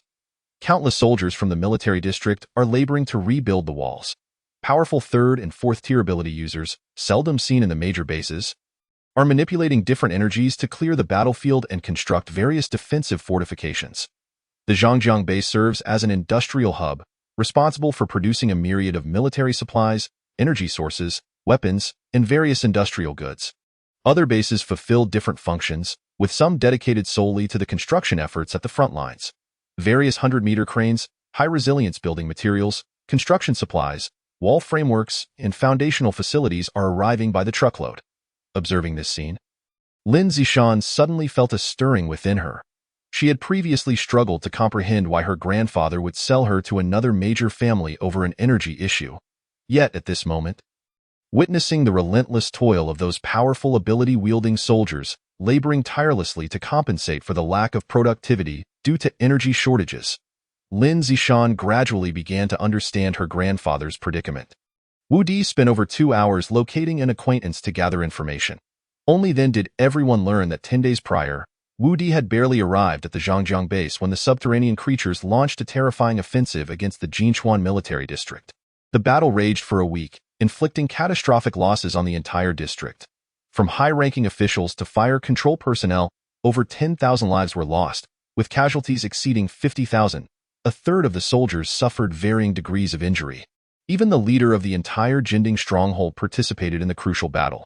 Although they did not lose, the situation resulted in mutual devastation. Over 100,000 second-tier and above subterranean creatures were eliminated by us. The 6th-tier royal monster nearly perished within our defensive lines. Ultimately, it retreated in disarray. The critical moment. Thankfully, neighboring military districts sent reinforcements, preventing the walls from being breached. The speaker was a high-ranking officer of the Jinchuan military district, a prominent figure himself, who bore injuries. His right wrist was completely severed, and he displayed various wounds that healed at an agonizingly slow pace. Lin Zishan attempted to utilize her light healing factor ability to treat the officer before her. However, despite her utmost efforts, she could not mend his wounds, not even the superficial ones. How could this be? The S-tier ability user Lin Zishan wore an expression of disbelief, her confidence severely shaken. You've only just evolved for the first time. My wounds were inflicted by a 4th-tier creature. These injuries harbor remnants of the subterranean creature's power, which you cannot possibly handle. The officer chuckled gently, offering solace. I will gradually heal on my own. Once you have matured, you can treat your uncle's wounds. The seemingly inconspicuous external injuries he bore could instantly prove fatal to 1st and 2nd-tier evolved beings. Only with his extraordinarily high cell strength attribute could he withstand the horrific erosion of such wounds while slowly healing. As for the subterranean creatures attacking us at this time of year, I find it unsurprising. After all, this season marks a peak in their aggressive tendencies.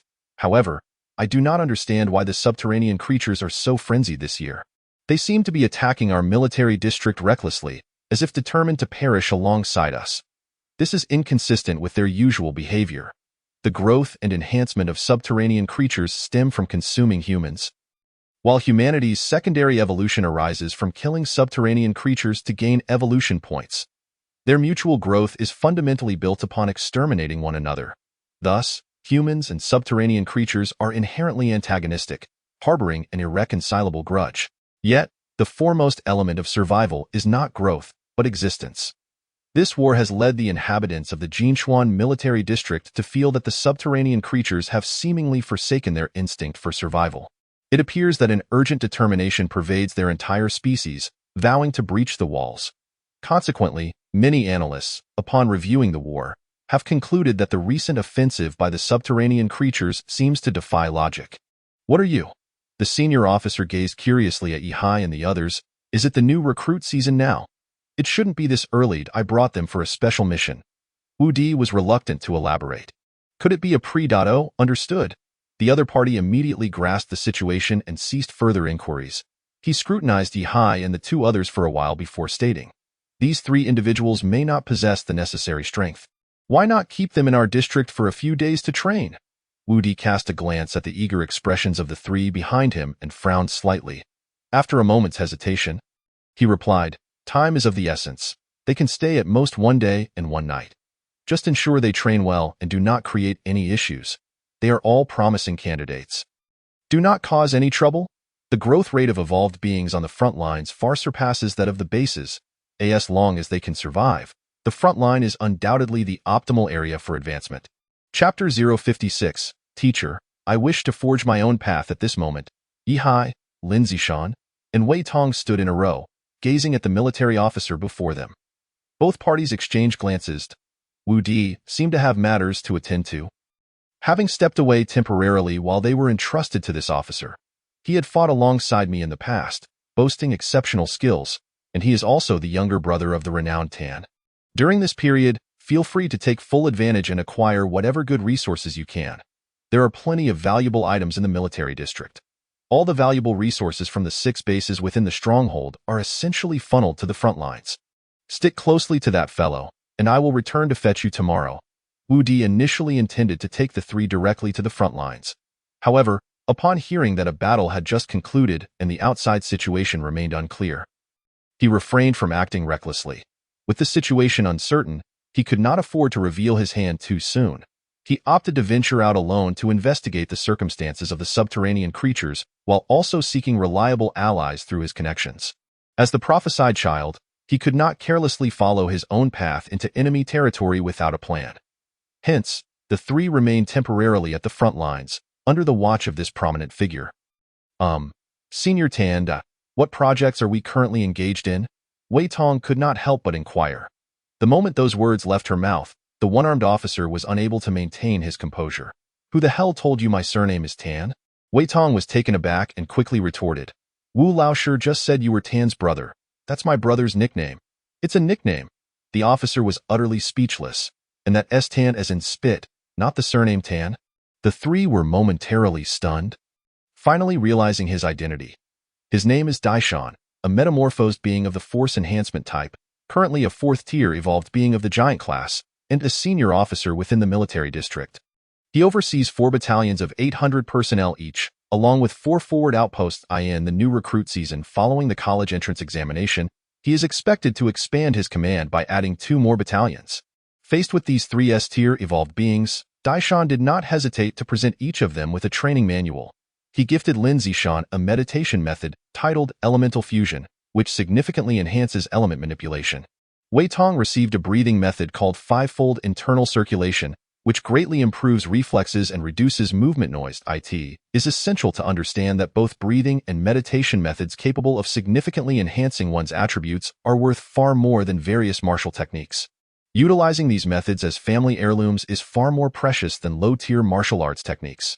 Even those mid-sized training facilities or martial arts academies often possess a scarcity of such methods. Owning 2 or 3 such manuals would already be considered exceptional for a martial arts academy. Most training methods that substantially increase personal attributes are typically cataloged by frontline military districts, major bases, and various departments. For instance, if one can enter the Zhangjiang Base's Stability Maintenance Department and become a police officer, they can directly cultivate various breathing and meditation methods within the stability maintenance system. As well as the skills of staff techniques and body movements, if one gains entry into the transportation system of the pseudo-field base, they will also acquire various methods that can only be practiced by members within the transportation system. In summary, one must either possess wealth to lavishly invest in various training grounds and martial arts schools, or join different departments to secure new opportunities for growth and training, thereby enhancing their strength. Among the various departments, the most formidable training methods and martial arts are often developed from the military districts on the front lines. After all, frontline warfare is perpetually rife with opportunities for life and death struggles. Evolvers can venture out at any time to test the various breathing techniques, body tempering methods, and visualization practices they have developed. Moreover, due to the intensity of the war, the speed of updates and iterations for martial arts, visualization techniques, and breathing methods on the battlefield is exceptionally rapid. The days of living on the brink of life and death compel evolvers to wholeheartedly devote themselves to the process of strengthening their abilities. The creativity and intelligence of all participants are dedicated to the pursuit of becoming stronger. Coupled with the vast number of powerful individuals on the front lines, new martial arts, breathing techniques, and meditation methods are developed daily. Over time, as the evolvers on the front lines age or become injured and retire from combat, they return to various bases to participate in production or training. It is then that those advanced martial arts, breathing techniques, and visualization methods gradually disseminate back to the major production bases. Therefore, the training methods from the frontline military districts are several tiers more advanced than those at the bases. Only a few methods suitable for general evolvers are specifically promoted and circulated within the various departments. However, it remains indisputable that the standards of martial arts, breathing techniques, body tempering methods, visualization practices, and meditation techniques from the frontline war zones are significantly superior to those at the bases. Lin Zishan, hailing from a well-to-do family and being the direct granddaughter of the upper echelons of the Zhangjiang base, undoubtedly lacks for nothing in terms of various methods. She is equally enamored with the elemental fusion meditation technique she has recently acquired. This meditation method astonishingly provides such a formidable theoretical foundation. Not only can it greatly enhance my elemental affinity and cognitive perception, But the principles regarding the water element can similarly be applied to the light element. Lin Zishan's eyes sparkled with delight as she exclaimed, "This also provides me with a source of inspiration. IT can assist me in developing similar supernatural abilities." She excitedly clutched the book, bouncing off to the side to read. Soon, she entered a state of focus, and the energy field within her began to fluctuate. The surrounding light elements also became animated in response to her meditation. Nearby, the demon-tailed Wei Tong discovered intriguing knowledge within the breathing technique she had acquired. With eyes full of stars, she excitedly addressed Yi Hai. "The human body is truly marvelous. The combination of adrenaline and oxygen can yield such wondrous effects." Wei Tong also entered a breathing state to develop her own body. The other two had each obtained their respective methods, but Yi Hai was left empty-handed. The two beautiful girls of differing styles sat contentedly on the ruins benches, engrossed in their books, while only Yi Hai and Dai Shan stood facing each other. Dai Shan regarded Yi Hai as a puzzle, while Yi Hai perceived Dai Shan as an NPC. "Heard from Wu Di that your swordsmanship is quite formidable." Dai Shan looked at him with some surprise. When Wu Di entrusted the three of them to Dai Shan, he had provided a brief overview of their circumstances, advising Dai Shan to tailor his approach to each individual. For instance, Wei Tong and Lin Zishan had made some progress under Wu Di's tutelage in recent days, and Dai Shan was well acquainted with their progress. However, regarding Yi Hai, Wu Di himself did not have a deep understanding. While the Zhangjiang base possessed combat footage of Yi Hai, they were reluctant to share it with Wu Di. He only knew a few brief snippets. Thus, for Yi Hai, Wu Di had merely provided a few keywords: remarkable swordsmanship talent, exceptional evolution talent, extraordinary combat talent, known as Little Purple Realm. And then nothing more, allowing Dai Shan to take it from there. "My swordsmanship is decent." "Decent? What path does your swordsmanship follow? Is there a specific direction?" "Currently, I focus primarily on agility and speed, with a relatively broad scope, capable of both defense and offense." "Do you intend to pursue a path of agility in the future?" "Primarily leveraging the nervous response attribute, is it?" Yi Hai fell silent. Faced with this question, he truly did not know how to respond. Why Yi Hai was not the type with a singular attribute specialty. In terms of his attribute panel, he was akin to a bucket. There were no shortcomings in physical attributes, and even in elemental supernatural abilities, he did not possess significant weaknesses. In this context, pursuing any singular path extensively would indeed be a waste of his other attributes. To fully unleash his attribute panel, he might truly need to follow in the footsteps of his senior sister, a paragon of integration. After a moment of silence, Yi Hai finally expressed his thoughts to Dai Shan. This time, "While training with Teacher Wu, I wish to attempt forging my own path." Chapter 057, Military District Body Tempering Method, Purification Method. Upon uttering these words, Dai Shan's expression fell. He cast a sidelong glance at Yi Hai, a frown creasing his brow. "Brother, how many dishes can you cook? Even if you were to eat a single peanut, you shouldn't utter such words." For nearly a decade, he had fought fiercely on the front lines, and it was only as he approached his third evolution that he had begun to establish his own style, thus forging his own path. He had become one of the few experts within the entire Jinchuan military district, earning the title of a giant. Yet, Yi Hai had only been through his first evolution for less than a month. Tio claimed he would establish his own path. Was he not being a tad foolish? While there were indeed those who formed their own styles before the age of 30, Dai Shan made it clear that he could not assist in such a feat at this early stage. "You should consult your senior sister. She has had such experiences. If my brother were here, he might be able to help you," Dai Shan admitted candidly. His brother, known as Flemlord, seemed to have more pressing matters. Stationed nearby to guard various military districts, and was unlikely to arrive anytime soon. Dai Shan was dismissive of Yi Hai's aspirations. He himself was considered a genius, a bona fide S-rank evolver, but even he would not dare to make such presumptuous claims as Yi Hai. He merely provided Yi Hai with a body tempering method, stating, "This body tempering method is regarded as top tier within our military district. While I cannot aid you in forging your own path in swordsmanship, I can help you enhance your attributes." Dai Shan handed Yi Hai a premier body tempering method from the military district, Purification Method. Cell strength, above 150, mental will, above 100, physical strength, above 100, a method of discarding impurities to enhance physical attributes. Practice requires attention to nutritional supplementation. There exist countless body tempering methods in this world, each varying according to the logic of its developers, resulting in hundreds of distinct types. Some body tempering methods emphasize breaking down before building up, enhancing physical strength through cell strength. Others focus on external forces for tempering, utilizing fire, ice, poison, and high pressure to hone the body.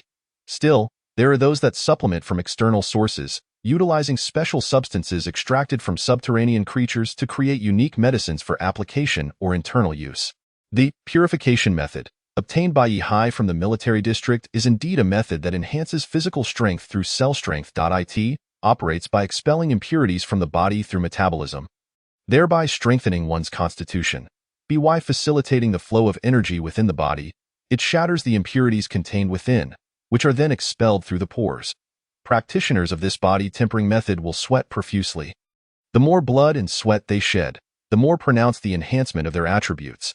This method inevitably reminded Yihai of the training regimen associated with the 10,000 cut sword technique. Do not practice here. It will hinder the soldier's work and affect you as well. Move over there. Daishan assigned the three of them to separate small rooms within the underground warehouse. Each space was merely a few square meters, with 3 walls and a door, offering an exceptionally quiet environment conducive to optimal training. Yihai was elated. This perfectly suited his intention to keep a journal, at this moment, seated cross-legged with a copy of the purification method on his lap and a journal resting atop it. Yihai took a deep breath, embarking on a journey to rewrite his past. He intended to document his relentless practice of the purification method over the past 30 days, thereby fortifying his innate talents. In the past, merely honing martial skills through journaling had granted me a plethora of attribute points. I wonder what transformations the body will undergo this time as I practice the body refining technique specifically designed to enhance attributes. Yihai could not help but feel a twinge of anticipation within. Time passed slowly, and soon, Yihai completed the revisions to his journal. The next moment, he closed the notebook. In the past 30 days, you have diligently practiced the body refining technique each day. You have relentlessly expelled impurities from your body, subsequently purifying your physique. Weak cells have been replaced by robust ones. Diminutive tissues in your organs have been broken down and devoured, giving rise to new tissues. During this period, your heart, left arm, muscles, and bones have all experienced varying degrees of impurity elimination and self-repair. However, the nutritional deficiency during this time forced you to slow down the efficiency of body refinement. Your physical strength and cellular strength attributes have seen a substantial increase. Substantial. For the first time, Yihai encountered the term substantial beyond the realm of evolutionary levels. To what extent could the body refining technique enhance his physical attributes? With eager anticipation, he opened his attribute panel.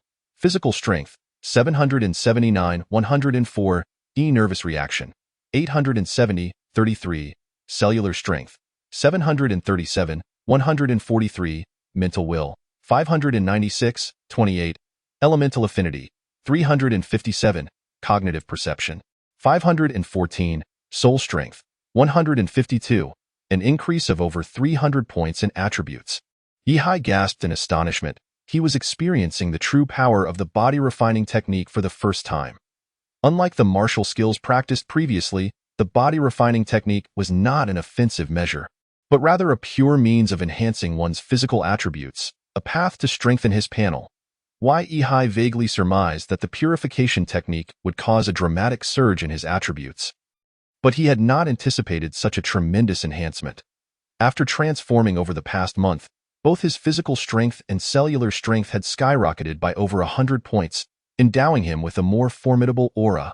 Rising anew, he reveled in his newfound power. Yet at that moment, he was acutely aware of his body's emaciation.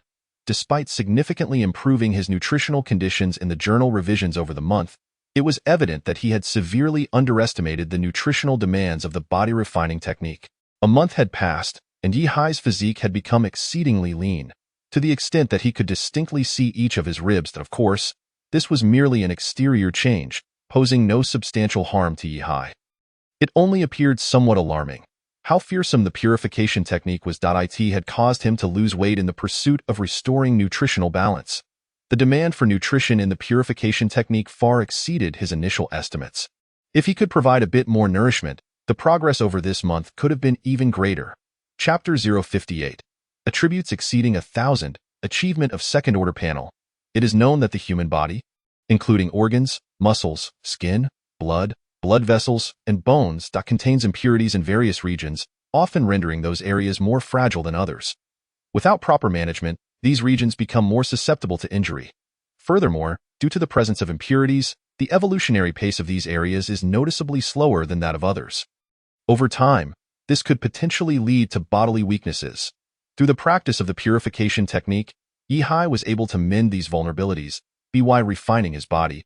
He expelled impurities and weak portions, subsequently allowing for the growth of stronger components through metabolism, gradually achieving a state of perfection, ultimately reaching the realm of being flawless.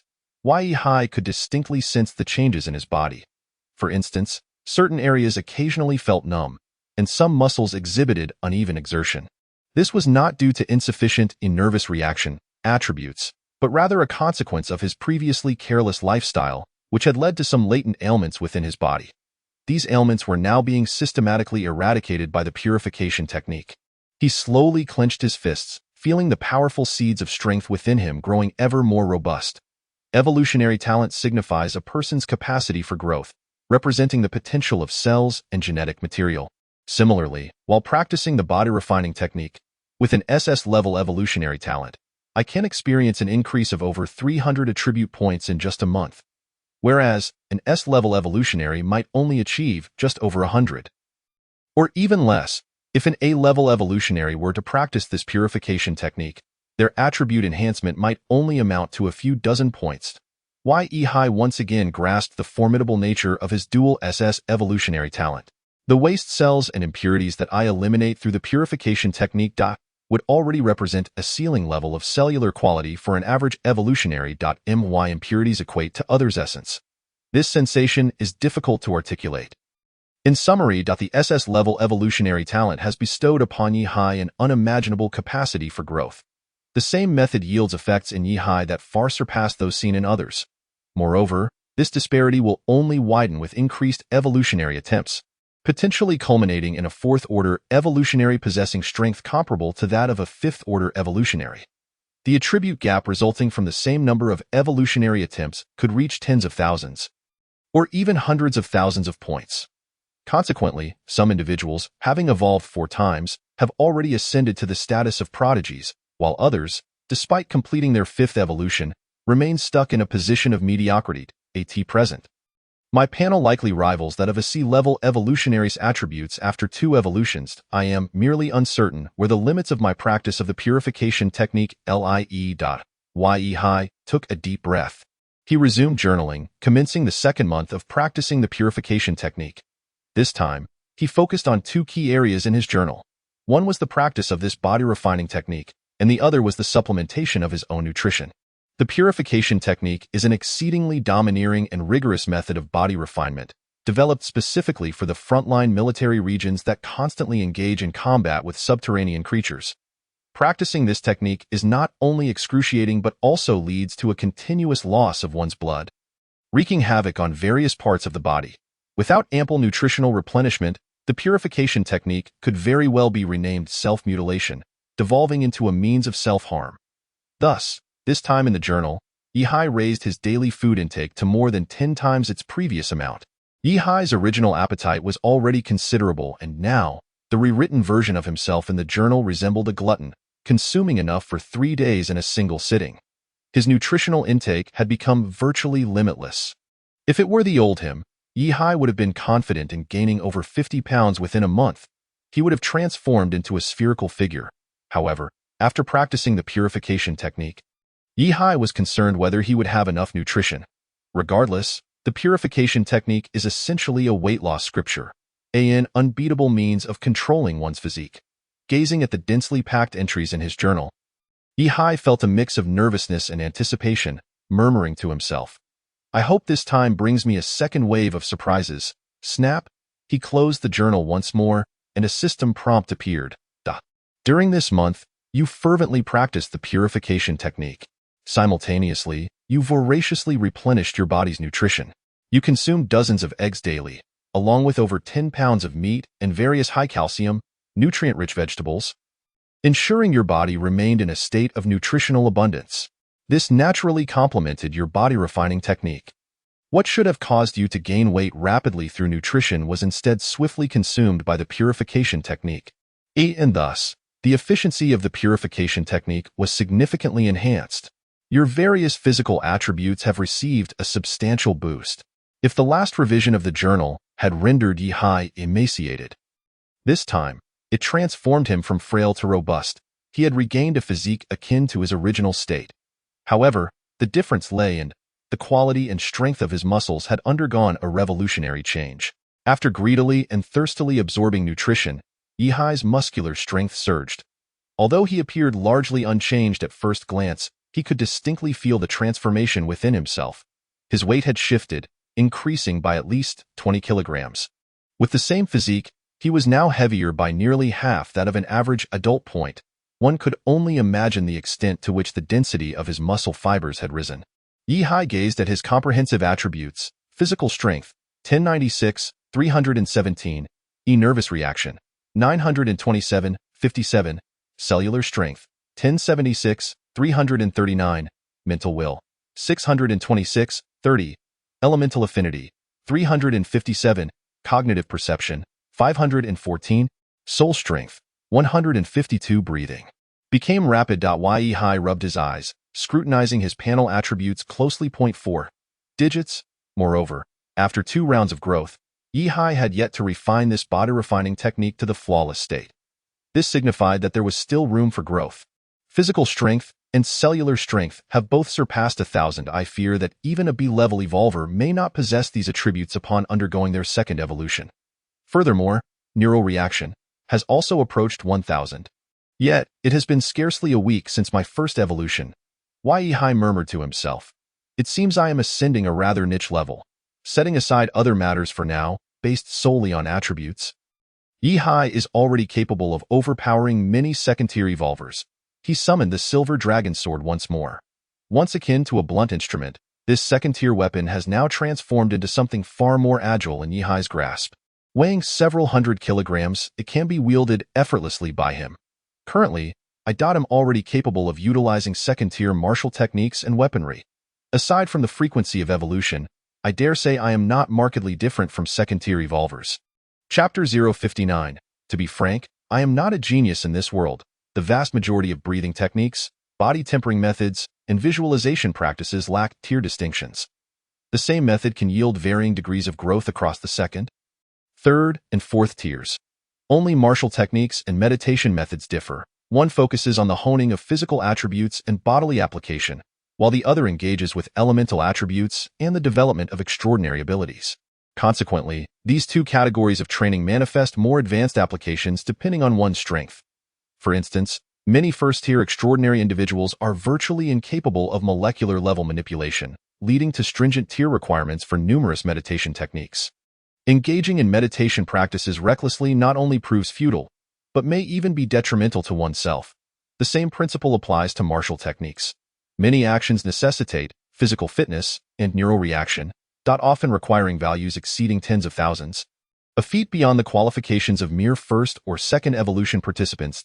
Yihai's techniques, such as the 10,000 cut sword technique, one mind sword technique, and shadowless sword technique, are either first-tier martial techniques or the initial stages of higher-tier techniques.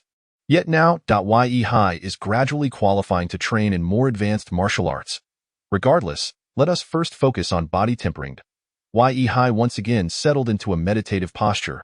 For the third time, he rewrote the past through his journal, allowing his self who had practiced the purification technique for 2 months to re-experience evolution a month ago. He inhaled deeply.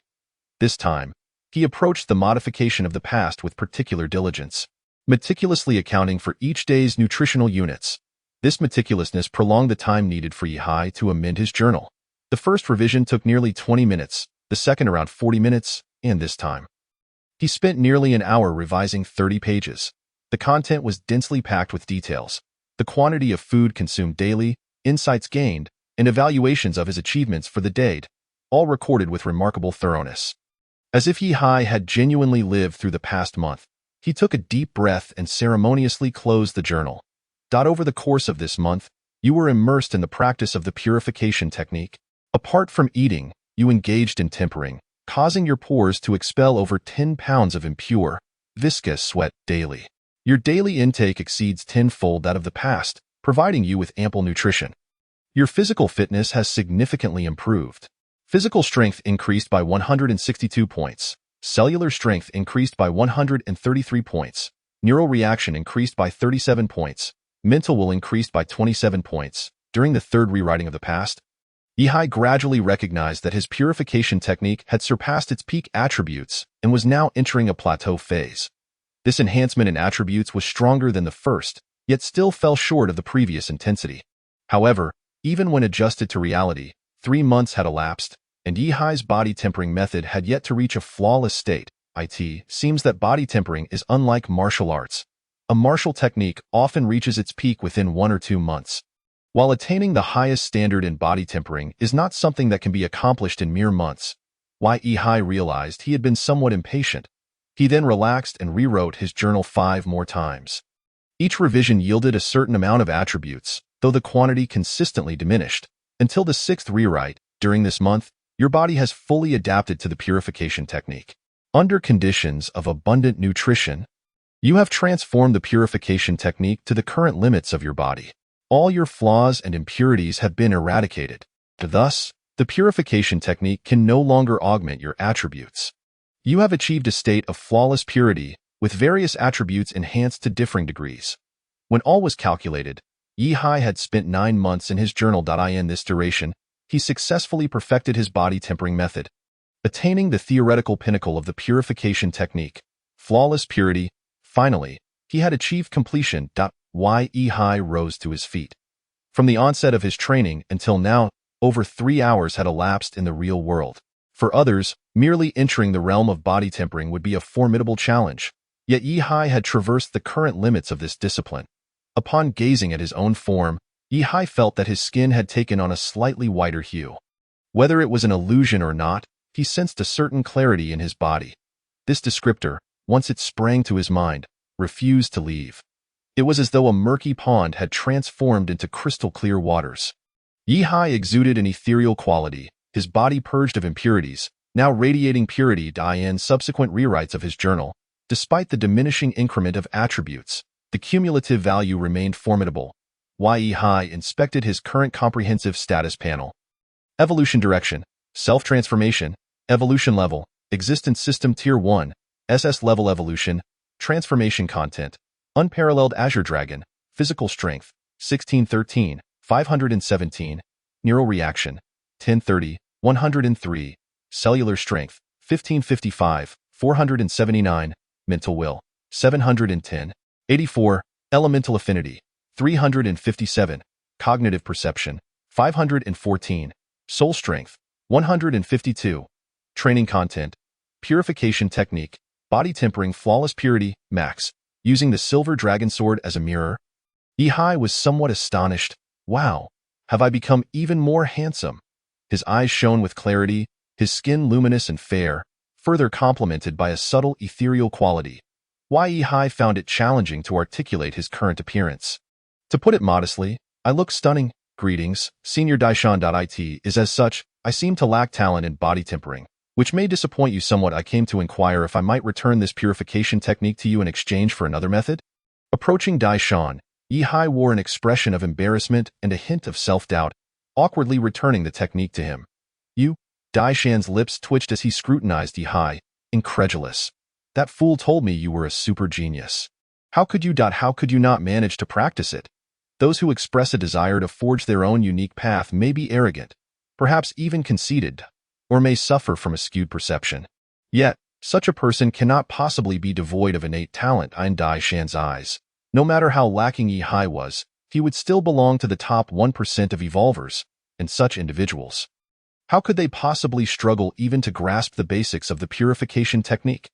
Hearing this, Yihai let out a deep sigh, his demeanor suffused with resignation and sorrow. To be candid, I am not a genius. I am merely someone with a narrow focus. It just so happens that what I studied previously was within my area of strength. Now, my deficiencies in this regard have been starkly revealed. I find myself utterly unable to comprehend the purification technique, and even entry seems incredibly arduous. Yihai spoke in a low tone, requesting, "So could you kindly assist me in switching to another method? I wish to avoid further embarrassment in front of my classmates." Daishan. The two faced each other, their gazes locked for an extended period. He retrieved the purification technique from Yihai's hands and departed. Minutes later, he returned, bringing with him a breathing technique, water-breathing interweaving technique, cellular strength, above 250, cognitive perception, above 200, neural reaction, above 100, physical strength, above 100, absorbs and utilizes water elements from the air, forming interwoven resonance within the body to generate unique power. Chapter 060. The marvelous nature of breathing techniques and attribute enhancement breathing techniques serve a different purpose than body tempering and visualization methods. This method is not merely about enhancing one's personal attributes, rather, it allows for the meticulous regulation of physiological details through breath, enabling one to activate certain extraordinary states. If martial techniques and meditation are akin to active skills in a game, which can be employed at will, then body tempering techniques and visualization methods are comparable to passive skills, significantly augmenting one's attributes. In this context, breathing techniques serve as buff skills within the game. Each distinct breathing method can awaken different states within oneself. Certain breathing techniques, once initiated, can enhance one's affinity for elements, thereby accelerating and amplifying the release of supernatural abilities. Additionally, some breathing methods can substantially elevate the physical constitution of an evolved being, granting immunity to pain. Others still harbor an array of bizarre effects. However, only one breathing method can be activated at a time, as the human body possesses but a single respiratory system. Yet, by switching between breathing techniques, one can swiftly awaken to various states. These breathing techniques are derived from the explorations and developments of numerous supernatural beings and metamorphs over millennia. This particular breathing method is akin to a universal remedy. Once mastered, it offers numerous benefits to one's swordsmanship. Many soldiers in the Jinchuan military district have long practiced this breathing technique, which proves advantageous for both supernatural beings and metamorphs. It must be noted that the relationship between Dushan and Wu Di is indeed commendable. Even when Yihai spoke so candidly, Dushan still bestowed upon him a new breathing technique. He regarded Yihai with a complex expression, ultimately uttering a simple phrase. "Take care of yourself." Cough, cough. "Thank you, senior. I assure you, I shall achieve great things this time. Yihai bowed deeply with utmost sincerity towards his counterpart. What a tremendous gain! He had acquired one of the finest breathing techniques in the Jinchuan military district. Along with one of the best body tempering techniques, Yihai promptly returned to his small room, clutching the book titled Water Breathing Overlap Technique. As he reopened the tome, the contents of Water Breathing Overlap Technique captivated his attention.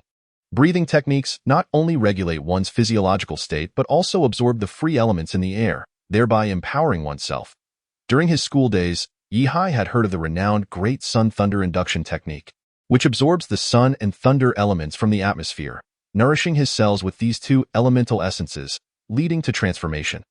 Clearly, Yihai's current water-breathing overlap technique nourishes the cells through the ethereal water element, ultimately strengthening oneself. The various breathing patterns, as oxygen enters the lungs and traverses through different meridians, yield an astonishing array of effects. The cultivation of breathing techniques is indeed an endless pursuit of knowledge. As Yihai perused the contents of water-breathing overlap technique, his heart brimmed with astonishment. Once initiated, breathing techniques propel one into a specific state. Some evolved beings can master their breathing techniques to such an extent that they maintain this state even while eating or sleeping, thus transforming the buff into a permanent effect. Furthermore, the enhancements provided by breathing techniques are not fixed increments. Rather, over time, the nourishment and strengthening of bodily cells intensify, leading to greater benefits.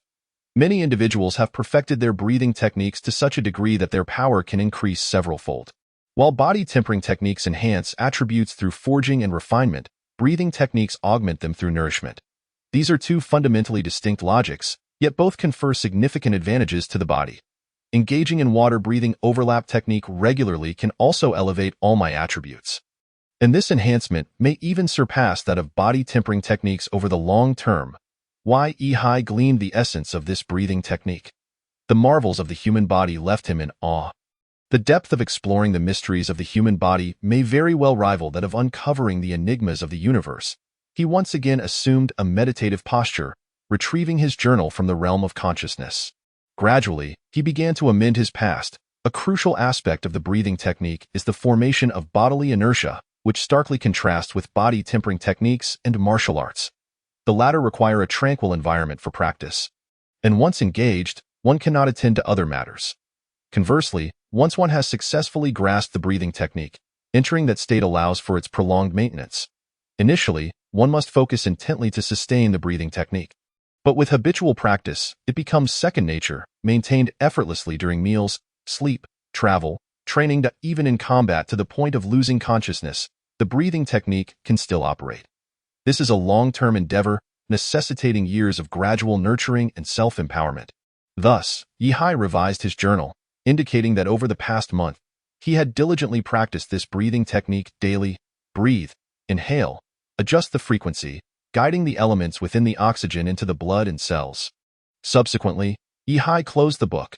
Over this past month, you have diligently practiced the breathing technique every day. On the first day, you grasped the essence of the breathing technique and could consciously intake and expel elements to nourish yourself.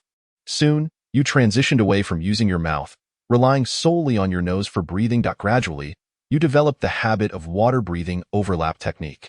You no longer need to consciously maintain it. It is as natural as blinking to sustain this breathing habit. Through your breathing, you have absorbed water elements to nourish your cells, yielding significant progress. Your perceptual abilities, cellular strength, and neural response have all seen varying degrees of enhancement.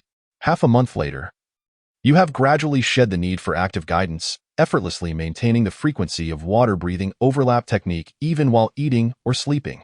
Your body has ultimately memorized the breathing and guidance of water breathing overlap technique. The moment he closed the book, Yihai felt an unprecedented state envelop him. He felt extraordinarily unencumbered, as if his nostrils were directly linked to every cell in his body. Within this state, Yihai perceived that the world seemed somewhat altered. He quickly recognized the state effect of water breathing overlap technique. Focus. While immersed in this breathing technique, his concentration surged dramatically, allowing him to swiftly cast aside distractions and immerse himself in any task at hand with remarkable efficiency. The effect was comparable to Nie Feng's mantra of unwavering calmness amidst chaos. At this moment, he glanced at his attribute status panel. The previously barren panel now revealed a unique state. Water breathing overlap state significantly enhances concentration, along with neural response, mental will, and cognitive perception, each increased by 7. Chapter 061. Military District Sub and Base Sub. After initiating the breathing technique, Yihai's 3 attributes experienced a direct percentage increase. And this was merely the fruit of 1 month's effort. He once again scrutinized his attribute panel. Evolution direction, self-metamorphosis, evolution level, existence system level 1, SS grade evolution, metamorphosis content, peerless Songlong, physical strength, 1658, 45, neural response, 1092, 62, cellular strength, 1634, 79, mental will, 737, 27, elemental affinity, 192, 35, cognitive perception, 605, 91, spiritual strength, 152, cultivation content, purification, technique, body tempering technique, water breathing overlap technique, breathing technique. The extent of attribute enhancement through breathing techniques indeed pales in comparison to that of body tempering techniques. Even though he had maintained the state of the breathing technique nearly every moment over the past 30 days, the increases in attributes remained in the double digits. After all, breathing techniques differ from body tempering and visualization methods. They emphasize a gradual and steady nurturing of the body. Some evolved beings may spend 5, 10, or even decades habituating themselves to the state of breathing techniques. Over the years, the total enhancement of attributes can surpass that of body tempering techniques, albeit not instantaneously. The notion of dramatically boosting one's power within a few months does not align with the logic of breathing techniques. Naturally, the concept of time does not conform to Yihai's reasoning. Previously, for the sake of a stone-carved illustration, he could rewrite a decade of his past. Now, with the transformation of quantity into quality through breathing techniques, he can accomplish the same feat.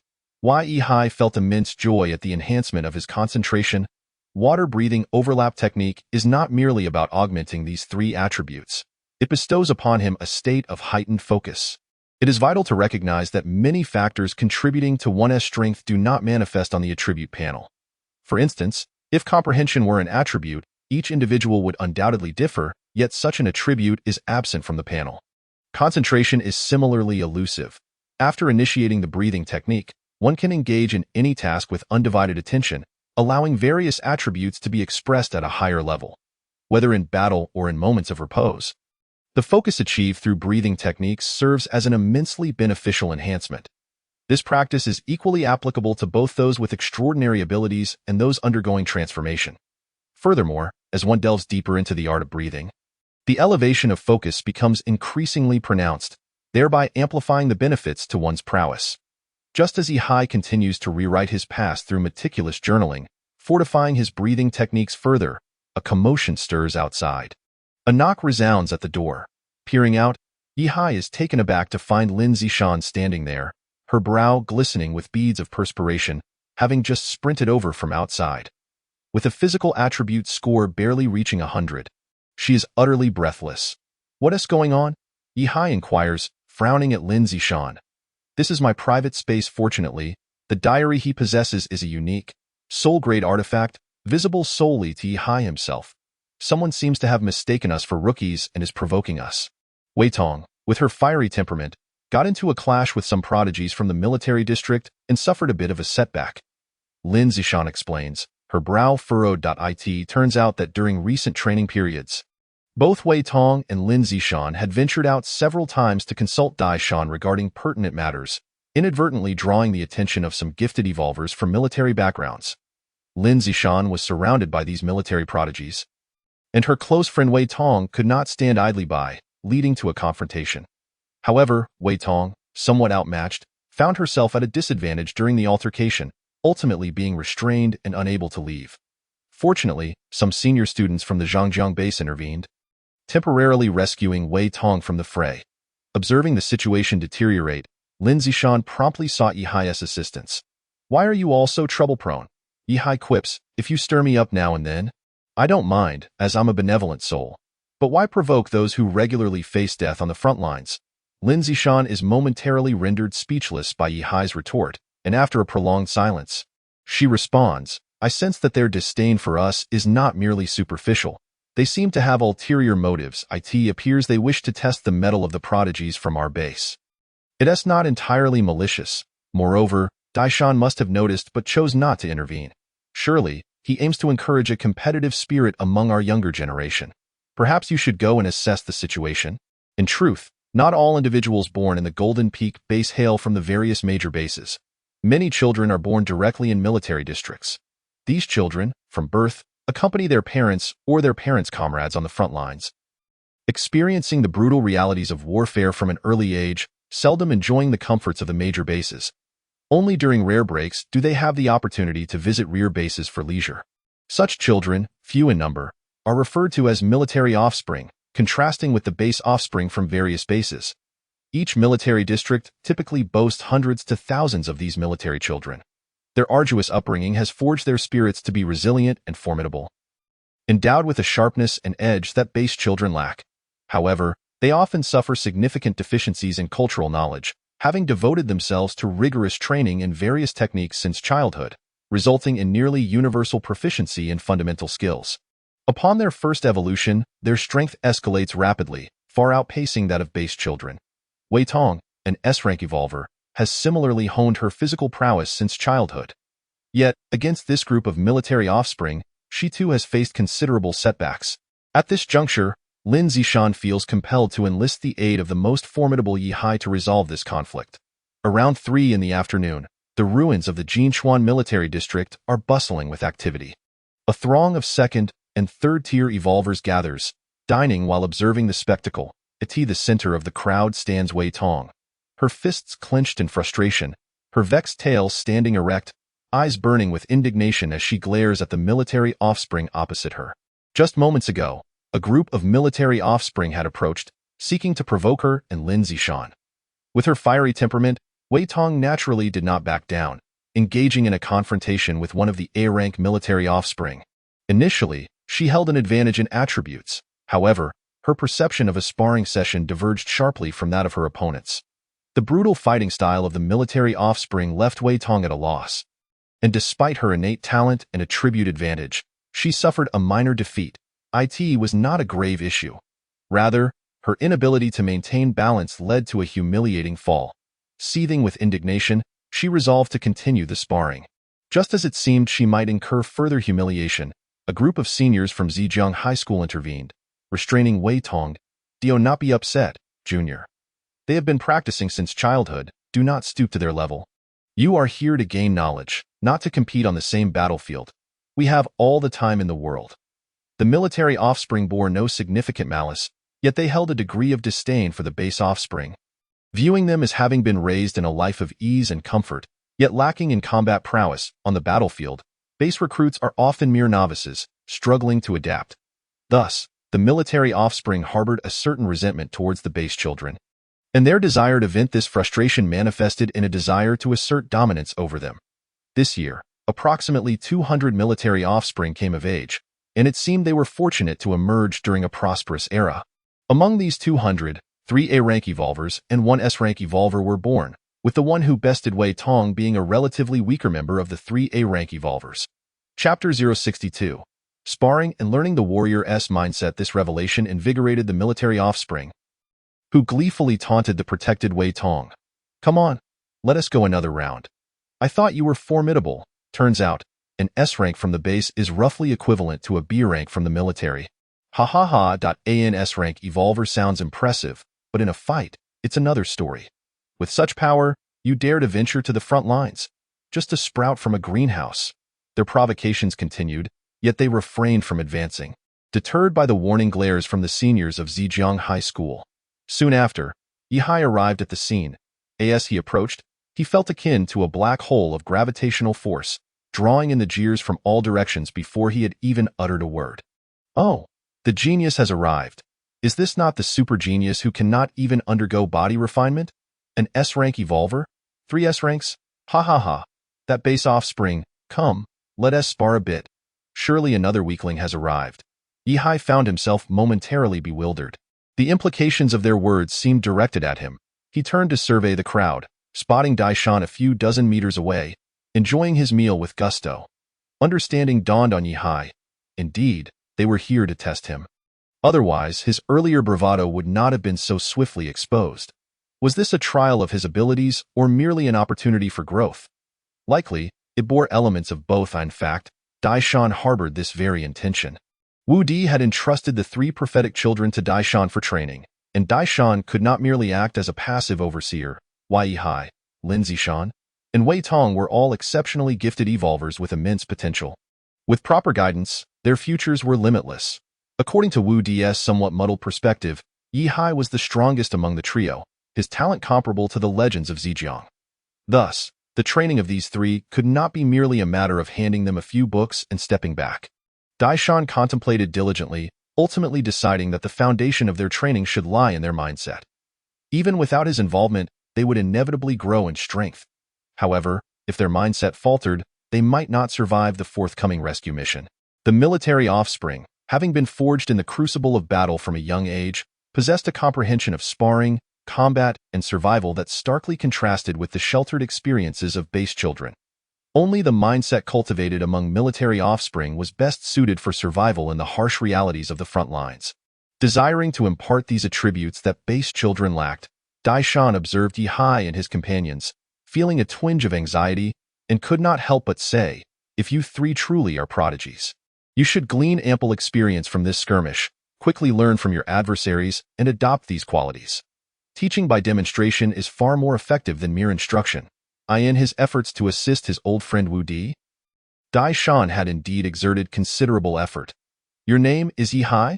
One of the military offspring, a scarred youth, stepped forward. He has only just reached adulthood, and his facial features are quite remarkable.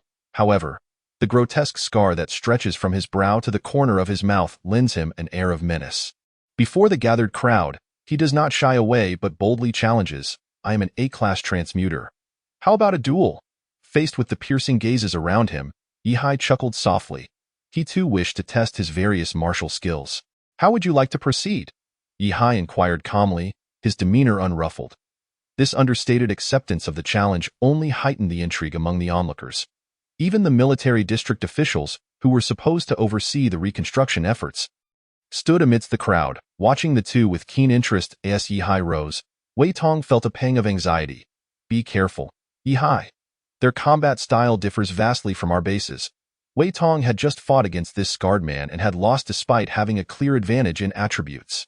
She understood that among the three, Yihai possessed the most formidable strength, yet she was uncertain whether he could adapt to such a brutal combat style. Observing Yihai's composed demeanor, the scarred man couldn't help but laugh. You seem quite at ease. If you enjoy swordplay, shall we spar with swords? He took an ominous, dark yellow broadsword from another soldier and performed a flourish, the air around him quaking as the ground before Yihai was disturbed by the force of his movement, exuding an unmistakable challenge. Very well. The space quivered as the bloodline sword materialized in Yihai's palm. He had heard that new recruits face a prolonged transformation period upon reaching the front lines, akin to honing a blunt weapon into a razor-sharp blade. The man before him, evidently, had long surpassed this phase. Yihai was eager to experience this sensation. Almost as soon as he uttered the words, his opponent lunged forward at breakneck speed, the tip of his sword aimed directly at Yihai's right eye. In that instant, the ferocity of the attack was anything but a mere sparring session. It was a clear attempt on Yihai's life. Yihai's heart raced as he narrowly deflected the strike, only to find the man pressing closer, like a relentless shadow. This individual's swordsmanship was characterized by agility and an acute synergy with his movements. As he executed his strikes, his form danced and flipped with grace, leaving no room for contemplation. The aggression and pressure were palpable. Even Yihai felt a modicum of strain. This was not merely the weight of sword techniques or attributes. The pressure stemmed from the duel itself, from the scarred man's combative style, and the training halls back at the base. The exchanges were often about countering moves, finding the delicate balance of precision and skill. The sparring there resembled a harmonious duet, a mutual enhancement of each other's capabilities. After a bout, both parties would have a clear understanding of their strengths and weaknesses and would reflect on their shortcomings. This was the nature of sparring at the base. However, within the frontline military district, it was an entirely different affair. Even in sparring, there was no room for playfulness. Each move was lethally intent, each strike designed to widen the gap of advantage until it culminated in annihilation. Compared to the sparring at the base, the duels here were child's play.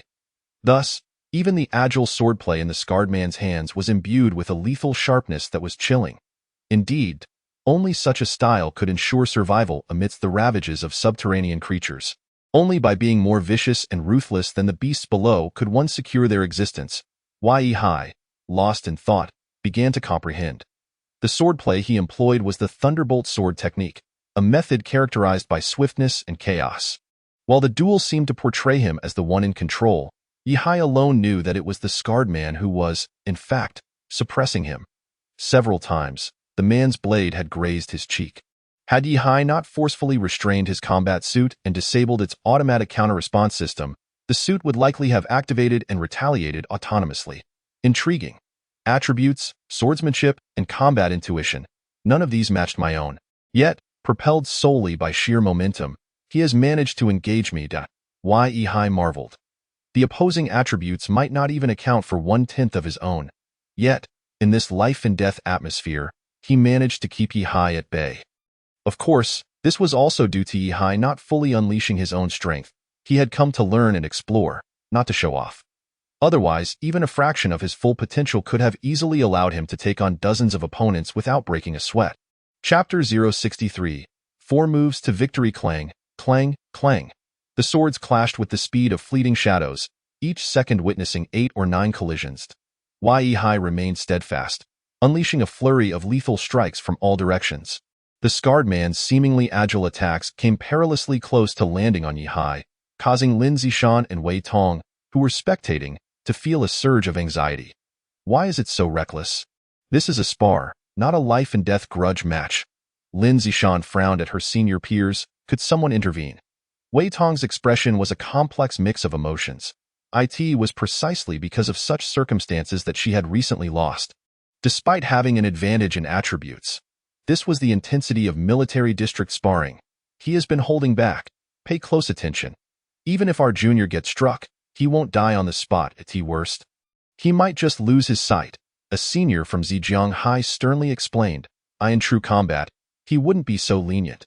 The battlefield is no child's play. Without the resolve to fight to the death, without the mentality to battle fiercely, one might find themselves unable to even wield a weapon when facing subterranean creatures. Her words left the two younger students in silence. Lin Zishan and Wei Tong watched the ongoing battle. Their eyes filled with profound contemplation, lost in thought. In the midst of their fray, the two exchanged hundreds of strikes with astonishing speed. Yihai discerned a significant number of repetitive techniques and movements from his opponent. Clearly that he had begun to grasp the essence of the scarred man's style. This A-class evolved fighter's swordsmanship was undoubtedly proficient, and his attributes were indeed superior to those of his peers at the base. However, in Yihai's eyes, these factors held little significance. It was merely the rhythm of the sparring that had initially thrown him off balance. But soon enough, Yihai found his footing. The state of focus brought on by the water flow overlapping technique continued to persist. After entangling with his opponent for several hundred exchanges, Yihai suddenly executed a swift and ferocious strike. Amidst the chaotic flurry of blades, a vicious gleam erupted from his sword. In that moment, the scarred man gasped in shock. The silent language of battle conveyed a singular message. Yihai intended to kill him. Meanwhile, several dozen meters away, the high-ranking military officials, including Dide Mountain, paused their meals, their expressions shifting to one of astonishment at Yihai's display of lethal intent. "This kid is capable," Dide Mountain remarked, his tone laced with satisfaction and delight. Instantly activating his combat state, he truly possesses an innate killer instinct, a born warrior. Still claiming you're not a genius, Dide Mountain perceived that unlike the two sheltered recruits, Yihai exhibited a resolute and formidable mindset. Just a single confrontation with the peer had successfully awakened his killer instinct, transitioning him seamlessly into a different mental state. Such individuals, once on the battlefield, wielding their weapons, were the very essence of a natural-born warrior, the kind of subordinate he cherished most. Little Zhejiang truly lives up to its reputation. As Dide Mountain reflected, the scarred man, shaken to his core by Yihai's strike, broke out in a cold sweat. Alarmed, he raised his sword to block, only to feel his hands go numb from the impact. The disparity in force and speed was staggering. The second lethal strike came swiftly, and as he attempted to parry it, the scarred man's swordplay began to falter. When he barely managed to deflect the second blow, Yihai seized the opportunity, launching a third strike brimming with murderous intent toward his face. "What?" the scarred man gasped, raising his sword in a desperate block. This time, he could barely maintain his balance, his movements becoming increasingly erratic, devoid of the continuity of swordsmanship, leading to more and more openings.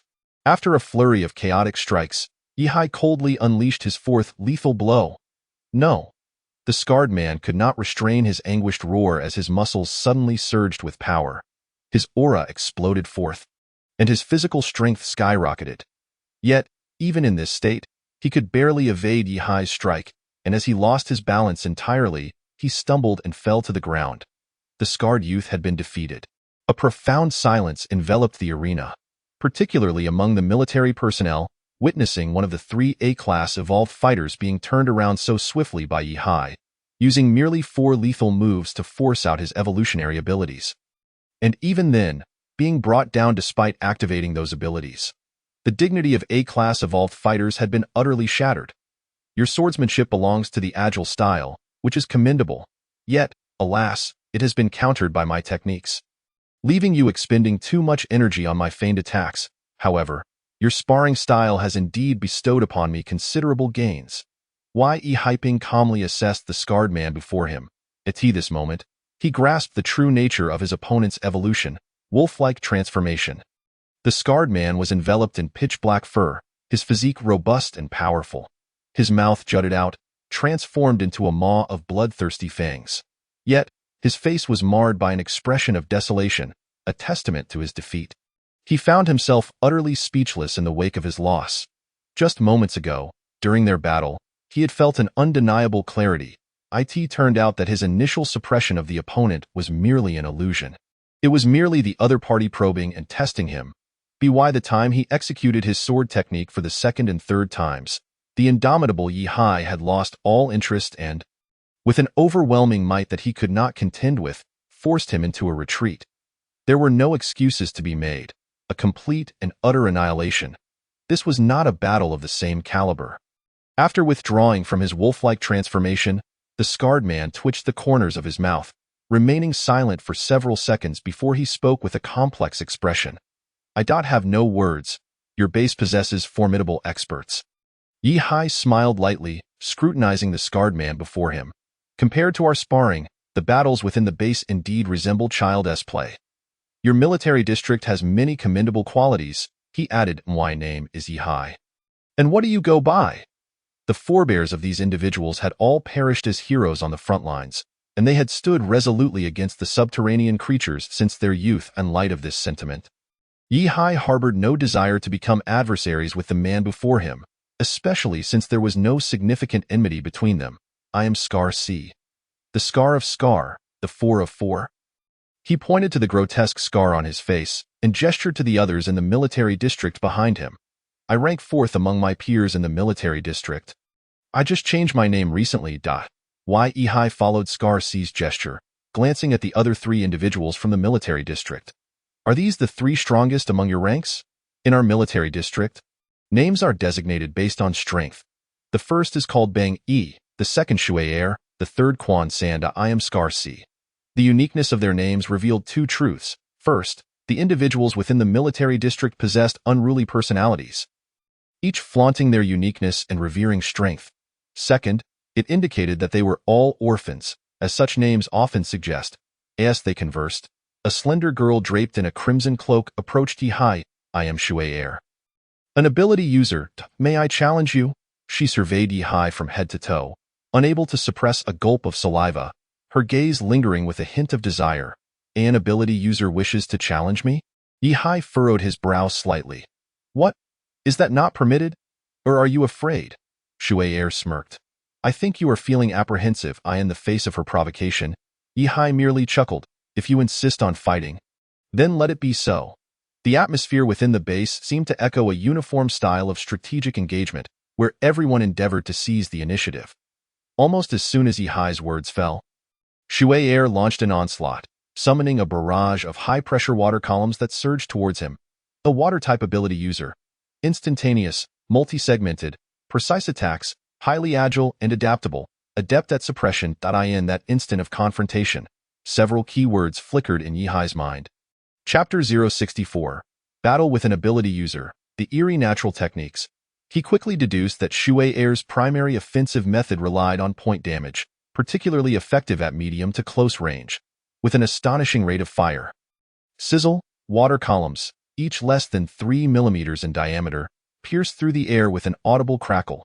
The kinetic energy of these water columns surpassed that of bullets, their power far exceeding that of conventional firearms. In an instant, dozens of water columns transformed the ground beneath Yi Hai into a sieve. He raised his sword to defend, and was somewhat astonished to discover that the angles of the water columns could indeed be adjusted to a certain extent. Her primary attribute was neural reaction. The secondary attribute was elemental affinity. Yi Hai, with his keen insight, discerned the depths of her abilities. As the second-ranked evolver in the military district, one had to admit that Shui Air possessed her own unique methodology. Her power was the pressure of water elements, abbreviated as water pressure. However, through her development, she had leveraged the advantages of her neural reaction attribute to create a rapid-fire attack method akin to carrying an infinite bullet sniper rifle. Moreover, she could manipulate the trajectory of her shots, granting her a significant advantage in battle, rendering her nearly invincible. Even Scar C struggled to breach her waterline arrow technique, which was why he held the second seat in the military district. Yi Hai moved with agility, weaving through the multitude of water streams. Navigating through a storm of attacks, he executed the moonlight body technique, flawlessly evading each assault. Until, sizzle, a water column surged from behind, narrowly grazing Yi Hai's shoulder. Yi Hai's heart jolted. He realized that she had concealed her true capabilities. Her attack method was not centered around herself, but could condense water columns from a certain range. Previously, Shui Air had used herself as the launching point to mislead Yi Hai. Approximately 30 meters. During their exchange, Yi Hai gradually deduced her firing range. One could not deny that an ability user capable of manipulating natural elements through their cellular domain possessed a unique advantage in combat: creativity. Although ability users lacked immense physical strength and their bodies were relatively frail, their methods of attack were no longer confined to limbs, torsos, or weaponry. They transcended the limitations of melee techniques and swordplay, instead wielding the natural forces of the universe as their canvas. Through imagination and creativity, they freely devised their strategies. The sensation of battling against a metamorphosed opponent felt like a contest of humanity, skill, and strength. However, facing an ability user felt more akin to a struggle against nature and the cosmos, a game of wits fraught with unpredictable tactics capable of surpassing one's own limits. Yi cleaved through the high-pressure water column before him with his blood-patterned sword. Feeling the recoil linger in his hand, he surmised that her neural reaction likely exceeded 300 points, while her elemental affinity was around 200 points. Regrettably, despite Shui Air's intricate and rapid techniques, akin to a torrential downpour, the output remained insufficient. After deciphering Shui Air's ability, the likelihood of her landing a hit on him with such methods had all but vanished, unless he were to allow himself to be struck. Even if he deliberately took a hit from her water column, the meager 200 points of elemental affinity would inflict negligible damage, merely a fleeting sting that likely wouldn't even leave a mark. Shui Air had unleashed over 1,000 waterline arrows, only managing to graze him slightly. The wave of shock washed over her, and her gaze towards Yi shifted dramatically. Could it be that your neural reaction exceeds 500? Your physical resilience is astonishing, otherwise, it would be impossible for you to remain unscathed. Shui Air's expression was a tumult of emotions. Yi, she felt a profound sense of defeat. In truth, the prowess she had displayed in her ability development had already astonished Lin Zishan, an S-rank ability user from Zhangjiang base. If Shui Air were in the base at this moment, she would undoubtedly dominate her peers. Realizing this, Shui Air gritted her teeth, her eyes locked onto Yi, then prepare to face my ultimate move. Suddenly, the bracelets on her wrists shimmered to life. These were devices embedded with crystals from subterranean creatures that significantly enhanced her abilities. Simultaneously, Shui Air activated a certain breathing technique. The whites of her eyes began to glow, radiating brilliance. Yi distinctly felt the agitation of the water elements around him, making even his own breathing slightly labored. In the next instant, an inexhaustible torrent of water elements surged under Shui Air's command. Directly impacting Yi, he found himself slowly levitating, and the skin on his body began to redden at a visible rate, with signs of swelling emerging in the affected areas. Yi sensed a hint of thirst. His heart raced. Could it be that her method of ability development could affect his cellular strength of over 1,000? This Shui Air truly had remarkable techniques. At this moment, Yi's murderous intent resurfaced. He sought to comprehend the intricacies of this sparring session. Yet, before he could make a move, Shui Air abruptly halted, collapsing onto the ground in exhaustion. I'm done. I can't continue. As she spoke, 2 streams of blood trickled from her nostrils. After forcibly overexerting herself, she could barely manage to stand. Damn it, to exhaust myself employing my strongest technique. And this is all I've achieved. Shui Air, sitting on the ground without any semblance of grace, couldn't help but curse. Are you even human that I've never encountered such formidable physical prowess? Not even the subterranean creatures are this powerful. After giving her all, she had merely succeeded in causing some surface-level changes to Yi's skin. Upon realizing the meager results of her efforts, her heart sank. She had concluded that her utmost exertion had merely grazed the surface of Yi's hidden strength. All her techniques had been little more than a mere tickle. They hadn't even breached his defenses against such a monster. There was no feasible way to continue the fight. The more one strikes oneself, the more one is filled with trepidation. Your secret technique is osmotic pressure of cells. Yi gazed at the reddened areas on her body, where blisters began to form, deep in thought. Her opponent had managed to exert pressure through the elemental water, affecting the cells within her body. By utilizing osmotic pressure, the moisture was drawn out from within her cells. If it were an ordinary person with a cellular strength of merely 100 or 200, they could easily be drained and rendered a desiccated corpse by this technique. However, her cellular strength was exceedingly high. Consequently, The effect exerted upon her was barely comparable to that of cupping therapy. In fact, it nearly suffocated her, pushing her elemental affinity to the brink upon her revelation of the technique. Shui Air visibly panicked. Her expression a tumult of emotions. You figured it out. The same ability of an ability user, when perceived or not perceived by another, was almost equivalent to possessing two distinct techniques. Much like magic, those enigmatic methods, once their fundamental logic was unveiled, allowed one to discern the opponent's thought process, making it quite easy to counter. Thus, Yihai refrained from launching any offensive maneuver, merely by withstanding the assault. She once again vanquished Shui Er.At this juncture. All eyes turned to the final contender. Chapter 065. Almost killed the top individual of the military district. The name alone speaks volumes. It is evident that this individual is a master. Moreover, he is an orphan. What sane person would bestow such an absurd name upon their child?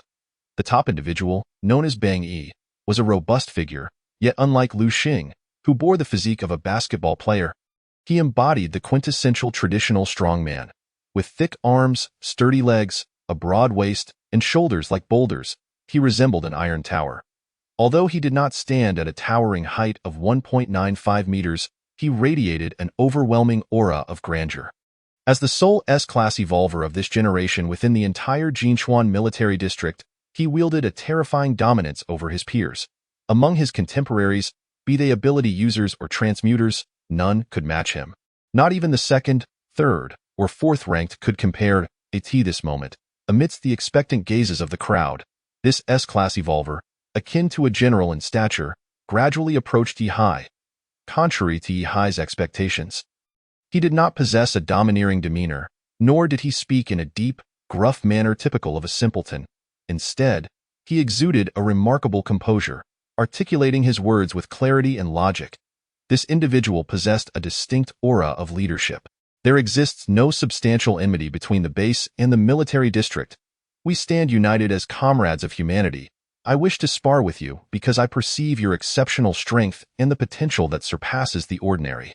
His tone bore no trace of provocation or disdain, merely a calm assertion. They say that combat is also a form of communication. Let us engage in a dialogue. Yihai looked at the top individual before her, who was equally scrutinizing her. What weapon do you wield?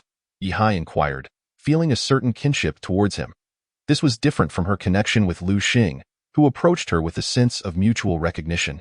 Bang Yi, in his speech, possessed a unique charisma, seemingly imbued with a leader's qualities. Fists suffice. Fists? Yihai exclaimed in surprise. Fists cannot withstand my sword. That pertains to others' fists, Bang Yi replied with a serene smile. My fists are unlike anyone else's. As he clenched his fists, they radiated a luminous glow.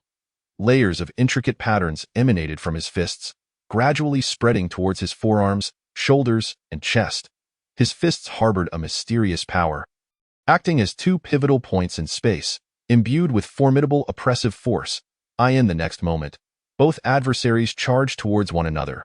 Rising to their feet, one was the unrivaled king of the military district, while the other was a prodigious talent from the base. The combat between these two commenced, drawing the attention of many onlookers. From afar, heads began to appear atop the city walls, all fixated on the unfolding spectacle. This time, Yihai employed the heart sword technique, which particularly targeted the heart and emphasized lethality. Meanwhile, Bang Yi's fists were equally powerful. With a tremor of his fists, it seemed as though he could upheave space itself. He adopted a grandiose and expansive fighting style. However, such a style did not imply numerous openings. Bang Yi's fists appeared to embody an unstoppable force. Faced with Yihai's blood-patterned sword, they could steadfastly withstand its assault. As the two combatants clashed, the sounds of their fists and sword echoed in a cacophony. The more they fought, the more exhilarated Yihai became. Initially, she wielded her sword, engaging in continuous exchanges with Bang Yi. Throughout, she shifted her sword techniques in an attempt to unleash her full potential while ensuring she did not harm him. Yet, gradually, she realized that any slight increase in the ferocity of her sword techniques would injure Bang Yi's fists. Though he would recover swiftly, prolonged engagement would lead to cumulative damage. Conversely, Bang Yi seemed to possess an innate heroic essence that could resonate with others. The two fighters began to find a rhythm in their exchanges. Ultimately, Yihai even relinquished her blood-patterned sword. Haha, splendid, exhilarating. Yihai laughed heartily.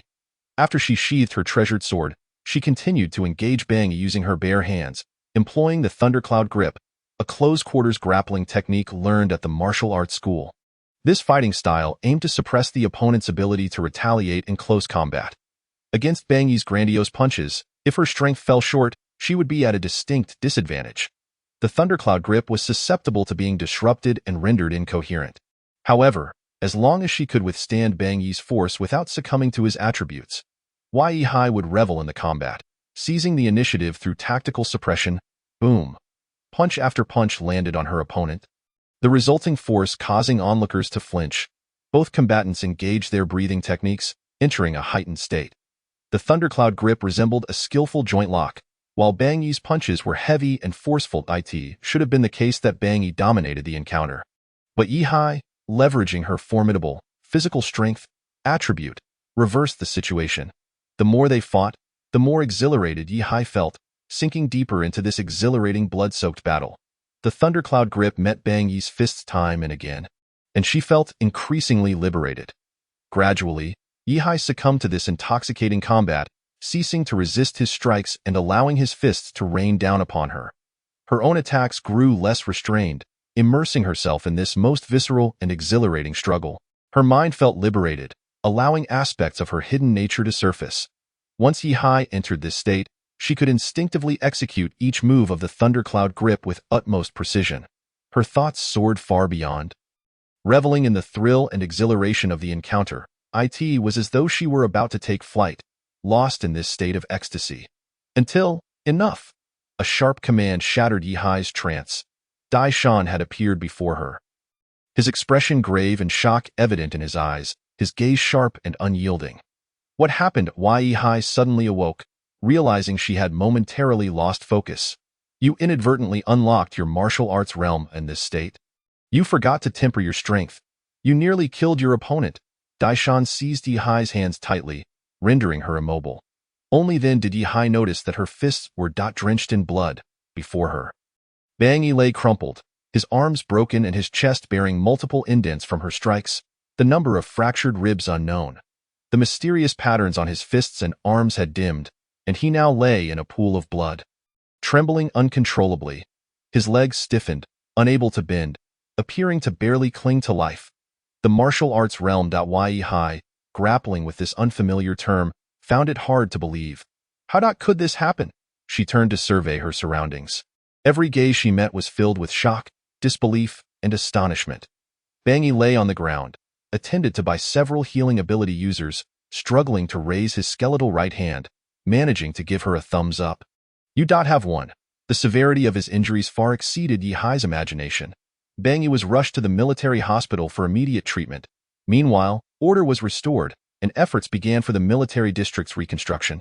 Yet, the looks cast upon Yihai had transformed into something peculiar. It was neither resentment nor fear for having injured a compatriot, but rather an emotion that left her uncertain. After gauging the expressions of over 20 individuals, Yihai incredulously deciphered the meaning behind their gazes. They envied me. Yihai arrived at this astonishing conclusion. What, then, truly was this martial arts realm? She turned to Lin Zishan and Wei Tong beside her, who merely shrugged, indicating their ignorance. An hour later, after attending to his duties, Dai Shan re-entered the tent, once again locking eyes with Yihai. His gaze now bore an inscrutable depth, as if he had gleaned insights from her that even she herself had yet to comprehend. The child at the top of the rankings is now safe and has escaped danger. Thanks to timely medical intervention, he is free from any after effects and will recover fully in just 3 to 5 days. Upon arriving, he brought this news, which allowed Yihai to exhale in relief. Then, Dai Shan continued. Before coming here, he asked me to relay a message to you. He expressed that he hopes you do not dwell on this matter. The stronger and more extraordinary his human compatriots become, the happier and prouder he feels. He holds no resentment towards you, attributing the situation to his own overestimation of himself, and even mentioned that he must treat you to drinks in the future. The top-ranked individual is far more mature and composed than he appears. This conversation not only reassured Yihai but also took into account the broader context. Merely these few words made Yihai eager to befriend the top-ranked individual. Furthermore, the latter's strength is indeed formidable. Regrettably, Yihai is not an S-level evolver, but rather an SS-level one. The gap between the two is vast, which leaves the top-ranked individual thoroughly overshadowed. You two should train diligently. I will take Yihai out for a while. Daishan instructed the two accompanying women, then grasped Yihai's hand, his tone serious. We are going to the outside world. Why Yihai, perplexed, inquired, where to? Daishan replied, to the wild, the true wilderness. Yihai's eyes widened. Did you not say you wanted to forge your own path? Come with me, and you will understand once we arrive. Chapter 066. Auxiliary Brain Activation. Full power combat suit engaged. In comparison to Wu Di's exquisite vehicle, Daishan's automobile from the Jinchuan military district exudes a far more imposing presence. With nearly 2-meter tall wheels and a chassis adorned with formidable offensive weaponry, along with various bones and dried flesh of subterranean creatures stuck to it, this vehicle is a beast. At this moment, Yihai sits within Daishan's car, which has now been set to automatic driving mode. While Daishan gazes at him with an expression of grave seriousness. Tell me the truth. What are your various attributes? Exactly how much do they amount to? What is your body strength, cell strength, and nerve reaction? He furrowed his brow, scrutinizing Yihai. Having just witnessed the entire battle, Daishan now harbors an intense curiosity about Yihai. He is acutely aware of the combat prowess of the top-ranked individual. Even among first-tier evolvers, it is inconceivable for someone to be defeated to such an extent. Why Yihai's swiftness exceeds all expectations. When faced with Daishan's probing, Yihai remained silent for a moment before revealing the truth. His 3 attributes have all surpassed 1,000. What? Daishan gasped in astonishment, his expression shifting to one of profound shock, his eyes nearly bulging out. You have already reached the panel strength of a second-tier evolver. Daishan struggled to believe his ears, but a faint suspicion began to form in his mind. Indeed, only such attribute strength could account for the top-ranked individual being reduced to that state. He gazed at Yihai for a prolonged period, his expression a mix of complexity, before exclaiming, "This world changes at an astonishing pace. Does Wu Di know about this matter?" Yihai slowly shook his head, then inquired of Daishan regarding the meaning of his so-called martial arts state. He had previously been immersed in a certain euphoric state, somewhat akin to the tipsiness induced by alcohol. In this state, Yihai felt his strength magnified beyond measure, even surpassing his panel strength. The martial arts realm is a condition achievable only by those with extraordinary martial talent. Daishan remarked, scanning Yihai from head to toe. Previously, when you mentioned wanting to match your senior, I thought it was a mere jest. But now, it seems that perhaps this is not entirely impossible. Yihai, who had expressed a desire to carve out his own path, was still quite young, which had led Daishan to initially regard him with some skepticism. However, witnessing how effortlessly Yihai had entered the martial arts realm through a single battle, Daishan began to realize that this high school student might indeed be capable of standing shoulder to shoulder with his illustrious senior. Through the practice of breathing techniques, one can activate a special state within the body and physiology, such as regulating hormones, heart rate, blood oxygen levels, and more. All of which can unlock unique conditions. However, regardless of the type of breathing technique employed, these states generally pertain to physical and physiological levels. At most, they involve special conditions at the cellular and genetic level. The martial arts realm, however, is distinct. It stems from a unique state of the cerebral cortex and spirit, not merely a physiological adjustment. Some individuals possess this ability innately throughout their lives, while others, born without it, are unlikely to ever attain it. Daishan expounded on the mystery of the martial arts realm. Those who can enter this state are invariably prodigies in martial arts or extraordinary abilities development. He explained to Yihai that human talent is not solely confined to genetic endowment. It also encompasses cerebral aptitude, which includes qualities such as comprehension, concentration, and creativity. For the same type of extraordinary ability, some individuals develop it in a crude and rudimentary manner, akin to throwing stones, while others can extract results akin to nuclear fusion from mere rocks. Once one enters the martial arts realm, all extraneous thoughts are cast aside, entering a state of profound inspiration where every technique flows effortlessly, each move imbued with spirit, no longer constrained by rigid limitations. Such individuals are all creative prodigies, destined for infinite creativity and versatility in the future. Daishan gazed at Yihai, unable to conceal his admiration. Just like your senior, Yi was taken aback, never expecting to already possess the hallmarks of genius in this domain. Is it due to the diary's influence, or is it simply his inherent nature? Is this outing meant to discuss this matter with me? Yi questioned, puzzled. No. I want to understand your limits, Daishan replied slowly, shaking his head. Your martial arts realm is too crude, lacking subjective control. You can only grasp the key to entering this realm by consistently teetering on the edge of life and death. You should engage in a thrilling blood battle. As he spoke, the automobile had already come to a halt in a true wilderness, dozens of kilometers away. This territory does not belong to humanity. It is an area where subterranean creatures roam freely, a realm rife with terrifying entities. After closing his eyes to sense the surroundings for several seconds, Daishan looked at Yi apologetically. I'm sorry, please don't blame me.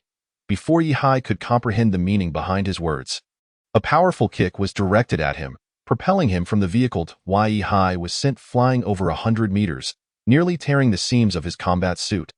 The suit's autonomous defense function activated, allowing him to defy gravity and hover in midair. However, this was not a fortunate turn of events. As the energy fluctuations from Yi's suit surged, the ground beneath him began to writhe. Various figures, large and small, slowly emerging from the depths of the earth. Witnessing this scene, Yi's scalp tingled, and he felt a chill run down his spine. Daishan? Yi was taken aback. He saw Daishan driving away in the distance. Leaving him alone in this perilous situation, roars and howls echoed from all directions as various subterranean creatures surged forth. The scent of an evolver emanating from Yi was a tantalizing delicacy to these beings.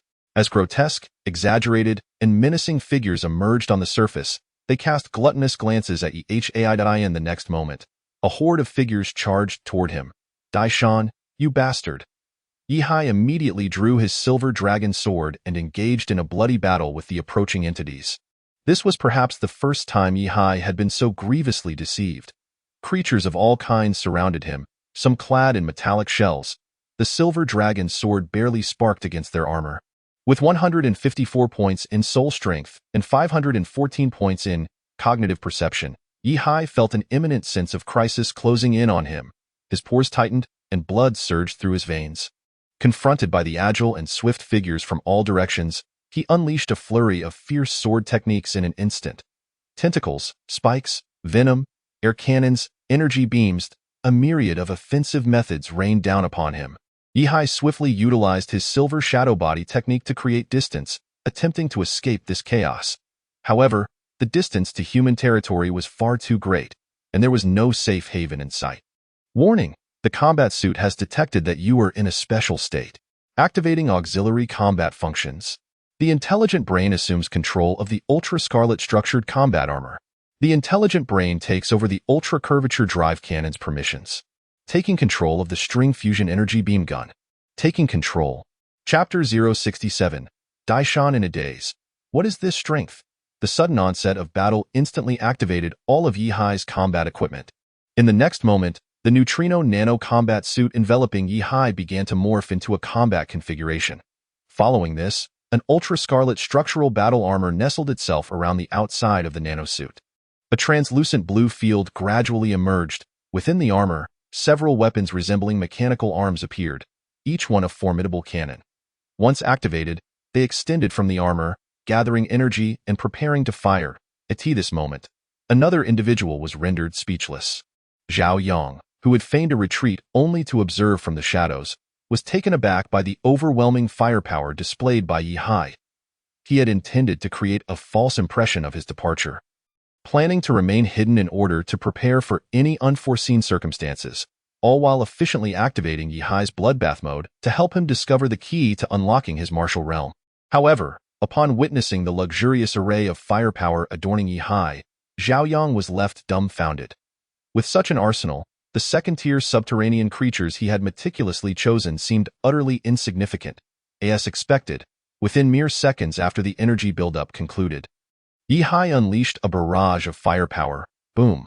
A cacophony of lasers, energy cannons, and curvature cannons erupted, obliterating the surrounding subterranean creatures into mere remnants. Those creatures' offensive tactics proved utterly futile against the advanced ultra-scarlet technological armor enveloping Yi. Zhao Yang was left in disbelief. He himself had never experienced such treatment. This young man. Zhao Yang realized he had gravely underestimated Yi Hai's capabilities. This was not merely training or special training for Yi Hai. This was a chaotic environment designed for slaughter. The various projectiles, imbued with unique energy, seemed to possess an inexhaustible supply, mercilessly decimating the nearby subterranean creatures. The residual energy waves even compelled Zhao Yang to maintain a safe distance, lest he risk exposure. You have killed a second tier, gaining 187 evolution points. You have killed a second tier, gaining 342 evolution points. You have killed a first tier, gaining 57 evolution points. You have killed a second tier, gaining 195 evolution points. You have killed. A flurry of kill notifications appeared on Yi Hai's panel as he resembled a humanoid meat grinder, ruthlessly slaughtering the subterranean creatures surrounding him. It was worth noting that if the equipment Yi Hai wore were to be measured in monetary value, it would likely total in the billions. The opulence of this gear was sufficient to assemble a specialized team capable of assaulting a third-tier subterranean creature's nest. To put it succinctly, it was a chaotic massacre. Zhao Yang felt a chill run down his spine. Had he come here merely to provide Yi Hai with experience points? These cutting-edge technological devices could even be utilized by someone of his fourth-tier evolution level. Yet, all of this equipment was solely outfitted on Yi Hai. Armed to the teeth with military-grade equipment, this one-sided battle continued for a full half hour. Zhao Yang stood by, speechless, as the minutes ticked by. The training plan had been a colossal failure. Just as Zhao Yang contemplated revealing himself and reluctantly accepting reality, Yi Hai suddenly deactivated his combat armor, reverting to his neutrino combat suit. Zhao Yang's eyes widened in disbelief. Could it be that this fellow finally comprehended the situation and was prepared to confront the subterranean creatures directly? Yet, as Yi Hai transformed into a dragon, the ethereal image of an unparalleled azure dragon emerged. Causing Zhao Yang's heart to skip several beats, he gazed incredulously at the spectral figure spiraling in the air. Was this his evolutionary ability? Zhao Yang inhaled sharply, watching as the translucent azure dragon soared swiftly through the lower atmosphere. At this moment, Yi Hai was devoid of any firepower support. Yet, his speed had become even swifter and more ferocious.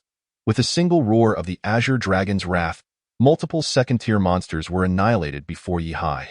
The five-fold enhancement of all attributes rendered Yi Hai's capabilities nearly at the threshold of third-tier strength, with a body strength and cellular integrity approaching 10,000 points, coupled with over 5,000 points in neural reaction. Yi Hai exhibited a terrifying dominance even against second-tier subterranean creatures. A mere dive would allow his formidable energy form to effortlessly tear apart all subterranean beings in his path. The power of the azure dragon's roar was on par with the high-energy weapons he had previously carried. And this was the energy emanating solely from Yi Hai's own cells, entirely independent of external means. In simpler terms, he was still on a rampage, relying solely on himself. My heavens, Zhao Yang, witnessing it all, felt his worldview shatter. When had such a gifted evolutionary being emerged in this world? Was this truly an S-grade talent? Had it become too absurd? After witnessing Yi Hai's formidable attribute strength, Zhao Yang felt as if the entire world had grown foreign to him.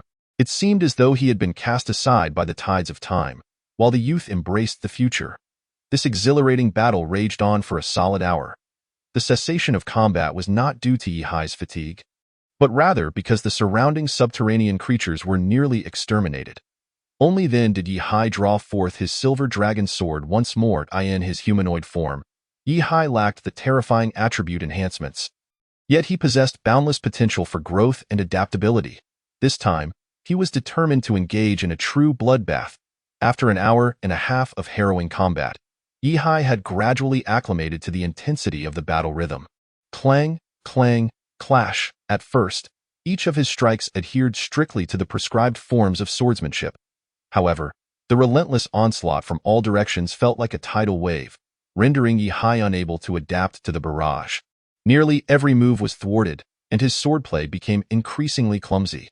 Within just 2 or 3 minutes, Yi Hai received another activation request from the Intelligent Core, which sought to regain control over his weapon and combat suit. However, this time Yi Hai rejected the request. My swordplay must always remain precise and methodical. Rigidly adhering to the established forms allows me to harness only a fraction of my swordsmanship. Too inflexible, too constrained. Previously, I relied on attribute suppression, which made every move appear effortless. But now, as I stand here, the shortcomings have become glaringly evident. Yihai seethed within. He attempted to execute his sword techniques, but each effort was interrupted by the ceaseless attacks from all sides, compelling him to adapt and flow with the tumult. Gradually, the situation around him began to deteriorate. The intelligent core issued second and third reminders, clearly indicating that the artificial intelligence believed Yihai was ensnared in a dire predicament, unable to alter the status quo, and indeed, that was the case. Until a voice unexpectedly reached Yihai's ears. Remember, you are fighting, not practicing swordplay. Swordsmanship is a means, a path, a method, not the end. Forget about the swordplay. Return to the essence. The three phrases echoed in Yihai's mind without warning, causing him to shiver involuntarily. It dawned on him that Zhao Yang had never truly departed, but had been lying in ambush at his side all along. Damn it, old Zhong Ding. Yihai cursed under his breath, a surge of anger coursing through him. Yet, he quickly calmed himself. Zhao Yang's words had illuminated a new perspective for Yihai, indeed. From the very beginning, he had been attempting to flawlessly execute specific sword techniques, striving to maximize his output.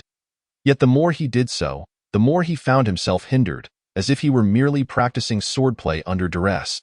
He recalled his previous fierce battle against the top-ranked opponent, where he had set his sword aside and immersed himself in the raw, unrestrained exchange of blows. In that state, there were no sword moves, no self-imposed constraints, only the unbridled release of energy, reveling in the thrill of combat. This had inadvertently activated his martial realm. With this realization, it was as though a great door within Yihai's mind had swung open. He finally awakened to the truth. Yes, swordsmanship, body techniques, and fist techniques had long since melded into his muscle memory. They were an intrinsic part of his body and soul, nearly instinctual, just as one eats and drinks. The more he emphasized specific sword moves, the more he fell into mediocrity. To forget the techniques was to wield the sword with fluidity and grace. The formless surpassing the formed. It wasn't that he refrained from executing moves, but rather that he ceased to think about them deliberately. Controlling the sword with intent was the pinnacle. A plethora of thoughts surged through Yihai's mind. In mere seconds, his swordplay became remarkably smooth and fluid. Gradually, Yihai set aside the individual techniques and instead focused entirely on the assaults of the subterranean creatures around him. He attuned his senses, eyes, ears, skin, and even the fine hairs on his body, to perceive their every move. When they attacked, when they advanced, when they evaded. The defensive technique of the 10,000 cuts swordplay seamlessly transitioned into the one-mind swordplay in the blink of an eye. Simultaneously, with a flick of his right hand, he unleashed the thundercloud hand, sending a venomous vine creature off balance. The moon-watching step beneath his feet also came into play the moment the subterranean creature attacked. In that instant, Yihai rekindled the sensations he once experienced when facing the top contender in combat. Whether it be fierce skirmishes or brutal clashes, at its core, it all boiled down to a game of strategy. The only difference was that the price of losing this game was death. Once Yihai immersed himself in this state, he ceased to rely on individual sword techniques and instead centered his focus on the art of strategy. His swordplay, footwork, and fist techniques became utterly harmonious and effortless. Perhaps one moment he wielded the one-mind swordplay, but in the next, it transformed into the shadowless swordplay. Everything belonged to him, and everything could be grasped with ease. Amidst this fierce battle, Yihai quickly discerned the secret. His perspective underwent a monumental shift in this state of combat immersion. Unbeknownst to him, Yihai successfully activated his martial arts realm once more. Thus began his counterattack. Within the martial arts realm, Yihai completely forgot himself. He became a physical embodiment formed by the amalgamation of 4 sword techniques, 2 footwork styles, 1 fist technique, and several attributes. Each move flowed without the need for conscious thought, but was executed with an instinctive mastery akin to the martial arts realm. In this state, Yihai seemed to embody the essence of a master swordsman. Each technique was perfectly attuned to the current circumstance. His attributes remained unchanged, yet his output capabilities surged to unprecedented heights. In this realm, one subterranean creature after another fell beneath Yihai's blade. Each move was executed with such ease, the transitions exquisitely smooth. After effortlessly dispatching over 30 subterranean creatures, Yihai, in the martial arts realm, lightly unleashed a strike. This strike, seemingly a feint, effortlessly cleaved the skull of a second-tier creature. This single blow astonishingly encapsulated the essence of both the 10,000 Cuts swordplay and the Thunderbolt swordplay. From a distance, Zhang Shan's expression shifted once more upon witnessing this move. Goosebumps erupted across his body. Utterly taken aback by Yihai's comprehension, he couldn't help but exclaim, "What a freak of talent! Just a couple of reminders, and Yihai has already found the key to entering the martial arts realm." He has begun to blend sword techniques, gradually forming his own unique understanding. He was truly embarking on a path of establishing his own system. Although he was still far from achieving substantial accomplishments, this transformation was astonishing. After all, Yihai had just turned 18. He was already engaging in matters that others typically only qualified for at the age of 30 or 40. It was unimaginable how formidable this individual would become as he matured. Around 6:30 in the evening, as dusk fell, Yihai, panting heavily, sat down on the ground. After an hour-long blood-soaked struggle, he finally succeeded in annihilating the last batch of subterranean creatures in his human form. Everything had come to an end. The ground was littered with severed limbs and shattered subterranean creatures, creating a scene reminiscent of a mass grave within a radius of a couple hundred meters. The stench of decay was overwhelming, with blood and earth mingling to form a muddy red mire. His evolution value had surged to approximately 75,000. Not bad, quite impressive. You truly. Zhang Shan applauded with immense satisfaction, his eyes reflecting astonishment, and chuckled. "You little rascal, you're quite something." Just then, with the silver dragon sword in hand, Yihai charged forth with the silver ghost step, the sword's radiance flashing as he aimed for Zhang Shan's throat. In an instant, Yihai had successfully entered the martial arts realm, his strike imbued with a myriad of flavors. Zhang Shan's eyes widened in astonishment at the brilliance of this move. He then pinched the tip of the silver dragon sword between two fingers, exuding an air of elegance. "What are you attacking me for?" Zhang Shan inquired curiously, looking at Yihai. "How dare you even ask?" Yihai surged forth with another sudden strike. The subsequent dozen or so moves crystallized all of Yihai's learning, each one flowing effortlessly, transitioning with remarkable fluidity. If previously these techniques belonged to their creators, Yihai had merely been a clumsy imitator. At this moment, however, these techniques undoubtedly served Yihai himself, having been thoroughly mastered by him. Zhang Shan, using the pads of his index and thumb fingers, effortlessly intercepted Yihai's attacks a dozen times. He showcased his unfathomable terrifying prowess, effortlessly dissolving all of Yihai's offensives. During this exchange, he even remarked with a hint of exasperation, "You should know, I'm doing this for your benefit. At worst, I could let you kick me once. You little brat, having grasped the key to the martial arts realm. Why are you turning your back on me?" Yihai, of course, refused to acknowledge any debt. He felt he had suffered a significant loss. Logically, Zhang Shan should compensate him handsomely for his mental anguish. "You scoundrel!" Upon hearing Yihai's audacious demand for compensation, Zhang Shan could no longer contain his laughter. He had never encountered someone so shamelessly demanding recompense after benefiting. All right, consider it my bad luck to have crossed paths with you." Zhang Shan flicked his fingers, sending Yihai's sword flying, and said, "As compensation, how about I give you a sword manual?" Only then did Yihai sheath the silver dragon sword, eagerly approaching to inquire, "What sword manual?" "The 10,000 cut swordplay." Zhang Shan replied, "Do those moves I just used against you resemble the 10,000 cut swordplay? Do you know the second stage of the 10,000 cut swordplay?" Yihai asked, astonished. He had received a first-tier manual from his teacher Wu Di, treating it as a treasure. He never expected Zhang Shan to possess additional chapters. Back when Zhang Shan and I first entered the second tier, we were comrades in the same team. During that period, we were also considered seed-level geniuses. Our captain at the time was the very creator of the 10,000 cut swordplay. He developed this formidable technique with a B-grade evolutionary talent. When we trained under him, he was already advanced in years. Yet, on one battlefield, he decimated hundreds of subterranean creatures of the same tier. My brother held that senior in the highest regard, believing the 10,000 cuts swordplay was a true martial art worthy of recognition. He advised Yihai that now, If he wished to carve his path, merely creating techniques was folly. He needed to amass a wealth of sword techniques, body tempering methods, visualization techniques, and meditation practices. To build a robust foundation. Only then could he aspire to establish his own system. The intricacies of the 10,000 cuts swordplay were beyond the comparison of ordinary sword techniques. He retrieved a scripture from his spatial device and solemnly handed it to Yi-Hai. Unfortunately, the path to mastering the 10,000 cuts swordplay was fraught with immense pain and suffering. Our captain, in his later years, did contemplate passing on this technique, but alas, he failed. He could only leave behind a few manuals for posterity, entrusting them to us, the so-called talented juniors, as a means of legacy. You little rascal, you've hit the jackpot. By the time Yi-Hai and Zhang Shan returned to the Jinchuan military district, it was already past 8 in the evening. Upon their arrival, they were met with an astonishing sight. In front of numerous soldiers, Wei Tong and Scar 4 were engaged in yet another battle.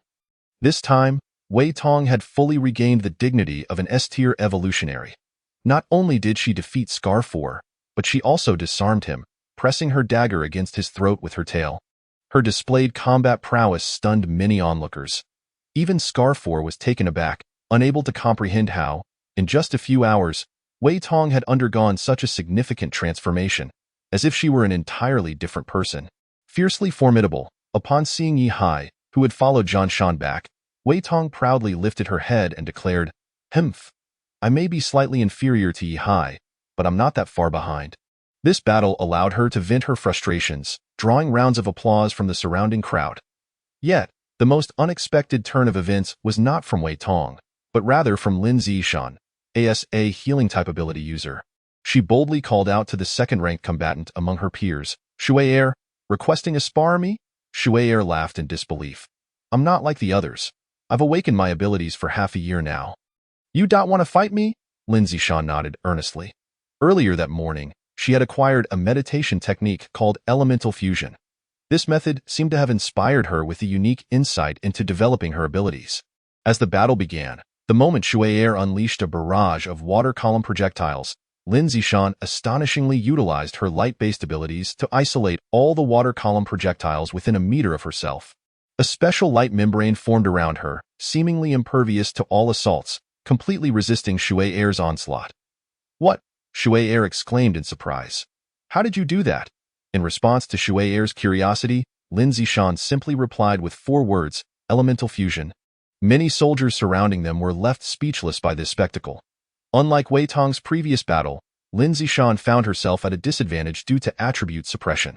However, through his own development of light-based powers, he remarkably neutralized the offensive of Water 2, rendering the opponent's attacks ineffective. You utilized the chain resistance of light energy particles. To alleviate my water pressure? Water 2 came to a realization, his gaze filled with astonishment. Have you truly grasped the essence of elemental fusion? Unlike martial techniques that rely on the physical body, meditation methods, while also enabling ability users to master their powers, cannot be directly transposed due to the vast differences in abilities, far surpassing human capacity. Thus, various meditation methods cannot simply be adopted. Instead, they draw inspiration from the validated theories within them, allowing one's own abilities to give rise to unique control techniques. Yet, no one anticipated that Lin Zishan possessed such extraordinary insight. Before her mastery of the elemental fusion meditation method could reach fruition, she had already comprehended its essence and, in relation to Water 2, developed corresponding countermeasures. This revelation undoubtedly astonished all the members of the military district. Although Lin Zishan could not defeat Water 2 with this technique alone, it was sufficient to secure her position invulnerable. At the very least, Water 2's water pressure abilities would be difficult to affect her again. The battle ended in a draw. An S-class talent, indeed formidable.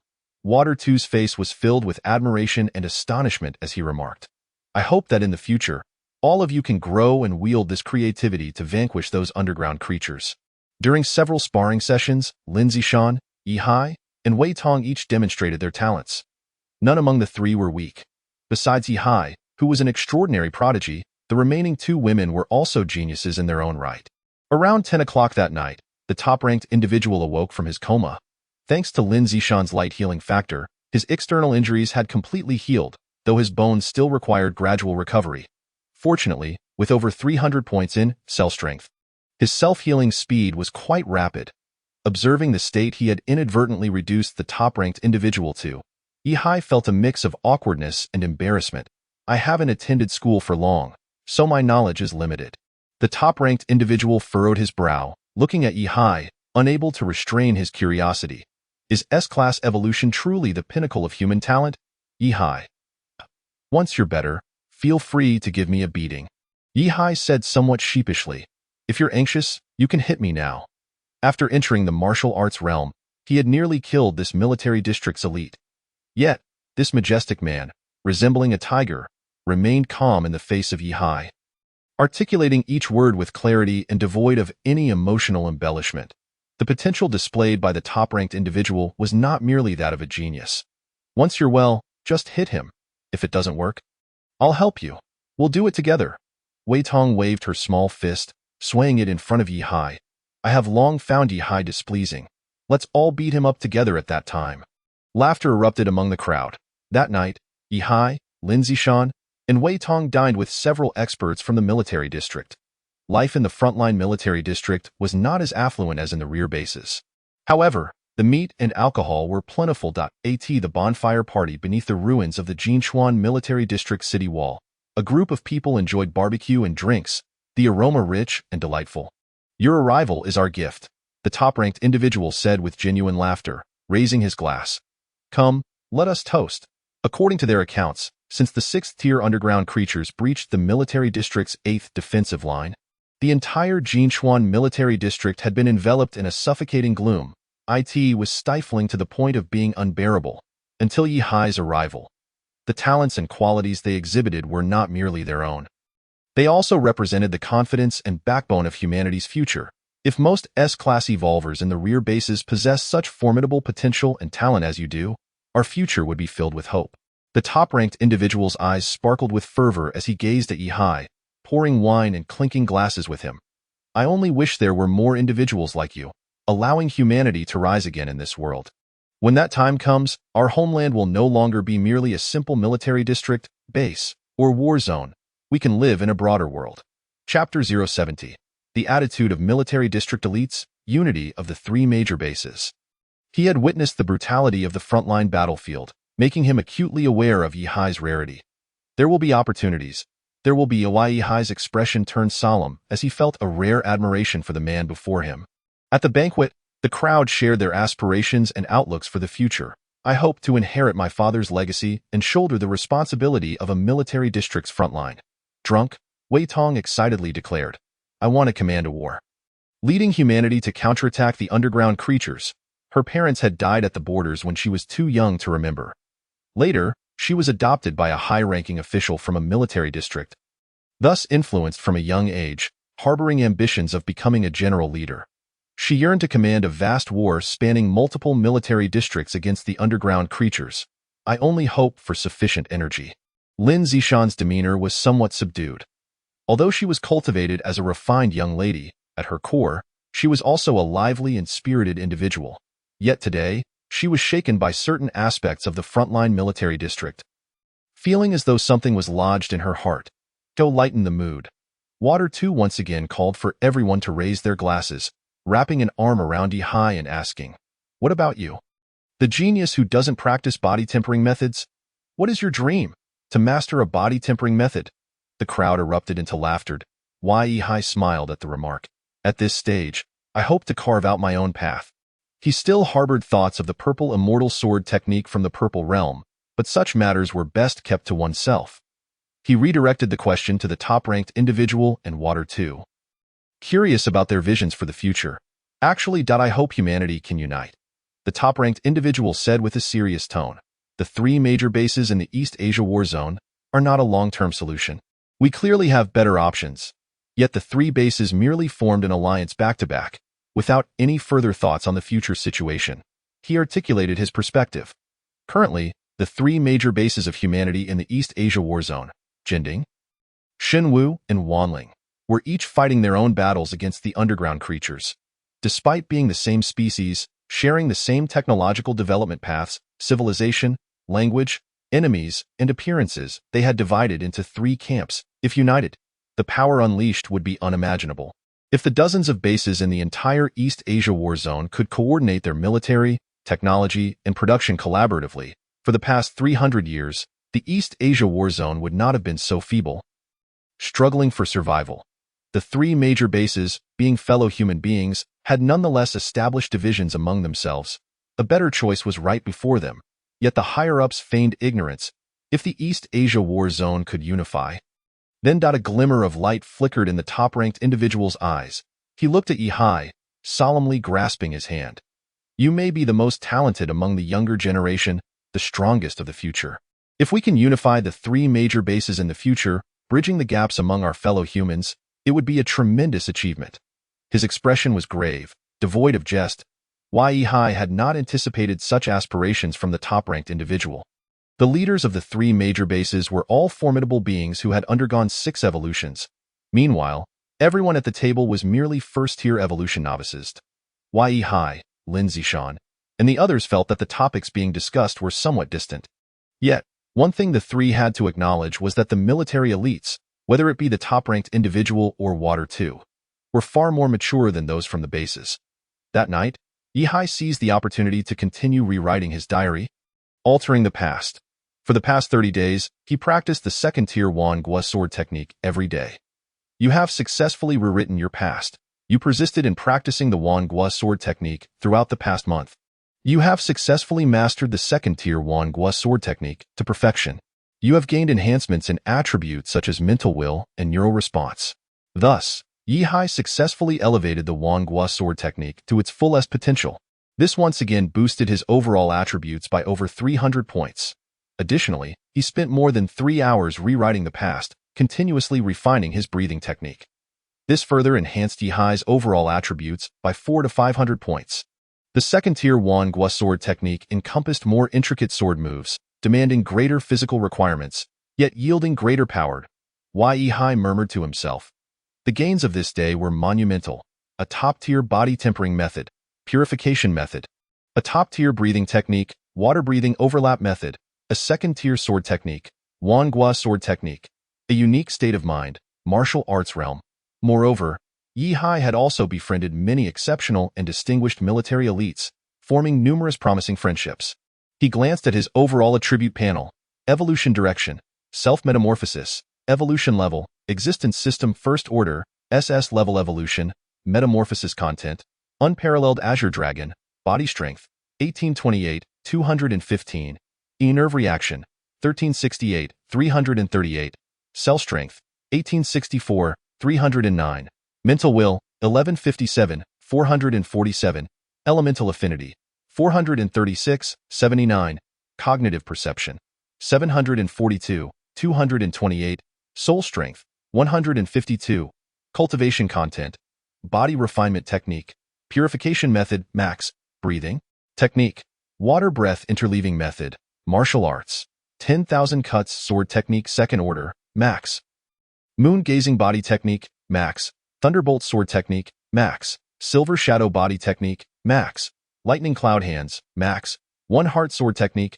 max, shadowless sword technique, max, although still at the first order of evolution. Yihai has remarkably elevated all his attributes to the level of second order evolution. Particularly, his entry into the martial realm has yielded astonishing effects of seamless harmony and adeptness. Simply on the first day of summer camp, Yihai has already reaped such a wealth of accomplishments, he cannot help but feel a burgeoning anticipation for the journey ahead. Could it be that the double S talent is already the pinnacle of evolution? Lying on his bed, Yihai pondered. Now, through his journal, he can still effect change upon himself, allowing an individual with average attributes exceeding 1,000 to activate the talents of an evolved being while still in the state of an unawakened individual. Logically speaking, considering that he has reached the threshold of double S evolution talent, he should have long since crossed into the realm of triple S evolution talent. Yet even with such attributes, the elevation of his talent remains an elusive prospect. Is it truly that double S talent signifies the zenith of humanity? Or is the disparity from SS to SSS even more pronounced than the previous gap in talents? If humanity could theoretically attain SSS talent, how terrifying would such a talent be? Yihai's heart swelled with expectation. As time progresses, the days until his awakening and evolution grow ever more distant. Since activating his evolution, nearly a week has slipped by unnoticed. Meanwhile, through the journal, the method of exploiting glitches to elevate his talent has a diminishing time frame. After all, with each passing day, the contents of the journal from before the 31st day will be overwritten. Should the journal from the day of awakening be refreshed and replaced, it is likely that his talent would be permanently fixed. Thus, a subtle urgency began to stir within Hai at the break of dawn the following day. The team leader of this summer camp, Wu Di, successfully returned to the Jinchuan military district. It was evident that he was exceedingly exhilarated. The road ahead is clear. This journey will proceed smoothly. I observed some conditions along the way. The main forces of the subterranean creatures have retreated. Our path will be unimpeded. Wu Di was bloodied and his clothing tattered, having evidently endured more than one fierce battle the day prior. Yet, his spirit remained vibrant. This quest to locate Zhejiang has proven far smoother than he had anticipated. Other Fourth-Order evolvers searching for Zhejiang faced various unforeseen perils. Yet this time, with the presence of 3 prophesied children, everything seems to unfold with greater ease than expected. He held a deep admiration for that prophetic figure. Truly impressive. Yihai, Lin Zishan, and Wei Tong, after you finish your meal, come to my side. Observing the 3 prophesied children, Wu Di's expression turned solemn. I have matters to discuss with you. Seeing the team leader's serious demeanor, Yihai and Wei Tong felt an unspoken sense of unease. Chapter 071. A remarkable incident from decades past. A few minutes later, Lin Zishan, Yihai, and Wei Tong stood before Wu Di, the atmosphere thickening with gravity and tension. No one spoke. Each person remained silent. A few moments later, Yihai broke the silence. From the very beginning, we were intended as prophesied children to partake in the rescue mission for the senior of Zhejiang. He cast his gaze down at his combat uniform, murmuring. No wonder why Yihai had felt something amiss from the outset. It seemed as though he was not merely attending a summer camp for training, but rather preparing to assault the lair of certain subterranean creatures. This set of equipment was more than sufficient for a war. Let alone a summer camp. Initially, the higher-ups at your Zhangjiang base had opposed this. It was I who persuaded them, on the condition that you would don this equipment to ensure your safety. Now that the time has come, Wu Di saw no reason to withhold the truth. He recounted the entire backstory to the 3 of them. Tio think it was thus. Wei Tong's expression turned complex. This mission directly involves that legendary figure. Having arrived here, we can no longer keep this from you. This rescue of Zhejiang is not solely to save her alone, but to rescue the entire Jinding base. As Wu Di spoke, his tone grew markedly serious. He activated a shielding device before lowering his voice to unveil a certain truth. Zhejiang has been designated as the next leader of the Jinding base. What? It is she. It is indeed her. The trio's expression shifted in disbelief. The leaders of the 3 major bases are already in their 300 to 400 years of age. It is natural for them to seek out the next leader to prevent the 6 major bases and the frontline military regions from fracturing. Zhejiang is the youngest star in the entire war zone and has rapidly completed 5 evolutions. She commands sufficient prestige in both the frontline military and the rear bases. This incident involving Zhejiang is not merely about her alone, but concerns the entire base. Wu Di's words left the 3 increasingly astounded. Such matters are undoubtedly classified as top secrets within the base. Their awareness of this is indicative of their roles as core figures in this mission. We 3 First-Order evolvers could easily be devoured by any Second-Order subterranean creature. Wei Tong could not help but exclaim, I truly cannot comprehend what assistance we can provide in this rescue mission. Surely it cannot be that our mere presence in the prophecy qualifies us for the task of rescuing the senior of Zhejiang. Is that not rather farcical? In response to Wei Tong's pointed inquiry, Wu Di did not directly answer. Instead, he began to recount a tale. This event occurred quite some time ago, over 20 years past. When I had just undergone my 3rd evolution, I was tasked with an urgent mission. A few capable of reproduction Third-Order subterranean creatures had breached the front lines and infiltrated the inner sanctum of the base. These creatures were exceedingly troublesome, capable of parasitizing human bodies to lay eggs, and were remarkably difficult to detect. Over time, once they gained a foothold, they could spawn a legion of parasites and obliterate a base. To prevent those beasts from discovering the base's location, we, several hundred Third-Order evolvers, scoured that area relentlessly. None dared sleep. None dared close their eyes. Even meals were reduced to liquid, to avoid disrupting the search. Wu Di conveyed to the trio the dire severity of that urgent mission. Should those subterranean creatures mature, there would be a significant chance of obliterating a base. This situation drew the attention of the higher-ups within the base. It coincided with the offensive season of the subterranean creatures, and the front lines were stretched thin. Yet, to locate those fearsome beings, several major bases managed to assemble over 200 third-order evolvers. The higher-ups of Xinwu and Wanling bases treated this matter with utmost seriousness, dispatching 400 to 500 seasoned third and fourth-order evolvers to assist Jinding base in overcoming the crisis. That time, we all brimmed with confidence, believing we would locate those subterranean creatures within 3 days. After all, we had 600 to 700 evolvers forming an impenetrable net, alongside various specialized equipment. Even a fly would be unable to escape our sweep. However, the reality exceeded our expectations. We searched for those subterranean creatures for a full month. From an initial force of 600 to 700, we swelled to 800 to 900, ultimately bolstering our search party to 1,000 to 2,000 individuals. The situation escalated dramatically. Wu Di's account prompted Lin Zishan to wear a contemplative expression. She seemed to recall something, her eyes widening. I believe I heard my mother mention this incident. It occurred during an exercise at the Zhangjiang base in her youth. It was said that a fearsome entity had infiltrated the base. The 6 major bases entered a state of level 2 combat readiness. Schools were suspended, and streets were under martial law, except for factories. Nearly everyone was barred from going out. Is it possible this is the same incident? Wu Di nodded slightly, indicating that the matter had reached a point where the higher-ups were at a loss. Several high-ranking officials from various bases were dismissed for their perceived ineffectiveness. The major bases were engulfed in an atmosphere of trepidation, and for an entire month, everyone felt as though they were living through an eternity. However, I have heard that ultimately, this matter faded into obscurity. Lin Zishan had heard fragments of the past from her parents. Thus she was aware of certain events at that time. As we pursued those bizarre creatures, we were nearly overwhelmed by despair. We could find no trace of them. Until one day, we received an unexpected message. The subterranean creatures were dead. They had been slain by a secondary evolutionist, for in total, none remaining. His words left He Hai and Lin Zishan utterly astonished. Thousands of Tier 3 subterranean beings, which we could not locate, had been vanquished by a mere secondary evolutionist. Was this? Wei Tong murmured in confusion. Before she could finish her thought, she was interrupted by Wu Di. Are you suggesting that this is somewhat farcical? He chuckled. We were thinking the same way at that time. 4 peculiar subterranean beings, possessing the strength of Tier 3 evolutionists. Thousands of Tier 3 experts could not find them, yet they were killed by a secondary evolutionist, who himself had not anticipated he was slaying Tier 3 beings. But this was indeed the truth. It was merely that the entire scenario was fraught with countless coincidences that made it a reality. He informed the trio.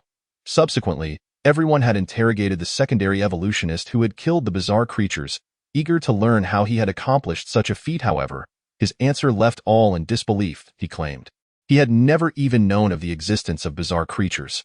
Years ago, during a fortune-telling, a mysterious individual had instructed him to practice swordsmanship at a specific location after his second evolution, at a designated time, in a particular place, with specific individuals.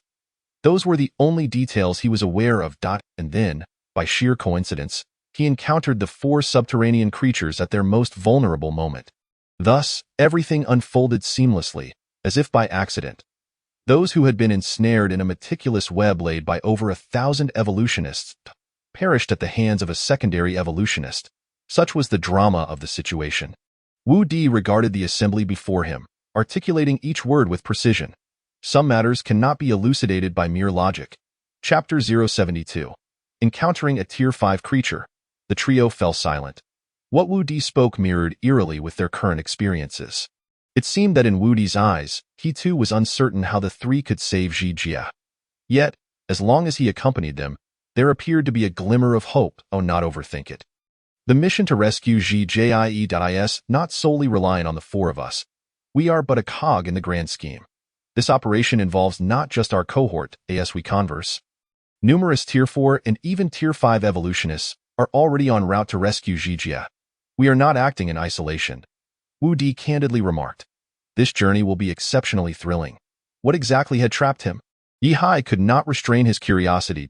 Wu Di unfolded a map. He had received intelligence that the area where Ji Jie was ensnared lay over 400 kilometers from their current location. It was confined within this vicinity. 2 weeks prior, he had captured certain crucial leads, and in pursuit of the truth, he advanced, ultimately narrowing the range to this 100-kilometer radius. Wu Di's expression turned grave as he gazed at the trio, stating, "Do not underestimate these mere few hundred kilometers. They are not trivial matters. You have yet to traverse beyond the front lines to Yi Hai. The place you visited yesterday was specifically chosen by that individual. The true peril of the wilderness far surpasses imagination.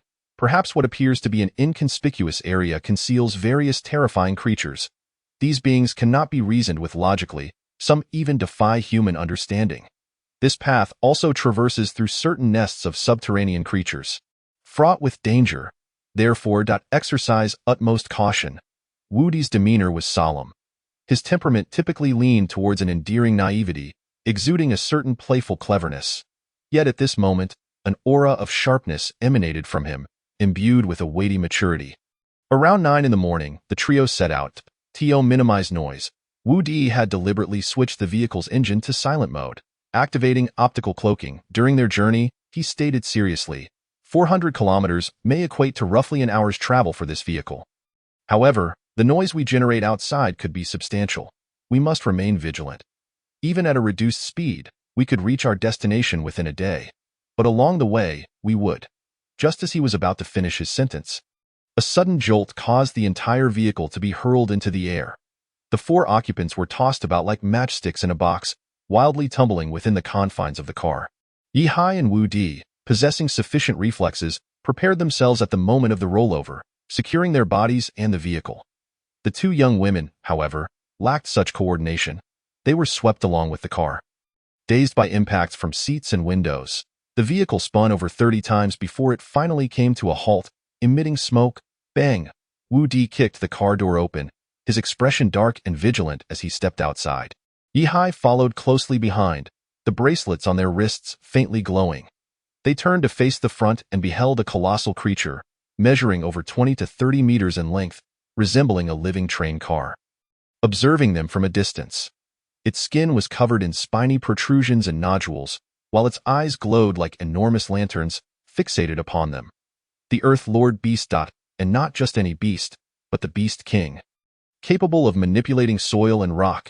A Tier 4. No, a Tier 5 creature? Wu Di narrowed his eyes, instantly entering a state of alert. Yi Hai was stunned. They had scarcely departed the front lines, barely 20 kilometers, yet had already encountered such a formidable Tier 5 monster. The massive creature lashed its tail against the ground with tremendous force. Yi Hai immediately sensed the elements around them surging chaotically, as the soil responded to the creature's control, forming a deadly threat. "Move!" Wu Di drew his beloved blade, violently cleaving through the remains of their wrecked vehicle, extracting the 2 bewildered young women within and tossing them to Yi Hai. "Go! Assist them in activating the spatial core." Wu Di had already unsheathed his black knife, delivering fierce strikes against the ground. At this moment, Wei Tong still managed to maintain her consciousness, barely managing to crawl upright, while Lin Zishan had succumbed to unconsciousness from the shock. Yi Hai acted decisively, activating the spatial core. Buzz! The void trembled. The 4 of them materialized 15 kilometers behind, a safe location they had just established via the spatial core. None had anticipated they would return here so swiftly. What is happening? Lin Zishan, whose physical prowess and reflexes barely registered a few dozen points, was just regaining consciousness. Something felt amiss. Wu Di's expression grew exceedingly grave. The path we took yesterday was not this perilous. The Beast King blocking our way is abnormal. He sensed something was off. Perhaps they had been targeted. After resting for a brief 10 minutes, the quartet resumed their journey. This time, they had switched to a different vehicle, no longer utilizing the massive off-road transport. Instead, they opted for individual low-altitude motorcycles from their combat suit storage. Moreover, this time, aside from Wu Di himself, the remaining 3 activated their combat suits alert mode. The slightest hint of danger, they would be able to detect and respond immediately. The world beyond the front lines was unfamiliar, desolate, either an endless expanse of desert or dense forests teeming with hidden dangers. Within the unknown lurked myriad threats. Here, there were no human civilization's detectors or communication devices, nor any semblance of rules. Even if one were to perish here, no one would ever know. Furthermore, in every direction lay nests of subterranean creatures. These beings had once infiltrated major military districts, participating in various extermination and encirclement actions against humanity. Perhaps they were hiding beneath some stretch of road. 1,000 years ago, the planet's surface area had expanded a staggering 10,000 times. With the emergence of boundless territories came not only unprecedented flora, minerals, and stones, but also these terrifying subterranean creatures. Some towered hundreds of meters high, rivaling skyscrapers. Others could manipulate the weather, and some, no larger than a finger, could infiltrate the human mind and control thoughts.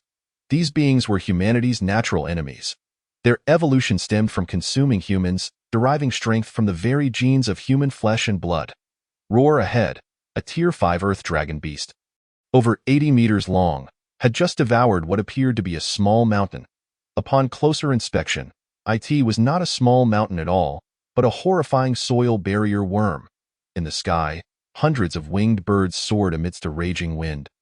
Their terrifying energy waves almost tearing through the AI. In the distance, two groups of fearsome Tier 3 and Tier 4 creatures were engaged in a brutal battle, vying for dominance over a territory. This was a realm reminiscent of a primordial world, a place of brutal survival of the fittest. Danger lurked at every turn, a patch of mire, a solitary branch, a mass of decaying flesh. Any of these could spell fatal danger. Merely venturing out 20 kilometers has cost them a means of survival. Lin Zishan was struck with profound shock. She gained a more comprehensive understanding of the perils of this journey. This was not a mere excursion, nor a visit to relatives or friends. It was a desperate quest for survival along a path teetering on the brink of death. Failure to find a way out would result in a dead end. This path could no longer be traversed. An unsettling feeling gnawed at me, as if some unseen force was manipulating everything. At this moment, the four were fully armed. Each person sat astride their individual motorcycles, helmets securely fastened. The voice of Wu Di crackled through the communicator. Chapter 073. The deceased, the black box, residual information. He felt a vague sense of unease. The route I had planned yesterday did not seem this perilous. In just the span of one night, many elements had been altered by some invisible power. The dangers I should have detected last night had inexplicably vanished. This was not a good sign. Wu Di was increasingly agitated, sensing that he had been ensnared by someone or some organization. Wei Hai wore a grave and complex expression, the words Nanshan resurfacing in his mind. Could it be? Even though they had distanced themselves from the base, was that mysterious organization still watching them? Could their reach extend beyond the realms of human control? The previous route was no longer viable. But the destination remained unchanged. We must take a slightly longer detour and reach a certain grove, 100 kilometers away, before nightfall. That grove is one of humanity's outpost stations. It could provide us with some advantage. Wu Di outlined the next course of action to the three on the road. The ground rushed beneath their feet. No trace of humanity was in sight. Only a plethora of subterranean creatures. A sense of isolation enveloped them all. Wu Tianjiao, you are a fourth-tier prodigy. Why flee from fourth-tier subterranean creatures? The voice of Wei Tong echoed in Yihai's earpiece, tinged with skepticism. You are a prodigy, above the ranks of remarkable individuals and giants. With your strength, dispatching creatures of the same tier should not be difficult, right?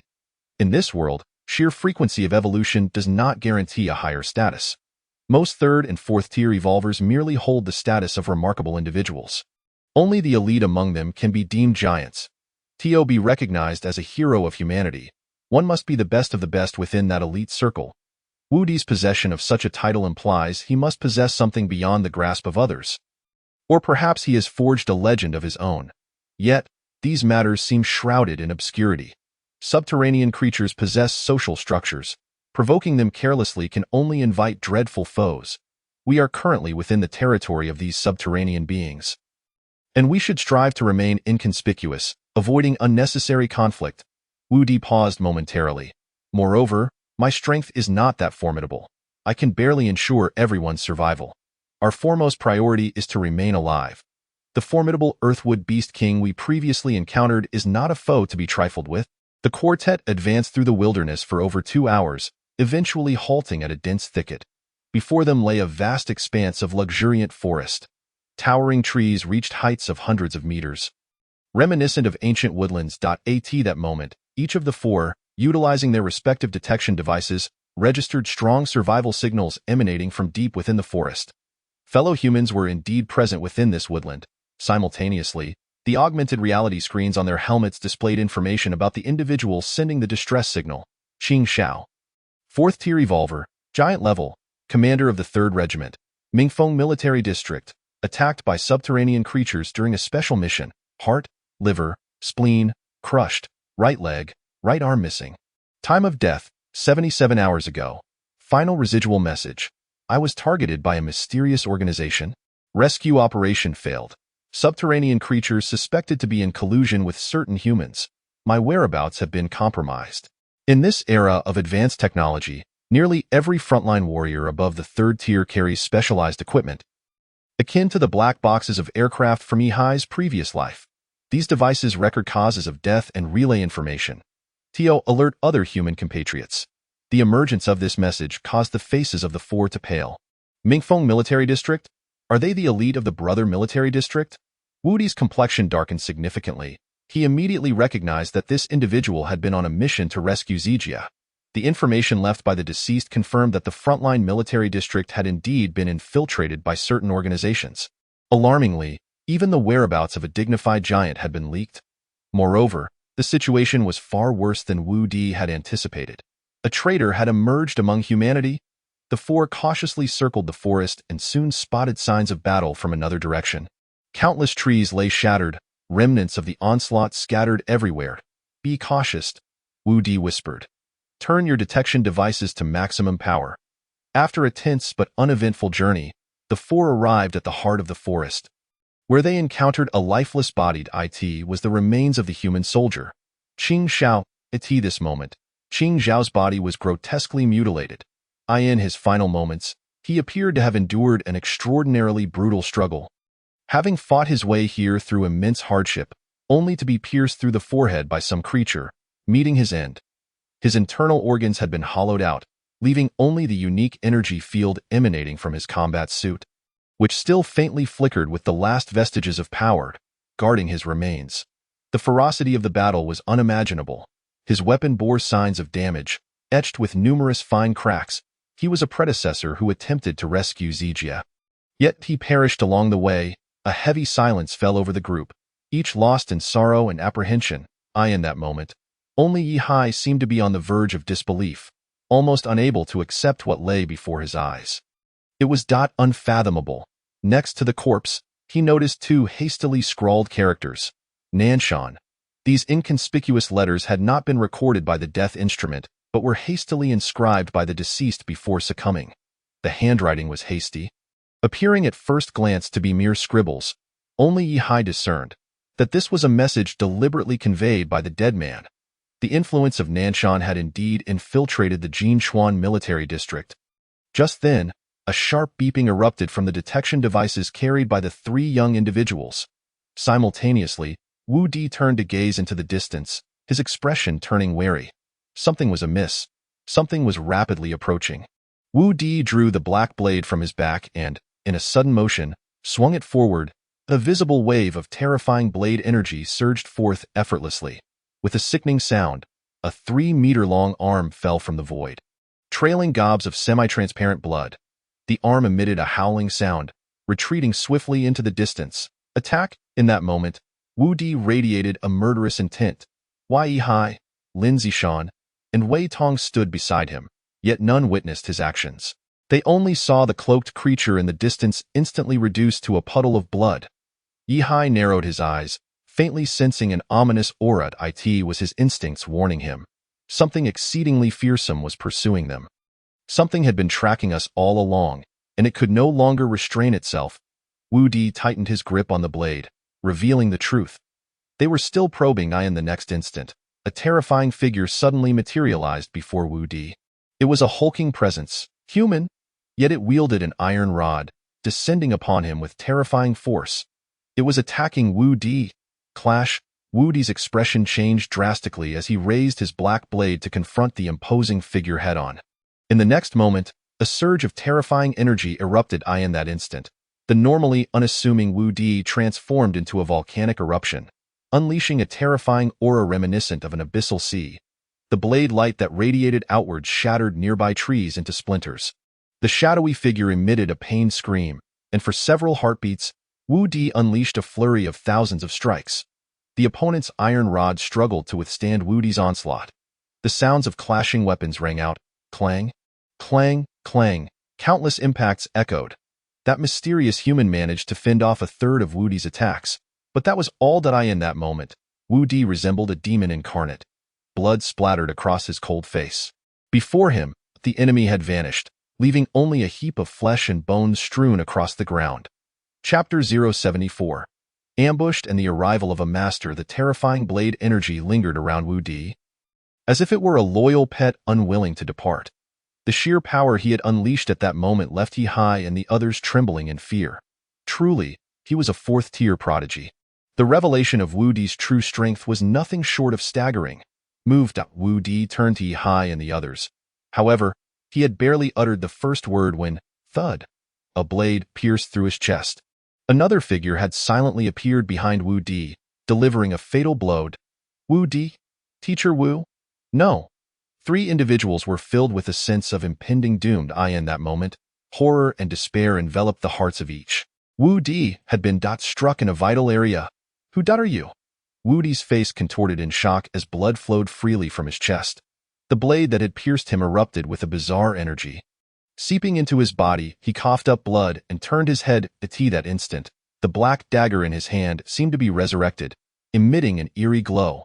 The technique of this high-tier evolver was beyond the comprehension of the three. The radiance was a chaotic blend of black and white, composed of countless points of light that formed the dagger's brilliance.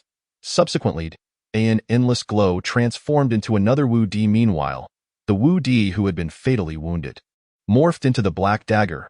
The methods of a fourth-tier evolver were utterly incomprehensible in that moment. The human form and the blade had completed their exchange. Immediately, Wu Di swung the dagger, aiming at the man behind him. What? The opponent was startled by Wu Di's technique, rendered momentarily frozen. Then, without warning, Wu Di struck. The blade cleaved open the adversary's chest, and in the next moment, the assassin vanished from sight. A teleportation technique, a transmuter of the existence system. This individual could slip into the void. Wu Di trembled as he glanced at the three. Spatial shield, quickly, yet before he could finish speaking, another figure collided with him, sending him sprawling. It was a peculiar life form composed of wood and vines. Controlled by the internal flow of light, a creature just summoned. Simultaneously, the surrounding trees exuded a strange azure glow. The second, third, and fourth vine giants detached from the massive tree. Their bodies pulsed with light, charging recklessly towards Wu Di. The three were horrified. An ability user. Moreover, at least a fourth-tier ability user had silently appeared nearby. One who could assist others in concealing their forms, slipping into the void. A melee-focused transmuter, and another who could summon creatures. Yi-Hai's expression was complex. The crisis facing Wu Di was far more perilous than they had imagined. Meanwhile, the outer combat armor of the three had activated. However, in that brief moment of activation, crack, a surge of fine lightning struck directly at the trio. In an instant, Yi-Hai, Lin Zishan, and Wei Tong's combat armor and protective energy shields were violently torn apart. The protective barrier, which could withstand third-tier subterranean creatures, was effortlessly breached. The superalloy combat armor was shredded. The three felt as though they had shed their shells, their protective capabilities drastically diminished. Even their various devices and weapons suffered significant damage. Furthermore, the terrifying kinetic energy carried by the lightning sent them crashing underground. Fortunately, there was a cave below. They tumbled into the depths. The surface was rife with terrifying energy fluctuations and turbulent air currents. Wu Di was still engaged in a desperate battle against his foes. The three felt their blood run cold. None of them anticipated that everything would conclude so swiftly. Yi-Hai's expression was one of profound dismay. He had not expected his spiritual strength to malfunction. He had completely failed to foresee the advent of this danger. Could it be that others in this world possessed mastery over spiritual domains? Yihai recalled the stone carvings. Could it be that other nests harbored similar artifacts, having also uncovered the secrets of these stone carvings? As he pondered, a soft, fluffy object landed on Yihai's chest in the pitch-black underground space. It was heavy and warm. Yihai squeezed it, only to realize it was Wei Tong's tail. Quick, the law of inertia and electromagnetic induction. Use your hands. Pinch the tip and the base of my tail. Wei Tong, lying beside Yihai, suddenly uttered some rather bold words. In the darkness, Yihai cast a gaze of reverence towards her. Tong Tong, from deeper within the cavern, Lin Zishan's voice was filled with embarrassment. Are you insane? What are you doing? Where is this place? Wei Tong, panting heavily, wore an expression as if she had seen through the facade of life. What's wrong? We're about to dis it wrong to enjoy a moment with a handsome guy before that. Come. Touch my tail. Yihai. He felt a surge of respect. As the saying goes, true feelings are revealed in life and death, and adversity reveals true friendship. He was not well acquainted with these two girls and was unaware of their personalities. At that moment, witnessing it all, Yihai was truly enlightened. Wei Tong's character was indeed impressive. Yet, he had no inclination to indulge in frivolities with Wei Tong at this moment. He transformed directly into a dragon. In his unparalleled dragon form, Yihai enjoyed a five-fold enhancement to all attributes. Coupled with his inherent high attributes, even if he could not confront the enemy head-on, possessing flight capabilities and elemental resistances should afford him some leeway. Boom! Within the confines of the small cave, every cell in Yihai underwent a fundamental transformation, transitioning from a carbon-based human form to an energy entity. Before the astonished gazes of Lin Zishan and Wei Tong, Yihai morphed into a terrifying visage. He lost the ability to speak and could no longer execute martial techniques. Yet, in dragon form, Yihai possessed formidable stats and brutal offensive capabilities. However, before he could showcase his might, he sensed something amiss in his dragon form. Yihai's perception of the external world heightened dramatically. He could distinctly feel that within the air, some element was growing agitated and frenzied. The temperature was rising. The temperature of the air climbed steadily from a mere dozen degrees to 30 degrees, 50 degrees, 80 degrees. That scorching heat caused the surrounding leaves to wither and curl. The majestic dragon hovering in the air reverted to his original form. Yihai frowned as he surveyed his surroundings. He detected something unusual. There was fire. Flames were spreading wildly. Yihai, Lin Zishan called out in astonishment. We're trapped in here. Around the three, a peculiar fireless zone seemed to form. The temperature within this area remained around 40 to 50 degrees. Although still high, it was at least bearable for a first-tier evolver. Outside, however, it was a different story. The air visibly shimmered as it rose, the space becoming blurred. The high temperature cast a layer of orange-red filter over the void. The heat caused the moisture in the surrounding trees to evaporate rapidly. The vine monsters shriveled, stiffening at a visible pace, ultimately splitting apart. The surrounding trees were cloaked in a layer of charred blackness. It wasn't that we were being confined. It was to protect us. Transitioning back to his human form, Yihai sensed something was off. This time, the expert was on our side. Chapter 075. The terrifying instantaneous forbidden spell, Flame Sovereign, a fire element ability user. Moreover, their control over fire had reached an exceedingly high level. This expert had created a zone of normal temperature for the three. Outside of that zone, even the air temperature soared beyond 400 to 500 degrees. Furthermore, the temperature was rising at a visibly rapid pace. The orange hue intensified. Visible strands of fire danced and swirled through the air. Buzz! The space trembled. Wu Di, pale-faced, appeared beside them at a speed imperceptible to the trio. Observing the surrounding scene, the tension in his eyes significantly diminished, replaced by a sense of warmth towards the high temperature. Finally, you've arrived. Wu Di glanced around, unable to suppress a knowing smile, and quipped, always making a grand entrance, truly deserving of the spotlight. Wu Di seemed to be well acquainted with the newcomer.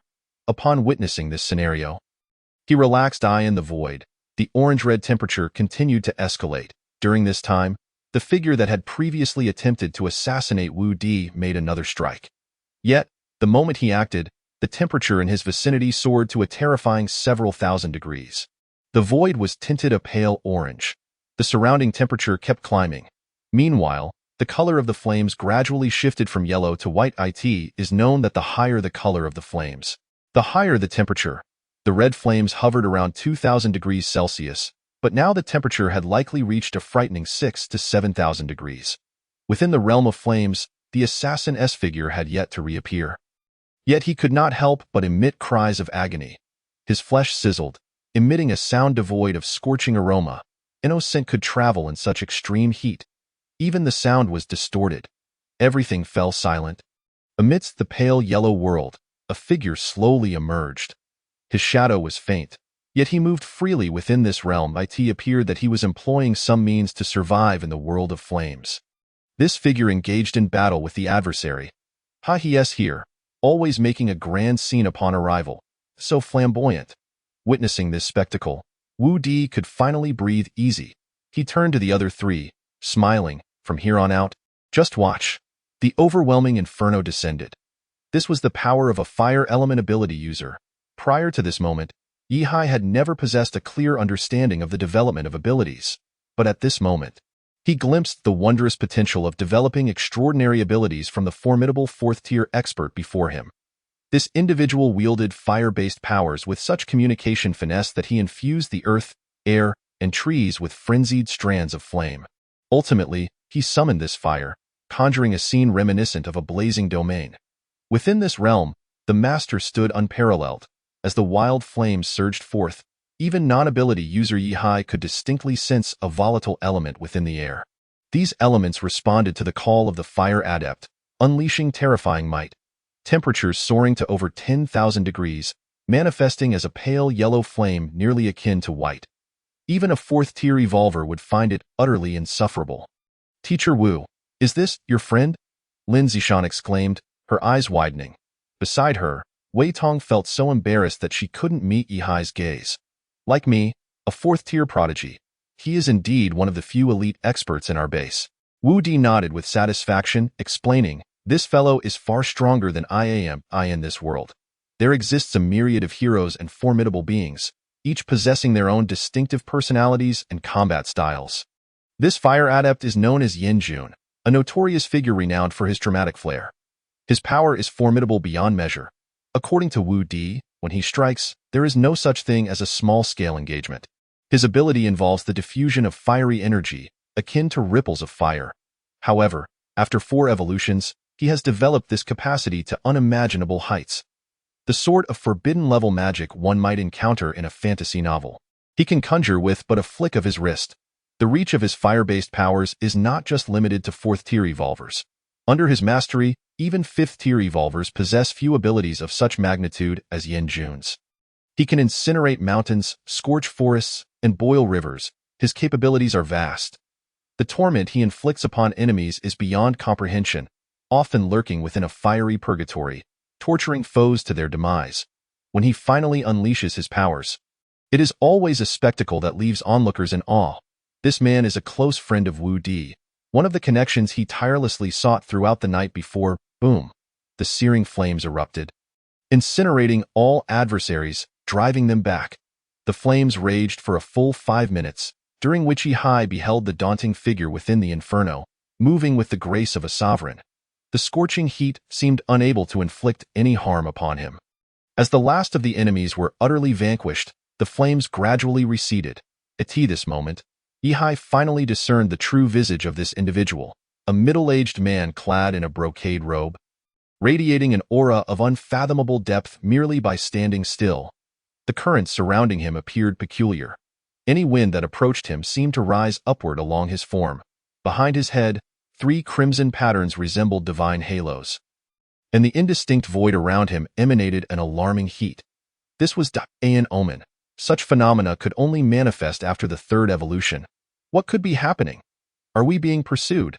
Yan Jun's piercing gaze swept over Yihai and the others, ultimately resting on Wu Di.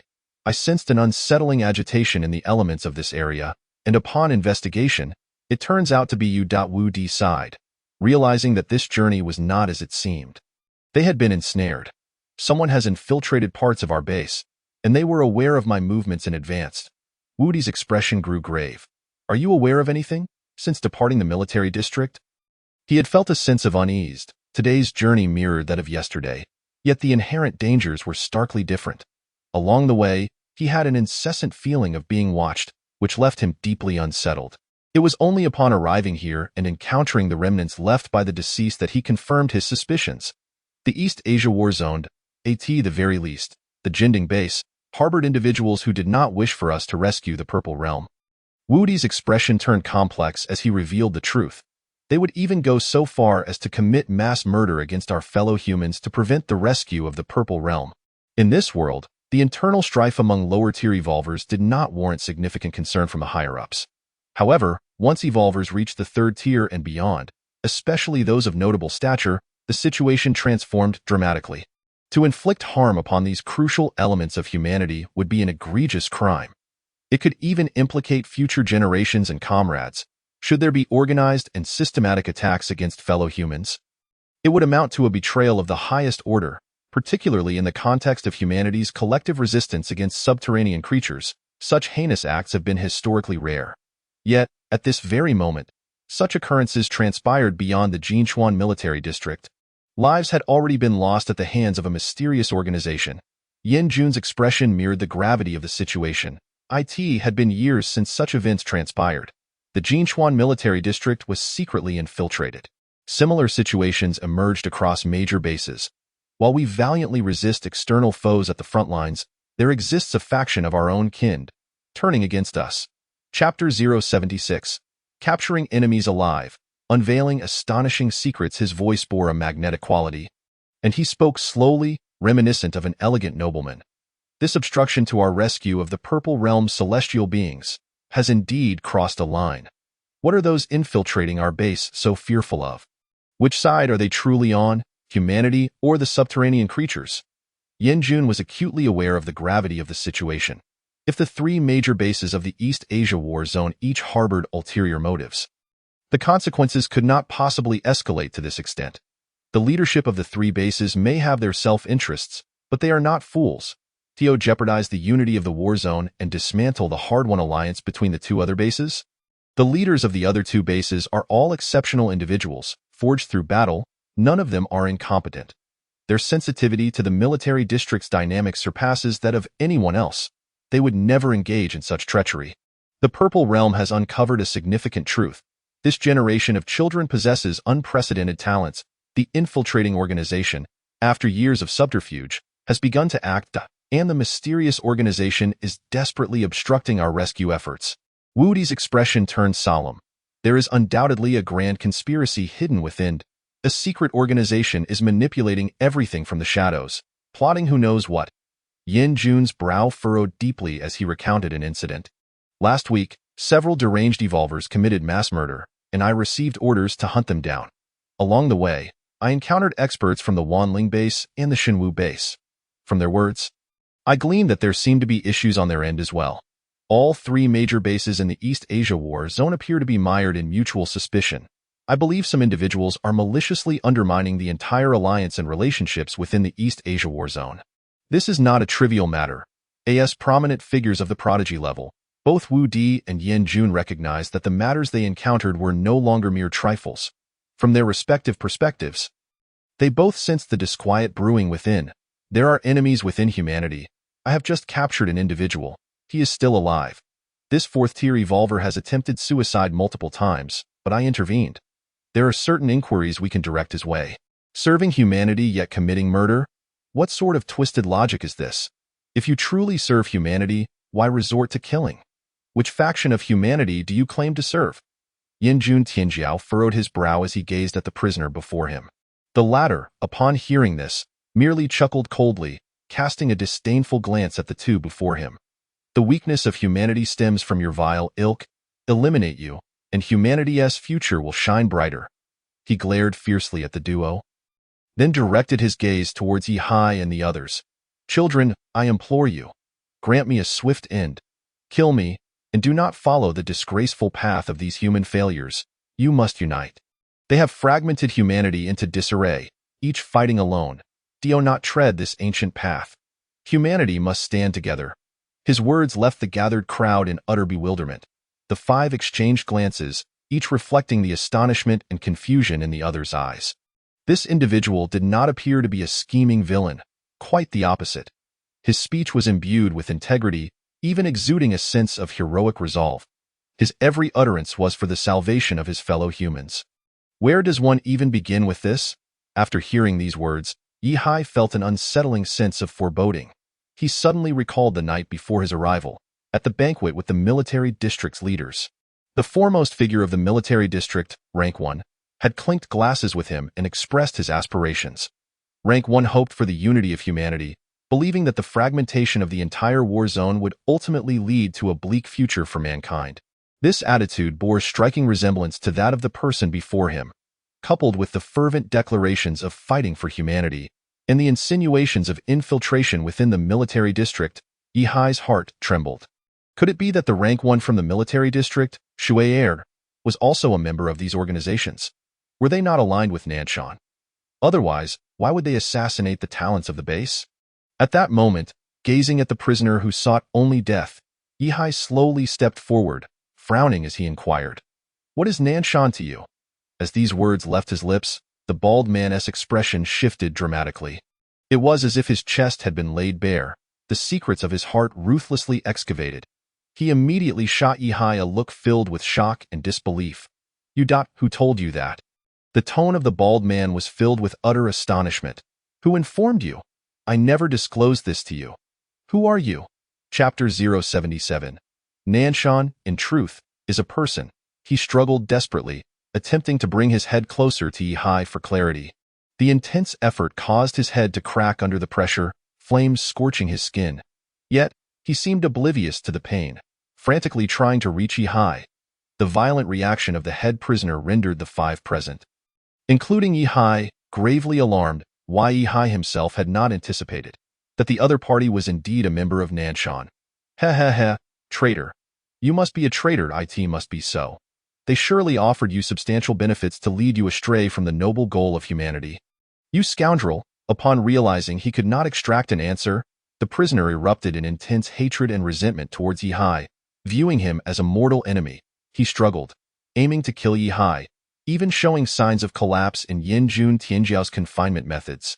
This unimaginable faith and willpower instilled in those present a peculiar illusion, as if they themselves were the villains, and this imprisoned man was the valiant hero sacrificing for a noble cause. If you of Nanshan truly serve humanity, why assassinate the young generation of talents? Yi Hai fixed his gaze upon the man before him and declared, "Your people attempted to assassinate me, and it was through my counter that I learned of these two words, striking at the younger generation while claiming to be the righteous side. What audacity do you possess?" Yi Hai's resolute words caused the imprisoned man to visibly flinch. He stared in shock at Yi Hai, struggling to digest the information he had just received. "No, it's not like that, child. It's not like that." The man shook his head vigorously, desperately wanting to explain. Yet, the strength of his cells seemed to have reached its limit. At this moment, there was no need for Yanjun Tianjiao to act further. The cells of his head began to perish en masse, gradually losing vitality. Even as Yanjun Tianjiao cautiously manipulated the confinement technique to alleviate the pressure on this head, he could not slow the pace of its self-destruction. Ultimately, the head turned to ash. Gazing at the ashes before him, Yi Hai wore a solemn expression. He turned his attention to the cracked, super-scarlet structural battle armor on the ground, along with the marks left by the assault. Yi Hai began to vaguely comprehend. Perhaps from the very beginning, the three of them were not the assassination targets. The reason the three first-stage evolvers were plunged into the ground, seemingly was not to kill them. Rather, it was to actively protect Yi Hai and the others, to steer them away from the epicenter of the battle, shielding them from the residual chaos. Lin Zishan and Wei Tong followed Yi Hai's gaze. They too grasped the implications of his thoughts, their expressions growing notably complex. "So then, what exactly is going on?" Lin Zishan turned her gaze to Yi Hai, sensing that matters were far more intricate than she had initially imagined. The atmosphere grew particularly heavy and somber. Everyone yearned to glean answers from one another, yet no one was willing to speak first. Wu Di Tianjiao lowered his head to clean his blade, his knife slowly oozing blood. Meanwhile, Yanjun Tianjiao extracted a fine cigarette, squinting as he took a drag. The scene fell into silence. It was Yi Hai who shattered this stalemate. "I know Nanshan has less than 5 days remaining. While I was leveling up in the pseudo-wilderness, someone attempted to assassinate me, and I countered using the 10,000 cut sword technique. You are all aware the 10,000 cut sword technique is a cruel and vicious punishment. It was through this torment that I forced him to reveal the name Nanshan before he perished. But that was all why Yi laid bare the truth. He could not divulge that this keyword was acquired from a diary. Moreover, Yi made it clear that his knowledge ended there. Regarding other matters, he was entirely in the dark. However, judging by the expressions of Wu Di and Yin Jun, it was evident they too were aware of secrets related to Nanshan. After Yi broke the silence, the other two gradually began to speak. The first to do so was Wu Di. Nanshan. What we know of Nanshan is not an organization, but rather a person, if what that brave man said earlier is true. I think I can surmise their objective. Wu Di's expression grew complex. He sighed and continued. It was about 150 years ago, approximately 4,000 to 5,000 kilometers to our west. There existed another human stronghold known as the Qinzhou base. During that time, the subterranean creatures ran rampant, and the Qinzhou base was besieged in dire straits. They sought our aid in the East Asia war zone. Unfortunately, we were barely able to ensure our own safety back then, and could do little to help. The only assistance we managed was to send skilled seniors to rescue many of the children from the Qinzhou base. Among them was a child named Nanshan. Regarding Nanshan, the sentiments of Wu Di and Yin Jun were rather complex, filled with admiration yet tinged with helplessness. An Nanshan is a person? Yi was somewhat taken aback. Yin Jun nodded slightly, saying, Nanshan's talent might surpass even that of the current Tian Yi and Zijia. His exceptional aptitude garnered praise from the leaders of the three major bases, and he was regarded as a miracle of humanity.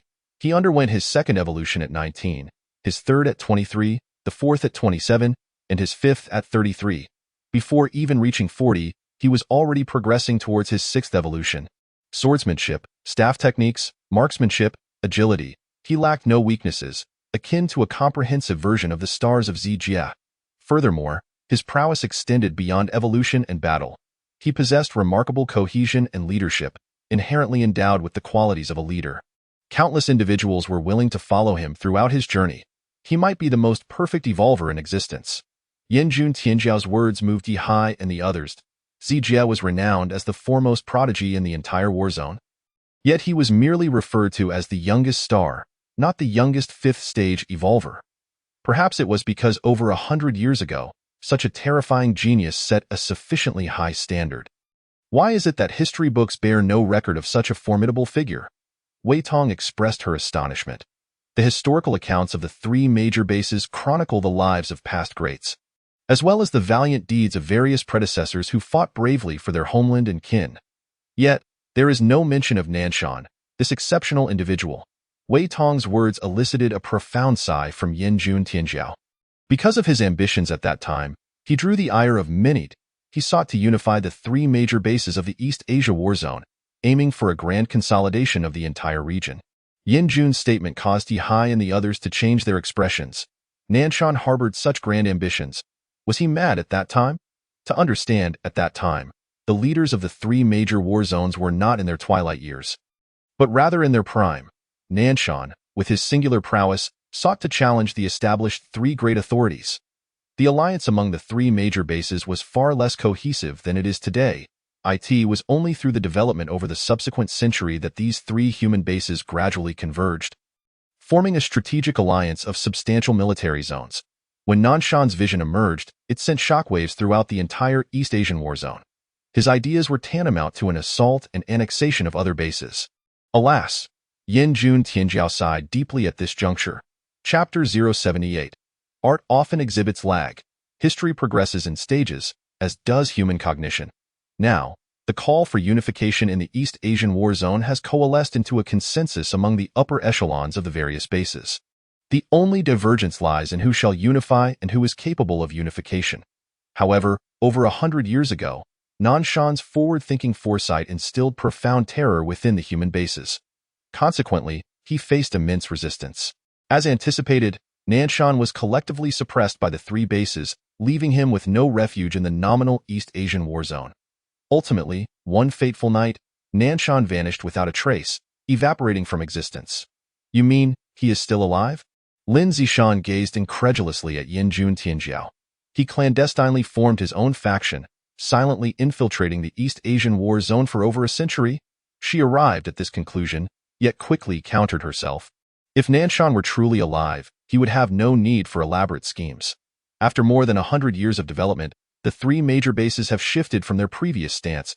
If he desired to unify the East Asian war zone, he would merely need to step forward. If he is still alive, he would only be over 100 years old, and the leaders of the three major bases have already entered their twilight years. There is no more opportune time than now for him to emerge. You do not understand. He is most likely dead. Yanjun Tianjiao was reluctant to elaborate on the specifics, yet he firmly asserted his viewpoint, adding, at that time, there indeed existed a faction within the three major bases willing to follow Nanshan, and their numbers were quite considerable. After Nanshan's disappearance, those who once followed him also vanished without a trace.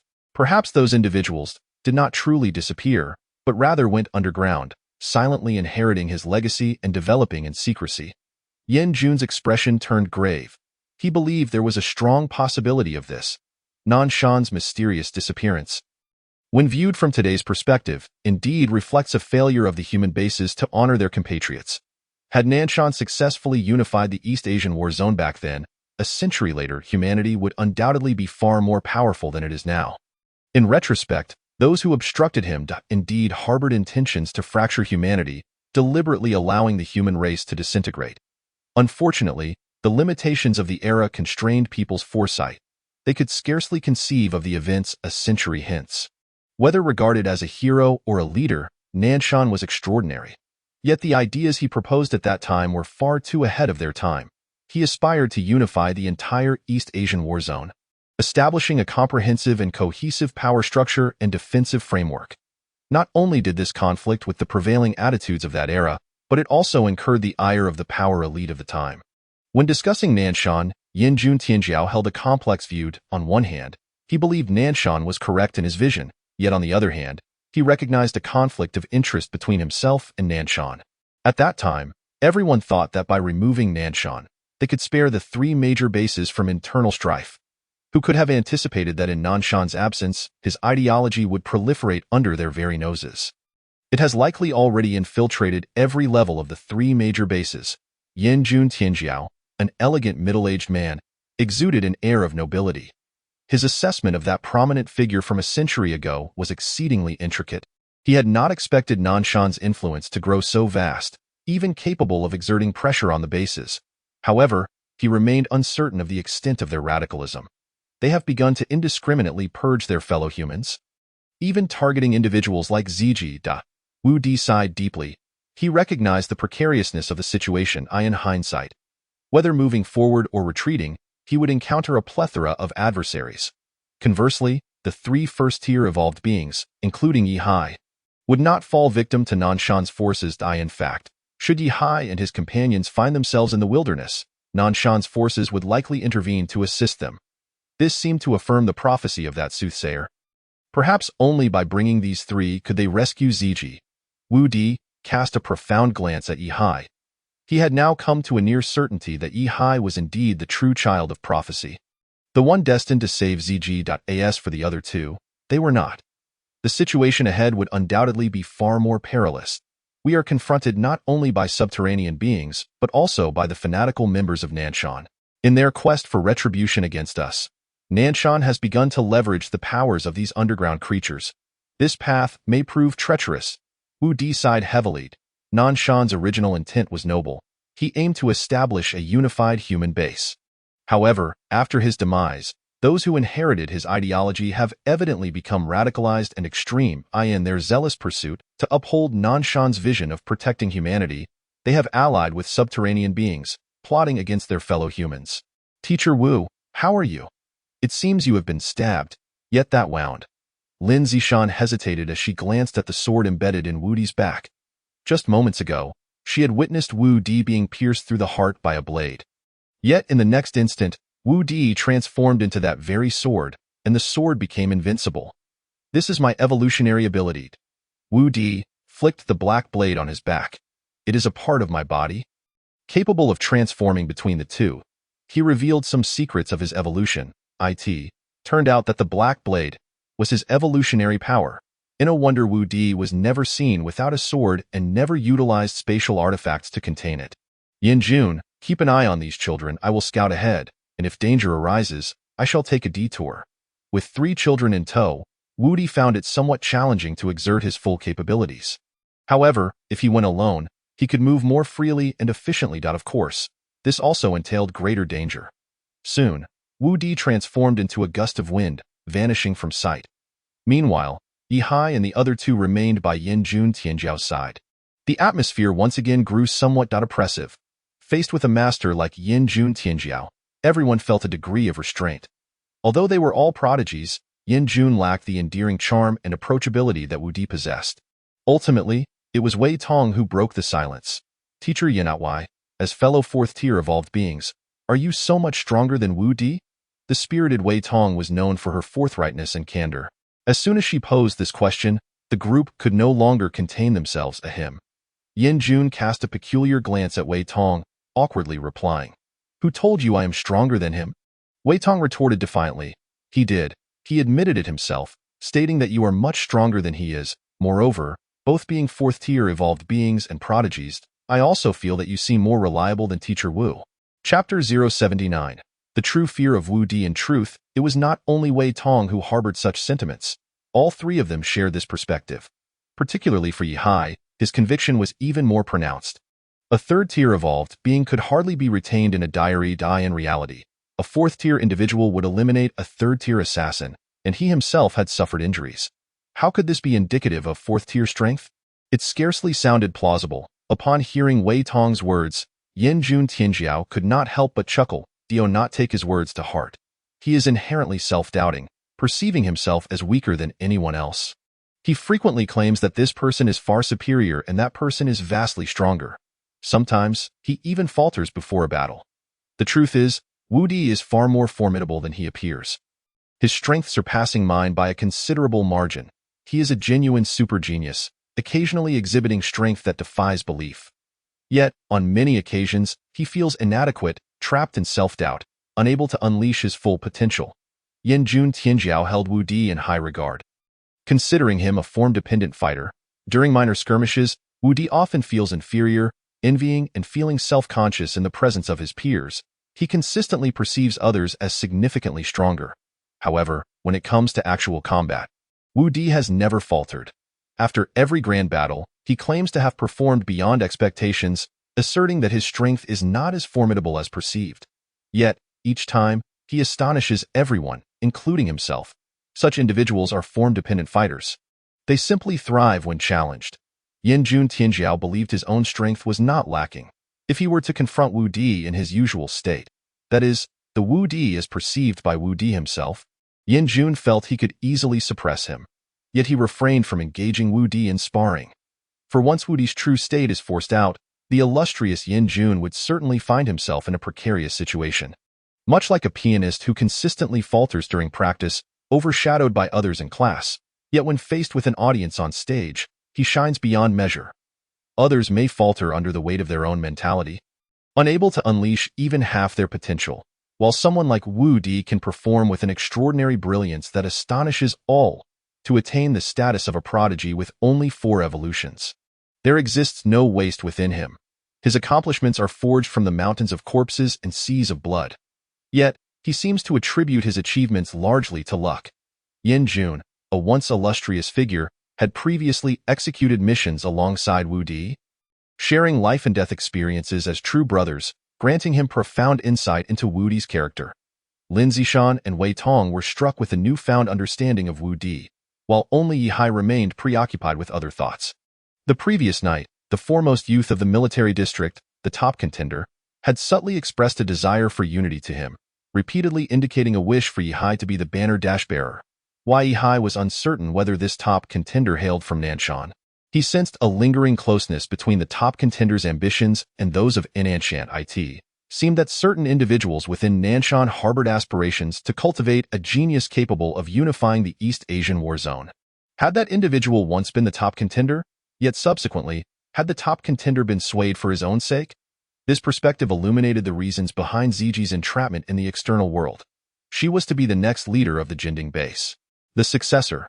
Were she to remain, the Jinding base would undoubtedly function as a cohesive entity, brimming with unity, rendering the unification of the war zone a formidable challenge, as the inhabitants of the Jinding base would heed only Ziji's command, dismissing any notion of unity. Conversely, should Ziji be absent, the Jinding base might devolve into disarray. Yihai murmured to himself.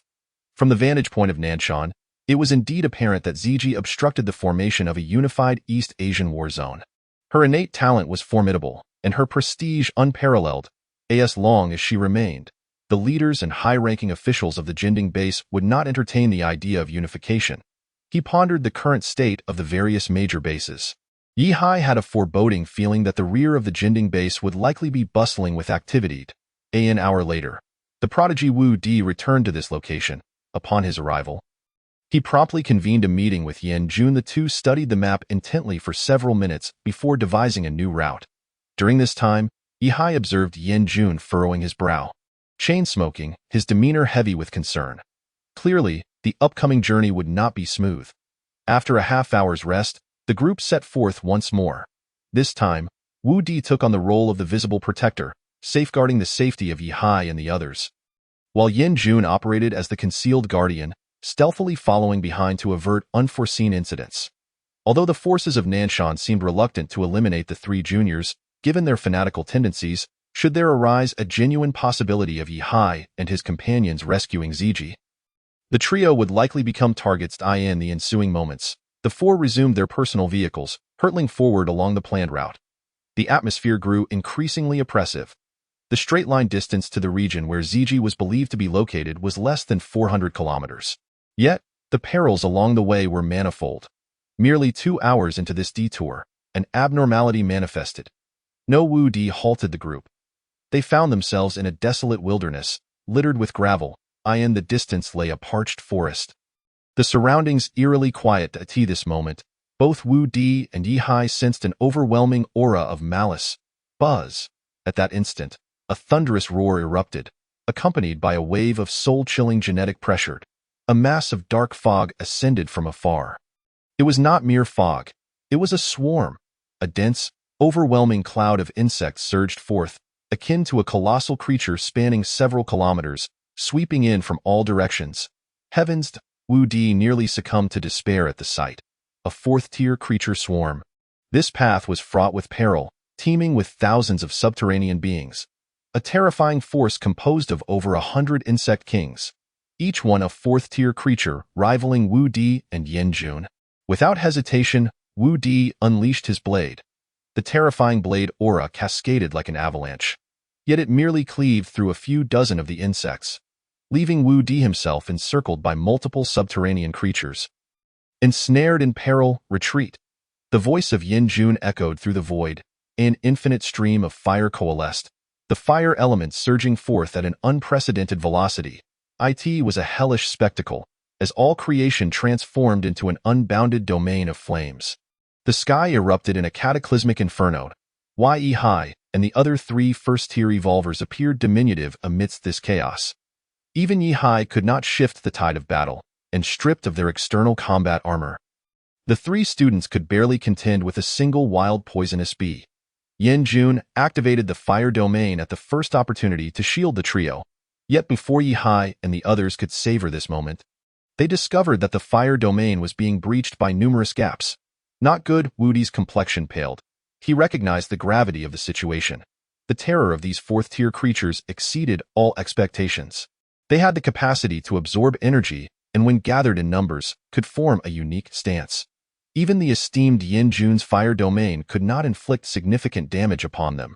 Despite the surroundings transforming into a magma hell, the fearsome swarm descended as if divine beings. Their unified might resembled the energy field of mutated cells, manipulating the very forces of nature and suppressing Yan Jun's domain. Quick! We must flee. Chapter 080. Human outposts in the wilderness. Yan Jun's voice bore a hint of weakness. His invincible methods had faltered in this moment. I can only repel them. You must leave. Go ahead. I have my means of self-preservation. I will hold them off within the fiery domain. He strained to carve a path for Yihai and the others to escape from behind. Witnessing Yan Jun's injuries, Wu Di did not hesitate for an instant. he decisively shattered the spatial talisman with the three of them. However, what chilled Yi-Hai and the others was the realization that these terrifying monsters could even absorb the power of the spatial talisman. Wu Di led the group in shattering 3 spatial talismans in succession. Only then did they amass enough spatial energy to escape this desolate place. The group was fractured. Tio safeguarded the safety of Yi-Hai and the others. Yanjun had no choice but to hold the rear. Wu Di. What about Yanjun? Lin Zishan looked at Wu Di with concern. That kid will be fine, don't worry. Regarding Yanjun's safety, Wu Di felt little trepidation. We've faced far more perilous situations before. While it may be challenging for him to eradicate the swarm, extricating himself will be considerably easier. Let us wait for him ahead. If he truly cannot hold on, he has means reserved by his predecessors. The 5-person team was shattered. All they could do was place their hopes on Yanjun's ingenuity in navigating this dire predicament. Meanwhile, the remaining 4 continued to pilot their vehicles toward their objective.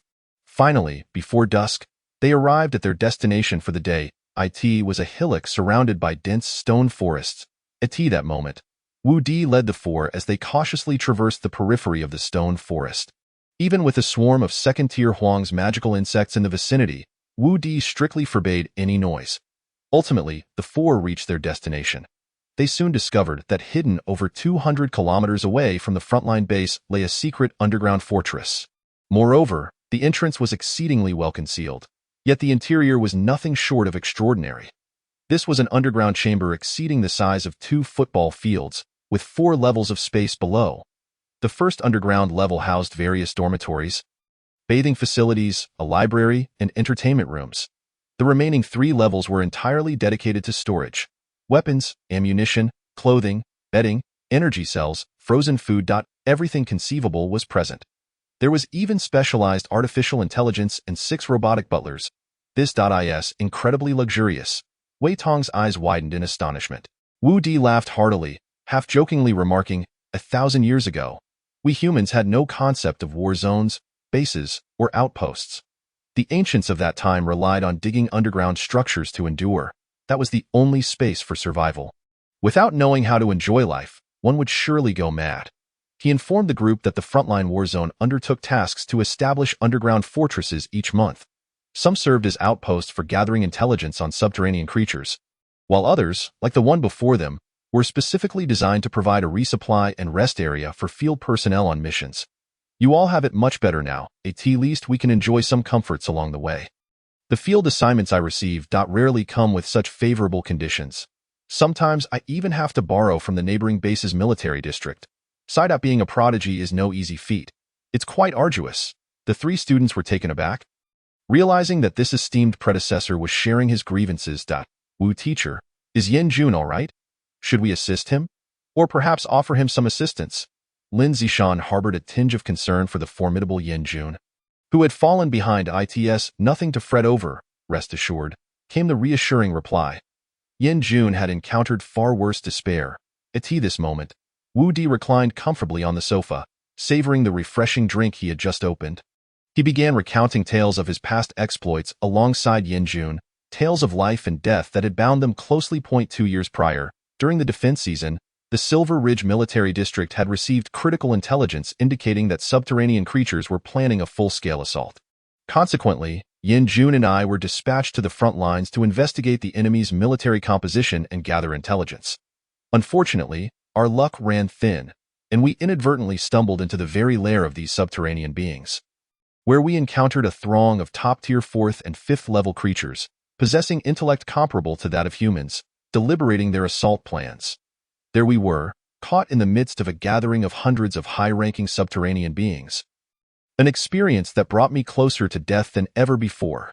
Wu Di recounted these harrowing memories. His eyes sparkled with the fervor of nostalgia. Yi-Hai and the others couldn't resist inching closer, eager to absorb Wu Di's riveting narrative. Both Yanjun and I suffered grievous injuries. There were moments when our hearts ceased to beat, only to be revived by our adversaries at the brink of death. In the quest for survival, we plunged into excrement, concealed ourselves in pools of decay, and even severed an arm to fabricate a fade of death. After enduring this torment for over 10 days, we were fortunate enough to discover a path to safety and managed to return. Having gone over a week without sustenance, The physical toll of that life-and-death struggle had been monumental. We were utterly famished, ravenous to the point of desperation. Upon reporting our findings, we declined medical assistance and raced to the mess hall, devouring food with reckless abandon. I remember weeping as I ate, overwhelmed by the sheer beauty of being alive. At that time, Yin Jun shared my hunger, yet he maintained an astonishingly composed demeanor, eating slowly, wiping his mouth after every few bites. While we were on the verge of starvation, he somehow managed to exude elegance.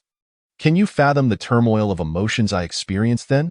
I must admit, this underground fortress is quite remarkable.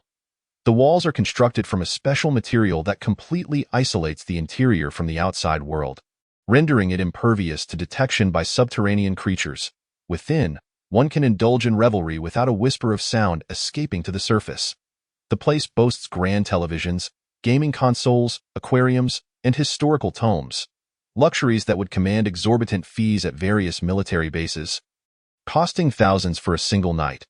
Yet here, one can indulge freely, entirely complimentary. It is evident that the treatment of soldiers on external missions by various military districts is nothing short of commendable. Teacher Wu, what kind of tasks do you typically undertake during external missions? Wei Tong inquired. Her curiosity piqued as her eyes darted around like a playful kitten, flitting between her friends and the gaming console. Wu Di tilted his head thoughtfully and replied, there are all sorts of tasks, but the majority involve intelligence gathering. Especially during each defense season, when subterranean creatures launch widespread attacks on military districts. We must proactively gather intelligence on their various capabilities. In addition, we also engage in the rescue and assistance of injured personnel, such as in the case of the Zhijia. There are also endeavors focused on the establishment and maintenance of outposts in the wild, typically carried out by specialists in spatial and concealment techniques. Furthermore, there are covert escort missions involving secret research. The mention of the last type of mission piqued everyone's interest. Secret Research, Chapter 081. I consider myself an expert in swordsmanship. Lin Zishan leaned forward, intrigued. What kind of secret research? As she practiced developing light-healing factors, her hands resembled two glowing light bulbs. Do you believe that the current technologies and research achievements were all derived from within the base? He gestured toward the liquid energy and specialized light-based batteries. Many substances in this world possess terrifying properties, and a moment's inattention can lead to widespread devastation. Such research cannot be conducted within the base. Many top-tier laboratories and cultivation bases are established hundreds of kilometers away from it. If something were to go awry, it would only endanger those subterranean creatures, sparing humanity from harm if any breakthroughs occur. We simply need to return with the data. New food sources, innovative medicines, advanced energy, biological specimens, principles of extraordinary abilities, specialized weaponry. We have at least dozens of research bases outside, including your Lin family's energy research and development base, of which I am aware of too. Lin Zishan nodded thoughtfully. You all have been busy all day. You should rest. After dawn tomorrow, we shall continue our journey. While the amenities here are enjoyable, we must not linger too long into the night. After ensuring everyone was settled, Wu Di retreated to another area to indulge in some shows. Wei Hai took a refreshing shower and then found something to eat, relishing the meal that rejuvenated him. Shaking off all fatigue, Wei Hai, come on, let us play cards, Wei Tong suddenly exclaimed, her excitement palpable as she produced a deck of cards, exclaiming, this is an entertainment tool used by our ancestors when human civilization was whole a millennium ago. Yi Hai was momentarily taken aback. Having traversed into this world, it was his first encounter with such an item, a relic of entertainment from 1,000 years past. Witnessing something so familiar now adorned with unfamiliar terminology invoked a peculiar sensation within him. After spending 2 hours playing cards with the two of them, having won approximately 6,000 from them, Yi Hai made a timely exit. Why Yi Hai? You played the fool to eat the tiger. Wei Tong gritted her teeth, indignation clear in her voice. Back in the day, I won 300. Before Yi Hai could respond, Wei Tong approached him, challenging him to a duel. Employing the agility of her tail, she executed a shoulder throw on Yi Hai, leaving him astonished. Wei Tong has actually learned a thing or two. How dare you? Boldly defiant. The wrath of the Azure Dragon, she shrieked. I shall slay you. Lick it clean for me. That's just air. I don't care. Lick my boots clean. Thundercloud hands. Let us go. Shanshanda. Relay.Quickard. Relay, Lindsay Shawn sighed, witnessing the antics of these two lively souls, who bickered without a semblance of maturity. You two continue your ruckus. I'm off to shower. After midnight, lying back on his bed, Yihai retrieved his journal from his mindscape once more. Presently, there were no cultivation methods available to him, save for a single breathing technique that consistently yielded attribute rewards. The water-breathing overlap method, like most techniques, is a gradual process. Through years of practice, this breathing technique could lead to significant transformations. He dedicated 2 hours to rewriting his past month, ensuring that he had diligently practiced the breathing technique each day. This was followed by 12 iterations, effectively summarizing 2 years of effort. The breathing technique generally yields modest attribute gains, usually only a few dozen points per month, but when accumulated, it amounts to a substantial figure. Yihai recalled the stone-carved images. The divine cultivation technique does not fall under any of the 5 categories of cultivation methods, nor does it belong to the evolutionary system. It bears no relation to genetics. In fact, the divine cultivation technique does not even appear on his panel. In the next 2 hours, Yihai began rewriting his journal to reflect that he had practiced the divine cultivation technique over the past month. Unbeknownst to him, he once again completed 12 rewrites. Glancing at his panel, he noted, body strength, 2246, 418, nervous reaction, 1555, 187, cell strength, 2261, 397, mental will, 1260, 103, element affinity, 615, 179, cognitive perception, 1073, 331, soul strength, 236, 84. As expected, the growth of soul strength was agonizingly slow. Practicing a breathing technique for a year could yield 1,000 points in total attribute growth, whereas the increase in soul strength barely reached double digits. It was slow, remarkably slow. However, Yihai was pleasantly surprised that after 12 iterations of rewriting the past, the status of the breathing technique had transformed. Water-breathing overlap status significantly enhances focus and boosts nervous reaction, mental will, and cognitive perception by 25. Upon activating the breathing technique, the 3 attributes surged by a quarter, and his concentration levels were markedly heightened. The breathing technique was indeed a cultivation method developed by an extraordinary genius, truly remarkable. Yihai could not help but admire the ingenuity behind it. In the subsequent 2 hours, Yihai refrained from further enhancing his attributes, realizing that an overemphasis on panel improvements would be unbalanced. If he were to carve out his own path, he must practice swordsmanship. As for Yihai's current endeavors, with no other options available. Practice, the relentless practice over the years stands as the best choice. Subsequently, he rewrites the version of himself in his diary, allowing the past month as self. To enter the realm of martial arts whenever he finds the time. Through this realm, he seeks to cultivate his understanding of a combat system based on swordsmanship. As Dai Dao Shan elucidates, for an ordinary person to forge their own style, it requires a protracted period of understanding and introspection regarding sword techniques, as well as a comprehensive knowledge system of the sword's domain. Only then can one attain sufficient cognition. Now, Yihai has begun to tread this path, surpassing many individuals in their 20s and 30s. Yet, the journey ahead remains a distant prospect. Thus, it necessitates Yihai's long-term comprehension. This month, you frequently entered the martial arts realm, subsequently honing your swordsmanship. Your swordsmanship has significantly improved, advancing considerably. Moreover, you have developed new insights and understandings regarding sword techniques, deepening your comprehension. As he closed the diary, a multitude of realizations regarding sword techniques surged into Yihai's mind. Insights on strategy, the timing of sword strikes, the selection of moves in varied situations, and the correlation between swordsmanship and physicality. All these notions, previously foreign to him, crystallized in an instant. It felt as though he had traversed an entire month in a single moment. Various knowledge points and muscle memories coalesced the moment he shut the diary.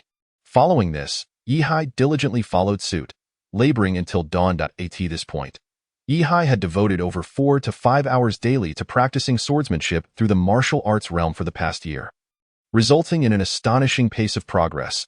Unbeknownst to him, he had begun to consider himself a master of swordsmanship. Yihai mused, "Very well, having toiled for a year, it is time to rest and reward myself." Chapter 082.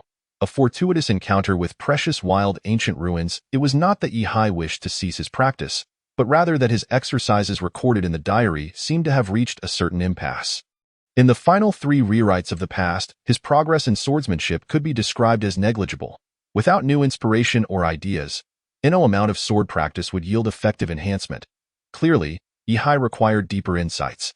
Whether through combat or fresh perspectives, these matters could not be resolved through the diary. After all, the past modified through the diary consists of events that have already transpired. While one can strengthen oneself through repeated endeavors, such enhancement has its limits. Why Yihai must seek more advanced and novel elements from the present and future. Tio thereby transformed the past and refresh his upper limits. After resting for approximately 2 hours on his bed, Yihai was awakened by a delightful aroma at 8:30 in the morning. He had not anticipated that Lin Zishan, who had kept her talents hidden, was also an exceptional cook. Early in the morning, she had scavenged on the 3rd and 4th underground levels, discovering an array of spices and frozen meats. Drawing upon her experience, she prepared a lavish spread of delectable dishes, 4 courses and a soup, comprising both meat and vegetables, along with over 20 handmade pancakes. Is this truly not the work of a robotic butler? Miss Lin, you possess such culinary prowess. Wu Di's eyes widened in astonishment, saliva pooling as he gazed upon the feast. I glanced at the butler's cookbook, and the variety of dishes it could prepare was far too limited, consisting merely of a few homely staples. The campus belle Lin Zishan smiled as she wiped her hands. I cook to relieve stress. A skill I learned from my mother. I salute you. Respect. Yihai swiftly seized a seat near the dishes. Wei Tong attempted to squeeze in beside Yihai but was thwarted, sulkily taking a seat nearby. After a hearty meal, the trio updated their spatial coordinates. Once again, they set forth towards their objective. This time, however, Yihai and his companions lacked the Crimson Structure combat armor, significantly diminishing their survival capabilities in the wilderness. Thus, they proceeded with utmost caution. The detection equipment was set to full power. After all, the protective shield of the Crimson Structure armor was damaged. Currently, Yihai's trio had an abundance of energy reactors, but were unsure how to utilize them. All equipment was activated. 4 low-hovering motorcycles carried the 4 of them onward into the distance. Their path was not linear. Rather, it was determined based on the energy levels relayed by the detection radar. Should they encounter subterranean creatures of the 3rd or 4th tier, they would circumvent them. Consequently, their route was a labyrinth of twists and turns. What should have been a mere few hundred kilometers became an arduous journey. After over 3 hours of travel, the situation ahead changed. On either side of their route, there were high-energy responses, indicating the presence of formidable subterranean creatures or groups. Yet, directly ahead, a vast area appeared devoid of any energy feedback. The originally planned route was to continue forward. However, midway through, everyone, including Wu Di, the prodigy, was left dumbfounded. That is an ancient ruin. An uncharted ancient ruin. My goodness, a wild ancient site that remains completely undeveloped, a pristine expanse. Quickly mark the coordinates on the map. This place must be developed in the future. Everyone gazed in disbelief at the towering structure before them, exceeding several hundred meters in height. It was a colossal cylindrical building, interspersed with various humanoid sculptures crafted from a mysterious black stone. Beneath these structures lay an immense circular palace, resembling a proportionally reduced mountain. Everywhere was imbued with an air of mystery and the unknown. At this moment, Wu Di removed his helmet in astonishment, carefully observing the ruins ahead, his eyes filled with wonder and excitement. Since a millennium ago, when the entire planet expanded 1,000-fold, this world has birthed myriad secrets, such as the occasional emergence of special treasures, the unearthing of ancient scripts, and mysterious materials and energies. Among them, one phenomenon surpasses ordinary comprehension, namely, ancient ruins. Ancient ruins emerged alongside the planet's expansion 1,000 years prior. These places bear clear signs of human intervention, adorned with an array of strange symbols, sculptures, writings, and patterns. The interiors often house perilous mechanisms and abundant treasures, whether ancient weapons imbued with mysterious powers or extraordinary materials and plants previously unknown. They may even contain cryptic patterns and writings yet to be deciphered, along with an assortment of peculiar items such as divine treasures, blood-cleansing elixirs, and evolution crystals. Most originate from various ancient ruins. Moreover, many advanced techniques of energy utilization and summarizations of natural laws stem from these ancient sites. Much of the technology in the East Asia War Zone was not developed independently, but rather acquired through deciphering the artifacts from these ancient ruins, yielding remarkable outcomes. Within the pseudo-wilderness of the Golden Peak Base, several ancient ruins have already been successfully decrypted and developed. However, even after development, the interiors of ancient ruins often remain exquisite places, capable of nurturing mysterious plants absent from the outside world and giving rise to special materials and minerals. These ancient ruins are invaluable assets to major bases. As for the outside world, numerous ancient ruins remain undiscovered, concealing a wealth of secrets and treasures, awaiting the adventurer's exploration. At this very moment, Yi Hai and his companions found themselves unexpectedly encountering one. The four could hardly conceal their excitement. Teacher Wu, could it be that the reason the senior sister went missing is that she was trapped here? Lin Zishan expressed her anticipation. Shall we venture inside? The star of the Purple Realm is certainly not here, but a brief exploration could be enlightening. Wu Di's eyes sparkled with excitement. Wei struck a stroke of luck this time. Less than 400 kilometers from the East Asia War Zone, such an ancient ruin exists, undiscovered for centuries. Yet we have stumbled upon it by sheer chance. The interiors of such ancient ruins often harbor treasures that would entice even sixth-tier evolvers. The three major factions in the East Asia War Zone would inevitably clash and confront one another over the emergence of an ancient ruin, especially one as pristine and unexplored as this. Ancient ruins. I have heard tales of a spring within ancient ruins that can cleanse the marrow and enhance one's talent. B-level evolvers who drink from this spring have advanced their talent to S level. The substances inside not only promote talent enhancement, but may also trigger a singular evolution, or even give rise to a divine ability, rejuvenating one, extending life, perhaps even awakening a second evolution capability, opening the path to dual evolution. Chapter 083. Encountering Peril. The flight begins. Wei Tong's eyes gleamed with fervor. Everyone's breaths quickened. Within the East Asia War Zone, there are weapons or treasures that transcend evolutionary ranks. These items do not derive from the bones of subterranean creatures, but are obtained from ancient ruins or monster nests. Each piece is imbued with marvelous and mysterious powers, and the ancient ruin before us likely holds such treasures. Might I interpret this as that those treasures rumored to be capable of enhancing one's innate abilities, facilitating a second evolution, or awakening divine powers, at this very moment, are no more than 5 kilometers away from us in a straight line? Lin Zishan, a woman of remarkable grace and beauty, could not maintain her composure in this instant. Indeed, such an understanding is plausible. Yi Hai nodded slightly, equally stirred by desire. This peculiar black palace undoubtedly harbors myriad mechanisms and dangers within, perhaps even containing special powers that humanity has yet to encounter. As a second-rate, fourth-tier evolver, I, alongside this group of unseasoned youths, am hardly equipped to confront it. Wu Di slowly shook his head. Moreover, we have a mission. The matter at hand is of utmost importance. As a formidable figure of celestial caliber, Wu Di comprehended the need to prioritize. Even though ancient ruins are coveted by evolvers, our journey shall commence only after we have rescued Jijia. We shall retain the coordinates known solely to us. Once we have saved Jijia, we can explore this place together. After all, with a fifth-tier master among us, the risks will diminish significantly. Upon returning with Jijia, we can first investigate the ancient ruins and then decide whether to report our findings. Wu Di suppressed the collective yearning of the group. However, even if we refrain from entering the ancient ruins, we must still navigate the vicinity, as formidable subterranean creatures of 4th tier or higher are lurking on both sides.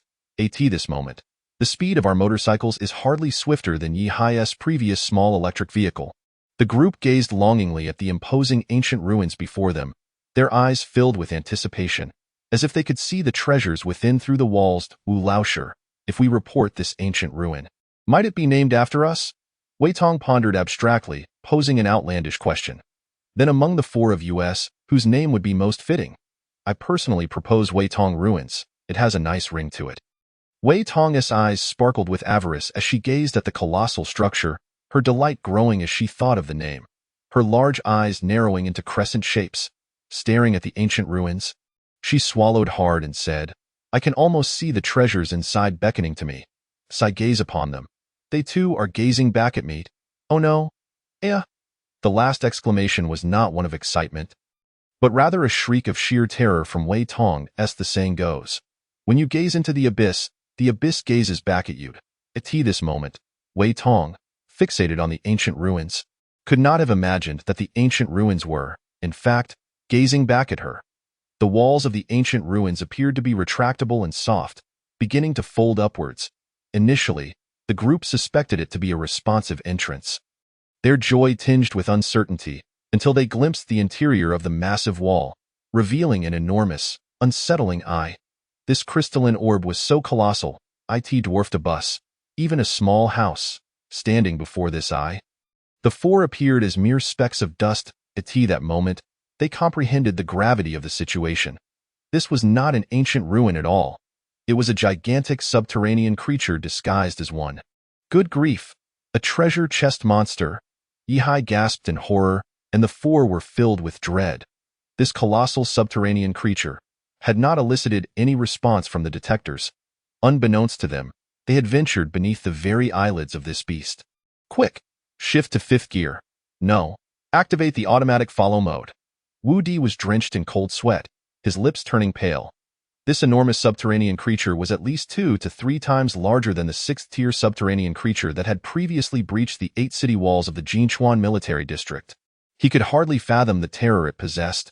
Did 7th-tier subterranean creatures truly exist? Why had humanity never discovered one despite being so close? Wu Di's heart raced violently, a chill coursing up his spine. He activated the vehicle's full power, racing madly into the distance. He could sense the furious emotions emanating from this supergiant subterranean being. The earth was trembling. The four sped away frantically. Simultaneously, the elements in the void began to convulse wildly. They could feel the terrifying elemental energy swirling in the air. Quick! Activate the spatial beacon. This encounter was akin to the previous day's swarm of insects, perhaps even more terrifying, and the most pressing issue was, mere moments ago, they had just updated the coordinates for the spatial beacon. This time, shattering the spatial beacon would only allow them to flicker back to a predetermined location 5 kilometers away. The time needed to reset the coordinates was utterly insufficient. Hurry! Start it up, Wu Di shouted, his voice filled with urgency. Even 5 kilometers is crucial. If we delay, the spatial beacon will be locked. This time, he was genuinely panicked, his eyes bulging as if they were about to pop, bloodshot. The black blade behind him trembled in response. At last, just before this terrifying creature, hundreds of meters in length, unleashed its assault.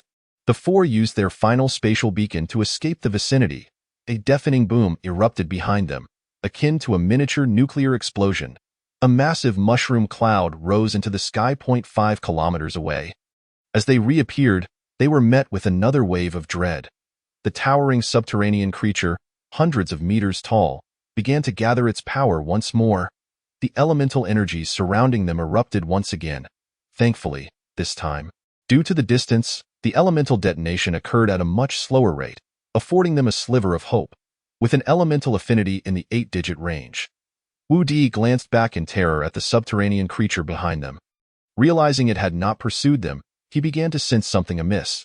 Despite its immense size, that creature's body strength was likely not high. Though it possessed the terrifying ability to summon storms, its mobility was severely limited. Having narrowly escaped with his life, Wu Di let out a sigh of relief. This subterranean creature exhibited significant specialization. Its elemental affinity attribute had evidently reached the level of a 6th-tier creature. Yet in other aspects, it was markedly weaker than Wu Di had anticipated. Overall, it was likely at the late stage of a 5th-tier creature, approaching the level of a 6th-tier creature. Defeating it would be an arduous task, but if the goal were merely to escape, keeping out of its attack range would suffice. With an 8-digit elemental affinity, its maximum attack range was likely around 30 kilometers. Wu Di quickly calculated the creature's attack range. The creature's nervous reaction and mental perception attributes did not present an overwhelming threat to Wu Di. Thus, as he piloted the vehicle, he skillfully maneuvered the group to evade the giant subterranean creature's attacks, narrowly avoiding horrific damage time and again, just as the fiery young prodigy had once assessed. Wu Di, seemingly unreliable, never faltered in critical moments. Chapter 084. Reinforcements arrive, slaying the 5th-tier creature. Wu Laosher. Not good, Lin Zishan exclaimed over the communicator. This creature has attracted firepower. A massive horde of subterranean creatures is converging upon us at speed. Judging by their energy levels, there are at least 2 fifth-tier subterranean creatures. The dangers of the wild are akin to a room filled with traps. One must tread carefully, avoiding detection. If one stirs up even a single trap and attempts to retreat hastily, it will undoubtedly trigger subsequent traps, resulting in a chain reaction of danger. This moment, despite having fled over 10 kilometers away, gradually distancing themselves from the treasure chest monster, the failure of their stealth had summoned wave after wave of subterranean creatures in pursuit. Yi observed the scanning device on his helmet, feeling a chill run down his spine. Subterranean creatures were swarming from every direction, densely packed on the scanner. It was important to note that only mid to late third-tier subterranean creatures would be marked and displayed on the scanner. Yet at this moment, the sheer density of subterranean creatures numbered at least in the hundreds. Moreover, judging by the density at the edges of the scans, there were several times that number approaching from the outside. Subterranean creatures of third tier and above, exceeding 5,000. Watching the numbers on the detection system skyrocket, Yi and the 3 others following Wu Di were once again struck by the peril and horror of the external world. Meanwhile, Wu Di remained remarkably calm and composed. With clarity in his speech, he instructed, "Stay calm. Accelerate at low altitude, channel your combat suit's energy to the vehicle, activate the thruster S safety, and engage semi-automatic driving. Flying vehicles are undoubtedly faster than running. Let us shake off a few of these pests. We'll create distance and deal with them one by one." In this critical moment, every action Wu Di took exuded an intense sense of security, reassuring the 3 behind him. This was the quality honed on battlefields decades ago.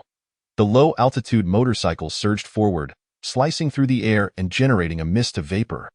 The 4 motorcycles raced furiously, maintaining an altitude of 30 meters above the ground. Some subterranean creatures sought to leap or employ ranged tactics to obstruct the 4 individuals, yet they were consistently outmaneuvered by Wu Di, whose extraordinary perceptive abilities enabled him to evade them with remarkable precision. Observing the accuracy and decisiveness of his evasive maneuvers, Yi and his companions felt a profound sense of astonishment. This seemingly erratic figure displayed an impressive prowess at critical moments. Suddenly, a low-flying subterranean creature charged towards Wu Di and his companions from the front.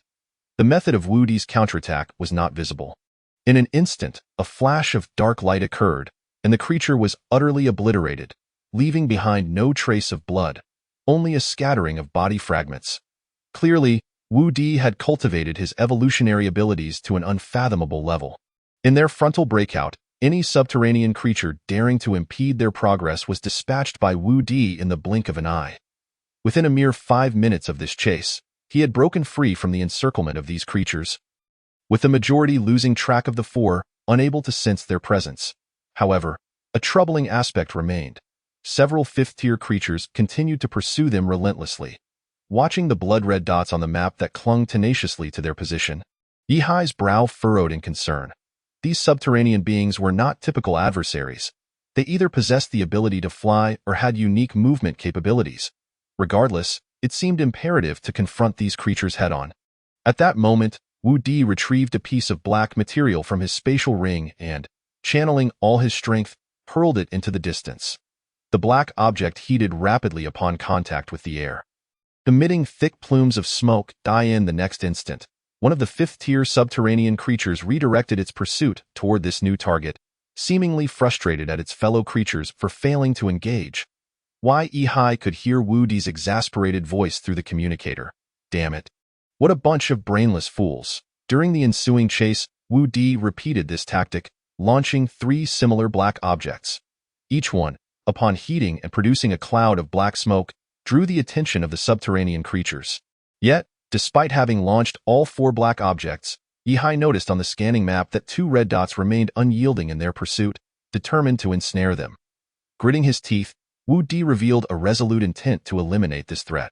Amidst the relentless tug-of-war and deceleration, the group had finally evaded the perceptual range of the other 5th-tier creatures, narrowing the gap between themselves and their relentless pursuers. At this moment, as Yi glanced back, he could see 2 small dots, a red and a gray, closing in behind them. The sense of impending danger surged within him. I've sent you the trajectory. Let the intelligent system take over. Initiate full autopilot. Wu Di's voice crackled through the communicator. I'll be right back. With a mere 0.7 seconds of concurrent conscious and subconscious awareness, he could relay commands to the intelligent system in short order. Wu Di broke away from the trio and hurtled towards the two small dots in pursuit. Teacher Wu. Teacher Wu Di. The trio gasped in disbelief as they watched his figure racing toward danger. He, a mere 4th-tier evolver, intended to confront two 5th-tier subterranean creatures alone. Was he out of his mind? Among the two, the red creature boasted a wingspan exceeding 30 meters, flying slightly faster than the gray one. Wu Di's eyes gleamed with murderous intent as he neared his targets, unleashing a devastating hidden technique. From hundreds of meters away, Yihai observed with clarity as Wu Di summoned his motorcycle back into the spatial ring, only to vanish along with his blade in an instant.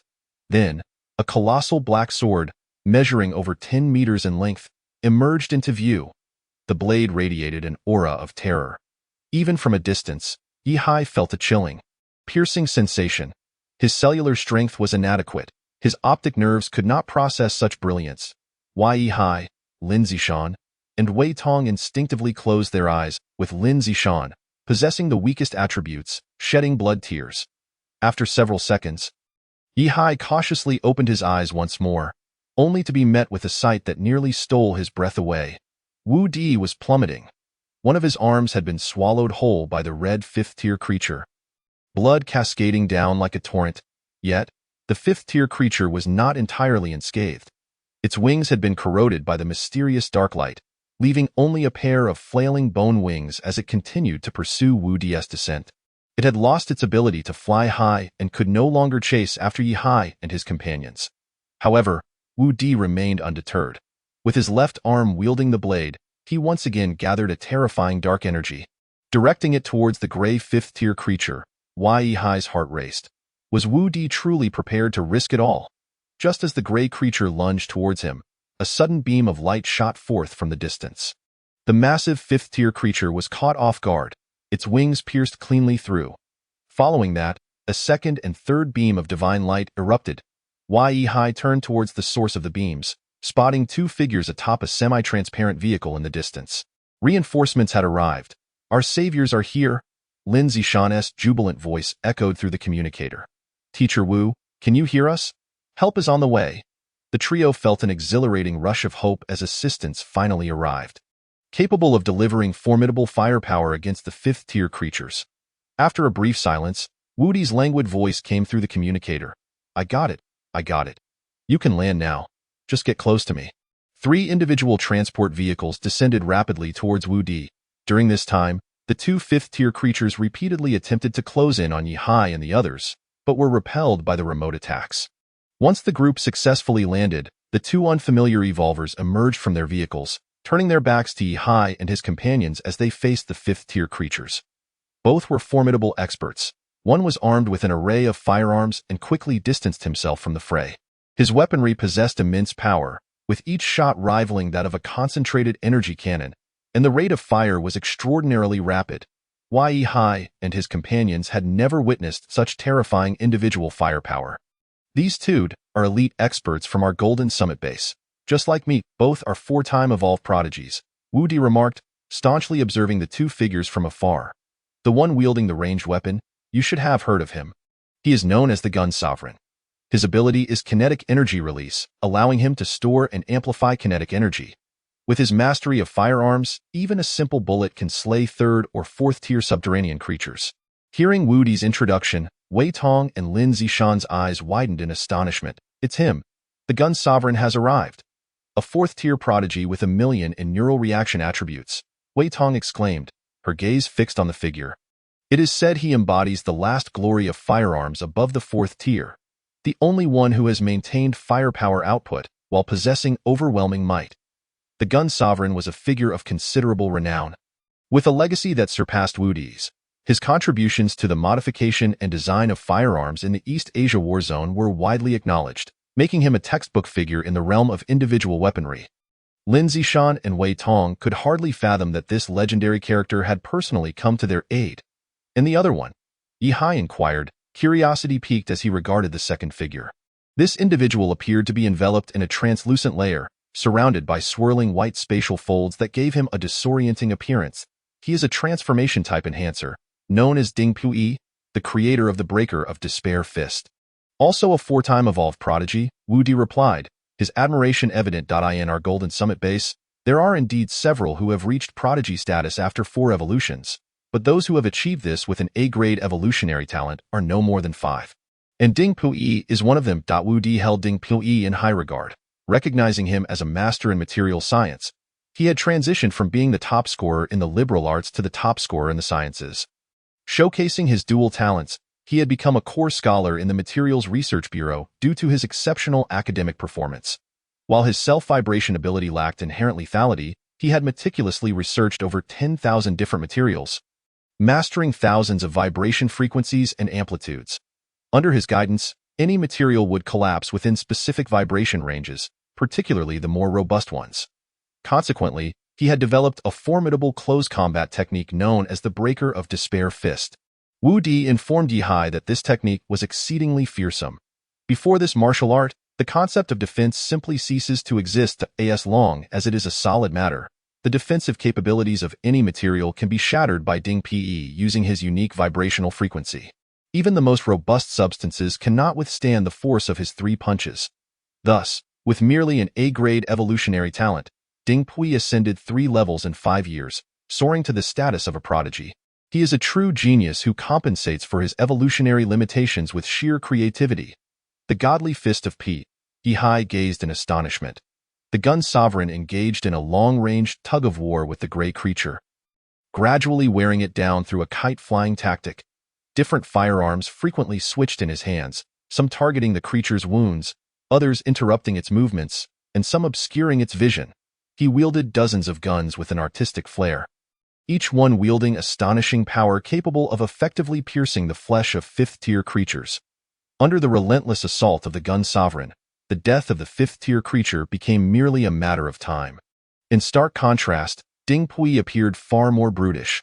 With his fists enveloped in white, wrinkled effects, he unleashed a gentle punch. It was ineffective. Yihai. The second punch followed. Still, there was no effect, until the third punch emerged, which shattered bones that even Wu Di's ultimate move could not harm. The thick bones were gouged under the pressure of his diminutive fist.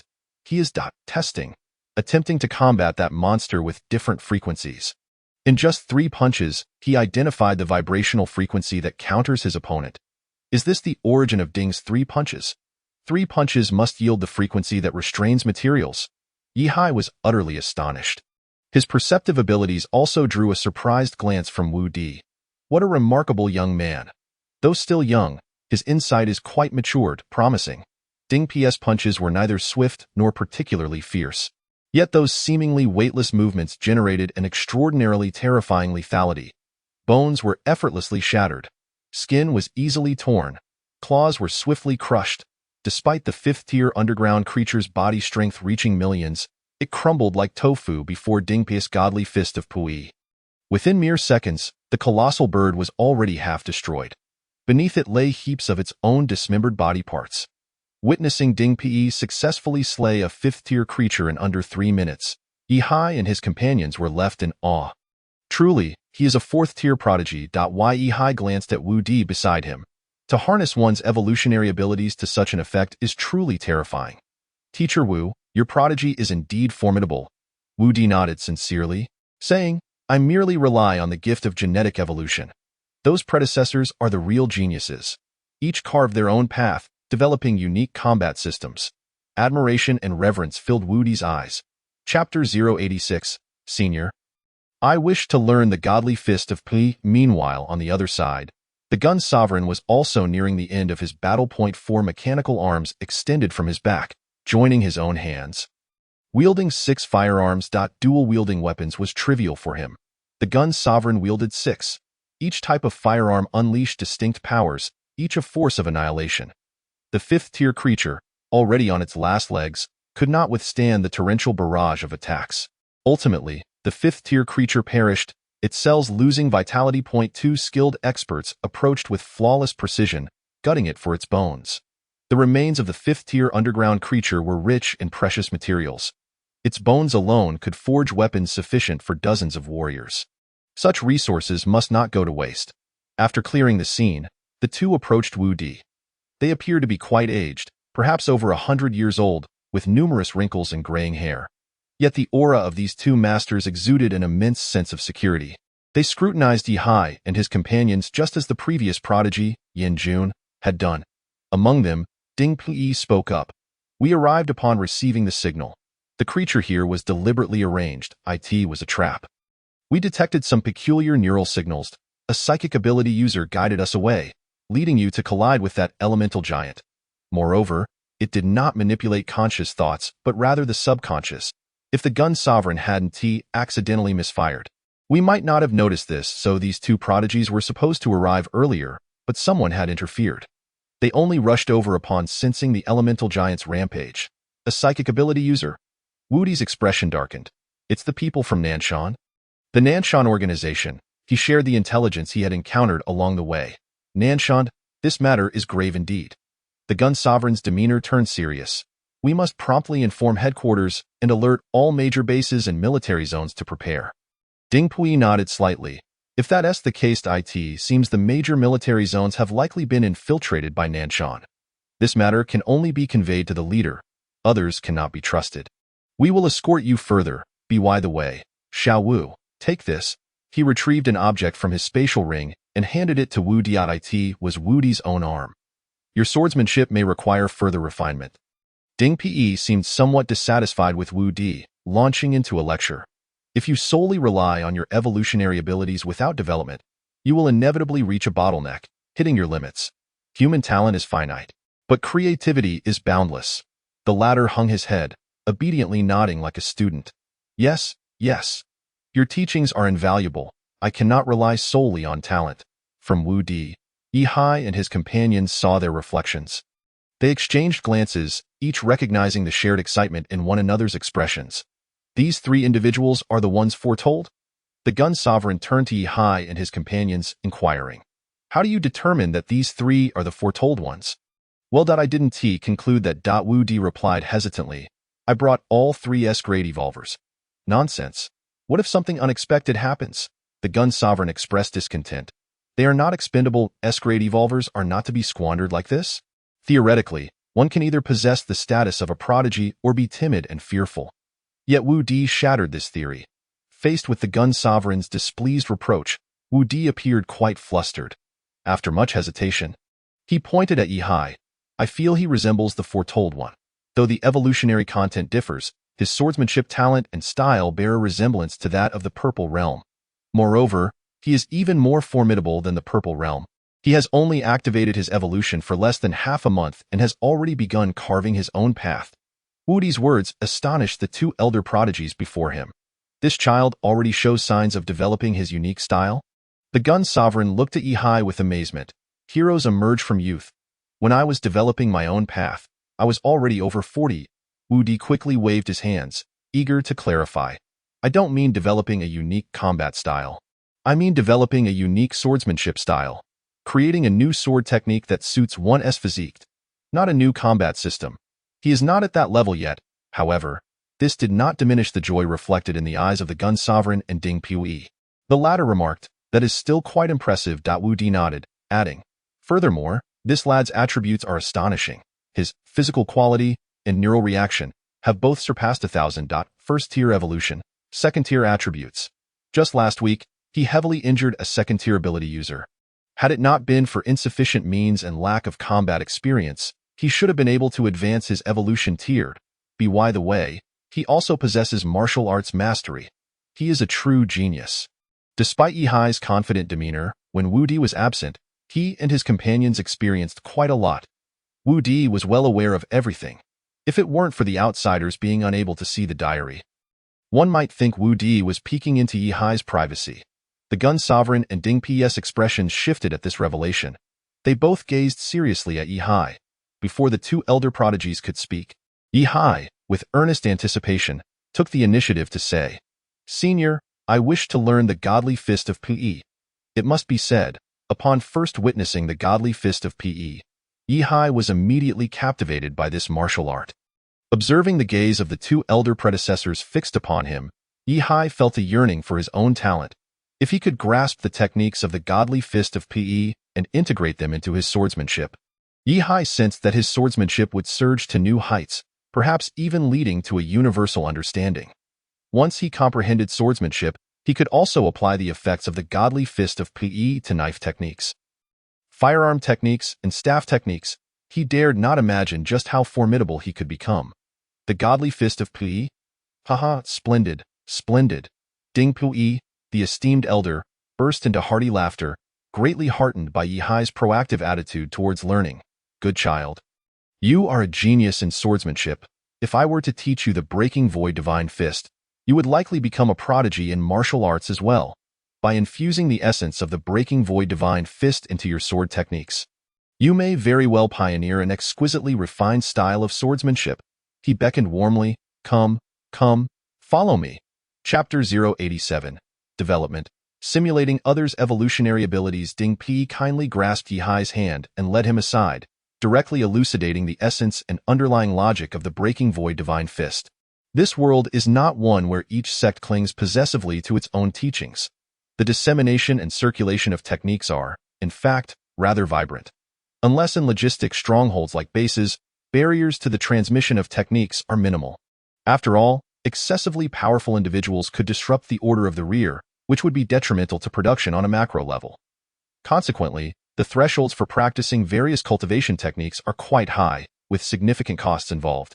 To grow stronger, evolutionaries typically must venture to the front lines, distancing themselves from the rear. It is common for frontline military zones to exchange techniques and validate insights with one another. Once one reaches Ding Pi's level, the reason they do not widely share their martial skills is not due to reluctance, but rather a lack of energy. The top-tier martial techniques are hindered by factors such as physical constitution, comprehension, genetic affinity, compatibility, and mental state, all of which establish a high barrier to practice. Generally, even with hands-on instruction from the creator, one might inadvertently practice incorrectly, straying down a long and winding path. It is not uncommon for individuals to stagnate for a year or two. Going in circles, the pinnacle martial techniques and methods, when aimed for external transmission, often find few who can truly grasp their essence. The exquisite myriad of the 10,000 cuts sword technique faces the risk of being lost to time. A sword manual has been kept hidden by Wu Di for decades. In summary, techniques abound, yet true genius is a rarity. Therefore, when Ding Pi heard that a first-tier evolutionary, a swordsmanship prodigy capable of battling beyond his second-tier panel, sought him out to learn the Breaking Void Divine Fist, he felt an anticipation that surpassed even Yi Hai's. As Lin Zishan and Wei Tong looked at Yi Hai with envy, the Gun Sovereign cast a covetous glance at Ding Pi. Thinking to himself, this lucky old rascal, he found a successor even while on an external mission. Teacher, I wish to learn about your force field amplification, particularly the applications of force fields and abilities. Lin Zishan addressed the Gun Sovereign earnestly. My grandfather has spoken highly of your groundbreaking work on force field energy, claiming you are a top-tier pioneer. Ever since childhood, I have aspired to acquire such abilities. Although light-based abilities cannot replicate your methods, your manipulation of force fields can provide me with significant inspiration to develop new techniques. The Gun Sovereign, upon hearing this, was overjoyed. Excellent, excellent, come with me, Wei Tong. Feeling left out, turned to Wu Di with teary eyes. Teacher, I want to learn too. Wu Di tossed her a severed arm. Let me lend you a helping hand, shall we? The power of the Breaking Void Divine Fist lies in its ability to trigger vibrations. At specific frequencies, any material may become exceedingly fragile. However, executing the Breaking Void Divine Fist is quite challenging. Mastery of one's own control is paramount. Nerve response, cell strength, mental will. These three attributes are of utmost importance. External practice necessitates accumulation, requiring a comprehensive understanding of various materials and their corresponding frequencies. While Wu Di tended to his severed arm, Ding Pi earnestly guided Yi Hai. After reaching third-tier evolution, I specifically examined my evolutionary capabilities with instruments. The so-called vibration is a result of the brain issuing numerous rapid and intense signals to the muscle nerves, creating such effects. The disparity in evolutionary physiques is due to the strength of my spinal cord and neural center being several dozen times that of others. Thus, I am able to wield this ability.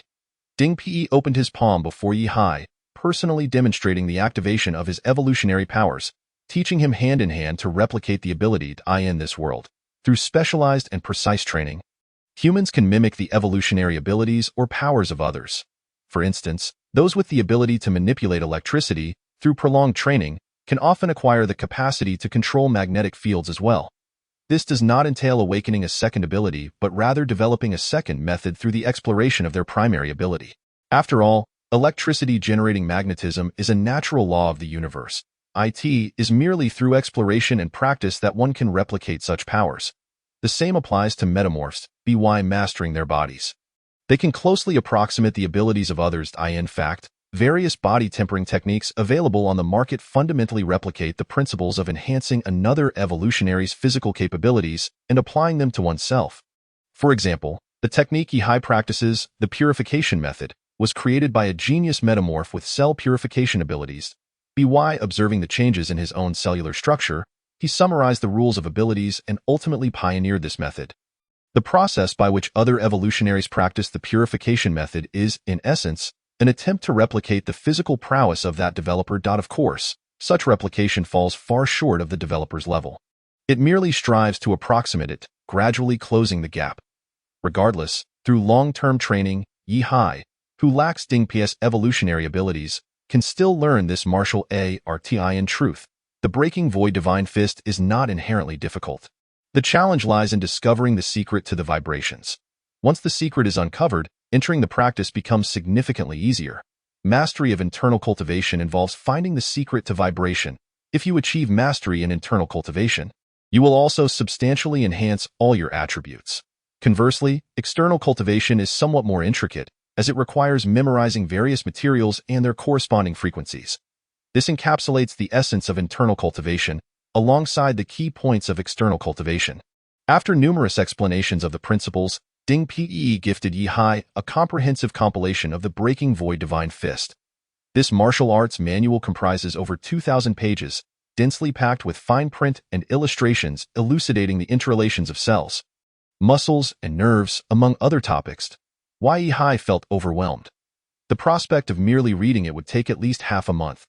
The more advanced the martial art, the more prerequisites it demands, thus increasing the difficulty of learning. My Breaking Void Divine Fist holds some reputation and status within the Golden Summit base. Consequently, it is far more complex than ordinary martial arts, with only a handful of individuals capable of mastering it. Let us exchange contact information. Feel free to ask me anything you do not understand, Ding Pui said, entrusting this invaluable manual to Yi Hai. If this martial arts manual were to circulate among the 6 major bases, its value would be incalculable. The price could easily reach billions. Should Yi Hai master it, he would possess a formidable martial art that commands respect at the Golden Summit, even if his innate talent limits his learning. The wealth of knowledge contained within regarding the human body, various nerves, and cellular insights is a treasure beyond measure. The groundbreaking ideas and perspectives within are also a source of inspiration coveted by all technique creators. As Yi Hai flipped through a few pages, he sensed the profound wisdom encompassed within.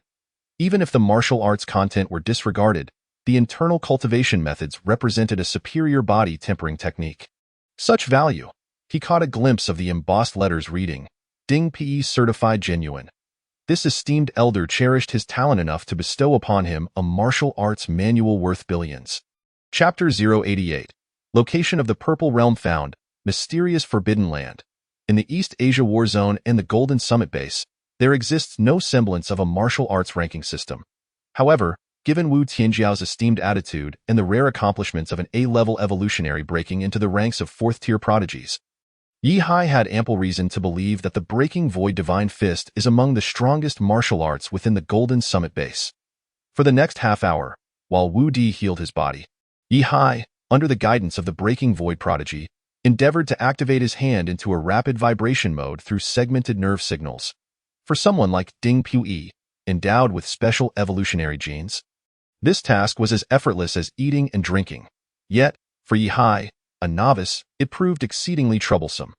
Thus, the pair, akin to members of a late-stage Parkinson's support group, observed their trembling fingers while discussing various academic inquiries. Half an hour sped by. Wu Di, utilizing specialized healing medication, had reattached his severed arm. The 6-digit cell strength was rapidly undergoing metabolism and healing. During this time, Lin Zishan also employed her light healing factors to aid Wu Di's recovery. However, the 3-digit element affinity was evidently insufficient to influence Wu Di's 6-digit cell strength. The therapeutic effect could only be described as marginally beneficial, offering some degree of enhancement. "You truly are teaching him?" "Huh," Wei Tong exclaimed, wide-eyed at the sight of the two Parkinson's patients, somewhat astonished. "Aren't we supposed to be on a mission? I feel like no one is particularly anxious." The Gun Sovereign and Ding Pui, both seasoned prodigies, exhibited a unique sense of relaxation. The two seemed entirely unperturbed. The Gun Master sat calmly on a stone, meticulously inspecting his array of firearms. "It matters not. For the location of Ji Jie has been found. She cannot escape. Rather than fumble in anxious searching, it is more prudent to prepare in advance. Surely, there will be others attempting to intercept us, and if Wu Tianjiao's arm does not recover, it will undoubtedly affect our team's survival capabilities." His words stunned those around him. Even Wu Di's eyes widened in disbelief. Far off, Yi Hai turned his head in curiosity. "The whereabouts of senior sister Ji Jie have been discovered," Lin Zishan exclaimed in shock. "Indeed, a master of perception has sensed her location. After carefully verifying the coordinates, it was confirmed that Ji Jie and her companions were trapped within the color fog forbidden zone. With her abilities, she would likely face no immediate threat to her life." The Gun Master casually revealed her position, showing no concern about being overheard by others. The color fog forbidden zone. Wei Tong could not help but shiver. "You mean the forbidden zone?" In this world, aside from monster lairs and ancient ruins, there exists another profoundly terrifying realm known as the Life Forbidden Zone. Such places are not to be trifled with. They often symbolize unimaginable danger and lethal threats. In stark contrast to ancient ruins teeming with treasures, the risks associated with Life Forbidden Zones far outweigh any potential rewards. Since the planet began its frantic expansion a millennium ago, numerous incomprehensible natural phenomena have emerged. Some phenomena manifest as bizarre, foul-smelling red rain, aging those drenched in it by a century overnight, robbing them of their lifespan. Others take the form of peculiar blue patterns. Any evolved individual who glimpses such patterns rapidly loses their sanity, becoming a mere shell of their former self. Additionally, there are bizarre skulls of unique creatures harboring strange powers. Anyone who comes into contact with them is doomed to spew black blood within 3 days. With no remedy available, these terrifying and peculiar phenomena remain beyond human comprehension, leading us to keep our distance. Thus, regions plagued by such bizarre occurrences have become known as Life Forbidden Zones. Some of these fearsome zones are so menacing that even subterranean creatures steer clear of them. None among Wu Di's group could have anticipated that Ji Jie had unwittingly wandered into such a horrifying place. The Life Forbidden Zone. Can one even escape from there? Wu Di's face turned ashen with shock. "How can we rescue her?" The Gun Master remained silent, instead casting a glance at Lin Zishan, Wei Tong, and Yi Hai.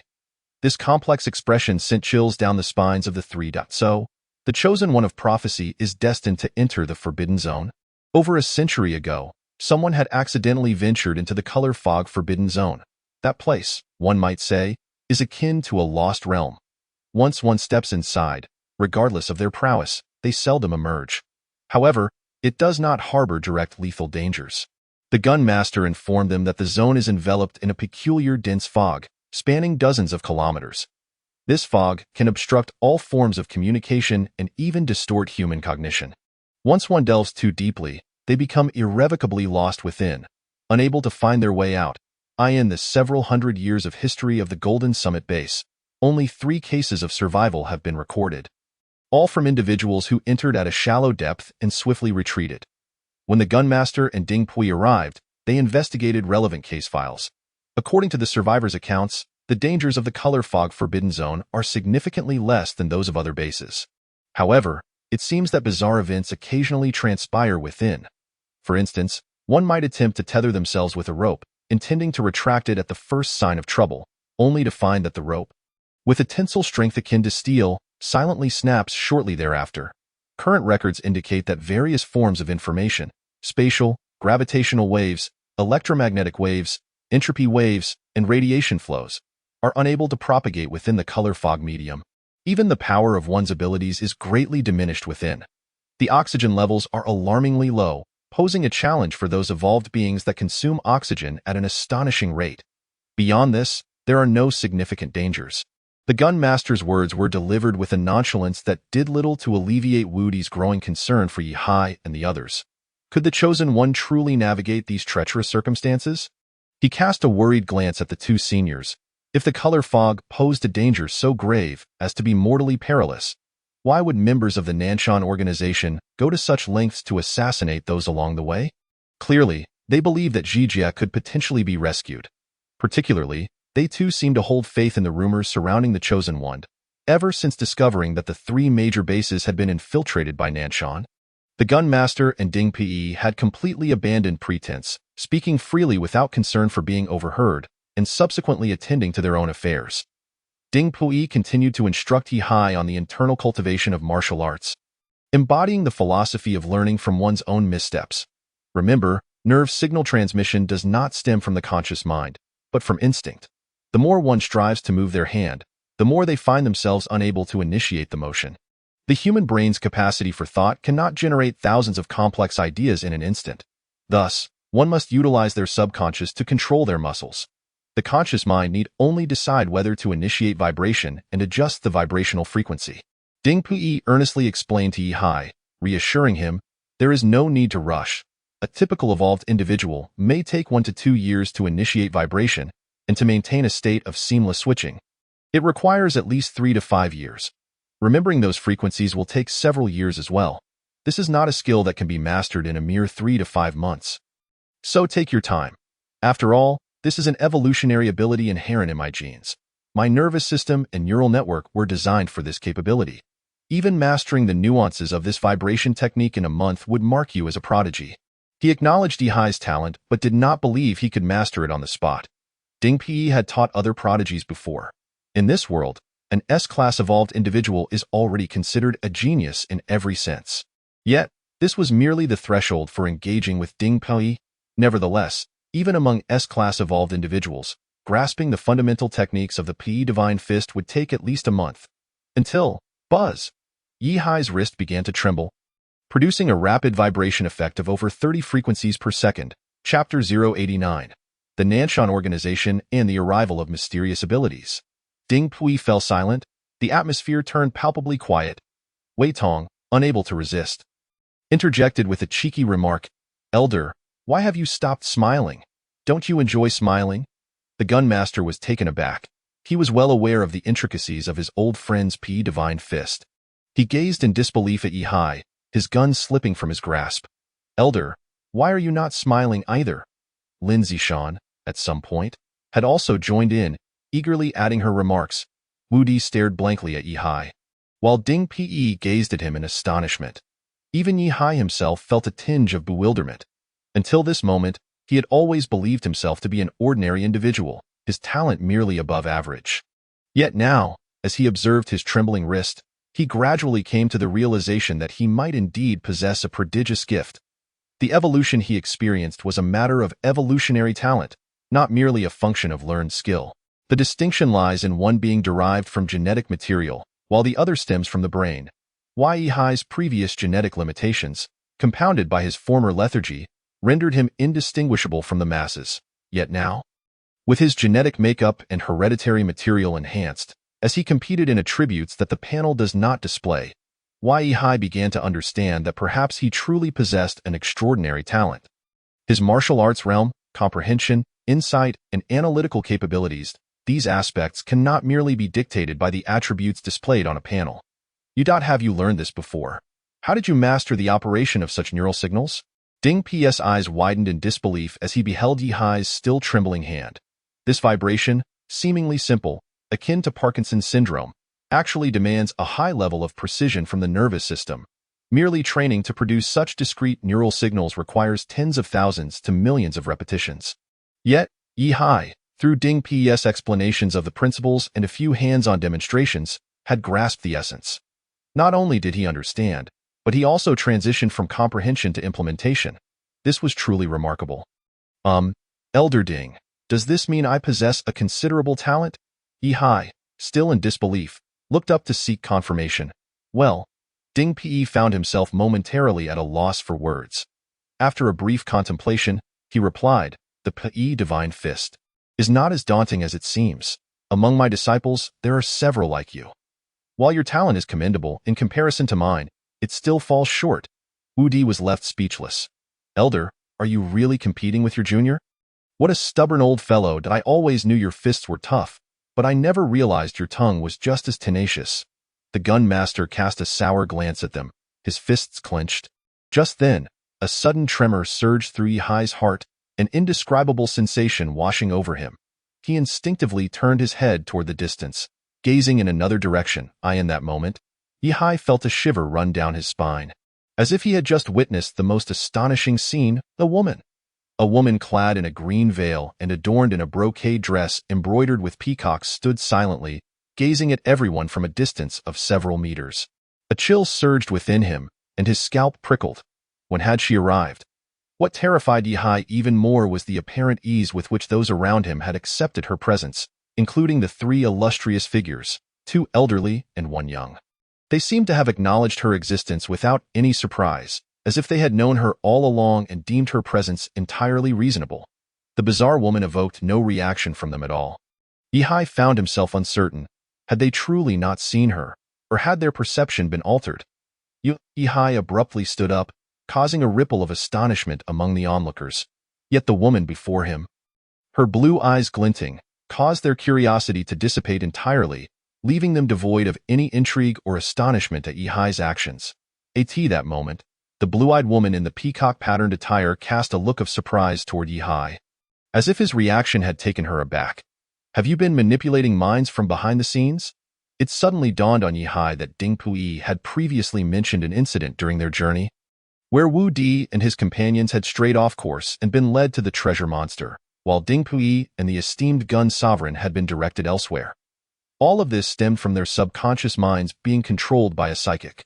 It was only when Gun Sovereign had inadvertently fired a stray bullet that Ding Pui and the others had awakened. And now, this mysterious psychic appeared before Yihai. The blue-eyed woman now addressed him, her voice soft yet laced with a sweet undertone. With such a gift, you should fight for all of humanity. If you were to perish, it would be a great loss for all mankind. I implore you, do not proceed any further. Her tone was serious, imbued with a genuine plea directed at Yihai. A surge of vigilance welled up within Yihai. He was uncertain whether he had fallen prey to this psychic's manipulations. Perhaps ensnared by some other extraordinary means, I do not intend to target you. I merely wish to offer a sincere warning.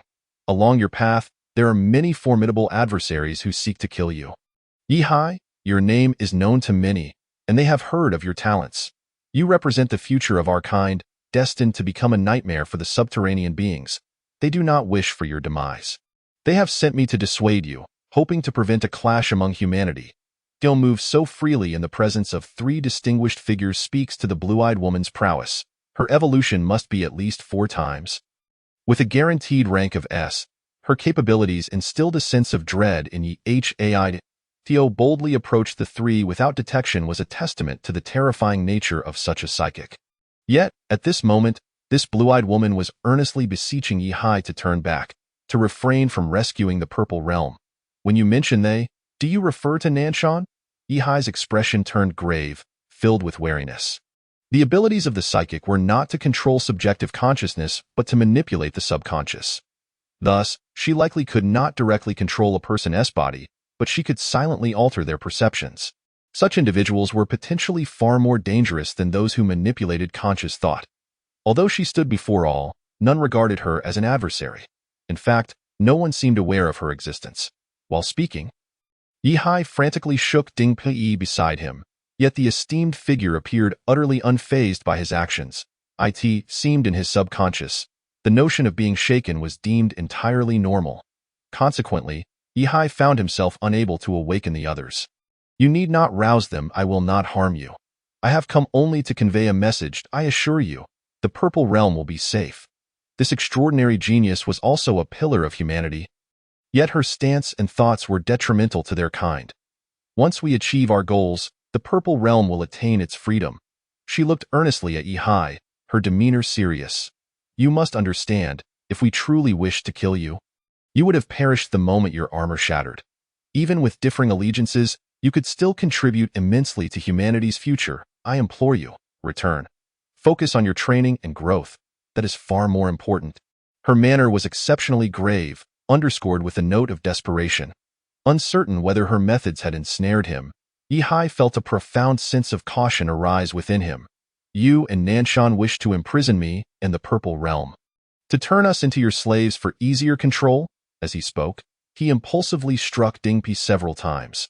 The latter merely touched his face, as though nothing had occurred. Yihai's words instantly provoked an emotional upheaval in the blue-eyed woman. Nanshan is not such a vile and despicable organization.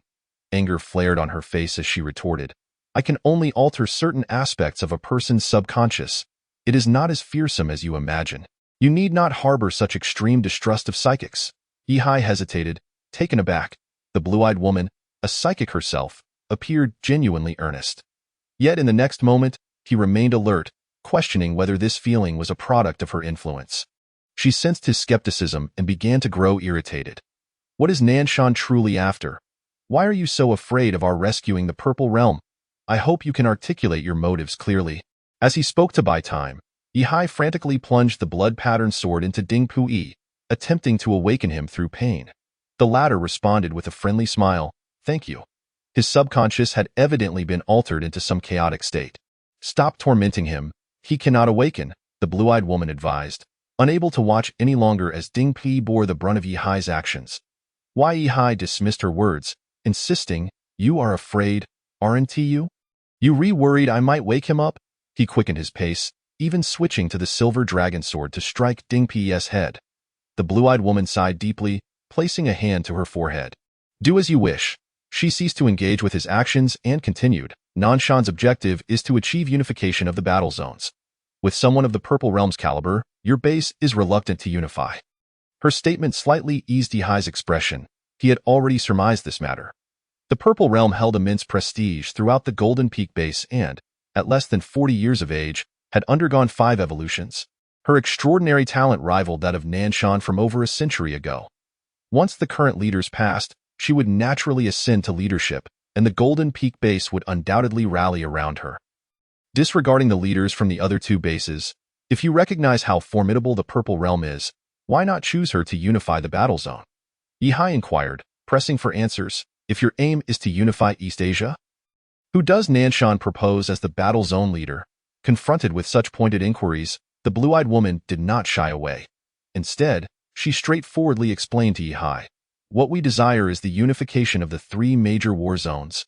For humanity to cast aside its barriers and unite, rather than to dominate the 3 war zones. Do not perceive our intentions as base. Furthermore, we do not exclude the possibility of the unification of the Purple Region's war zone. She is indeed one of the candidates. However, the Purple Region is not the sole candidate. There are others of her caliber, extraordinary beings, within the war zones. While Yihai indulged in a moment of respite, consuming dragon fruit, the blue-eyed female general from Nanshan candidly revealed her purpose. She informed Yihai that over a century ago, the founder of Nanshan Thought, the original Nanshan, sought to unite humanity completely. He recognized that the separate growth of the 3 major bases would sow seeds for great peril. Unfortunately, his ideology was misinterpreted by the ruling powers of that era, who deemed Nanshan's ambitions excessive, believing he sought to dominate the 3 bases alone. Now, more than 100 years later, people are gradually realizing that Nanshan's thoughts may indeed hold truth. Yet, due to political stances, they remain reluctant to acknowledge Nanshan's existence. It can only be said that great art often exhibits a delayed recognition. The foresight of the Nanshan predecessor surpassed that of the people of his time by over a century. They simply failed to understand him. The ultimate goal of Nanshan was never dictatorial rule, nor did he possess such a grand desire for power. He merely discovered how immensely powerful humanity could be if united.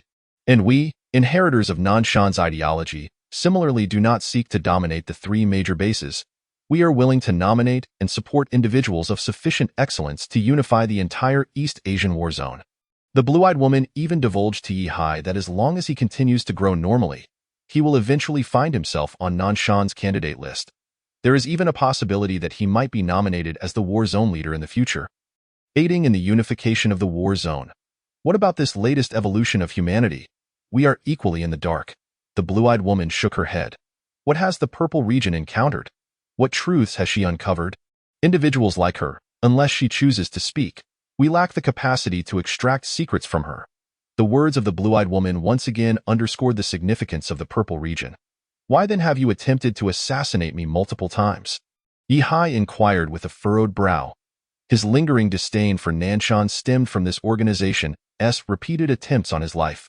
Now, to suddenly profess a desire for his survival felt insincere to him. Assassinate you? The blue-eyed woman paled. How could that be? I had no knowledge of such events. Chapter 91. The eerie manipulation of subconsciousness. Her demeanor and expressions mirrored those of the valiant soul who had perished at the hands of Yanjun Tianjiao. It truly seemed she was unaware of such matters. Yi Hai scrutinized the blue-eyed woman for an extended period before breaking into a cold smile. So it seems the internal dynamics of your organization are not as unified as you claim. The expression on the blue-eyed woman's face grew exceedingly complex. She lowered her head, lost in thought to that moment. Yi Hai's laughter shattered her contemplation. So that's how it is. I have comprehended your methods. Yi Hai's eyes sparkled as he gazed at the blue-eyed woman. The esteemed gun sovereign once remarked, your unique ability alters a person's subconscious, and you have conditioned his subconscious to believe you do not exist here. Furthermore, within his subconscious, all my awakening actions and dialogues with you are perceived as mere playfulness. For in his subconscious, no matter how I strike, I cannot inflict harm upon him. But what if this were to happen? Yi Hai abruptly executed a maneuver that left the blue-eyed woman's complexion dramatically altered. He drew the silver dragon sword and pressed it against his own throat, with a mere gentle slice. Blood began to flow steadily down Yi Hai's throat. Meanwhile, Ding Puyi, who had previously shown no response to Yi Hai's actions, suddenly changed countenance upon witnessing this scene. He displayed a clear reaction. The instinct for survival is the foundational logic of human subconsciousness. One must be an absolute numerical anomaly in this world. However, in this version, it appears that the mechanism anomaly is the true apex. Yi Hai's resolve to develop his own capabilities grows increasingly fervent. The three prodigies. I implore you not to attempt to strike against me. It would be utterly futile. The mere fact that you acknowledge my existence is enough to astonish me. With an irresistible aura of compassion, the cold, blue-eyed woman spoke slowly. I have come here to urge you to turn back. If you insist on pursuing a path of darkness, you shall not meet a favorable end. Chapter 092. The final barrier. The enemy mobilizes in the face of those beyond Yi Hai. The blue-eyed woman seemed to have little patience left. Though she claimed to be offering counsel, her tone bore the unmistakable weight of a threat. Yet, even in her audacity, the three prodigies could not muster even a flicker of intent to harm her. Any hint of malice was swiftly overshadowed by an overwhelming instinct to protect. Having spoken, she cast a complex gaze upon Yi Hai, then turned and gracefully leaped away. In the next instant, she had vanished from view. Everyone understood that she had not gone far, yet subconsciously, they had already adapted entirely to her presence. Thus, even when their eyes beheld her figure, and their noses detected her scent, the influence of their altered subconscious would cause them to overlook her entirely. It was akin to when certain individuals suddenly realized they had been listening to music for quite some time, yet had no recollection of its existence within their memories. This occurs because their focus is directed elsewhere, allowing their subconscious to filter out the sound. The blue-eyed woman possessed the ability to induce such a state forcibly. This included stifling any murderous intent and erasing awareness of the extraordinary. All were masterful techniques of subconscious manipulation. Such remarkable control. She had elevated the art of subconscious influence to an extraordinary level. I recall a military district that had a military doctor capable of manipulating the subconscious to induce anesthesia. Yet, this individual surpassed that ability by leaps and bounds. Wudi's expression shifted subtly, and he turned to Yi Hai, unable to suppress his inquiry. It seems she was targeting you? What did she say to you? Yi Hai disclosed the words the blue-eyed woman had spoken to him without reservation. There was no reason to conceal such matters. Her words were directed at you, and she showed no fear that you might share them with us. It seems she has already resigned herself to our demise. Otherwise, the secrets of the Nanshan organization would never have been revealed. Chang Zun's expression grew solemn, and Ding Pui, standing beside him, mirrored his gravity. From her comments directed at you, it appears there is discord within Nanshan. At the very least, not everyone adheres to a unified ideology. There are factions within. Moreover, based on what she conveyed, it seems, regardless of circumstances, you will likely remain unharmed. The two of you, who are of similar age, might also survive. However, should you be captured, it is likely you will only be released after a unification is achieved. Ding Pui, with a furrowed brow, took a cigarette from Chang Zun, appearing grim as he lit it. The nearest point of human activity is still several hundred kilometers away, fraught with various terrifying creatures blocking the way. Even if we choose to retreat, that safety is not guaranteed. This time may not merely be a merciful attempt to persuade us to surrender, but rather an effort to gather intelligence. Yet, why did she refrain from attacking us earlier? Lin Zishan expressed her disbelief. Just now, we were all under her control. Had she chosen to strike, we would have surely been caught in the crossfire. Right? Such reasoning elicited scoffs from the three prodigies. Her psychic abilities are indeed peculiar, rendering us incapable of launching an offense against her. If she were to attack us, her subconscious techniques may not hold. As long as there is even the slightest deviation in her methods, the three of us possess the ability to end her life in an instant. Chang Zun stated, even if the faintest hint of murderous intent arises within me, she would undoubtedly meet her end. The blue-eyed woman wields enigmatic abilities that can restrain the three of us, maintaining her invincibility. However, this does not imply that she can manipulate us at will. Thus, our decision is to press onward. Wei Tong harbored an unease. The three mentors have seemingly placed their lives at stake. If truly faced with unforeseen peril, she was uncertain how she would respond. While the people of Nanshan spoke eloquently, trusting them at this moment is impossible. Not to mention the dubious nature of the words spoken by those with psychic abilities. Their past actions against the children of our base render them untrustworthy. Nanshan may not be as noble as they profess, and we certainly do not fit the mold of the sinners they claim us to be. Wu Di's expression turned grave. We must rescue the Purple Realm. It is imperative. The six of us unified in our perspective. The rescue of the Purple Realm is non-negotiable. Especially for the three prodigies, even if it means perishing along the way, they would do so willingly. We are less than 100 kilometers from the Color Mist Forbidden Zone. At this distance, we could reach it in 20 minutes by vehicle. Given that enemies are likely present along the route, they must have either been cleared away or are in league with them. Regardless, it seems we are left with but one final hurdle. With a decisive click, Chang Zun disengaged the safety on his firearm. This time, even if we must force our way through, we shall ensure the three of you enter the Color Mist Forbidden Zone to rescue the stars of the Purple Realm. The three were taken aback. So, your rescue operation adheres strictly to the script of fate. You two are uncertain how to rescue the Purple Realm. Yet, upon reflection, they realize the truth. If not for the trio's identity as the prophesied children, none of them would have been deemed worthy to arrive here. The other two need not accompany us. I shall go alone, Wei Hai declared decisively. At this juncture, if you still claim not to perceive my anomaly, I find that hard to believe. My talents, along with the various parallels between myself and the Purple Realm, may well indicate that the prophesied child spoken of by the Fate Master refers solely to me. Wu Laoshi, your ignorance of my other identity led to the misfortune of the other two. Allow me to proceed alone. Wei Hai's expression was earnest as he regarded Chang Zun. He stepped forward to shoulder all responsibility. His actions rendered the gathered crowd silent. Even Lin Zishan and Wei Tong gazed at him in disbelief. Wei Hai, what are you doing? Wei Tong frowned, retorting. The prophesied child is clearly me, it. Lin Zishan's demeanor turned serious. We will accompany you.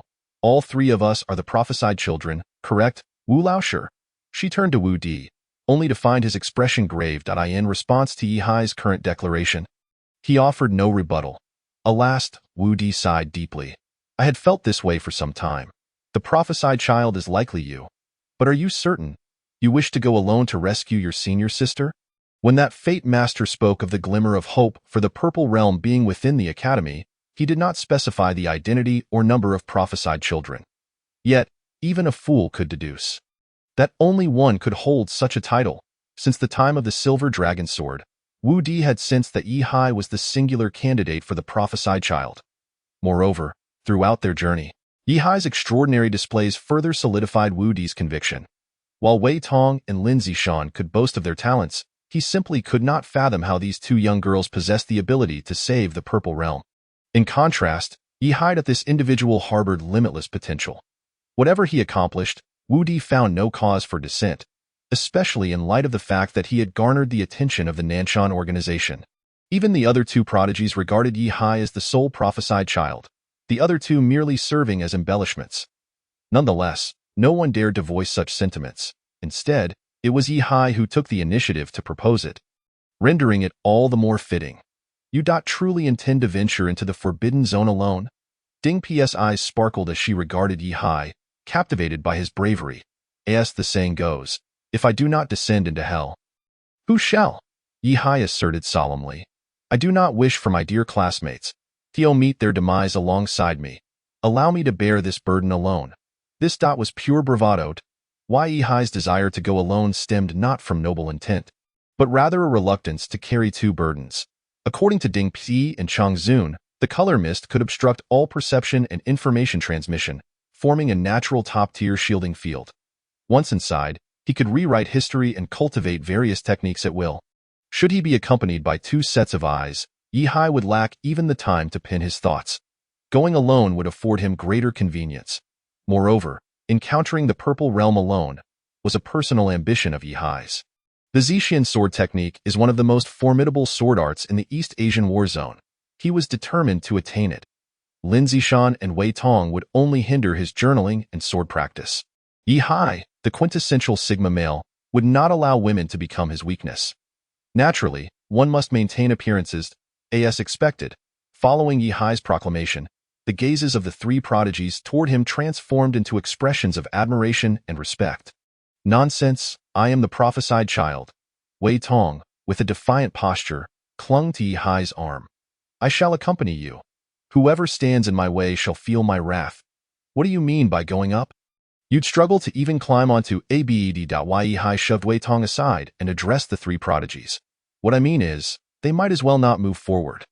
Let us see if there are any nearby supply points where they can wait for my return. If I cannot rescue them, I can arrange for them to join later. The three prodigies exchanged glances. Among them, Wu Di frowned slightly and looked at the two seniors. There are indeed supply points.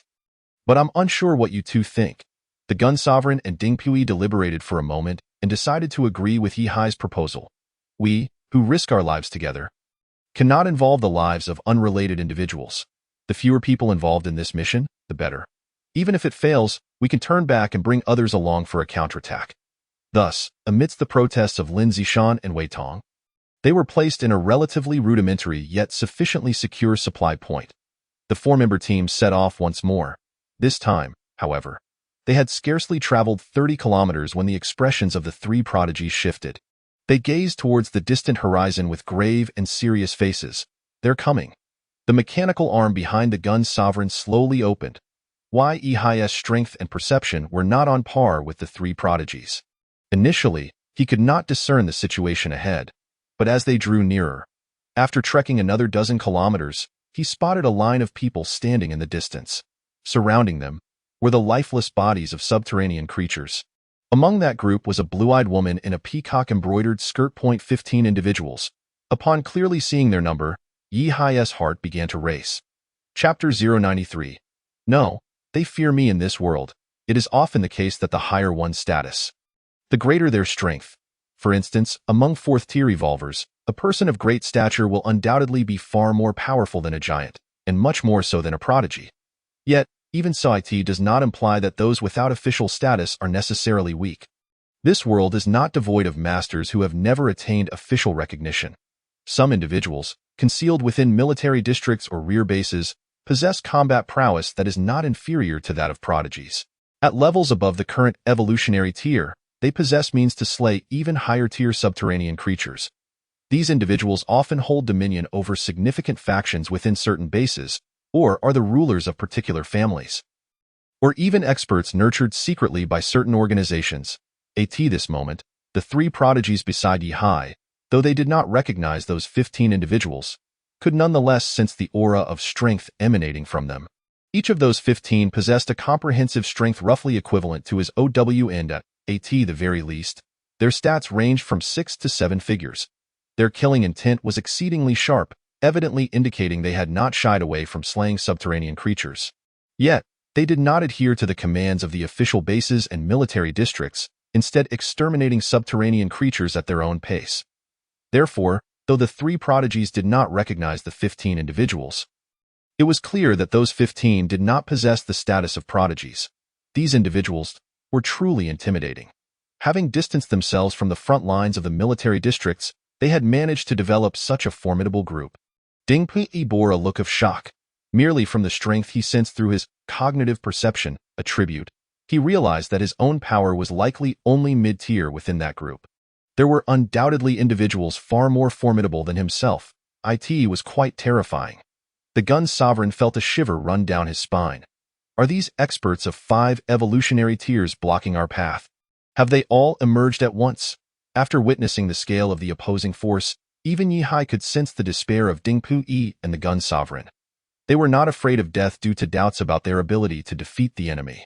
Rather, it was the presence of these 15 powerful beings that made it clear Yi Hai could not possibly be escorted to his destination. It seemed the elite from the Nanshan faction's Golden Summit base had all emerged. They likely had their own secret base outside the stronghold, secretly developing their power. Wu Di's blade erupted with waves of dark light. At this moment, his knife had yet to fully heal and was already beginning to bleed again. Meanwhile, several kilometers away, the 15 individuals were whispering among themselves, casting glances towards this side. Yi Hai could distinctly feel that the majority of their gazes were fixated upon him. Some among them exuded a terrifying aura that was certainly beyond that of 4th-tier evolvers. The Gun Sovereign, feeling a sense of dread, took the initiative to fire a test shot, causing one of the 12 mechanical arms behind him to emit a brilliant light. Whoosh, a scorching ray shot forth. However, one of the individuals from the opposing group stepped forward, merely waving a hand. Buzz! The void distorted. The Gun Sovereign, known for his precise marksmanship, found the bullet veering off course by an immeasurable distance, landing several kilometers away from them. The manipulation of kinetic energy and distortion of space. The Gun Sovereign's expression instantly darkened. He rarely swore, but in that moment, he could not help but curse. Among the 15 individuals, there was an evolver capable of countering his offensive techniques. The composition of that 15-member team was evidently not random. They were clearly assembled to counter him specifically. Just from that one shot, the Gun Sovereign realized he would struggle to exert even 1/5 or 1/10 of his original strength in this battle. Meanwhile, the opposing side also included unique existence-type evolvers who could render themselves incorporeal, impervious to the close-quarters tactics of Ding Pui and Wu Di. Furthermore, there were psychic-type abilities, mid- to long-range elemental abilities, unfathomable 5th-tier enhancement-type metamorphs, and tracking experts with special spatial displacement abilities. If a confrontation were to ensue, Yi Hai's side would stand no chance whatsoever. The 3 prodigies wouldn't even have a 1% chance of survival. It was a situation tantamount to certain death. Because of this, the 15 individuals did not appear overly serious. Even after the Gun Sovereign took action, they did not retaliate immediately, instead fixating their attention on Yi Hai and approaching at a leisurely pace. Those individuals Wu Di discerned their intent, a complex expression crossing his face. They are reluctant to strike, likely out of concern for harming you. We intended to protect you, yet inadvertently turned you into our shield. Wu Di's observation was indeed accurate. Some among the opposing group were speaking to other experts, and judging by their lip movements, they were likely warning others not to harm Yi Hai. A future hope for humanity. This was also the reason why the opposing experts had yet to unleash widespread offensive measures. Otherwise, the entire endeavor would leave me at their mercy, causing them to hesitate. Yi Hai could not help but glance at Wu Di beside him, suggesting, "If they make a move, just stab me once." Wu Di was speechless. Who exactly is the villain here? What's wrong with that? It's not like they would truly kill me. It's just to intimidate them. Yi Hai could not refrain from reminding him. They don't want me dead anyway. Stop talking. They can hear us? It's too embarrassing. Wu Di silently moved his lips, his face displaying a look of awkwardness. Yi Hai glanced at the opposing side. Including the blue-eyed woman, Several individuals wore expressions of bemusement, seemingly entertained by Yi Hai's predicament. Yi Hai, Ding Pui, and the Gun Sovereign maintained solemn expressions. Unlike Wu Di and Yi Hai, who still held a sense of humor, the two of them sensed the gravity of the situation. How should they engage in this battle? Wu Di. The Gun Sovereign furrowed his brow and spoke in a low voice. From here on, I will exert all my strength to block their path. You take Yi Hai and circle around. Old Ding, you intercept them. This time, regardless of the cost, we must reach the color mist Forbidden Land and bring Yi Hai inside. We are less than 20 kilometers away. Even if it means death, we must complete this mission. Ding Pui nodded solemnly. At his age, it was indeed time to contemplate a dignified end. This sort of demise was quite commendable, with martial arts and a successor. There was nothing left to regret. Ding Pui's fists radiated a tremor that rippled through the void. He erupted with terrifying power, rendering himself exceedingly formidable. Meanwhile, the Gun Sovereign exuded a palpable aura of lethal intent. The exoskeletal mechanical arms behind him unleashed a cacophony of clicks as all weapon safeties were disengaged. The Gun Sovereign's eyes gleamed with brilliance. The energy cores of all the firearms resonated with him. Gradually vibrating, the potency of the firearms surged wildly. The elements around him became tumultuous, and a whirlwind began to rise around him. Wu Di let out a low growl, channeling his blade's intent. The blade's surface shimmered with dark light. Shadows of blackness coiled around him, repeatedly intertwining. The entire blade appeared as if it could absorb all light. Yi Hai's eyes widened. At that moment, he found himself entering a state of martial enlightenment. As the three prodigies unleashed their full potential simultaneously, the 15 individuals across from them halted in their tracks. The expressions of those 15 experts were exceedingly complex as they gazed from afar, revealing hints of hesitation and fear. Are they not afraid of us? Yi Hai was astonished by their actions as they began to warily disperse, unwilling to advance further. What could possibly be the reason for this? Did the desperation of the three prodigies instill trepidation in them? Until a voice belonging to a middle-aged man echoed from behind Yi Hai. No, they are afraid of me. Chapter 094. The Arrival of the Stars. Tian. Yi Hai abruptly turned around. A middle-aged man had somehow appeared behind the four of them. He appeared as though he had just returned from a holiday in a coastal city. Clad in loose-fitting, casual floral shorts and an equally relaxed shirt. His attire was adorned with vibrant patterns of various hues. On his feet, he wore a pair of flip-flops, and his face was shielded by sunglasses, complemented by a beard that lent him a distinctly vacationing aura by the sea. This easygoing demeanor was in stark contrast to the oppressive atmosphere surrounding him. Yet, his mere presence sent shockwaves through the faces of the 15 individuals opposite him. The three prodigies beside Yi Hai were equally astonished. Tianyi has arrived. Tianyi has actually stepped in. The tension that had gripped the three prodigies dissipated in an instant. Tianyi. Yi Hai turned to glance at the middle-aged man beside him. This somewhat frivolous-looking individual appeared to be only slightly older than Wu Di. However, even the likes of Gun Zun and Ding Pui referred to him with reverence as Tianyi. Yi Hai had heard of Tianyi's reputation long before. During his time in the Jinsuan military district, he was an extraordinarily gifted ability user, his prowess and abilities and their development rivaling that of Ziji's mastery over swordsmanship. During their journey, Yi Hai had inquired with Wu Di about who was stronger, Tianyi or Ziji. Yet, Wu Di was unable to provide a definitive answer. Both individuals were regarded as monstrous talents, each a prodigy in their own right. Ziji possessed a top-tier evolution talent, coupled with swordsmanship that surpassed even the terrifying evolution talent, alongside exceptional creativity, comprehension, and wisdom. Conversely, Tianyi, as an ability user, wielded a similarly formidable power and capability for ability development. As a water-type ability user, he earned the moniker of Tianyi due to an extraordinary incident 50 years prior, during a confrontation between humanity and subterranean creatures. At that time, Tianyi had only undergone 3 evolutions, but had managed to extinguish a 4th-tier subterranean creature with a single spit of phlegm. This act had left the entire battlefield in shock and established Tianyi's name across 22 military districts. While both he and Ziji were esteemed figures in the war zones, their approaches to situations were markedly different. Tianyi was inherently free-spirited, relishing diverse experiences in life. A high emotional intelligence interpretation would deem him as possessing a grand vision and an expansive heart, while a low emotional intelligence perspective might label him as lazy and lacking competitive spirit. This contrasted sharply with Ziji's lofty ambitions, who aspired to save her fellow humans and had clear development plans in mind. Tanyi, on the other hand, seemed to flit about aimlessly, extinguishing fires wherever he went in the Golden Summit base. Thus, Yihai had always perceived Tanyi as a carefree and lackadaisical individual. However, upon witnessing Tanyi in that moment, Yihai discerned the maturity and depth in his eyes, realizing that this extraordinary being had undoubtedly endured considerable hardship.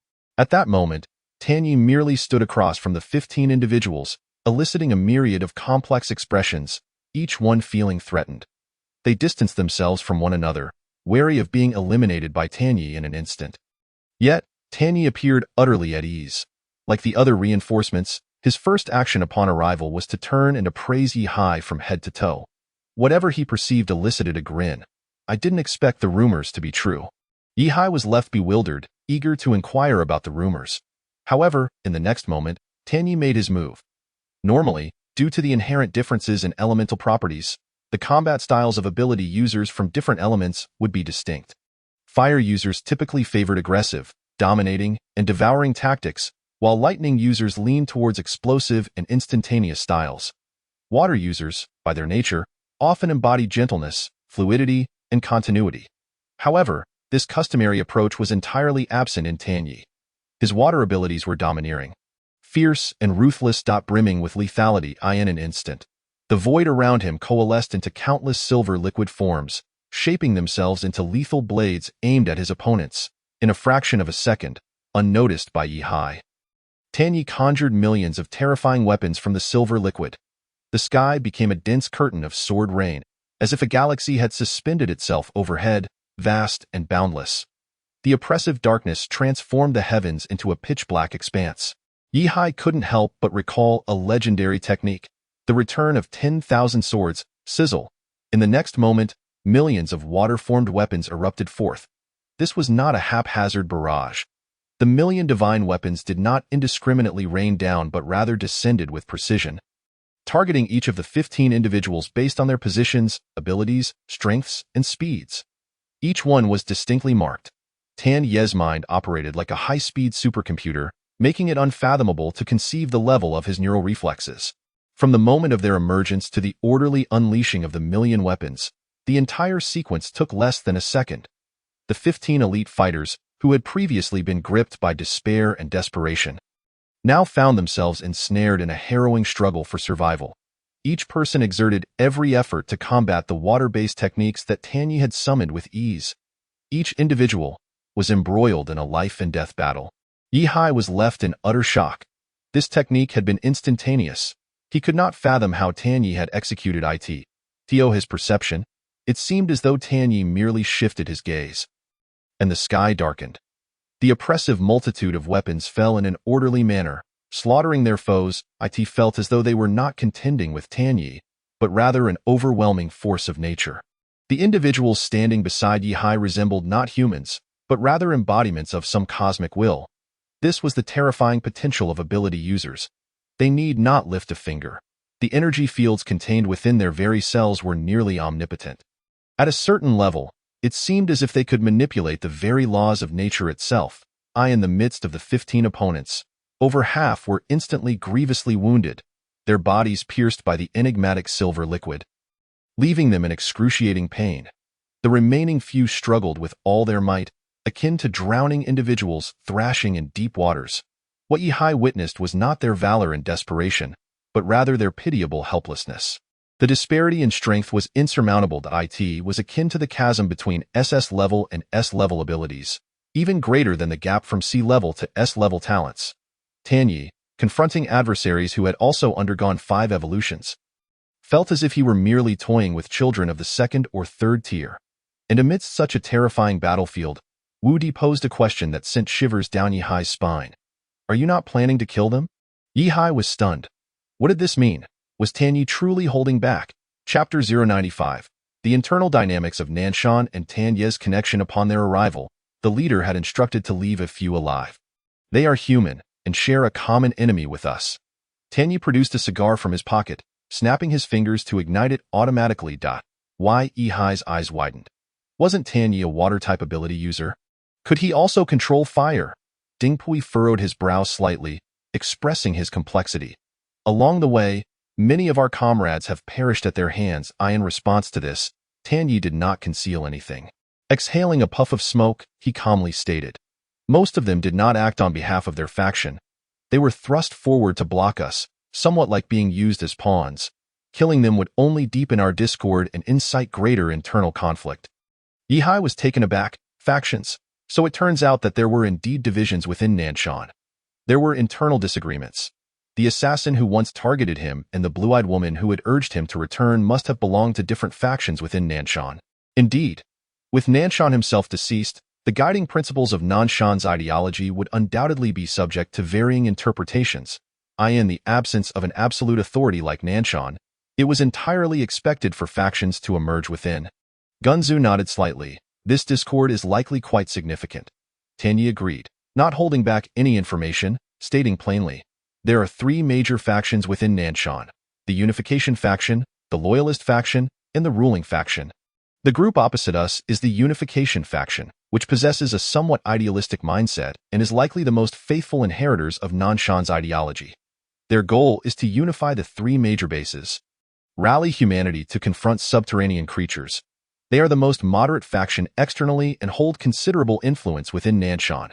Many influential and reputable individuals within the three major bases are secret members of this faction. Tan Yi explained that this faction is considered the most moderate among the three. They are willing to unite all of humanity against external threats and can serve as potential allies. The recent interception of the three prodigies by the 15 individuals was likely a scheme from other factions, attempting to exacerbate tensions between the Unification faction and the three major bases. In addition, there is the Ruling faction, which believes that Nanshan's ideology was fundamentally about ruling the East Asia war zone.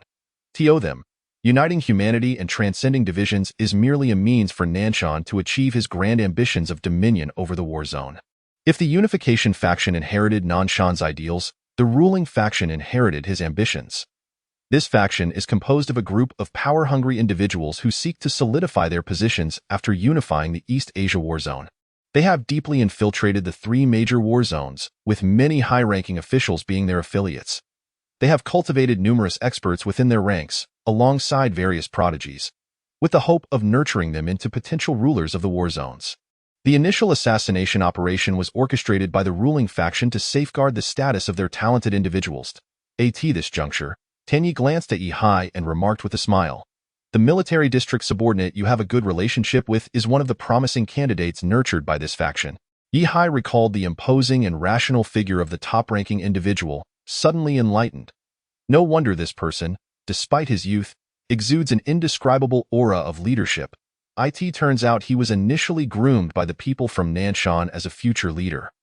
After his defeat to me, the top-ranking individual immediately expressed his desire to unify the three war zones. Evidently, his battle with me shattered his dreams, leading him to support me instead. And what about the other faction? Yihai could not help but inquire. The Confidant faction, also referred to as the Revenge faction. They are the most extreme and paranoid, the least capable of dialogue. The core of the Confidant faction consists of those who truly followed Nanshan in the past. They were also the original creators of the Nanshan organization. That fellow Nanshan possesses an immense personal charm and ability to incite. I cannot quite articulate it. He is simply born to be a leader. Many of his followers exhibit an almost fanatical personal adoration, considering him a savior, the prophesied child destined to rescue humanity. The power elite of the three major bases were responsible for Nanshan's demise. Having killed the savior, what do you think these individuals' attitude towards the three major bases would be? Yihai recalled the figure that Yin Jun had once captured alive. He maintained a deep-seated hatred towards the three major bases until his last breath, believing that the higher-ups had betrayed humanity, sacrificing the hope of the human race for power and status. This individual embodied both a hatred for his fellow humans and a desire to protect them. He was both a villain and a hero, an embodiment of profound contradiction and conflict. Now, Yihai gradually comprehends everything. As for the Surrender faction, also known as the Confidant faction, it leans towards a sense of surrenderism. They believe that after Nanshan's death, humanity has no hope left. Consequently, they attempt to facilitate coexistence between humans and subterranean beings. Over the past century, they have indeed developed some methods. Some of the attacks on humanity by subterranean creatures are the handiwork of the Confidant faction. The three factions mutually restrain each other, their intricate relationships having evolved over more than 100 years, resulting in subtle attitudes towards the three major bases. Some advocate for the cessation of internal strife and a gentle unification. Others propose suppressing alliances and nurturing new talents. Yet others favor gradual infiltration and peaceful evolution. Their stances vary widely. However, all three factions wish to protect you. They do not desire your premature demise. Tanyi chuckled as he looked at Yi Hai. I never received such treatment back in my day. Wu Di appeared somewhat perplexed. How do you know about these matters at this moment? Wu Di's standing among the group had evidently become the lowest. His feelings of inferiority were palpable, making him seem exceedingly humble and cautious. Then, Tanyi revealed an astonishing secret in earlier years. Tanyi had also been selected by the ruling faction of Nanshan as a promising candidate. He had even been chosen to unify the entire East Asia war zone. To cultivate him, they had invested substantial resources. It was truly a past better left unremembered. Tanyi expressed with a hint of nostalgia. Unfortunately, he was inherently fond of freedom, lacking the leadership charisma and ambition that Nanshan possessed. He preferred to wander around in loose shorts, shirking responsibilities, almost driving the invested ruling faction members to frustration. Yi Hai pondered for a moment, surprised. Then why did they imprison Sister Zijie?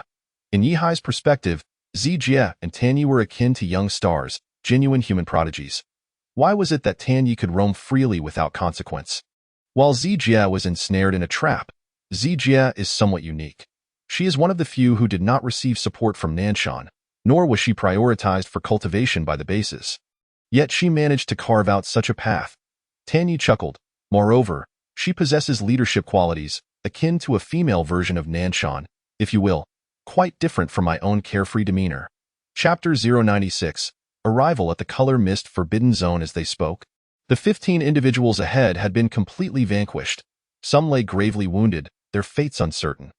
Others had employed special means to escape. Only 7 or 8 incapacitated bodies remained, their conditions unknown. Meanwhile, as Tanyi effortlessly defeated them, he continued discussing matters concerning the Nanshan faction.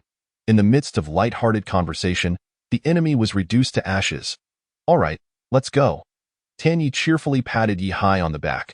I will accompany you for the final leg of your journey. Remember to fulfill the prophecy and bring your sister back. Yi Hai fell silent. He currently had no idea how to rescue Zijie. You are a 5th level evolved being, one of the strongest individuals in the entire base. Is it possible that you cannot save Sister Zijie? Yi Hai inquired with curiosity. Upon hearing this, Tanyi burst into laughter, repeatedly waving his hand. My strength stems from gene and cellular evolution. And why do cells grow stronger? It is precisely due to the changes on this planet. The Forbidden Zone embodies the very power of the planet itself. You think